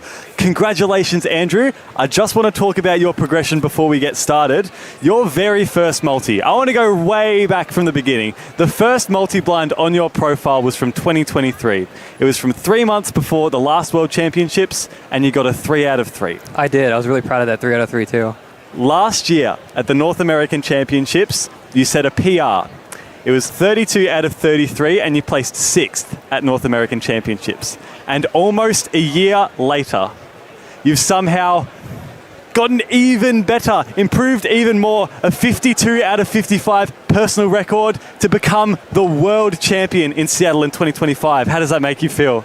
I feel pretty good. It's a good time to get a PR. Always a good time to get a PR. You have a habit of clutching out PRs at the best moments. Obviously, North American champs last year with that 32 out of 33, and world champion again here, 52 out of 55. And make no mistake, this was not an easy field to beat either. We have 9 out of the 10 best solvers ever in multi-blind. How confident were you going into this multi-blind competition? I'm not going to lie, not at all. I was really kind of coming into this comp with the expectation that even just podium was it was very possible, but it was very much like a coin toss for me, even on a decent solve. Yeah, because going into this competition, you were 10th in the world, I believe? I was 10th, yeah. And with that PR, you moved yourself up 4 spots to be world rank number 6. Yeah, and it's only 2 points too, so it's very dense up there. So you've kind of slotted yourself, almost knocking on the door of top 5. What's 5th in the world? Do you know? 5th is Simon with also 49 points, but 4 minutes faster. He has it in 55, which is just insane. And Simon was also in this competition as well, yes. So you've beat him as well to get to that top spot. You beat the world record holder, you beat Graham Siggins, former world record holder, you beat the former world champion, Christoph Bober. And you, not only that, but you did it on the first attempt. You didn't even need both attempts to be able to do it. You could have sat the second one out and still would have been the world champion. After setting that 52 out of 55 on the first attempt, what was the plan attack going into attempt number 2? So I guess the way I was approaching it is I was thinking, well, this is still a comp. There's still a best of 1 going on next round, next attempt. And honestly, even if it was just like a one attempt round, and like going in with, Graham, Rowe, Simon, James, everyone, I probably still would have been like, okay, 49 points is like really not that safe. So I was really trying not to get in my head about the first one. I really went into the second attempt, like telling myself like, I have this really cool advantage on the second attempt. This is a best of one competition, but I have this advantage where if I bomb it, there is like a minimum score I can get. And no one else has that advantage. And I was trying to use that to like help with my nerves. It did not really help apparently. I think it really got to me a little bit. And honestly, third day of a all day, everyday comp, I'm a little tired. But yeah, I mean, it seems like the second attempt was really hard for everyone. It looked like no one really got going in that second attempt because the podium didn't really change. It stayed the same as what we had in the first attempt. So that attempt was Joshua Gao of Texas in third place with also a new PR, and I believe he beat his PR by something about like 10 points or something like that. It was only 4 actually. He had I believe he had 39 out of 41. Yeah, I did remember seeing that name on the standings and thinking, who is this guy? Like, I have no idea who this guy is. And I think that kind of tells me how far I am behind multi-blind these days, where like I don't know people that are good. But I will say, so Joshua doesn't get to compete as often as some other people do. Like, honestly, I get a lot of attempts living in New York. And Joshua has been really on the up and coming recently. I knew he was like really very promising coming into this comp. And yeah, I think his 41 is very good, but it's not even that crazy for him. I think, Joshua is a real serious competitor, and I think you're going to see a lot of him in the next 2 years. Well, he's really got himself in the zeitgeist now with a third place at the World Championships. There's no better place to knock out a PR. You know yourself, you've done the exact same thing. And then James McDermott, the current Oceanic record holder, finishing in second place. But I think he won by about 4 points in the end. So it was 5 actually. Yeah, so he won by 5 49. points. So it was pretty comfortable in the end. I mean, for a first World Championships, you've really kind of outdone yourself. We could have never predicted that none of the people from the 2023 World Championships would even podium at this World Championships. I think that really came as a surprise to a lot of people. Do you think that the multi-blind landscape has changed so much to where that was almost not an inevitability, but definitely a possibility? I will say multi has changed a lot in the past few years. Me, Simon, and Josh actually all started around the same time, 2.5-2-ish years ago. Simon's a real threat, and I think he had a tough comp, but he really, really is very good. And Joshua is improving very fast. So I think there have been new talents popping up in the past few years. I'd like to think that I'm one of those new people as well. But I think multi is one of those events where if you're relevant at any point in history, you are probably still going to be relevant later on in history if you keep going. I mean, Shivam's a great example. Shivam was 1 point away from a podium again this year. And I mean, the elephant in the room is that Graham is not on the podium and Rowe is not on the podium. Graham is just a different monster from everyone else, and I would never put any money against him. I think sometimes multi is just a very weird event. A lot of people when they see multi, they say, "Oh, there's 60 cubes here. It must be very low variance because there's no scramble luck." But with multi, really where the variance comes from is it's not the scrambles that matter. It's what side of the bed you woke up on, and what you had for breakfast that morning, and also how well you slept, but also other really completely unrelated things, just how's your mental feeling? Are your words feeling kind of stale today? I think multi is really one of those events where you're it's very black box. And honestly, I've talked to Graham, I've talked to Rowe, I've talked to a lot of very, very high level multi-blinders about this. We really still don't know what makes you good at multi and what makes you not good at multi. You do the attempt some days and you're feeling on fire. And then there's some days where you're looking at it and none of it sticks at all. And I think it's just hard. And I happen to be on Thursday. I happened to be on it, and I just got lucky that everyone else happened to not be really on it the past couple days. And yeah, I think it's tough. Yeah, I think it's so right where some people say that, obviously you touched on it with the scramble luck, that obviously that doesn't really play a factor. But there are so many things that do play a factor that not a lot of people would be aware of. And I think because it is such a mental game, multi-blind just in and of itself is just such a mental event, you really have to be on your game. And not knowing what works for you is kind of handicapping yourself at that point. But it comes down to things the top multi-blinders are tracking what they had to eat for breakfast that morning, or how much caffeine they had before the attempt, or if that works for them. And there's just so many things that you have to track, and it can really just be just so many variables at play. It's not something like 4x4 where everyone kind of knows that that's obviously a high variance event. It's something that kind of only shows its variance when you're at that really top level, and that not every day can be a really good day. I think that's what was really showed with the fact that, like, on this third attempt, no one really got firing. Obviously, we had Daniel Volin with that 41 out of... Oh, sorry, second attempt, right? Yeah, second attempt. Yeah, in that second attempt, just pretty much the only person to kind of climb up the ranks was Daniel Volin with that 41 out of 42. And in fact, I was told that 41 was a cube drop. Yeah, cube drop out of N, I think, which is just, I mean, brutal. I really feel for him. That's really, really tough. Yeah, so what I heard from, I don't remember who told me, but I believe it was like a cube drop and he put it aside. Oh. And then just kept going, and then with 15 seconds left in the attempt, just like tried something, and it didn't quite work out, unfortunately. That 42 out of 42 would have put him ahead of Joshua to place third. So yeah, definitely a very high variance event. Is that something that you expected coming into this competition, with just that, like, you knew that on a good day you could potentially take home a win? No, I think win was never on the table for me coming in. Even after that first attempt, I knew 49 was very good. But I mean, last year at North American Champs, Graham got a 58-pointer on the first attempt. So really, like, this event is like, you know, it's tough. I think the world record podium right now is 138 points at NAC last year, and right now we got 134 today. So we're not even like, we're not even WR podium, but I do think this is probably the most competitive multi-comp that's ever been hosted. And I think it just means, it just goes to show that, like, you know, multi is a very hard to predict event. It's pretty high variance, and yeah, I mean, I'm very happy that things ended up the way that it did for me, but I think, you know, if anyone had a good day today, there's a lot of people that could have taken home first, and yeah.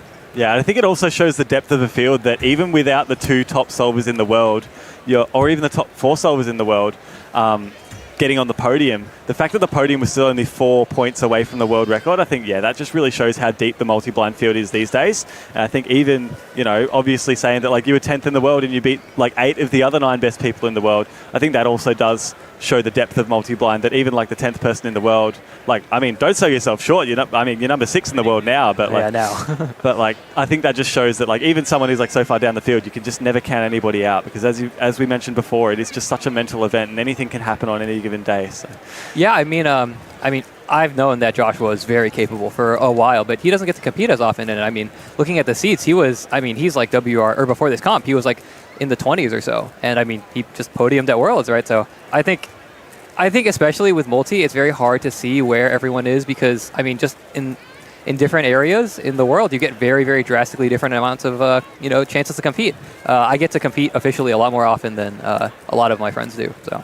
Yeah, I think there's upsides and downsides to the frequency that you're able to compete. Obviously, if you're able to compete more, that gives you more chances, naturally. But I think if you are kind of starved for rounds, then each round sort of becomes a little bit more important.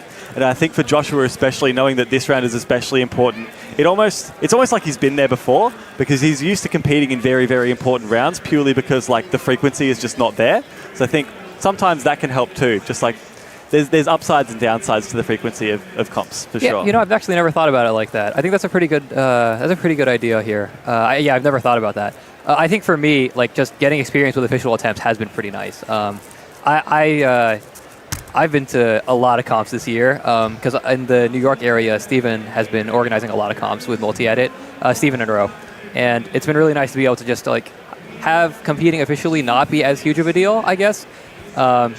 Like, if Worlds was the only round of multi I was getting this year, there would be that added pressure of, like, oh, it's a world championship, and I want to break my PR even if I don't care about the podium, and I only get like 2 attempts this year. It's like, I think honestly having more attempts is probably net good. I think I'm pretty lucky.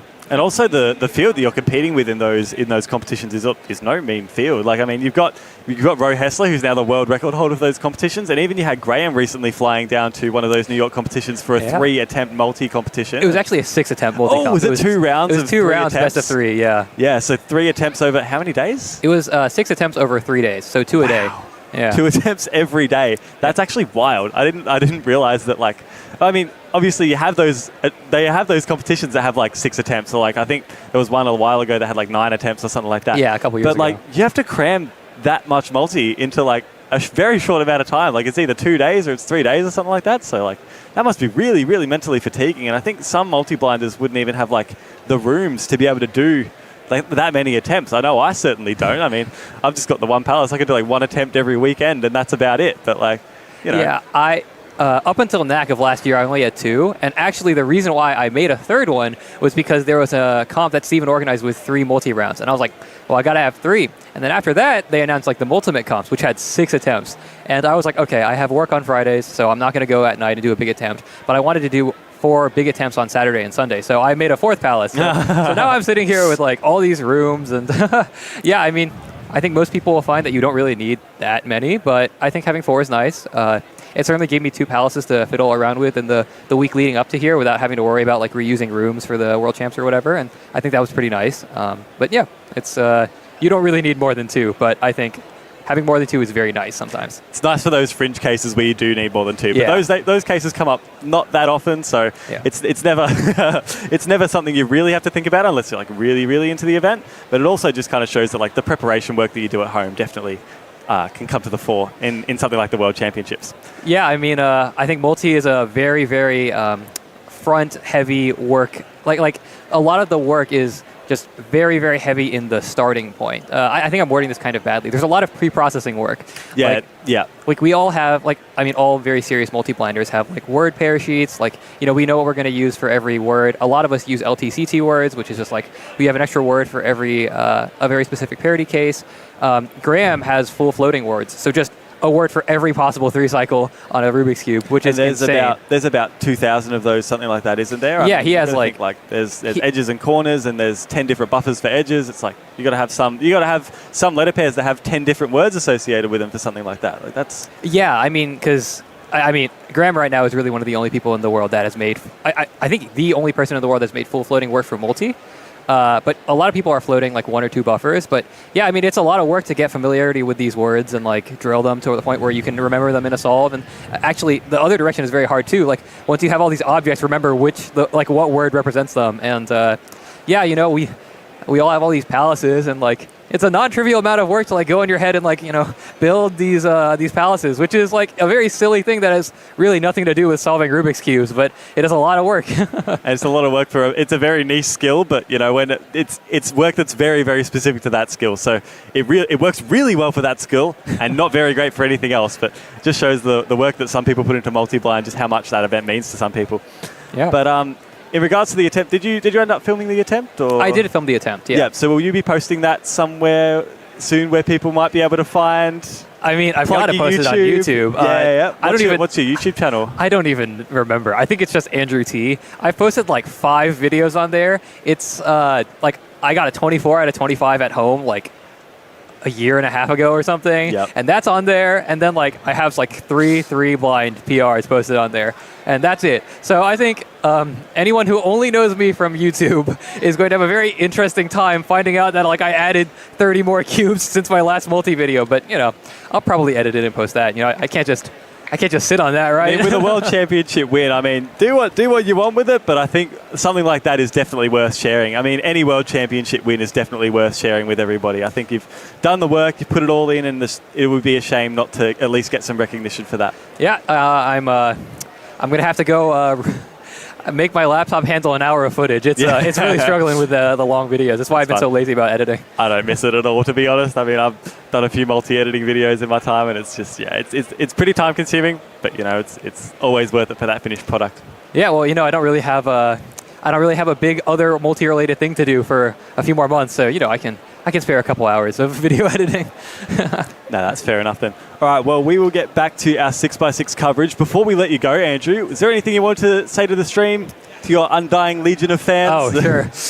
To all 17 of y'all out there who know who I am, I really, really could not have done this without you guys. And to the people who are just, supporting me from behind the camera, I really appreciate that. I guess I have a lot of people to thank. I really do stand on the shoulders of giants here.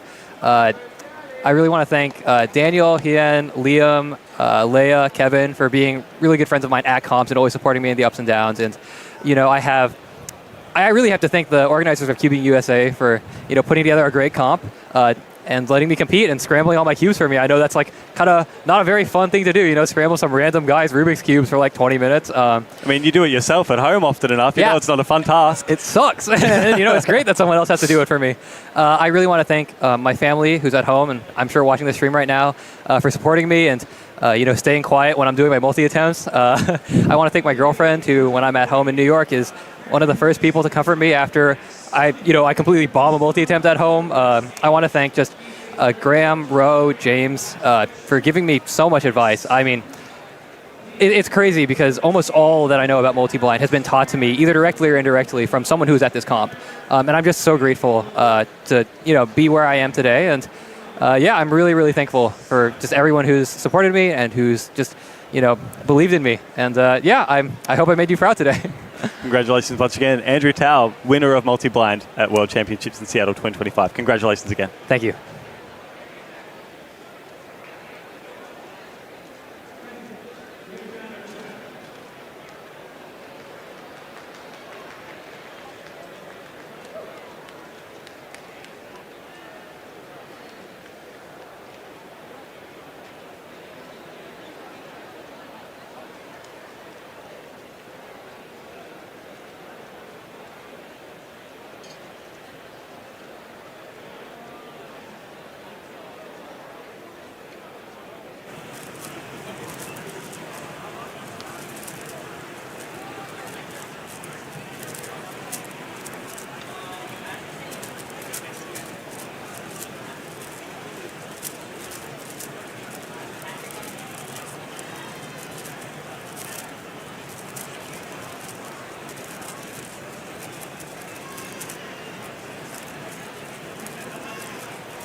Welcome back, everyone.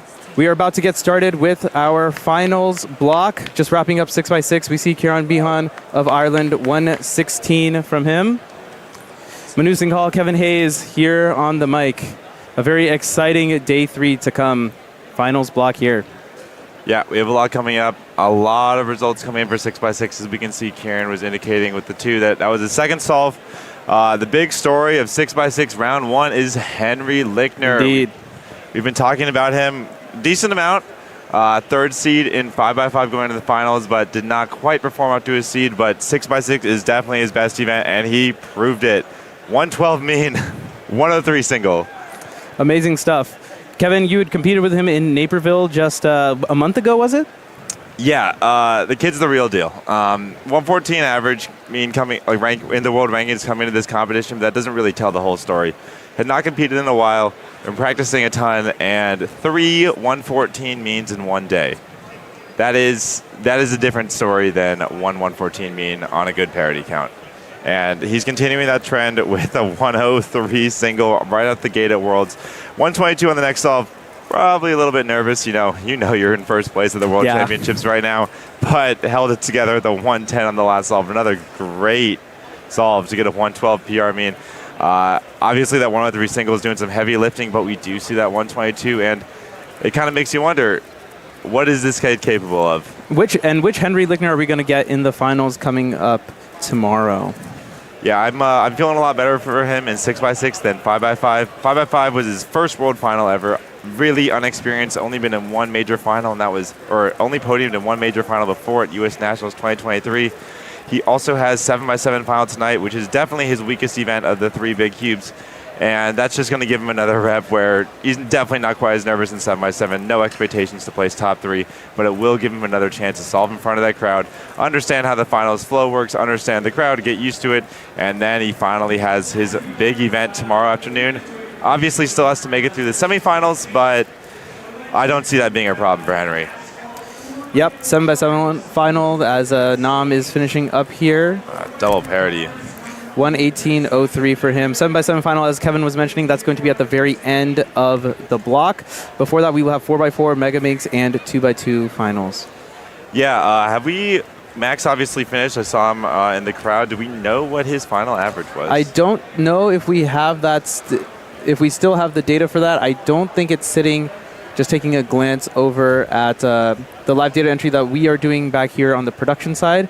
So we'll have to wait until that gets entered. Yeah, Henry I saw Max with a 116 and another solve over 110. Yep. So obviously it's Right. Max. That 103 from Henry could easily be matched. And his best solve was 106 actually. Max? For Max. Oh, so I do remember that. So actually, it's gonna be right on the line. Henry might have won round one. Now, wouldn't that be a story going into tomorrow? That's a breakout performance right there. Obviously, he needs to repeat it, but I mean, it's wild. His 5x5 and his 7x7 have been very consistent, but a little up and down, while 6x6 his last 4 rounds have been 14, 14, 14, 12. That is impressive for literally every single person in the world except Max Park. Yeah, I mentioned peaking at the right time earlier when I was talking about Maddie. Henry might be the real definition of that. Just incredible stuff coming from him. Hopefully he can continue his red-hot streak into tomorrow. Yeah, we can already see him. He beat Timon Koloshinsky, the defending world champion. Lim Hong, another strong competitor. He's gonna beat Nam? There's almost no way he doesn't beat Nam. Nam's sitting at 17.5. He needs, what, a 102? Something like that? Yeah, Nam would need a 102 to pass Henry. Kieran, 116 on his first solve. Still pretty open on what's going to happen here, but I mean, 112 mean is much faster than Kieran's PR. Oh yeah, 112 is what rank is that in the world? I'm really excited for 6x6 tomorrow afternoon. I think it's going to be all of a sudden it's wide open. 112 is either 6th or 5th place. I mean, that puts him ahead of Lim? Yeah, 6th place, right behind ZU and right in front of Lim. So yeah, wow. Extremely impressive stuff. He is now, in terms of the people at this competition, he is the 4th fastest PR. But also, if you look at the last 4 official averages, I think Henry's actually in 2nd place, right behind Max. What an accolade. What an accolade. All right. Kieran with a 116, doing great. Going to be easily a top 10, easily in the top 10, but definitely not going to break into that top 2. But depending on Max, it looks like Max, Henry, and Timon are all going to be kind of in that next tier at the under 115 solvers. Nam's going to need a great single to get under there, but a lot of the wash here between 115 and 120 is where kind of the bunches are going to happen. Just 1 second could cost you a few places, and then the podium positions we're looking at tomorrow are definitely going to be under 115. It's really interesting seeing this from Nam because I'm used to his very, very fluid turning, no real pauses as he kind of locks up there a little bit. What do you think is contributing to some of these pauses early? I mean, I think it's just a long day. There's a lot of competition. Yeah. I mean, I don't know exactly how Nam kind of manages his stamina, but for the big cube solvers, this is one of the large days. It's 7x7 first thing in the morning. Everyone does 3x3 in the honestly, this is a huge day. This is the biggest day. It's 7x7 early in the morning. It's 7x7 semifinals. Then it's 4x4 semifinals, and then it's 3x3, and then it's 6x6 round 1, and then it's 4x4 finals, and then it's 7x7 finals. For the N-by-N solvers, this day is a marathon, and if you're someone who knows they're not going to be at their best for every single round, this is definitely the round to not really warm up for. Yeah, and Nam here you can see kind of struggling a little bit at the very tail end of that edge pairing. 1 minute 24 seconds, 0.60. With the change, it looks like he's going to be under 119, under 120, 119.89. Pretty poor by his standards. Nam average is 114 officially. Definitely well off the pace.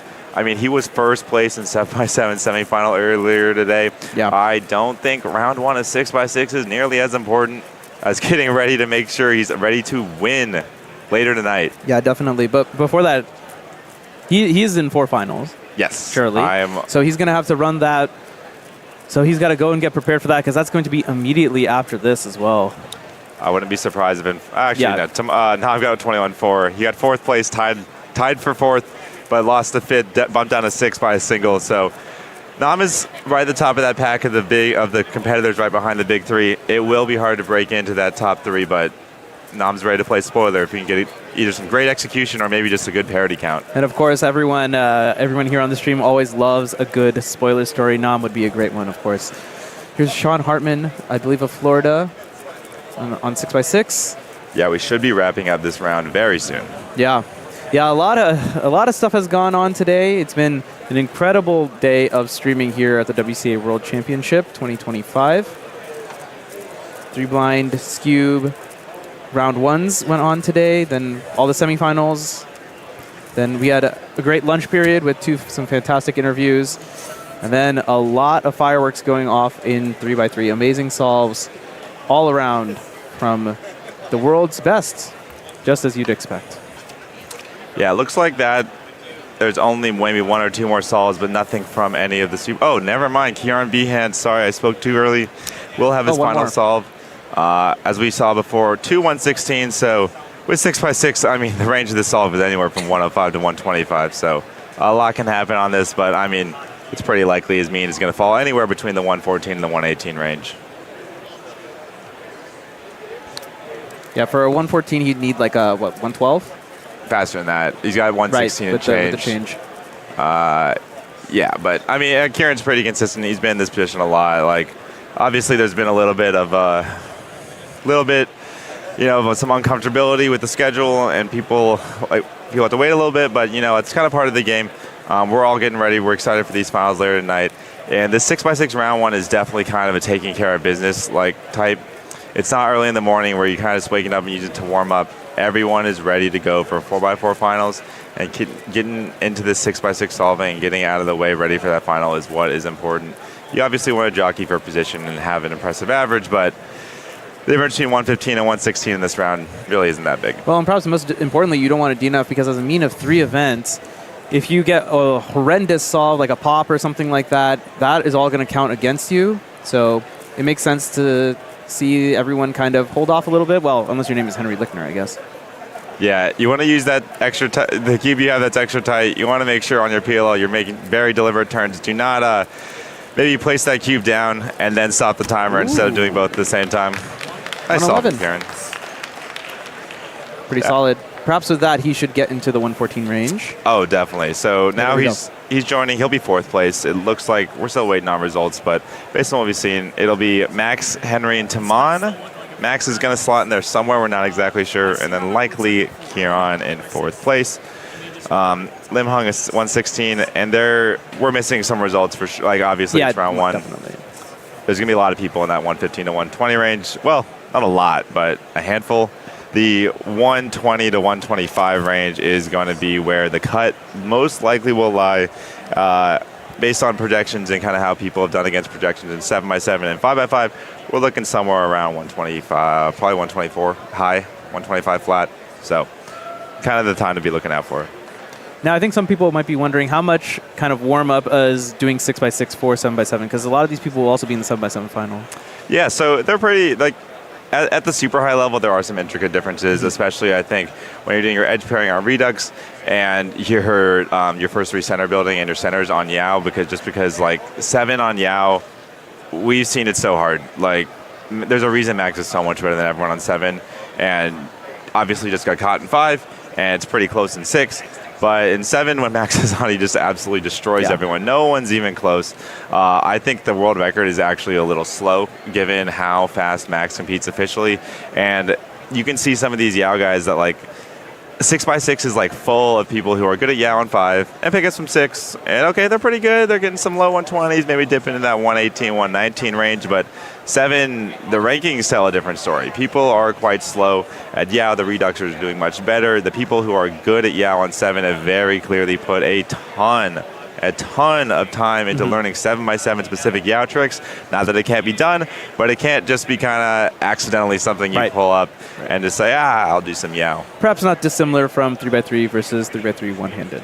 Yeah, it's 6x6 is like the Maddie on one-handed, and 7x7's the anyone who I'm trying to think of someone, a good example who's like a very specific, one-handed, we'll learn all these one-handed tricks, but there's enough overlap though in 6 and 7 to where it's a good warm-up to do either one. Having them too close to each other is not that big of a deal. 4x4 is obviously entirely different. Of course, yeah. And speaking of 4x4, the crowd is starting to pour in. The crowd is building here. We can start seeing from some of the other cameras that we have vision of. People are starting to fill the seats, fill the bleachers at the very back of this main hall in the Seattle Convention Center. 4x4 finals to be called up soon. Yes, we have just heard the announcement over the PA system that 4x4 finalists are being called to the backstages. We will be doing the briefing and then getting into it. I mean, 4x4 I'm very excited. It's one of the most entertaining events in my opinion. The length is just perfect, and the stars are all here to shine. It's going to be spectacular. I mean, we've been saying it all weekend, and it's definitely true. It's the battle of the generations. It's Sebastian Weyer, early 2010s, Max Park, late 2010s, and Timon Koleshinsky, obviously been around for a bit, but he's the new superstar on the block, already winning 5x5 in world record time. The current 4x4 world record holder, but actually a little bit slower on the consistency side than Max and Sebastian. Timon comes in the third seed. It was tight, 20.95 for Max, 21.19 for Sebastian, and 21.23 for Timon. Yeah, not to mention everyone else who's trying to play spoiler, as you mentioned earlier. Timofey Tarasenko, 21.40. Sung Nam, 21.40. Kaiwen Wang of Chinese Taipei, 21.65. And that's just the top six. Matty Hiroto-Inaba, he had an amazing PR in the first round, 20.72. Bit off the pace in the second round, 23.84. He's going to be gunning for that as well. I know he cares a lot about 4x4. Yeah, I think these results from round two show you what the possibilities are. I will say, like, Timofey, Nahum, and Kaiwen all got very good averages for themselves, and Max, Sebastian, and Timon got very normal averages for themselves. And you can see the rankings, the big three are still ahead of everyone else. But I will say, Max, Sebastian, and Timon, they should be scared, because if any of the people from 4 to 6 get a good average, they still needed a normal average to beat them. They cannot get a bad average. If any of them get a bad average, those 4, 5, and 6 people are They're ready hungry. to strike. Oh, yes. Oh, yeah. Everyone's out hunting for the world championship podium. And the thing about when there's 5 people in striking distance that need to do well, one of them might start rolling a 3 out of 10 on the parity count. It doesn't need to be the one single person that you have to beat. Yes. The all-important parity gods will be prayed to surely right before 4x4 starts. Oh, absolutely. When there's a huge, now that cubing is so competitive and there's so much depth, it is extremely important just to do your own thing. You can't be, it's not a one-on-one, well, 5x5 was a little bit of one-on-one. If like Timon the way Timon could win is Max could mess up. But in most of these events, especially this one, everyone's ready to pounce. You just have to say, I'm the best, I will do well, and if I do well, I will win. I don't care what anything else happens. You just got to back yourself, because in situations like this where we have the world's finals, you just don't know what other people are getting. The only way you can judge it is based on crowd noise, which, is here and there. And, we're also going to be doing staggered cube release, so to speak. So competitors will be getting their cubes at a variety of different times. And so that will also influence the crowd. And as they cheer for good results or whoever they are rooting for, you can see the results right there on your screen from the second round.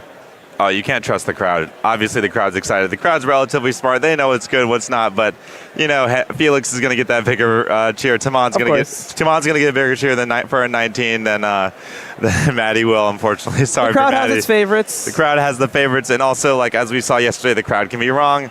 Brendan Dunnigan was told by the crowd that he won, and he did not. So you should be aware that you do not know you've won until someone who is looking at WCA Live and actually knows what the numbers mean tells you has won. And I would honestly wait until you see all 100 solves entered in WCA Live before you start celebrating. Yeah, indeed. It's gonna be a tight one. It's gonna be fun, as will all of our finals. They're going to be very, very, very exciting. This is the perfect time to grab a drink, get a snack, go to the bathroom, do whatever you need to do, take care of business. Put us onto your first monitor. This is the Rubik's WCA World Championship 2025. Yeah, what do we got going on? Not sure. I think we're just holding up, waiting perhaps everyone to submit their puzzles.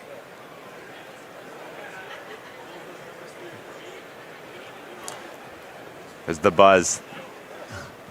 There's the buzz in the crowd. Everyone has the tension. They're waiting. They know a small N-by-N puzzle is coming. People love their N-by-Ns. Yeah.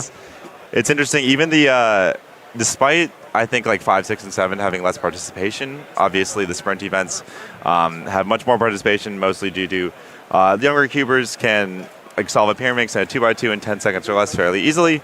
I think the larger cubes are like, especially 5x5 and 4x4, are extremely appealing to the viewer and lead to some of the most exciting finals. It's so satisfying seeing the entire cube come together piece by piece. So many little pieces as they come together and become something that, yes, you could recognize it. All at the end of the day, it always turns into a 3x3, and of course, that's the main event, the main draw, the one that all the competitors know how to solve, regardless of their abilities. As the crowd keeps building, before there were a couple of gaps in there, I don't see many anymore, and if there are, I think they're saving them for their friends, because this is a lot of cheers, Kevin. Now, they're pretty full. People are out getting their final snack, getting their drink, going to the bathroom before they're getting ready.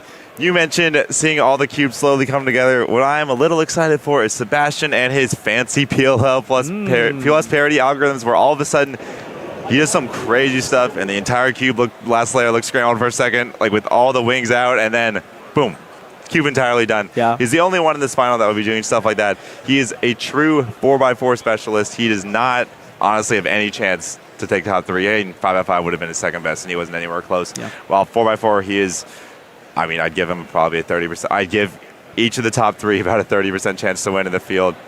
No, I give the top 3 a 33% chance to win, and in the field 1%. That sounds about right. The other thing, if we're talking last layer, I'm really, really interested to see how ZBLL is going to affect this. Of course, without PLL parity, it will be a lot easier for someone like Timon to recognize ZBLL. Maybe he can make a little dent or put himself a little bit further ahead. The way he recognizes ZBLL with PLL parity just astounds me, because it's just an incredible feat to be able to do at all in the first place. I think actually what you're saying is definitely correct. Like Sebastian, assuming everyone was to get 5 PLL parities, I think that heavily favors Sebastian, because it's much rougher to do ZBLL plus PLL parity. The no PLL parity cases, Timon excels at. He does that ZBLL. Sebastian has to do OLL PLL. He's not a 3x3 specialist, does not know much ZB. But if there is that parity, Timon gets a little tricked up, and Sebastian knows all these fancy cases to optimize. Yeah, it's going to be wild. We're going to get started with 4x4 finals in just a little bit. But before that, we're just going to cut away. Don't go anywhere.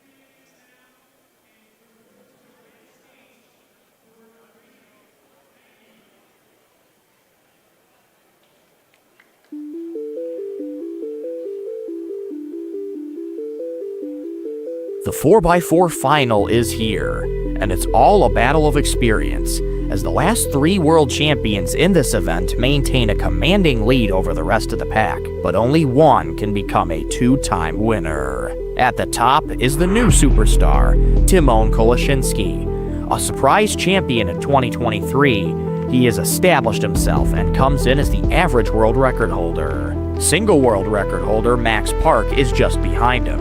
And while his stranglehold on the world records has been challenged, he is as sharp as ever. Rounding out the big 3 is legendary veteran Sebastian Veyer. It's been 14 years since he set his first 4x4 world record, and he's still ranked in the top 3 globally. 8 years after his last world title, can he do it again? Behind them is a field ready to capitalize on a single mistake, including Felix Zemdegs, who has 3 world championship titles, equal to the total of the top 3 seeds combined.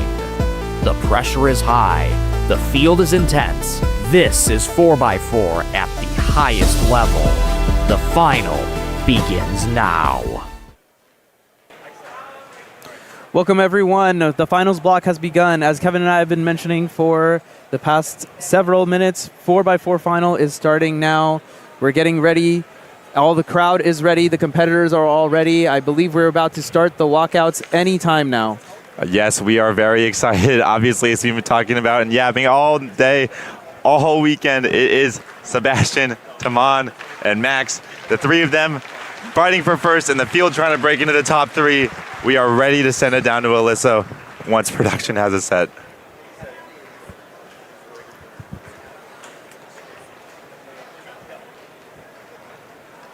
Good evening, everyone. Are we excited for 4x4 finals?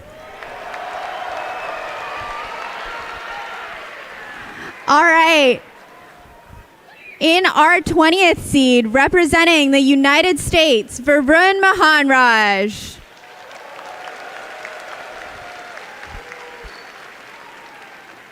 In our 19th seed, representing Chile, Claudio Matias Cancino Bruna.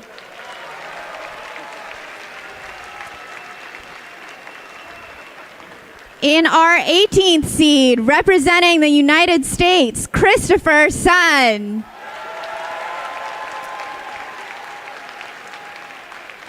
In our 17th seed, representing the United States, Ray Bai. In our 16th seed, representing the United States, Luke Garrett.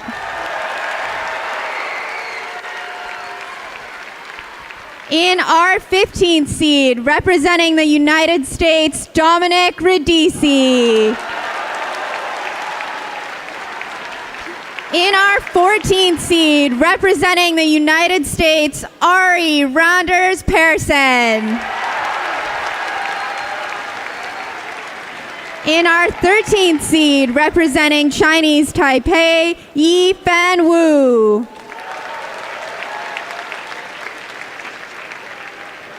In our 12th seed, representing New Zealand, Alexander Vukic.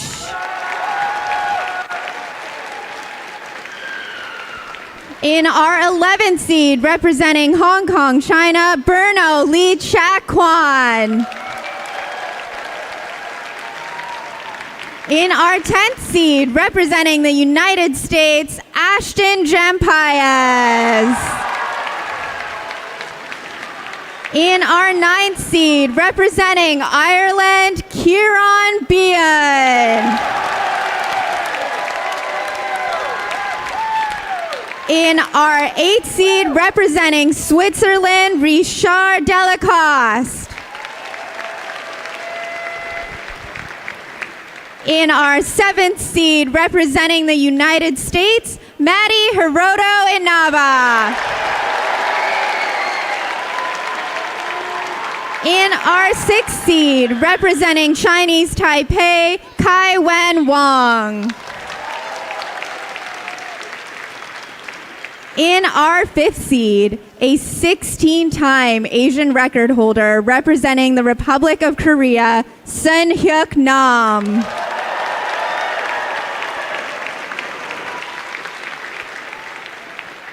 In our 4th seed, placing 3rd at the last European Championship, representing Russia, Timofey Tarasenko.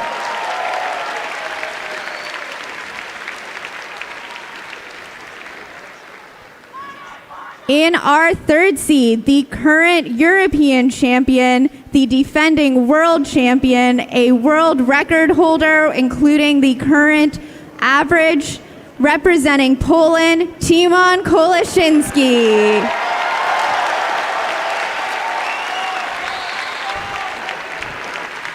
In our 2nd seed, the 2017 world champion, an 18-time world record holder representing Germany, Sebastian Vaya.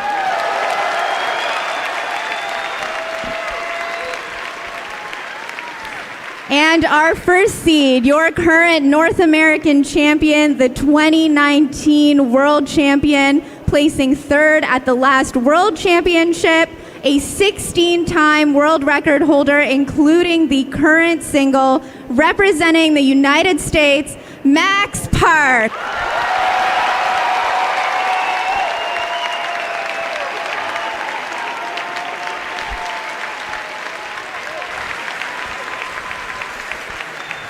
With the walkouts there, you heard an Runners, international you may begin running crew all cubes. vying for the Competitors, World you may start Champion when you're title, ready. going Good luck for to gold. all our finalists. I think we've done enough yapping, Kevin. Let's see what the solvers rather are going to bring to the table.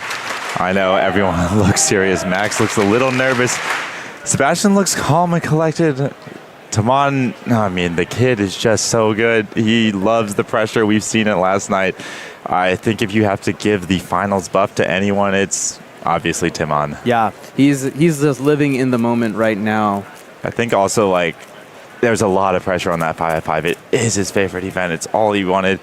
Like, obviously, world record holder in 4x4, but a lot of the pressure of this competition is off. At the worst case scenario, he's already done a world championship title and the world record. It's just gravy from here on out, and Sebastian's going to go first. Here we go. Yeah, Sebastian just getting settled into the seat. Sebastian has been solving in the world final since 2013 in Las Vegas. Wow. World champion in 2017 in Paris. He has more experience than everyone in this field.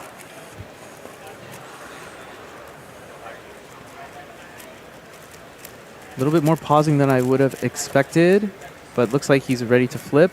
A little slow on the flip. Yeah, he didn't really quite look like he got the 8-second flip. So for that no parity, we love the no parity. We're at 3-stage now. 2027 for Sebastian to open his account. Oh, that's Someone what has his puzzle. He got bailed out by no parity, but that's a great start. We don't care what the time about the parity count. We just care about the time.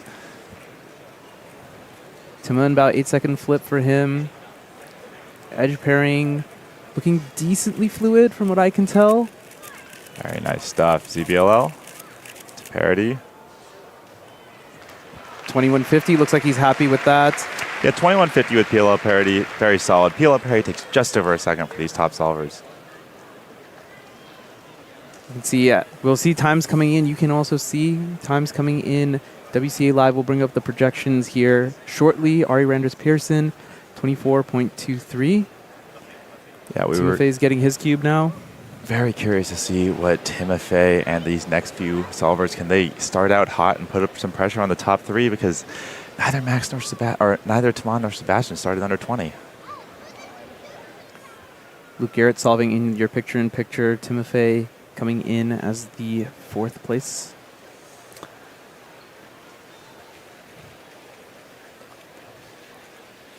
Timofey with that blistering turning speed. I think on 4x4 it's a little more earned than his other cubes, where I think it's pretty appropriate for his 4x4 speed. Yeah, it looks like he had a pretty fast flip there. He's going through edges. His edges are completely done. He's looking on very good pace. Here's PLL now. 1940, the first sub-20 of this finals goes to Timofey Tarasenko. Would you have predicted this, Kevin? Absolutely not, but you know what's a pretty nice case? The no parity. Max Park, though, underway. And there you see the times as they come in. Max Park, one of the greatest solvers this sport has ever seen. What can he produce here? PLL parity for him. Good pace, 1786. 1786 with PLL parity. I mean, that's just a flawless execution on that last layer. I think parity was done in maybe under a second. That is putting the pressure on. The crowd noise in this case, extremely indicative of the quality of the solve. Incredible stuff from Max Park. Once again, is one of those other competitors. It's Max Park, and he got a good single. Was it 18? Was it 19? Was it 17? You can't think about that at all. All you need to know is Timon and Sebastian is that you're capable of 16-second solves. Just go and get them. And man, dude, Max is just incredible. If you see the edge pairing, there's just no pausing whatsoever.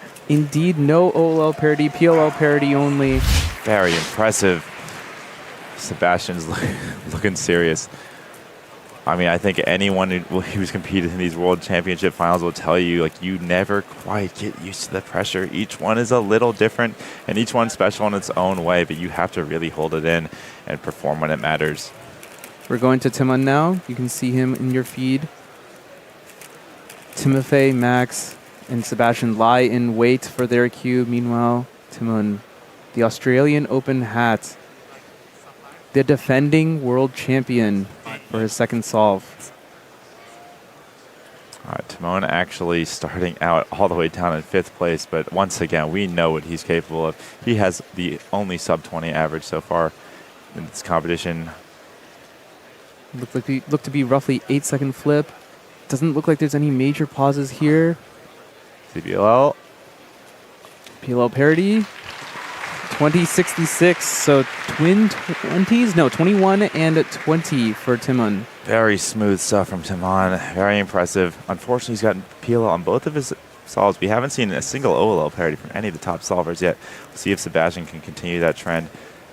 If you heard a little bit of a cheer from the audience ago, that was Claudio Matias from Chile getting 20.14. Oh, That's let's the go. record. Oh Yeah, this is incredible pace. Sebastian, pair your edges better. He needs to keep going. Can he keep up the pace? An incredible flip, OLL parity. Looks like he's missed out on his opportunity, unfortunately. 20.12, still a very solid time. Going to put him ahead of the pack. He got OLO parry 20.1, but that was a terrible solve. I mean, okay, no. It was an amazing first half of the solve. Yeah. But 6.5 to flip. Like, Sebastian has been talking, and he says as he's gotten older, he has more time to think in his solves. This is just so much pressure, and then he starts thinking about, like, the fact that he's on pace instead of getting that clear mind and keeping going through. But he's on 220s to start off.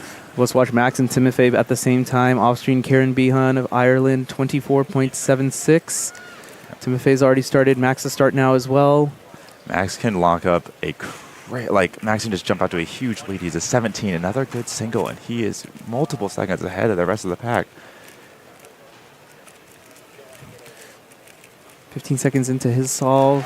Timofey with another sub 20, 18.84 in the lower middle. You can see there Max finishing up with a 23.21. Kevin, this is taking quite a turn. Timofey Tarasenko of Russia, the rising star, has come in with 2 sub 20s. He's going to be ahead of everyone else. I know we've been talking about the big three and how hard it is to break in to beat just a single one of them, but Timofey with 2 sub 20s, I will say he started that extremely well in Pi 5 finals, and he is someone who competes well, but he knows when he's on crazy pace. He understands the pressure, and while he deals with it well, he is not a Timon. He does not quite feed off of it. We'll see, can he hold it together? He is actually significantly in the lead. Max Park is basically doing a Mina 3 now, though, with a 17 and a 23. Sebastian and Timon are wide open for their averages. Yeah, just incredible stuff we're seeing here. Okay, Timon on solve 3. 6. Whoa. Whoa, looks like he had a pretty good flip. But that was a weird flip. Kind of looked like he had a mini pause of some kind at the beginning of edge pairing. Looks like he's flying through OLO parity. ZBL with a PLL parity, 20.96 double parity. He is getting pretty unlucky here. That was an amazing solve, 20.9 double parity. He knows he's solving hot. It's one of those things where you just can't do anything about it. You know you're hot, and you just assume that you're going to do well. You're going to get that luck is going to come around. Sebastian here on solve 3 is tight. I guarantee there's no way he thinks if he's losing, it's losing to Timofey Tarasenko. Yeah. Solving some of those white edges in the back, but this is a sloppy start, I think, for Sebastian. This What's is a terrible flip solve. at 10 flip. He's going to need to really, really come back, get ridiculously lucky. And these edges are not, they're just not there. Oh, this is an awful solve. This can't count. Oh my gosh, and now even the 3x3 stage, there's just nothing doing. Parity, just throw it all onto the plate here. Get it all out of the system. Just got to delete it from the mind. Just pretend it never happened. Sebastian needs 2 18s, which is extremely doable, but it's so hard. Like, it's just so hard at this stage when you have such a long career. You know how important cubing is to you. You know this could be one of your last chances to try and win a world title, and to put the pressure on knowing that you're going to need 2 solves under 18 likely to win. Well, maybe.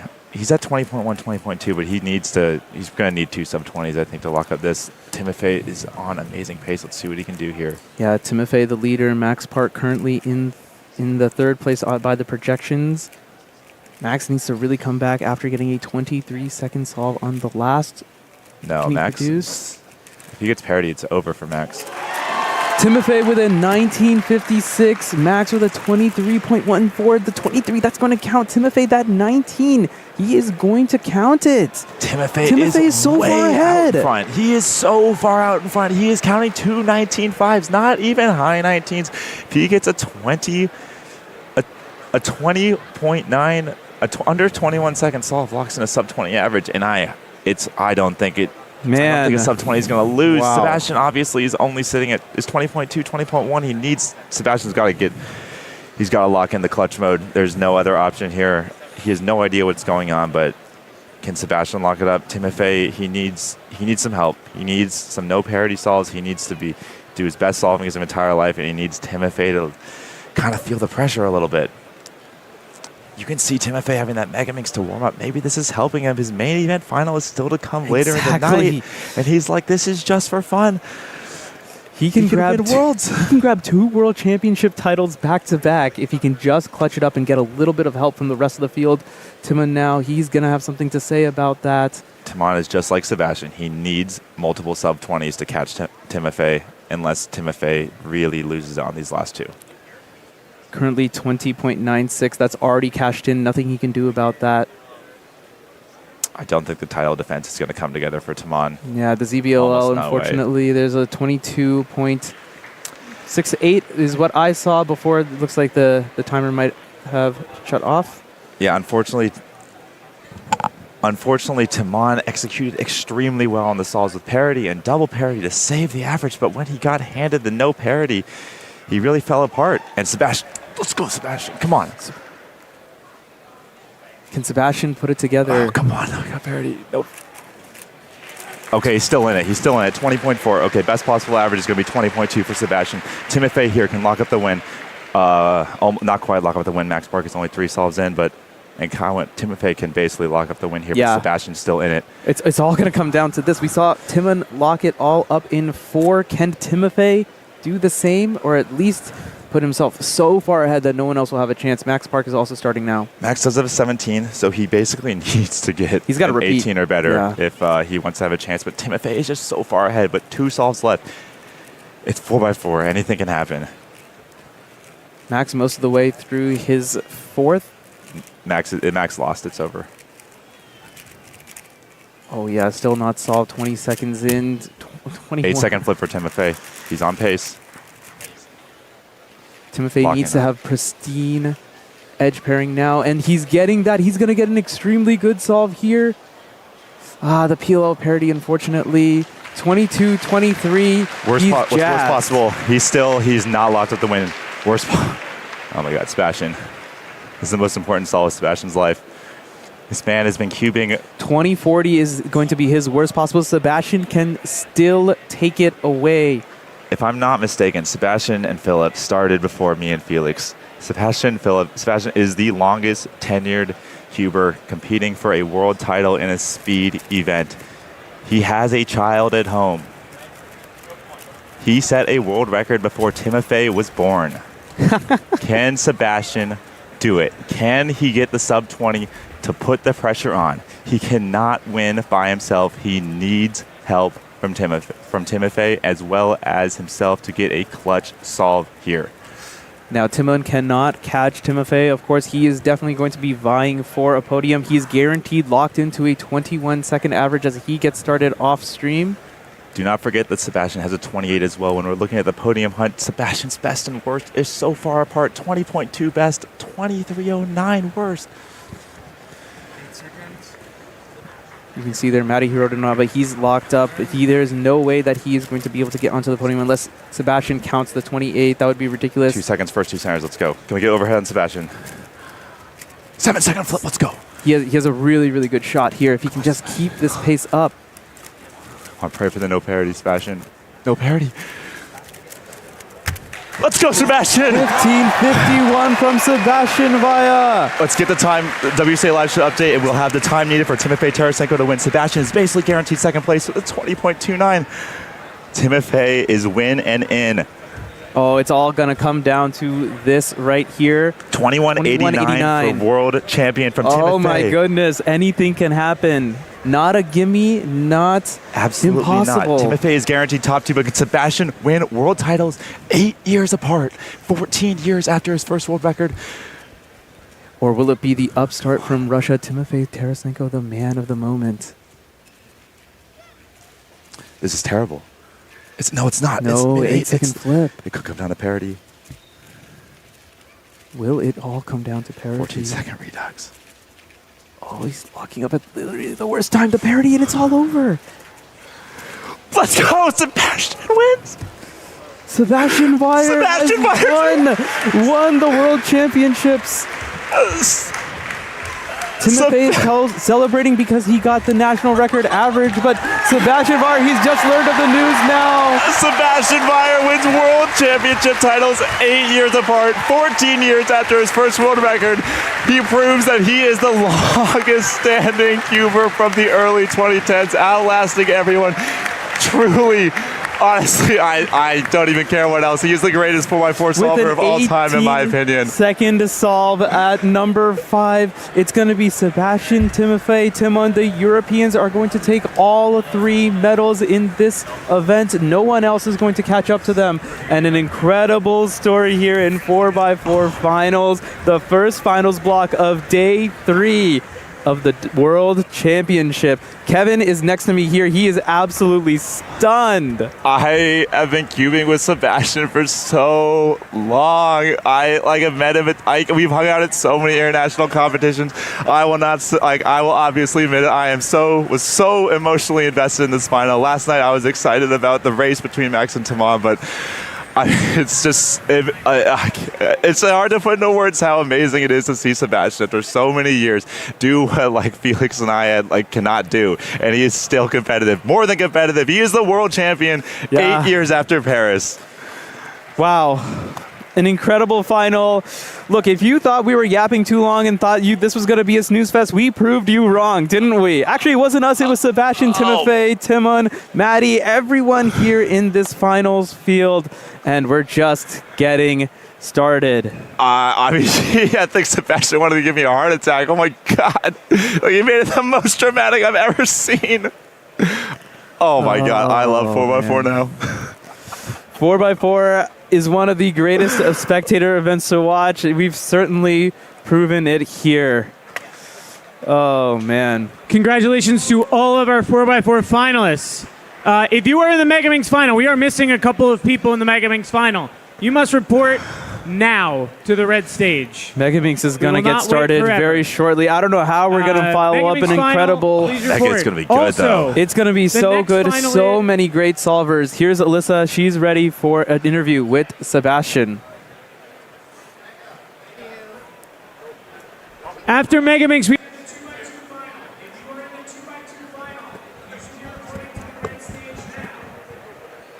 You fucking did it!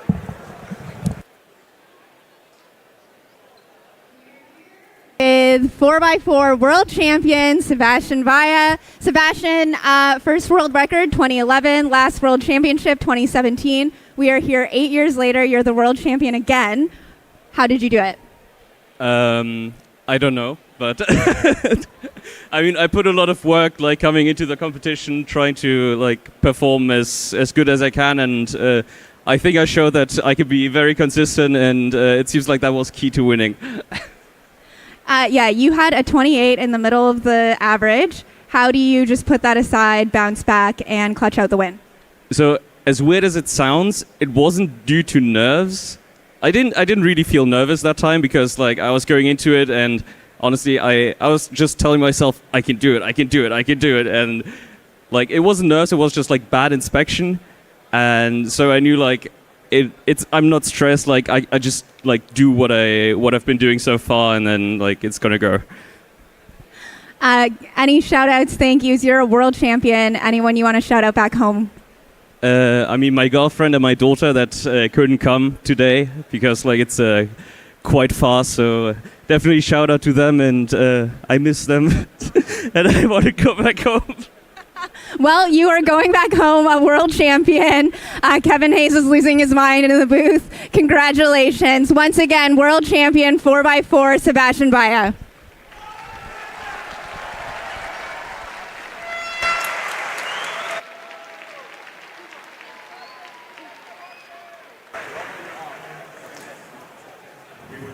Just speechless, huh? I'm speechless. It's just one of the greatest finals. It's just such a legacy from Sebastian. So impressive.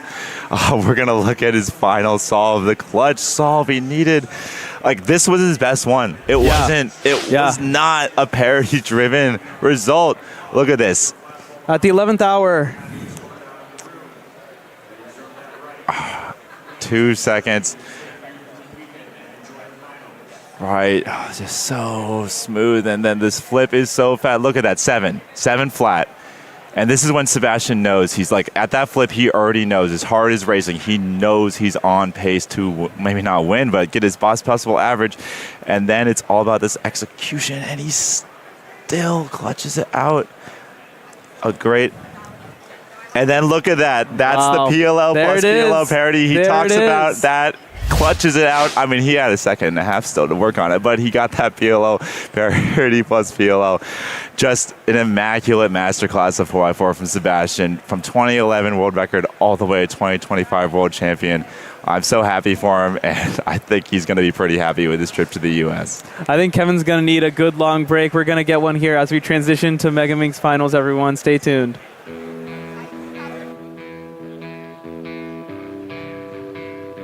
The Mega Minx Final is here, and this time the title is guaranteed to change hands. At the top, Timofey Tarasenko, the current world record average holder. Calm, precise, and lightning fast, the tiny titan is on the verge of history. Challenging him is Leandro Martin Lopez, the most dominant Mega Minx solver of the modern era, yet somehow still chasing his first world title. With 12 world records to his name, this could be the redemption arc he's been waiting for. And then there's the battle for third, and it's wide open. Aiden Granger, Hyungbin Choi, and Nicholas Nyang. All three are reigning continental champions, each looking to upgrade his title to world champion. Accomplished vets like Juan Pablo Juanqui, Alexei Sinyavin, and Alexander Vucic look to add to their storied legacies. The field is stacked, the title is open, and the fight for gold starts now. Mega Minx is up next. I don't know how we're going to follow up an incredible 4x4 like that, but all of the competitors in the field, they're vying for gold, and we're going to get a new world champion this year. Will it be Leandro? Will it be Timofey? Will it be someone completely unknown? Manu Singhal, Keaton Ellis in the booth here. We're going to take you through this one. This one is going to be a heater. Yeah, it's an absolute doozy. We have the 1-2 punch of LML and Timofey Tarasenko, but it's a very crowded field up at the top as well. We have our world record single holder, Aiden Granger, as well as a couple of North Americans to take a look at, Alexei Sinyavin and Nicholas Nang. And rounding out the bunch, we have OCR holder who just broke it in the last round, Alex Vucic, coming in with a really hot 27.33 average. Alex, I was talking to him right before this, during 4x4 finals. He mentioned to me that he averages almost 2 seconds faster than this. So he's a dark horse to take a look at for this extremely tight race. And, you know, not to count him out, I'm super biased here. One of my favorite solvers of all time, Kyungmin Choi, with another sub-30 average, just the second time he's ever done it, to get fifth coming into this finals. He is out for some serious prize money here if he can manage to get onto the podium.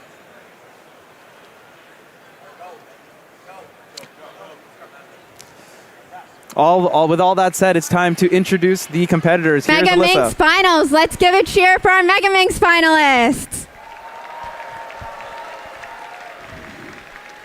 In our 20th seed, representing Indonesia, Firshan Fushada. In our 19th seed, representing the United States, Ethan Davis. In our 18th seed, representing Indonesia, Matthew Leong. In our 17th seed, representing Japan, Masayuki Hirai.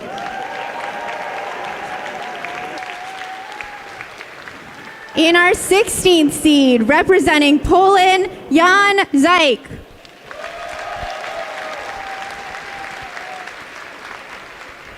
In our 15th seed, representing the United Kingdom, Sean Moran.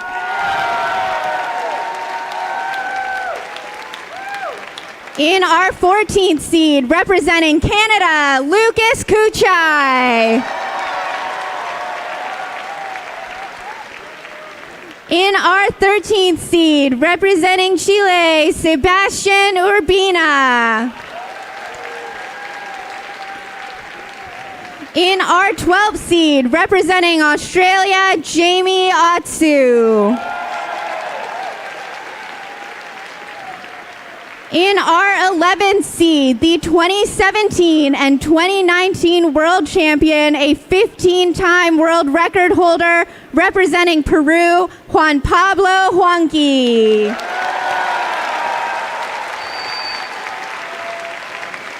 In our 10th seed, representing the United States, Zeke Mackey.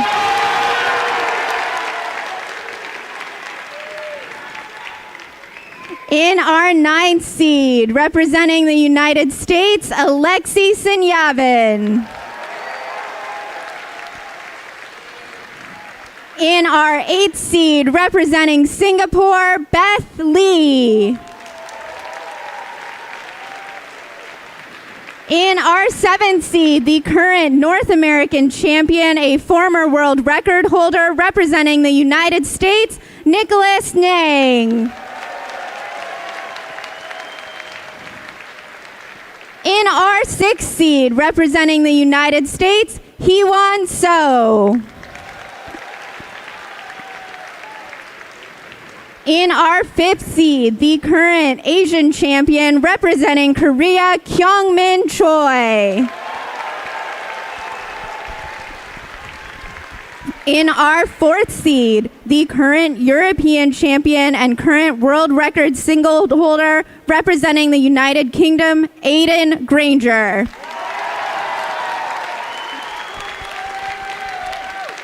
In our 3rd seed, the current Oceanic champion placing 3rd at the last World Championship, setting an Oceanic record in the semifinal, representing New Zealand, Alexander Vukic.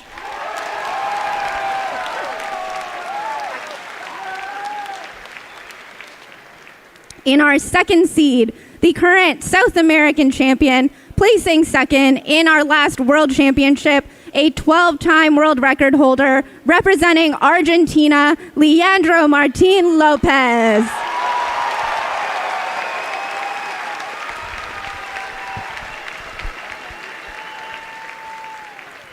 And our 1st seed, the current world record average holder representing Russia, Timofey Tarasenko.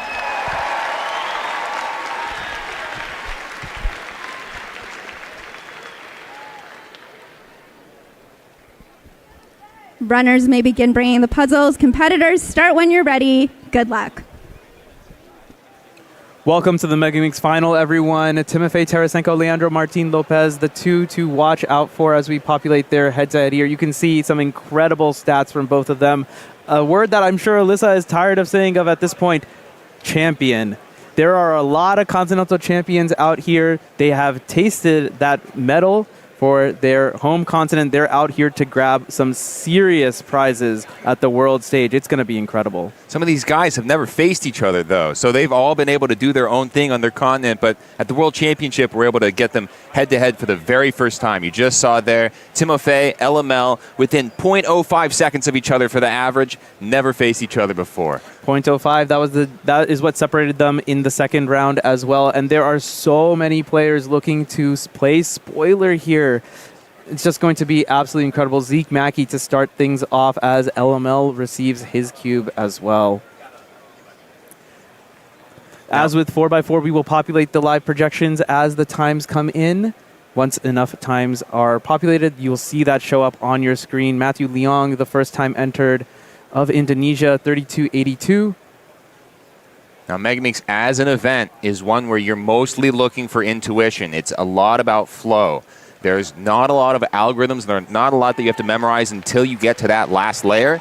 A lot of first two-layer, then second two-layer block building, which is something that these guys have to be really good at.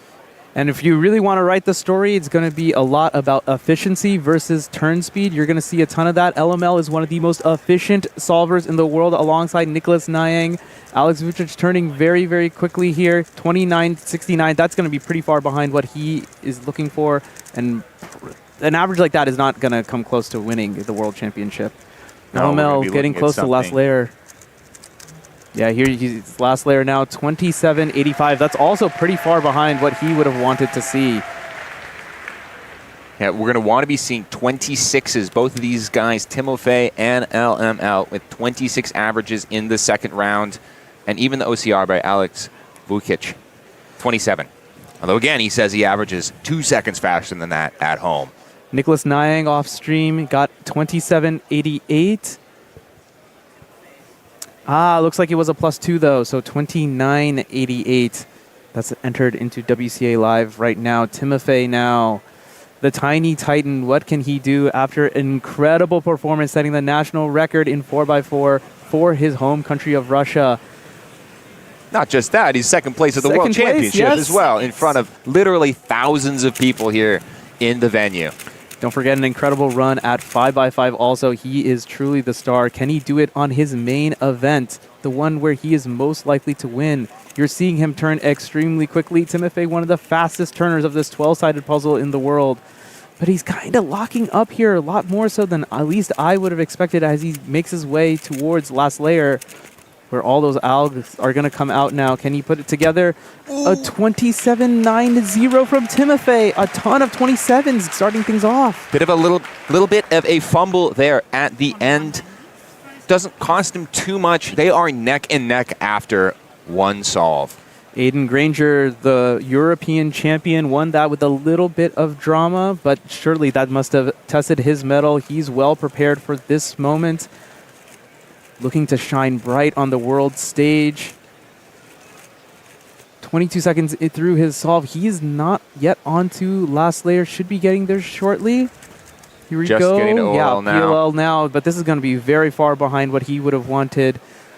Off stream, Kyungmin Choi, 32.44 for him. So 32.32 for Aiden and Minnie. And one of our former world champions, Juan Pablo Juanqui, rounding out the third best solve for this first attempt here, 29.28. It has been a long time since we've seen this guy in pretty serious competition, but he's been able to, he's still hanging with the top dogs here. Lucas Kuchai of Canada also getting a 29-second solve. Beth Lee of Singapore getting a sub-30 as well, 29.69. That's all the sub-30s so far through one solve of this Megaminx final. It's shaping out to be very interesting. No one is clearly ahead. There's a couple of packs, a couple of groups forming as Alexander Vucic now taking it all in. He did get third place at the World Championship in Korea.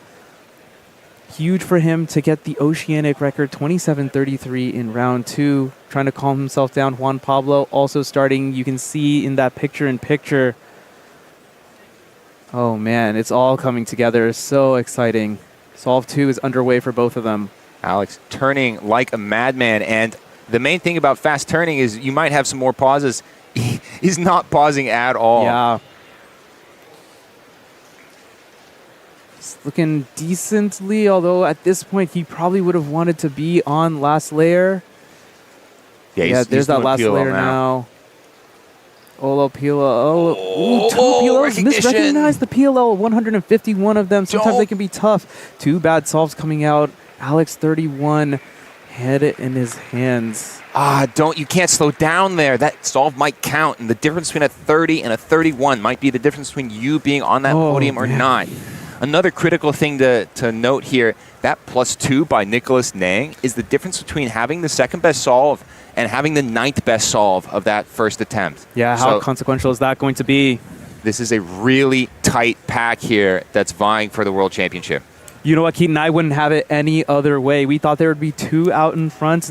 It's more looking like a couple of missteps from others. Matthew Leong of Indonesia, 29.25 in the books now as well.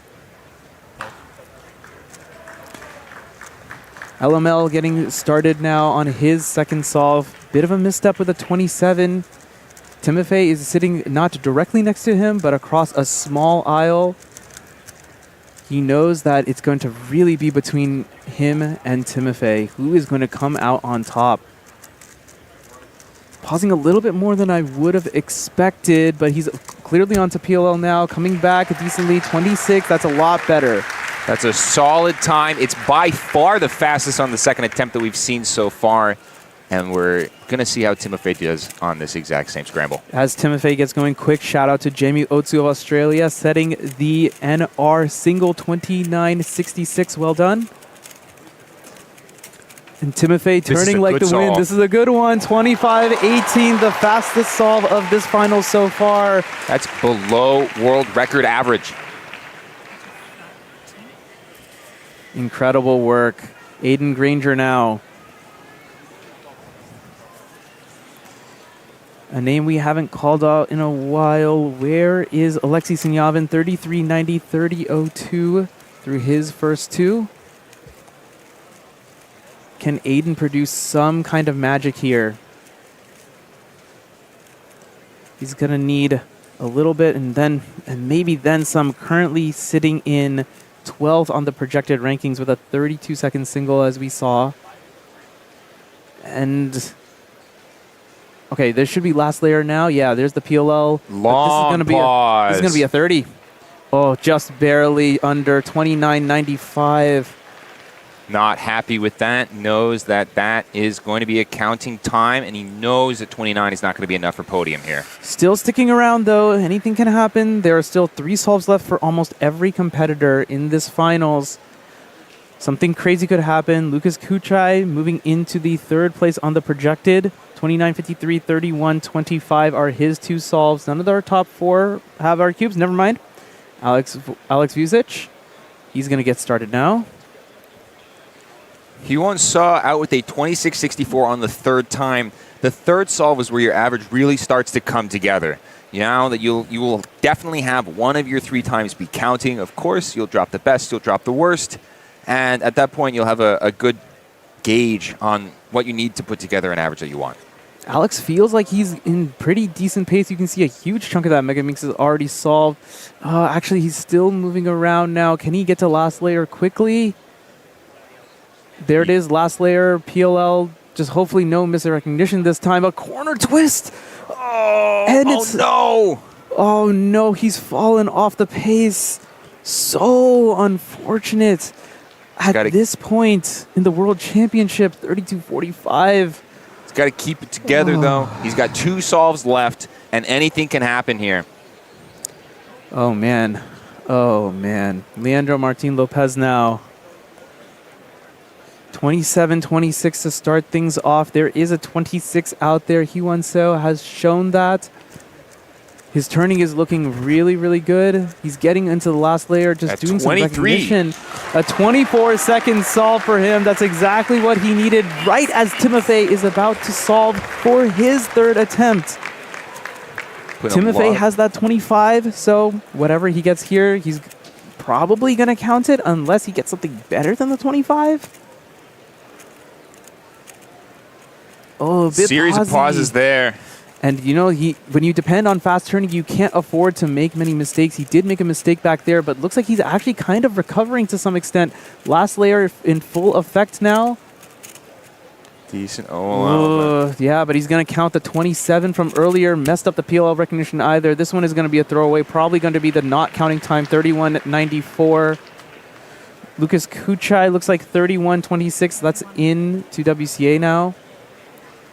So Aiden Granger's back. Timofey's counting time now about a 1.5 seconds back from LML. There's some catching up to do that he'll need in order to make it. Some of the other big names, Nicholas Nyang, 33.71 on his 3rd. He's counting 32.04. Alexis Sinyavin still not put his 3rd in. Beth Lee with her 3rd, another 29 for her. She's sneaked into the 3rd place on the projected right now. Aiden Granger will have something to say about that. He can count a 29 if he beats his 29.95.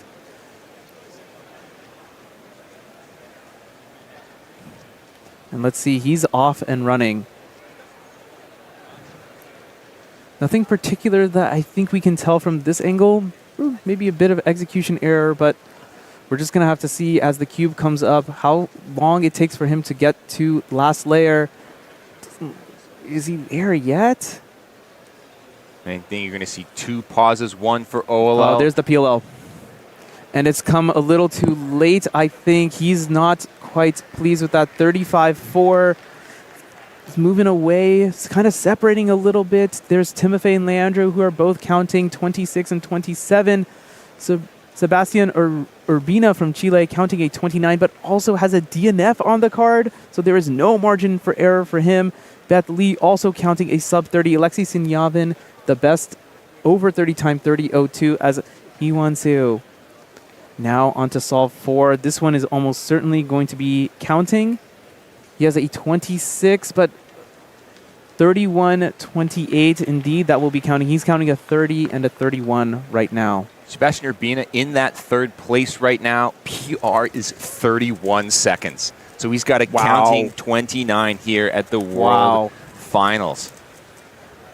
What a time to come out. Here he is, LML. He leads the pack 26-27. He's going to need an efficient solution. He's going to need to turn quickly as well. It's all going to need to come together, as Timofey is also an amazing solver. Who knows what he can do?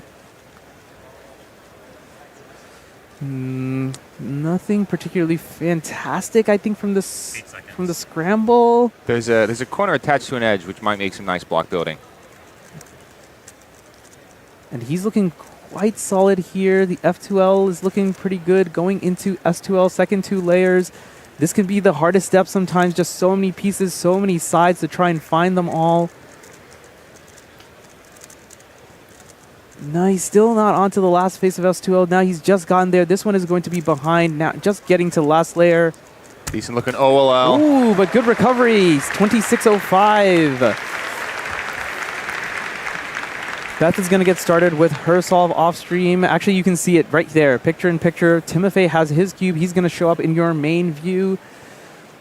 The projected rankings continue to move around as more and more solvers from across the 2 stages in the Seattle Convention Center punch their times in, all vying for a World Championship podium. And a select few looking for the win. Timofey Tarasenko, second place at the European Championships in 2024. What can he put together? He's essentially going to need a 25 or better, given the fact that he's already counting a 27, and LML is counting 2 low 26s. He's putting himself on pace, though. This is looking really good. Can he make an efficient last layer, continue to turn fast, quick recognition? Yeah. He's going to get a 26, I think, if he can just finish this off. What's going on? Timofey locking up also 29.12. He was at an incredible pace. Oh, PLL at 20. High 23, low 24. Oh, absolutely no. Crushing to get a 29 after that. Oh, man. And I think we've got our champion already at this point. You're right. You're right, Keaton. Leandro's worst possible average is going to be a 26. No matter what he does, his cube can explode. He will get a 26.72 or better. And Timofey, his best is now a 27.40. No one else has a better BPA than that. LML has done it. LML is our world champion for Megaminx, coming back after a second place finish in 2023 to win it all here. Incredible stuff. Now, who's going to get second? Who's going to get third? Timofey is certainly ahead for that second place, but the third place spot is still decently open. A lot of good counting times out there. A lot of bad solves also out there. And Granger at PLL at 25.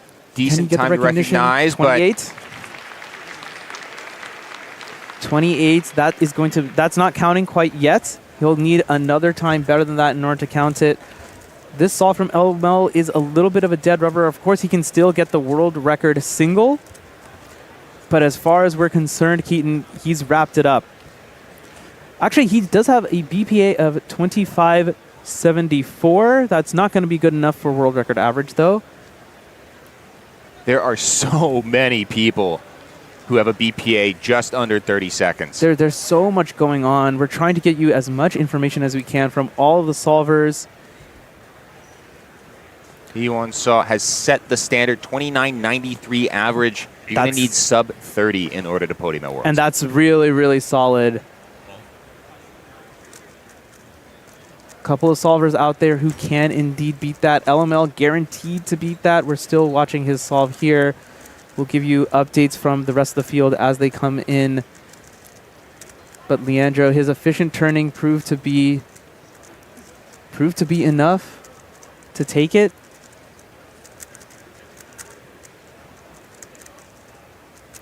As we go into PLL now, another 26 for good measure to lock up a 0.6-second average. He's basking in it, taking it all in. He's definitely won the world championship here. Absolutely crushing it. He's within 1 second of the world record average in an event as long as Megaminx at the world final stage. Second place is still absolutely wide open, though. But it's not going to be Nicholas Nyang, 29.95.02, 0.02 seconds behind Hyewon-soo. That +2, man, that ended up being extremely important. He might have +2'd himself out of a world's podium. He actually did. All 2 seconds of that is counting in that average. Beth Lee now 33.73. Lisa Kukal, the judge, says it's okay. Let's see what her average is going to end up being. She is unfortunately going to count that, though, as she had a 30 earlier, 31.29. Great effort from the young girl from Singapore. We've also finished up with Alex Vujicic, 31.18 average, which means that the race for second place is tightening quite a bit. And the two front runners are right here. Alexi solving on your screen. Timofey just started as well. Alexi heading into last layer now. Should be getting to PLL. Oh, is this going to be good enough? No. The option select has failed Alexi here, unfortunately. He's going to get a very, very poor time. Worst possible average, certainly, as Timofey is absolutely cruising. Oh. He is going to get an extremely good solve here. 24.96. 27.40 for his efforts. Just a little bit short of Leandro Martin Lopez. He's all set up to finish in silver for the second event in a row. Timofey Tarasenko, the world record holder, the young guy on the block, the tiny titan. Coming home with 2 world championship podiums, 2 second places so far. Now, this is an important solve for Aiden Granger. He still controls his own destiny for that world's podium. Yes. The BPA will get him there, and anything a little bit less than that will as well. Considering podiums, this is the last circumstantial solve left. He's going to need to be almost perfect here. 28.58, only a little bit worse than that. That's the only margin he has. Oh, liking the smile. He's visualizing it, trying to take it all in. Laughing it off a little bit, just extra confident. The Argentinians backstage are congratulating LML. Aiden Granger continuing to breathe heavily. They have 90 seconds to prepare for that solve. And there you go. That's it. 29.28. Can the United Kingdom take a bronze medal here? Would be an incredible achievement for his country, an incredible achievement for Aiden Granger himself. Already made a huge name for himself, starting with Euros 2024. This is good turning. He's looking really solid here. Needs to continue his pace. Remember, he doesn't need a perfect solve. All he needs is what he averages. Can he beat 29? He's looking in really good position. PLL, pick the right one. Oh my goodness! 30-34. Hyewon-soo of the United States is going to take bronze. And we've seen a wild Megaminx finals here. I don't think you could have expected the top two, sure. In dramatic fashion, sure. But Hyewon-soo of the United States, 29.93, 0.02 over Nicholas Nyang, who was probably the front runner for that position. He +2'd on his very first solve, had a 27-second solve, instead turned it to a 29.88. And Keaton, as he said it, all 2 seconds of that counted, and he knocked himself out of a podium spot. That you have to feel for Nicholas. Yeah, absolutely. Wow. And another thing to say here is the last solve is extremely important. At a world championship, you need to do it for all 5 solves. Hyewon-soo with the clutchest solve on solve 5 with a 27.92. We just saw Alexei and Aiden getting to last layer, able to make that, able to potentially make it, but needing to just execute a little bit more in order to get that podium At the spot. end of the day, came down to PLL, not what I expected whatsoever. These top solvers, they're so good, but 151 PLLs, some of them incredibly difficult to recognize. made the difference between bronze and all the way down the list here. Just incredible stuff. LML is with Alyssa. She's ready to interview him for his gold. Leandro Martin Lopez, you are the Megaminx world champion. You came here.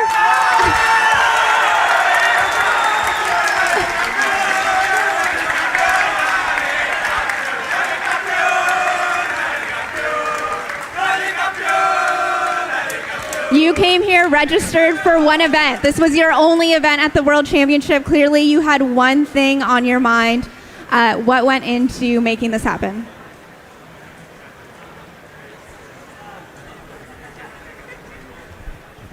Bueno, yo quería concentrarme solo en un evento que es Megaminx y me anoté solo en eso porque durante mucho tiempo, durante muchos meses estuve practicando esa sola categoría y las demás casi que no me importan.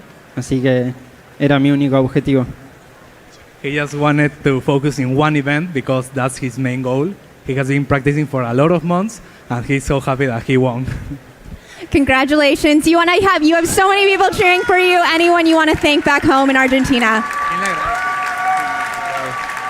Le agradezco a todos los competidores que están acá, también a todos los que me acompañaron en el camino y siempre me dieron un buen mensaje.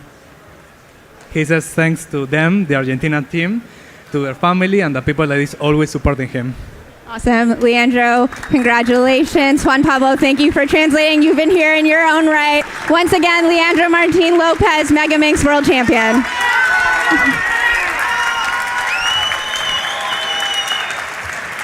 Huge support there for LML from his fellow compatriots as he's won his first gold at the World Championships. He's gotten silver before, so he's tasted that glory, but he's grasped it fully into his hands now. A 26-second average wins it for him. He had locked it up by Solve 4 because of some shocking results from the rest of the field, particularly Timofey Tarasenko counting that 29 meant that it was all over in 4. Even with a 24 on the last solve, couldn't get it done.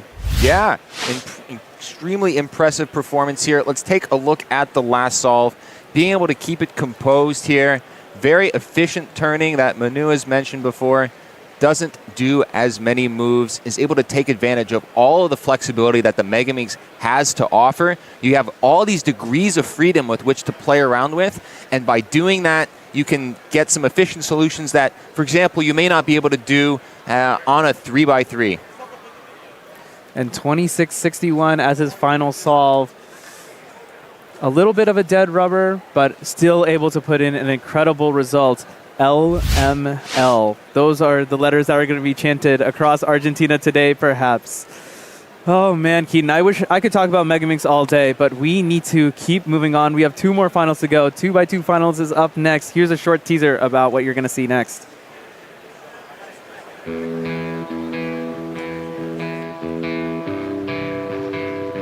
2x2 World Championships. Fast, chaotic, and wide open.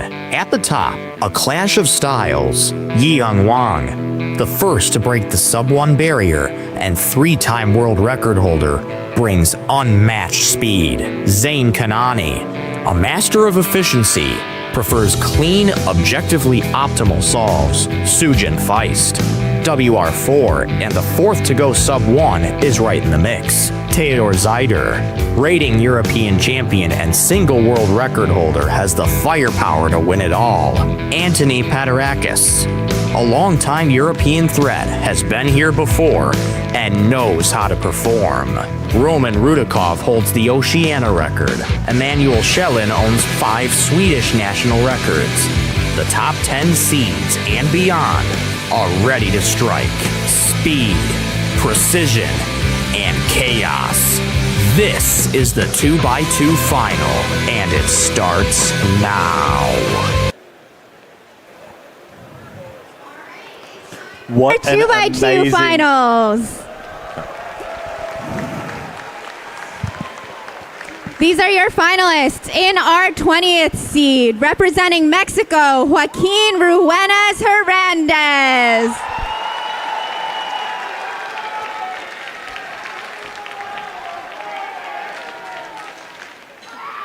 In our 19th seed, representing the United States, Aiden Dincher. In our 18th seed, the current South American champion representing Chile, Gabriel Alonso Ibanez Miranda.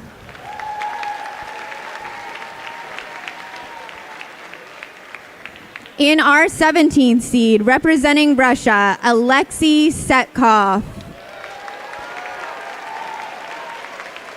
In our 16th seed, representing the United States, Brendan Dunnigan. In our 15th seed, representing Australia, Phoenix Patterson.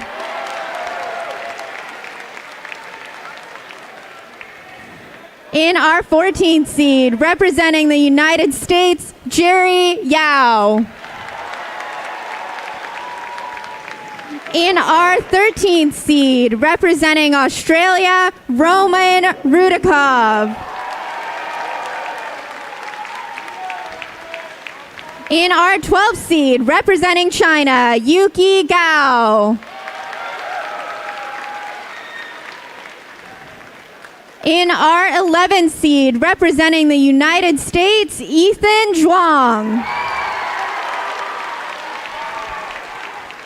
In our 10th seed, representing Australia, Jody Brewster. In our 9th seed, representing the Netherlands, Antoine Paterakis.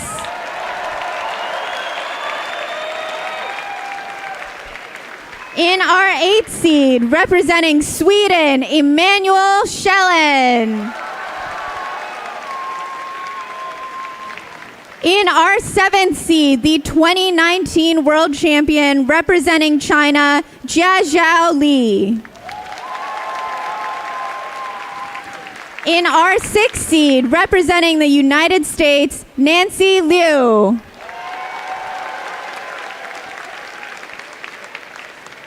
In our 5th seed, the second place finisher at the last World Championship, a 7-time world record holder representing the United States, Zain Kanani.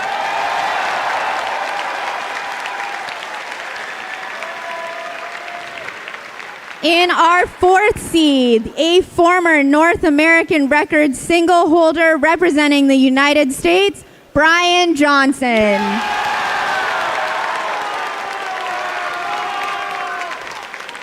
In our 3rd seed, the current European champion and current single record holder representing Poland, Theodor Zeider.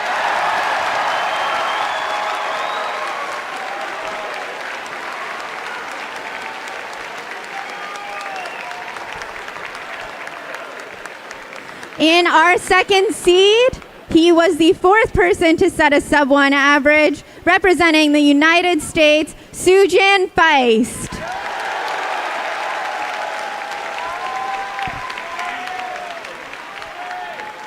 And our 1st seed, the current Asian champion, a 3-time world record holder, including the current 2x2 average world record, representing China, Yihang Wang.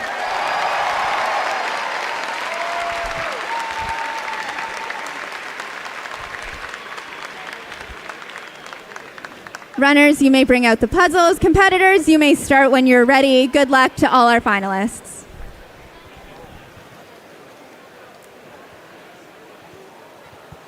So the story from the semi-finals was Yiheng Wang taking top of the table with a 1.18 average. Slow for him, but it is a semi-finals with all of the pressure that you've ever seen at the World Championships ahead of Sujin Feist and Theodor Zeider. Those were your top 3 from the previous round. We're going to get as many solves on stream as we possibly can, but this will be a very, very fast-paced final. This is 2x2, the most chaotic final, of course. We are going to be trying to track as much as possible. Other names to be looking for: Zain Kanani, multi-time world record holder, in 5th place with a 137 average. We also have former world champions Jiazhou Li, Anthony Paterakis in here as well. And down the table, we've got a couple of great Australians, Roman Rudakov, Phoenix Patterson, and don't forget Jody Brewster. I've got Sujan on the red stage. We're going to bring you. He has just started his inspection. Sujan Feist placed second in the previous round. Fourth person to get sub 4. Starts off really strong, 0.94. What a way to begin. Ties his PR average. Fourth in the world right now. We've got Theodor Zeider, the current single world record holder. Can he beat Sujan's 0.94 to get himself off to an amazing start? It's a lock-up at the beginning, 1.63 for Theodor Zeider. The difference of 0.7 seconds here. But that's dangerous. This is looking like a good scramble Nancy overall. Liu. Ethan Zhuang with a 0.98 as well off stream. We'll be waiting on Yiheng Wang. We saw Nancy Liu there with a 135. And Zane has just received his cube on the blue stage. Yiheng Wang will not be far behind. Zane focusing very hard, spamming 2x2 Alex, practicing that pickup, very focused for each one of his attempts here. Again, competitors will have 90 seconds before they are required to start or else risk a DNF. Zane clearly within that window. Zane in inspection right now, as is Yiheng Wang. Zane about to start. 1.26 and a 1.19 for Yiheng Wang. So it's Sujan taking the lead early. Young upset. It looks like there is some flash potentially in the audience again. His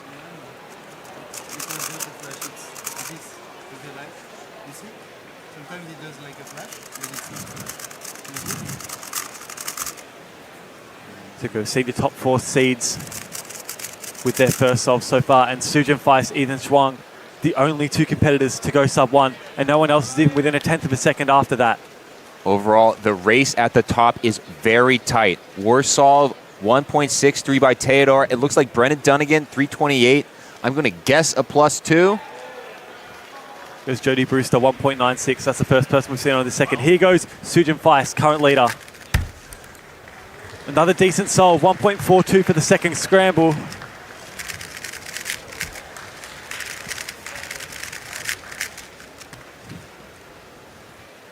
Saw Nancy Liu with a 135 on the first scramble. She is just about to begin inspection. As is Theodore. Got some applause in the audience. Emmanuel Schellen with a 1.02. This is a very tight top of the ladder here. Here goes Theodore in inspection now. Was a bit subpar on that first scramble. 1.63 was the second slowest that we've seen entered so far. So far away from what we've seen Theodore able to manage before. Theodore clutches up, 0.95. Fist pump there, 2x2, a very, very high variance event. Good solution. Throwing the yos out into the crowd. Crowd loving it. Such a showman at such a young age, Theodore Zeider. Hopefully that's a name we're going to be seeing around for a long time. Got so much potential. He's only 7 years old. Oh my gosh. Nancy Liu on screen there, 1.72 for that second scramble. Oh my gosh, my PR single is older than this kid. See Jody Brewster on third scramble right now, 1.53. And Brian Johnson off stream with a 1.62. Here's that replay of Theodore's 0.95. Super smooth and the smile just there. Just a kid and laying down massive times at the biggest event in cubing history. Sujan Feist, scramble number 3. Much faster than some of the competitors here in terms of getting his scrambles.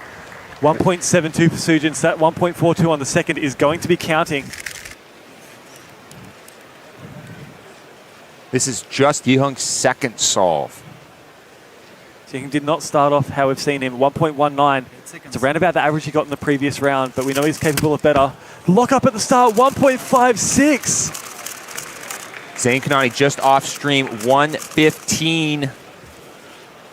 So that means a 1.26 is counting. I think it's the best counting time so far.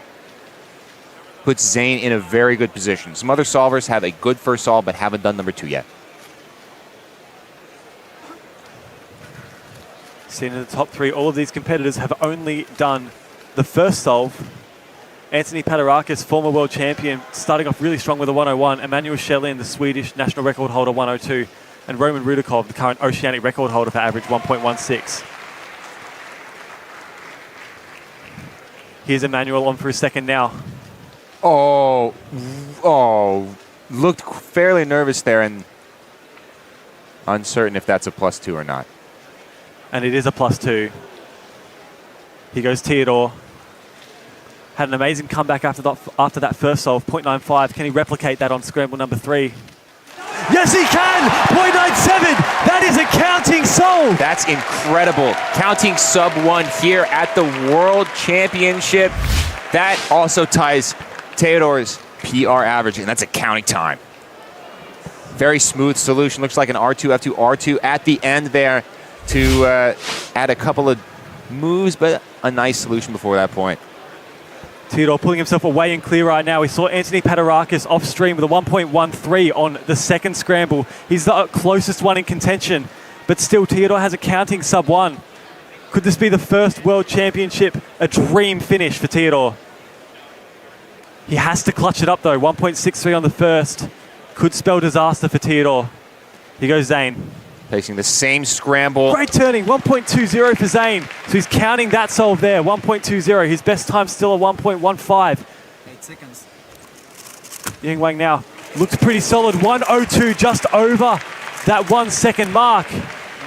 So counting a 1.19 now. Projections put Yiheng, Zane, and Ethan Zhuang within 0.1 of each other. This is a really tight race right now. Obviously, 2x2 is a fast event, but the margins are super thin here.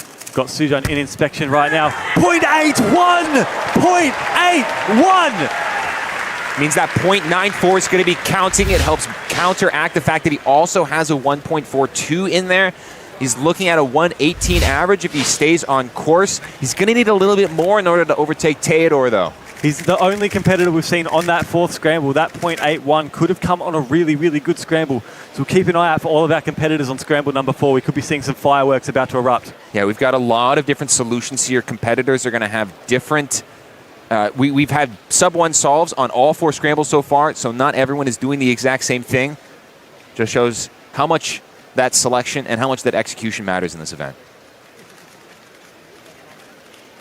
Anthony here is facing scramble number 3. Theodore's best time here. Theodore had the best time of 0.97. We're also seeing Theodore at the exact same time inspecting solve 4. There's a lot of blue on top, but it looks like he might be going for green. Theodore's already counting a 0.97. Could this be the dagger for everybody else? It's not going to be. He's going to count a 1.63. 3.25 Theodore's later. Does that put him out of contention? Oh, man, it knocks him way down the rankings. He's projected for a 130 average. It's going to put him in 7th tentatively here. Anthony instead with the 123, sitting pretty here. This would be one of the other World Championship titles from 2017, bringing it back. We've not seen Anthony on that 4th scramble yet, but he's already counting a 1.13. Looks like we missed Zane Kanani on that 4th scramble, 1.36. That is a counting time, so he's going to count a 1.19 and a 1.3. On pace for around about a 1.20.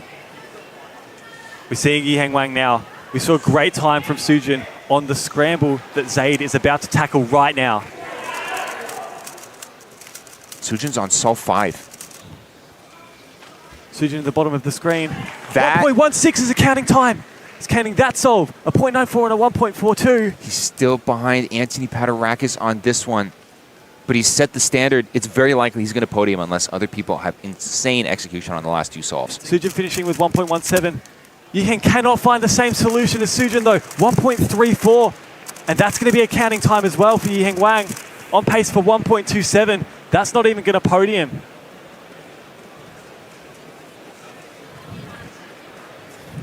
BPA for Yiheng is 1.18. Unlikely to overtake Ethan Zhuang unless Ethan gets worst possible average. Sujin right now holding steady, 117 average. He's already done. He does not control his own destiny though. Anthony Paterakis does. This is the one man on better pace than Sujin right now. And he's seeing that good 4th scramble. We know Anthony is an extremely solution-based solver. Can he see the same thing that Sujin has just seen on scramble number 4? Taking time to compose. As a 2017 world champion, can he do the same 8 years later?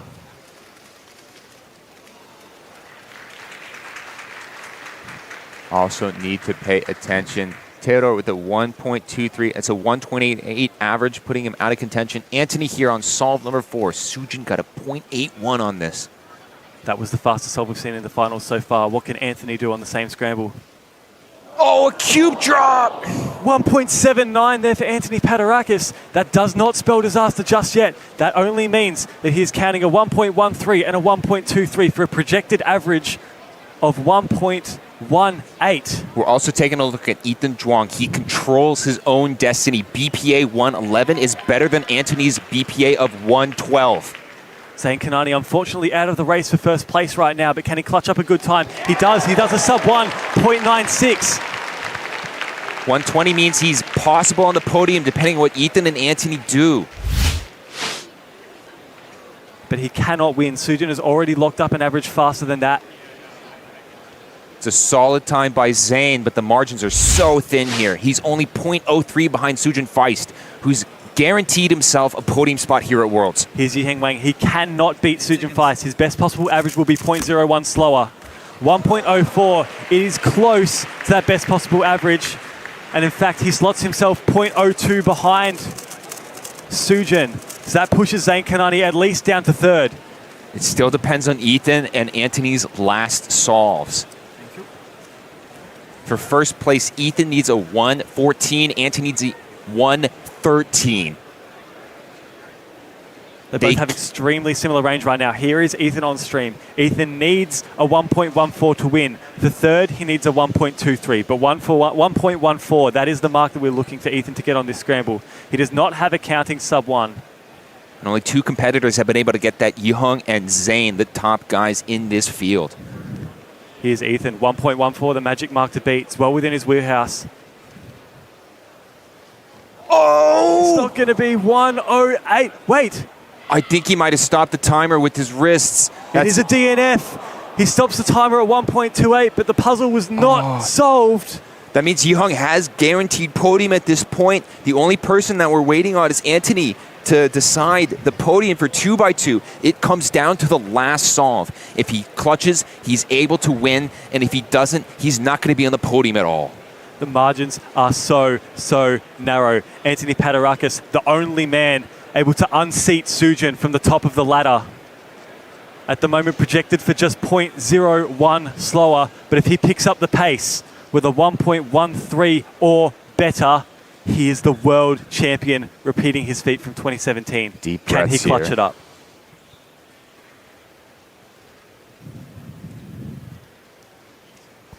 A hush falls over the crowd in Seattle. Everyone knows this solve is the solve to determine the world champion. The venue holds their breath. Anthony Paterakis begins inspection. Changing his orientation once. He's held it for a few seconds here, changing it the last second again. 1.13 to win.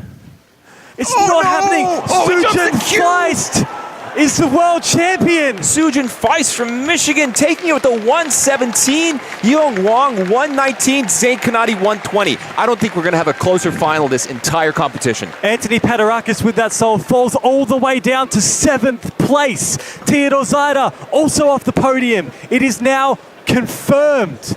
Zain Kanani, 3rd place, 1.20. Yiheng Wang of China, 1.19. And Sujin Feist, by only 0.02, is the world champion for 2x2 in 2025. Clutched it incredibly well on that last solve as well. Had a 172 on solve number 3. You can see the great embrace that Sujin has right there. Able to keep his composure. 0.81 means he's counting at 0.94, then a 116 to seal it off. That's an incredible feat. Thoroughly deserved the win here. He had the fastest time in the entire finals by a fair margin. 0.81 rather on that 4th scramble. Saw something there that nobody else could see. And he counts a sub 1, and he's a world champion. Sujin coming in 8th last year at the North American Championship. Able to bring it back the following year and win the World Championship. Oh my goodness. What an unbelievable win. We said 2x2 was going to deliver. Fireworks were about to go off. I don't think we could have predicted that the entire podium is only separated by 0.03 of a second. Oh my gosh. We're going to be seeing vision of Sujin's last solve here that helped him clutch up the win, this 1.16.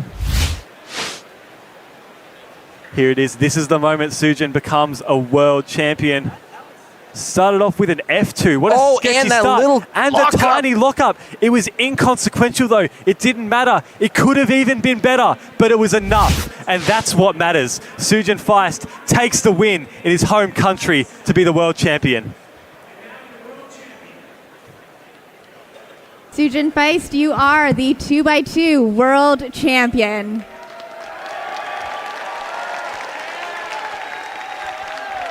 How's it feel?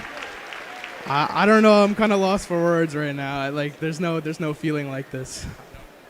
Yeah. I was just on your WCA profile. No previous championship podiums, no world records. Your first one is the world championship. Tell me what you've been thinking coming into this week. Did you think that you'd be standing here?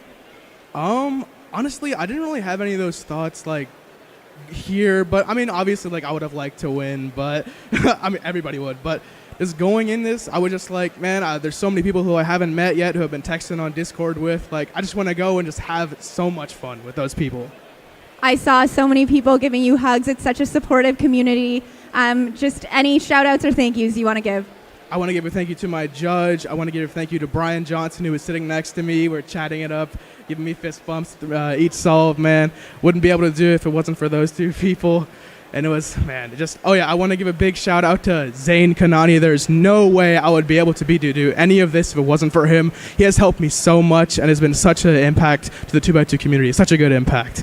Sujin, congratulations. Once again, your 2x2 world champion, Sujin Feist.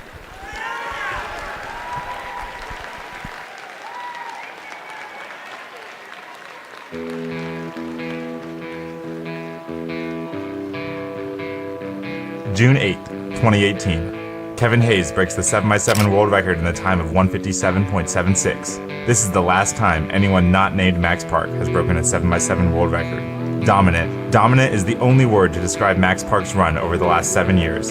He has set 12 world records, and he has lost 0 rounds. Max Park has taken 7x7 from an event where sub-2 was an elite time to a place where sub-140s are commonplace. It seems almost inevitable, but there is still a reason we have the competition. Across the Atlantic, a trio of top 7x7 solvers have emerged. Seung-Hook Nam, the veteran, is no stranger to a Worlds final. Lim Hung, third in 2023, has only improved since then. And Emmanuel Cao, newly minted world rank number 2, can he prove that his massive personal record wasn't a fluke? It's Max versus the world. His hunt for the three-peat begins now. Welcome everyone back to the Rubik's WCA World Championships. We saw an insane 2x2 final happen right there. Lots of hearts broken, lots of dreams were made. We're now going to transition from the shortest event to the one of the longest events, 7x7, smallest N by N, largest N by N. Manu Singhal, Keaton Ellis. Keaton, what do we expect to see here in the 7x7 final? We're seeing sparks fly. Normally, I would say it would be Timon versus Max, as we've seen in the past. Now we've got a couple of additional players entering the scene. Seung-Hook Nam taking first place in the second round. 148 mean, very consistent set of solves. Also take a look for Lim Hong and Emmanuel Cao here. Emmanuel with a 141 mean, peaking at the right time, getting Asian record just a couple of weeks ago. We've got the extra American, Henry Lichtner.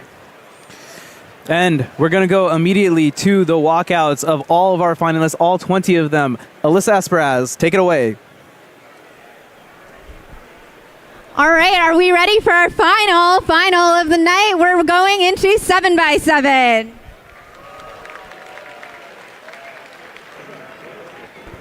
These are your 7x7 finalists. In our 20th seed, representing Chinese Taipei, Qi and Jun Yang.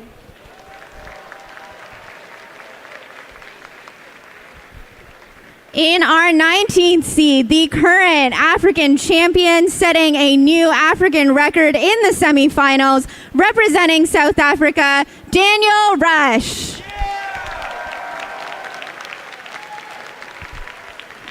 In our 18th seed, representing the United States, Benjamin Wei. In our 17th seed, representing Indonesia, Firstian Fushada. In our 16th seed, representing the United States, Kate Graham.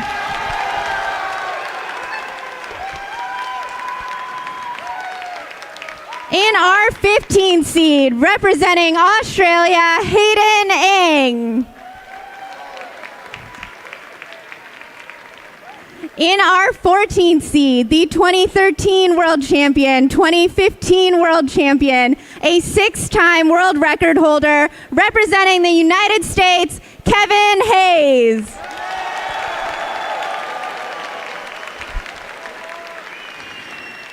In our 13th seed, representing the United States, Luke Garrett.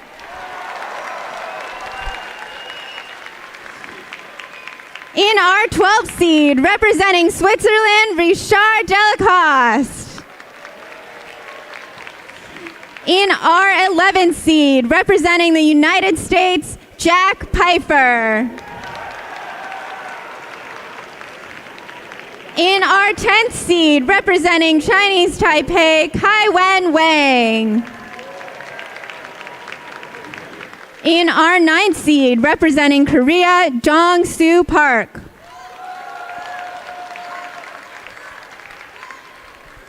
In our 8th seed, the current European champion, representing Ireland, Kieran Bean.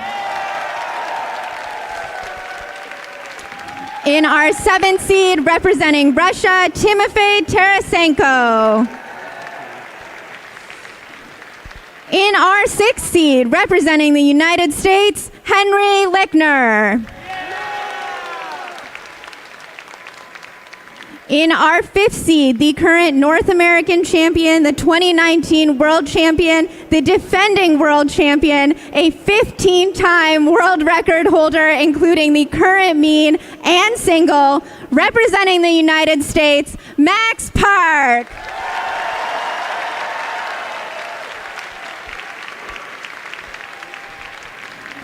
In our 4th seed, the current Asian record holder, representing Singapore, Emmanuel Cao. In our 3rd seed, the current Asian champion, placing 3rd at the last World Championship, representing Malaysia, Lim Hung.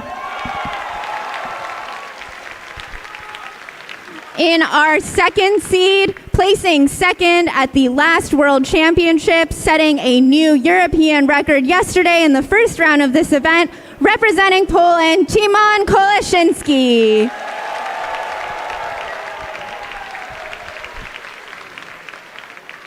And our 1st seed, an 11-time 7x7 Asian record holder, representing the Republic of Korea, Sun Hyuk Nam.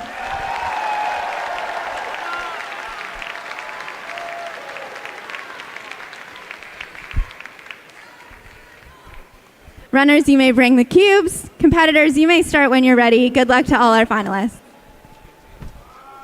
Some great work by our cameraman to capture all of our finalists. Great representation from across the board.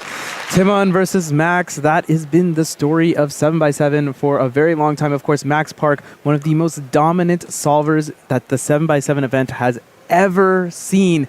Here in the 5th seed going into finals. Yeah, and that graphic showing Timon 0-6 against Max. 1-6 now. He's gotten one round on him at this point here in this World Championship. Another name to take a look at on top of these two, Sung Hyuk Nam, clearly very pleased to be coming out in first for his walkout. Yeah, the big cube specialist, 148 mean, as Keaton mentioned earlier, just right on top there. He's going to be sitting pretty at the #1 spot. Emmanuel Cao, also great entry from him, 152.70 in the previous round, starting in at the 4th place position. A bunch of incredible solvers here. Let's see what they all can bring to the table. And 7x7, you may not think about it, Timon calls it the luckiest event.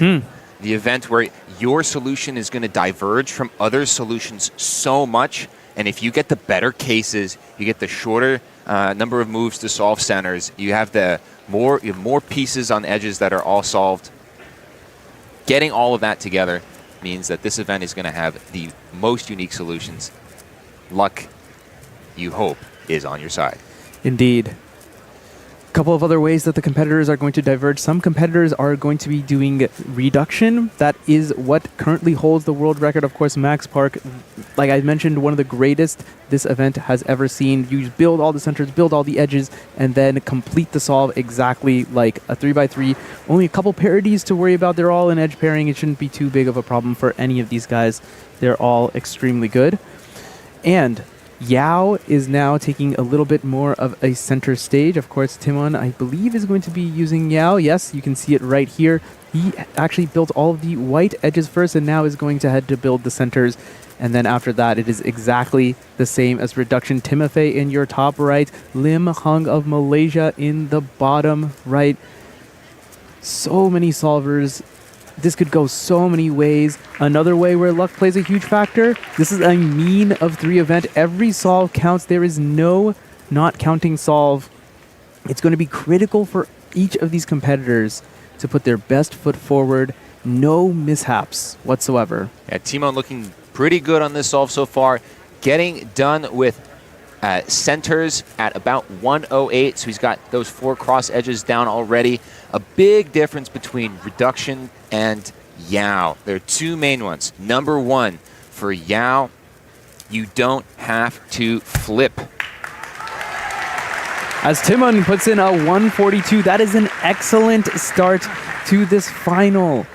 Amazing work from Timon. Max Park, of course, is the only one who can really give that a run for his money. Lim Hung did get a 139 earlier. I believe earlier this month. Timothy just missing the sub 2 mark, 2 flat. He should be pretty happy with that one. But I think it's going to be a solidly sub 2 is required to make this podium. This is a good looking solve here that we see on screen. Just finishing edge he's on parry 3x3 at stage. about 140. And just going to wrap up his 3x3 stage is Lim Hung 150. It looked like he was on significantly better pace, unfortunately.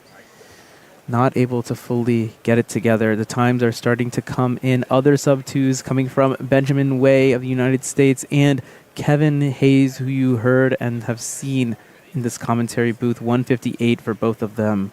Still to come, we haven't seen Max Park's first solve. It's ready in front of him. We're also going to see Sunghyuk Nam in just a second. These guys are the toughest competition to team out here. Oh, yeah, totally. Nam, like as I mentioned, the big cube specialist, he's really, really looking to put himself on the podium. And honestly, he's probably backing himself to win if Max gets a bad solve here or there. Max was not ready, so this is going to end up being an extra, I believe. It looks like it was off stream. Nam now, he's fully started. Kate in your top right. Sunghyuk still chasing his very first World Championship gold medal. He's been on the podium a total of 7 times and has not won gold yet. Sunghyuk, another one of the Yao users. Going back to what I was saying a little bit earlier, there's an advantage for Yao, there's a disadvantage for Yao here. When you're doing Yao, once you get done with the first 4 cross edges and centers, you never need to flip your cube with a Z2 in order to look at the bottom. All the information, all the work that you've got is just on top. The downside relative to reduction, though, is that with those 3 cross edges on the left-hand side of the cube, it becomes a little bit more awkward to do the centers. This is most awkward on 7x7 because it's the biggest cube. Now, there is no consensus right now about what is best. Max is using reduction. Sunghyuk and Timon are using Yao. But still, there is a very tight race between all of these guys. Maybe this is not looking good as a solve. No, finishing and flipping up at 124. Timon on his 142 did that in 108. Yeah, no, Nam is really, really working from behind here. He's going to really need to fly through edge pairing. As Keaton mentioned, edge pairing becomes significantly easier, but with so many pieces that you have to try and find and put together, Nam has done an incredible effort so far, but it's just not going to be enough. We're already at the 147 mark. It's tough to even see if this is going to be sub 2, Oh, not the no. start that Seung-hook Nam. And he's got the Oh, worst man. edge parity case, too, if I'm seeing it correctly. Yeah, a horrendous start for Nam. He might just be out of the running entirely, considering Lim has 150. Kieran, 157 has come in. And He Matt- knows it. He's smiling with the smile of, it's done. In 7x7, you don't drop a solve from your average. You No. have 3 solves. You take the mean of those 3. That's so incredibly tough. Yeah, he knows it instantly. Timon now, he needs to try and capitalize, although he's gotten a little bit of breathing room now that Nam has put up 208. Still waiting on Max's first solve here. Max getting an extra attempt, which means they're going to solve the 7x7 and scramble it up again. Yeah, and that's you have to think about what that's going to do to his nerves. He will almost certainly be the last one to finish now. Absolutely. He's the front runner. Timon's entire mean, will be decided, and then Max will just be there. We'll all be waiting. What will already shaping up to be an extremely interesting 7x7 final, as Timon is now working on his third center, lacking the fluidity that I feel like we saw in the first attempt of his. Meanwhile, Timofey in the picture-in-picture. Last 2 centers for It's going to be a Timon now. little bit slower for him. Looking like it's going to come in at 112 instead of 108. This is still very good. Yeah, so a couple seconds behind the pace. Here's Kevin Hayes in the bottom right. Should be wrapping up pretty soon. 3x3 stage comfortably from what I could tell. These edges by Timon, really slow. Yeah, Timon is just lacking the fluidity that I feel like we've known him for. Otherwise, is usually able to go through edges without much issue. Now onto 3x3 stage now. He's still didn't Do a have edges second solved, parity though. out here. Yeah, Timon is going to drop a solve here, too. Not quite as bad as Nam's. 152 still looks like he's doing pretty okay. Of course, it's 10 seconds slower than his previous time, but it's still only 2 seconds slower than the next best solve. So yeah, he's still putting himself in a good place here. Kieran Behan, we're seeing right now, currently slotted in the third. There's a really close race right now between Kieran, Dongsu, Firstgen, Emmanuel Cao, Ben Wei, going down the list. These guys are separated by less than a couple of seconds. Yeah, it's going to be tight. Timofey also is finishing up his solve. Well, maybe not quite finishing up. He's through 1 minute 40 seconds. And now looks like, yeah, from his turning, it feels like he's on 3x3 stage. 146 for Timofey. That is going to be huge. Big comeback from the 2-minute solve that I would have suspected he would have been pleased with. The Russian national record as well. 153 is the mean through his first 2 attempts. He might be looking at a 3rd medal here, Keaton, out of 4 events. Extremely impressive, able to perform consistently throughout this evening. You know, these events have been scheduled so that we avoid as many conflicts as possible. If you're as good as Timofey, if you're as good as Luke Garrett, these guys, well, I mean, what can we do? They broke the system. Kieran right now on screen, one of the original Yao users. He's been doing it almost forever. Always does green. So never dual cone neutral, always a green solver. And another big talking point as Kieran is continuing, we still do not have the first time in from Max Park. Having to solve the entire cube, scramble the entire cube, make sure that the scramble is reasonable. It's taking quite some time. And I sort of alluded to it. Timon might finish his entire mean before Max gets a single solve in. It would be unprecedented conditions to compete in. Extremely tough. The whole stage is done, and you would be the only one left. Max, of course, no stranger to pressure, and has clearly performed under pressure in the past. Kieran, 151. He shakes his head, but that's actually pretty decent. Yeah, he's still in the race. He's only a second behind Timofey. Yeah, in order to beat the mean that Timofey has put up right now, that 153 mean, he would need a 151. Certainly doable for a man of Kieran's standard. The pride of Ireland, the European champion. This is the event in which he's best at, and he's here to show it. Lim Hung is also still waiting for his second attempt, and meanwhile, Timon's cube is here. He will do an entire mean before... No, maybe not. Max also has his puzzle now. That's off stream. I'm sure the production will bring it onto the streams shortly. Timon to start things off. Wrap up this mean, put a bow on it. Currently pacing at 147. If he gets 147, he will end up with a 147 mean. Timon starting here. Yeah, he's gone into that bottom right now. Just a couple of seconds later than Max in the solve. Yeah, it's going to be a photo finish between these two. Sunghyuk Nam, he is a minute and a half through his. He looks like he's almost done with edge pairing though, so should be a markedly better solve than last. Yeah, 3x3 stage now. He's going to be looking at like 140, 147. He's doing ZB here. Some D moves. Okay, yeah. Nice recovery with the 147. He's still in the running. Actually got Timofey pace, actually. Maybe, actually, no, a decent bit behind. I forgot it, 208. He's a bit behind, but another time like that would be pretty good. Right. That would be podium potential for sure. Well, his compatriot has put up an even better one, 145, so that's going to snipe the third place in the projected rankings, 157, 145. That's 151 in the current meet. Max Park and Timon Kolosinski still going. Timon is working on last two centers now. Yeah, just about to wrap this up here. He should be flipping any time. 111, it looked to me. That's a time, if he stays on track, is going to be enough, barring some crazy solve, to take it all home. I think Lim will have something to say about that, but a little bit of an exec error, lock up into an awkward F move. Timon, of course, has already taken home probably the one he wanted the most besides 3x3 world champion, 5x5 champion with a world record. Max with 143 in the picture-in-picture, and it all starts here. Throw all that analysis out the window. Max Park taking his place back at the top of the ladder. Timon. Oh, he's staring down the camera. Timon rooting on that one. With that, he should end up with like a... Maybe is he going to get sub 150 mean?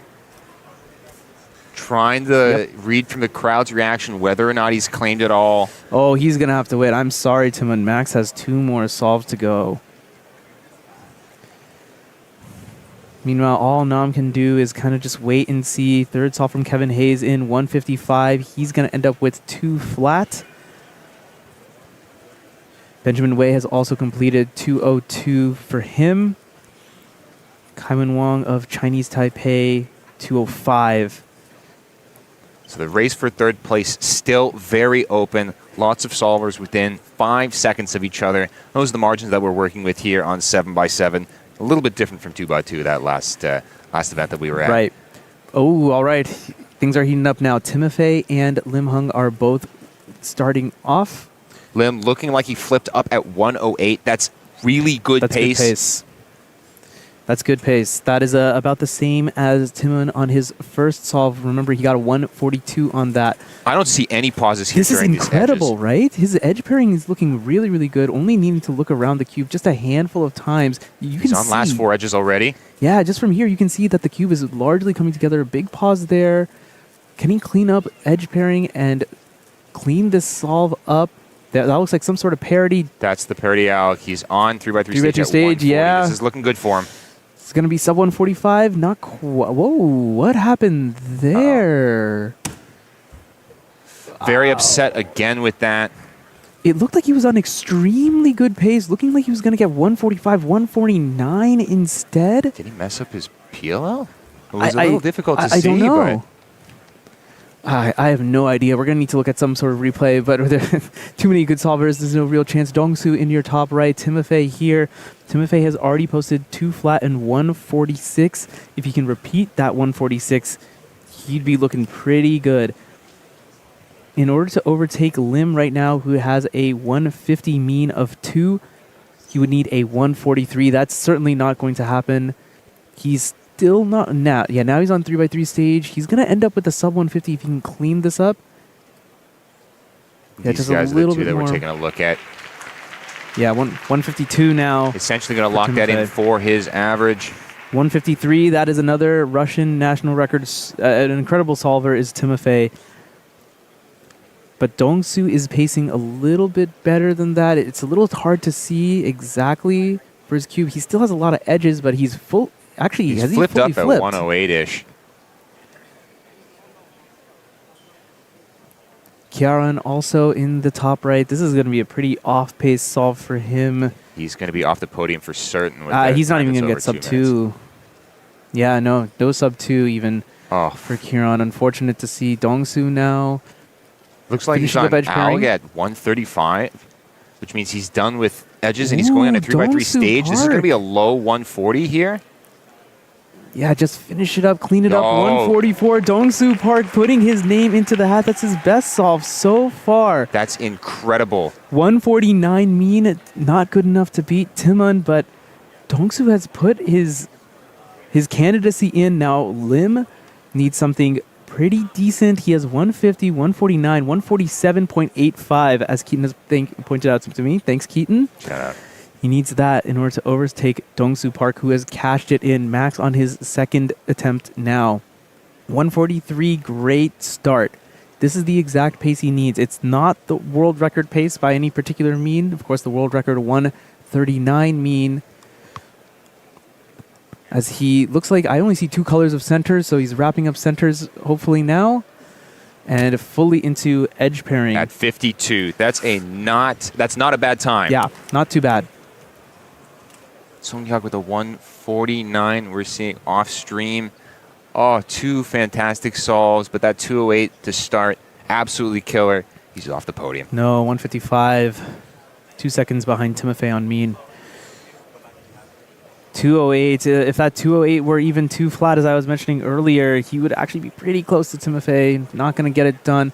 Max going through edge pairing. He is one of the best in the world. Actually, scratch that. He is the best in the world at edge pairing. Completely flawless. Just flying through.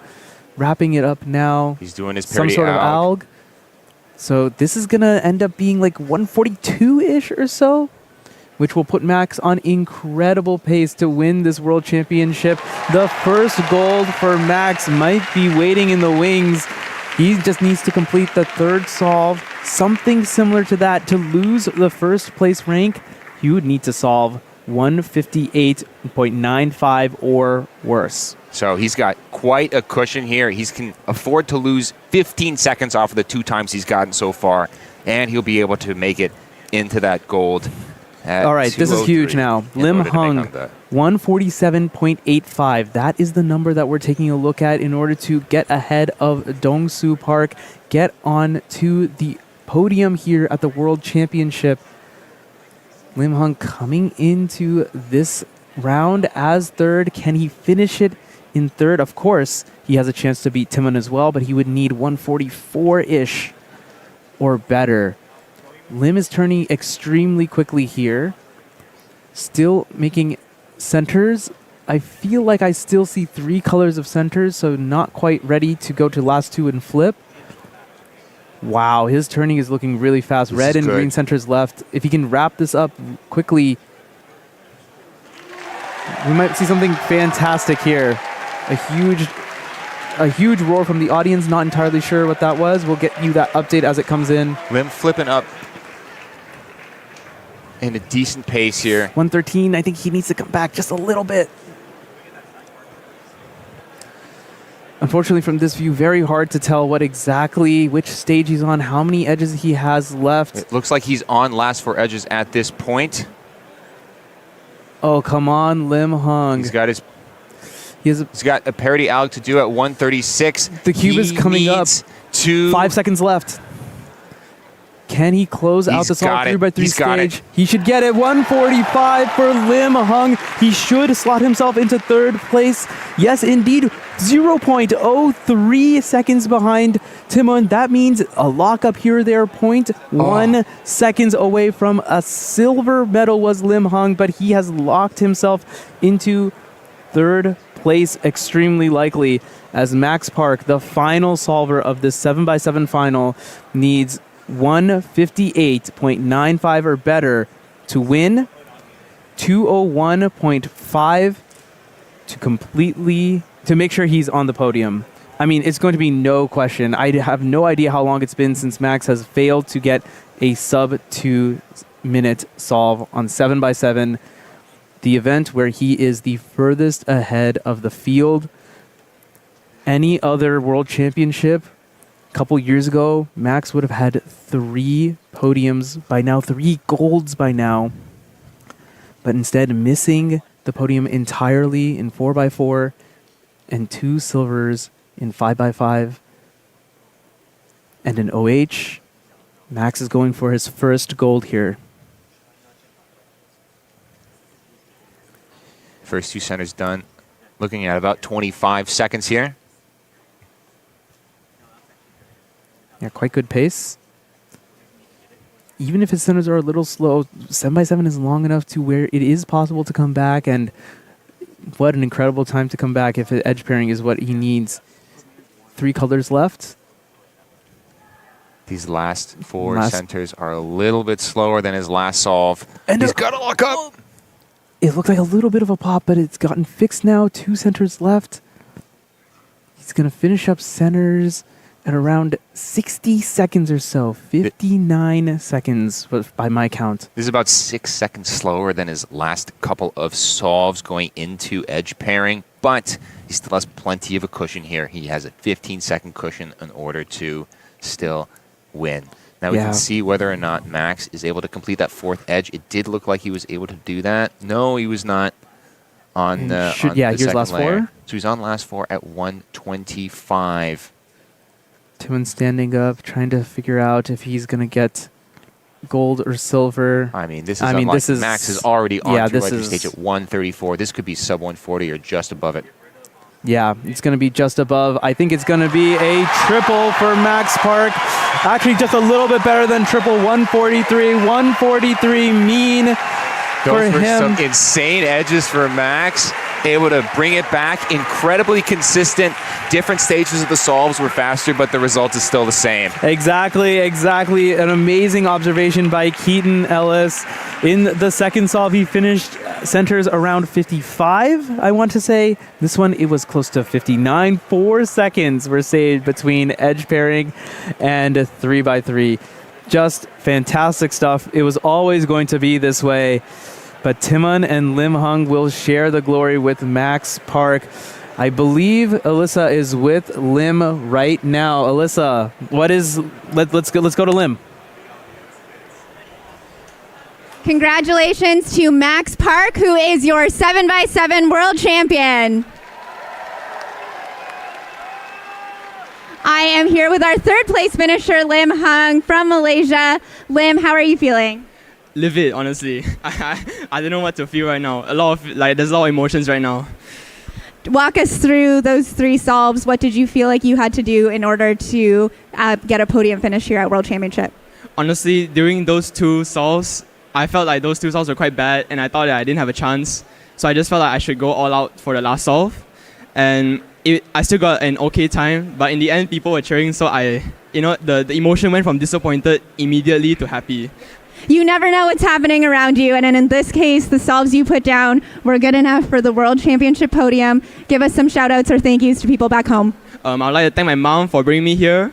I also like to thank my friends for watching. I told them to watch. Thanks for supporting me, and all my teachers that are letting me skip school just to come to Worlds.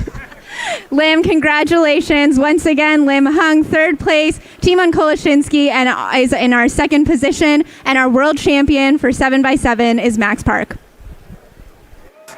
An incredible set of finals that we've seen here, Keaton, capped off by that 7x7 final, starting it all with 4x4. Oh man, what a story. Sebastian Weyer of Germany coming back to win yet another world championship in dramatic fashion, sealed with an 18-second solve. It came down to that last one. Both he needed to perform and he needed just a little bit of luck on his side, and he was able to get both of those. Yeah, incredible work from Sebastian there. Then we went into Megaminx final. This was one that we commentated, just crazy stuff all around. A lot of weird results and some people not performing to their best, but in the end, one name ring true. Leandro Martin Lopez sealed it with a 46-second average, 26-second average, 26:31, as you can see on your screen there. Timofey Tarasenko, who many thought was the favorite, ended up with a 27:40, a little bit crushing for him. But glory also goes to Hyun Seo of the United States, 29:93, just barely beating out prodigy Nicholas Nyang. These guys came out of an extremely tight pack for Megaminx. The top is absolutely loaded with fantastic solvers, and it's no easy feat to be able to win by a second and a half. Yeah, just amazing stuff. Talking about amazing, we got to talk about 2x2. Just insanity. One of the fastest events in the WCA, Sujin Feist, 1.17. Thanking Zain Kanani, who got onto the podium in bronze for his success, separated by Yiheng Wang, the world record holder, by just 0.02 of a second on average. Not to mention many people still in the mix. The one I'm looking at, Ethan Zhuang, that final DNF, he could have made it onto the podium. It all came down to the last solve. 5 guys were fighting for those 3 podium spots at the end, and it came down to whether or not you were able to execute on solve 5. And before we go to 7x7, huge shout to Yuki Gao, lives in New Zealand, representing China, highest placing female competitor in 2x2 with a 1.42. Great work to her. And of course, as you just saw here, 7x7 Max Park winning with a 143 mean. Like I said, Keaton, it was basically always going to be Max. Something insane would have needed to happen to have it go any other way. Timon Koloshinsky of European record fame, he set the European record in round 1, 148, and Lim Hung just fractions of a second behind on the mean. 150, 149, 145.45 for a 148.59 mean. He thanked his school teachers for letting him skip school. Bronze medal, I think, is a good replacement for a day in school. Well done, Lim. I'd let him pass on that one. Also want to bring it back to Max here. Coming back from 5th place in the second round. That's the first time that Max hasn't gotten first in 7x7 since 2018. Wow. So, an incredibly competitive field, but being able to bring it back is one of Max Park's specialties. Oh man, Keaton, day 3 did not disappoint, and we have so much action to look forward to on day 4. 3 rounds of the 3x3 cube. They're all going to go down. The stars are all here. They've been performing extremely well this weekend. And of course, the big one, head-to-head finals. That's going to be you and me. 2 solvers each are going to go the top 16 for the most coveted world championship title of all time. Who is it going to be? We are going to have to see tomorrow. It's going to be an absolute bloodbath in both round 2 and round 3. Top 60 make 3x3 finals, 3x3 semifinals. That's a 7-second average based on what we saw in round 1. And then top 16, not top 20, top 16 is going to make it into 3x3 finals. You need to be good not just once in order to win, but twice in order to even make it to the finals. Not to mention a litany of other finals, semifinals, and other rounds are going to happen. It's going to be non-stop action. If you enjoyed the first 3 days, you need to subscribe to the WCA YouTube channel. Tune in back here. The stream is already scheduled. You have no excuse not to be here. If you have school, wait, it's Sunday. Who has school? No one has school on Sunday. Stay up late. Do whatever you can. If you need, I'll provide a little doctor's note or something like that. I'm sure we can get that arranged. You need to tune in here for day 4, the final day, Championship Sunday, here from Seattle, Washington, of the Rubik's WCA World Championship 2025. Stay tuned. Have a safe night, and we'll see you all tomorrow.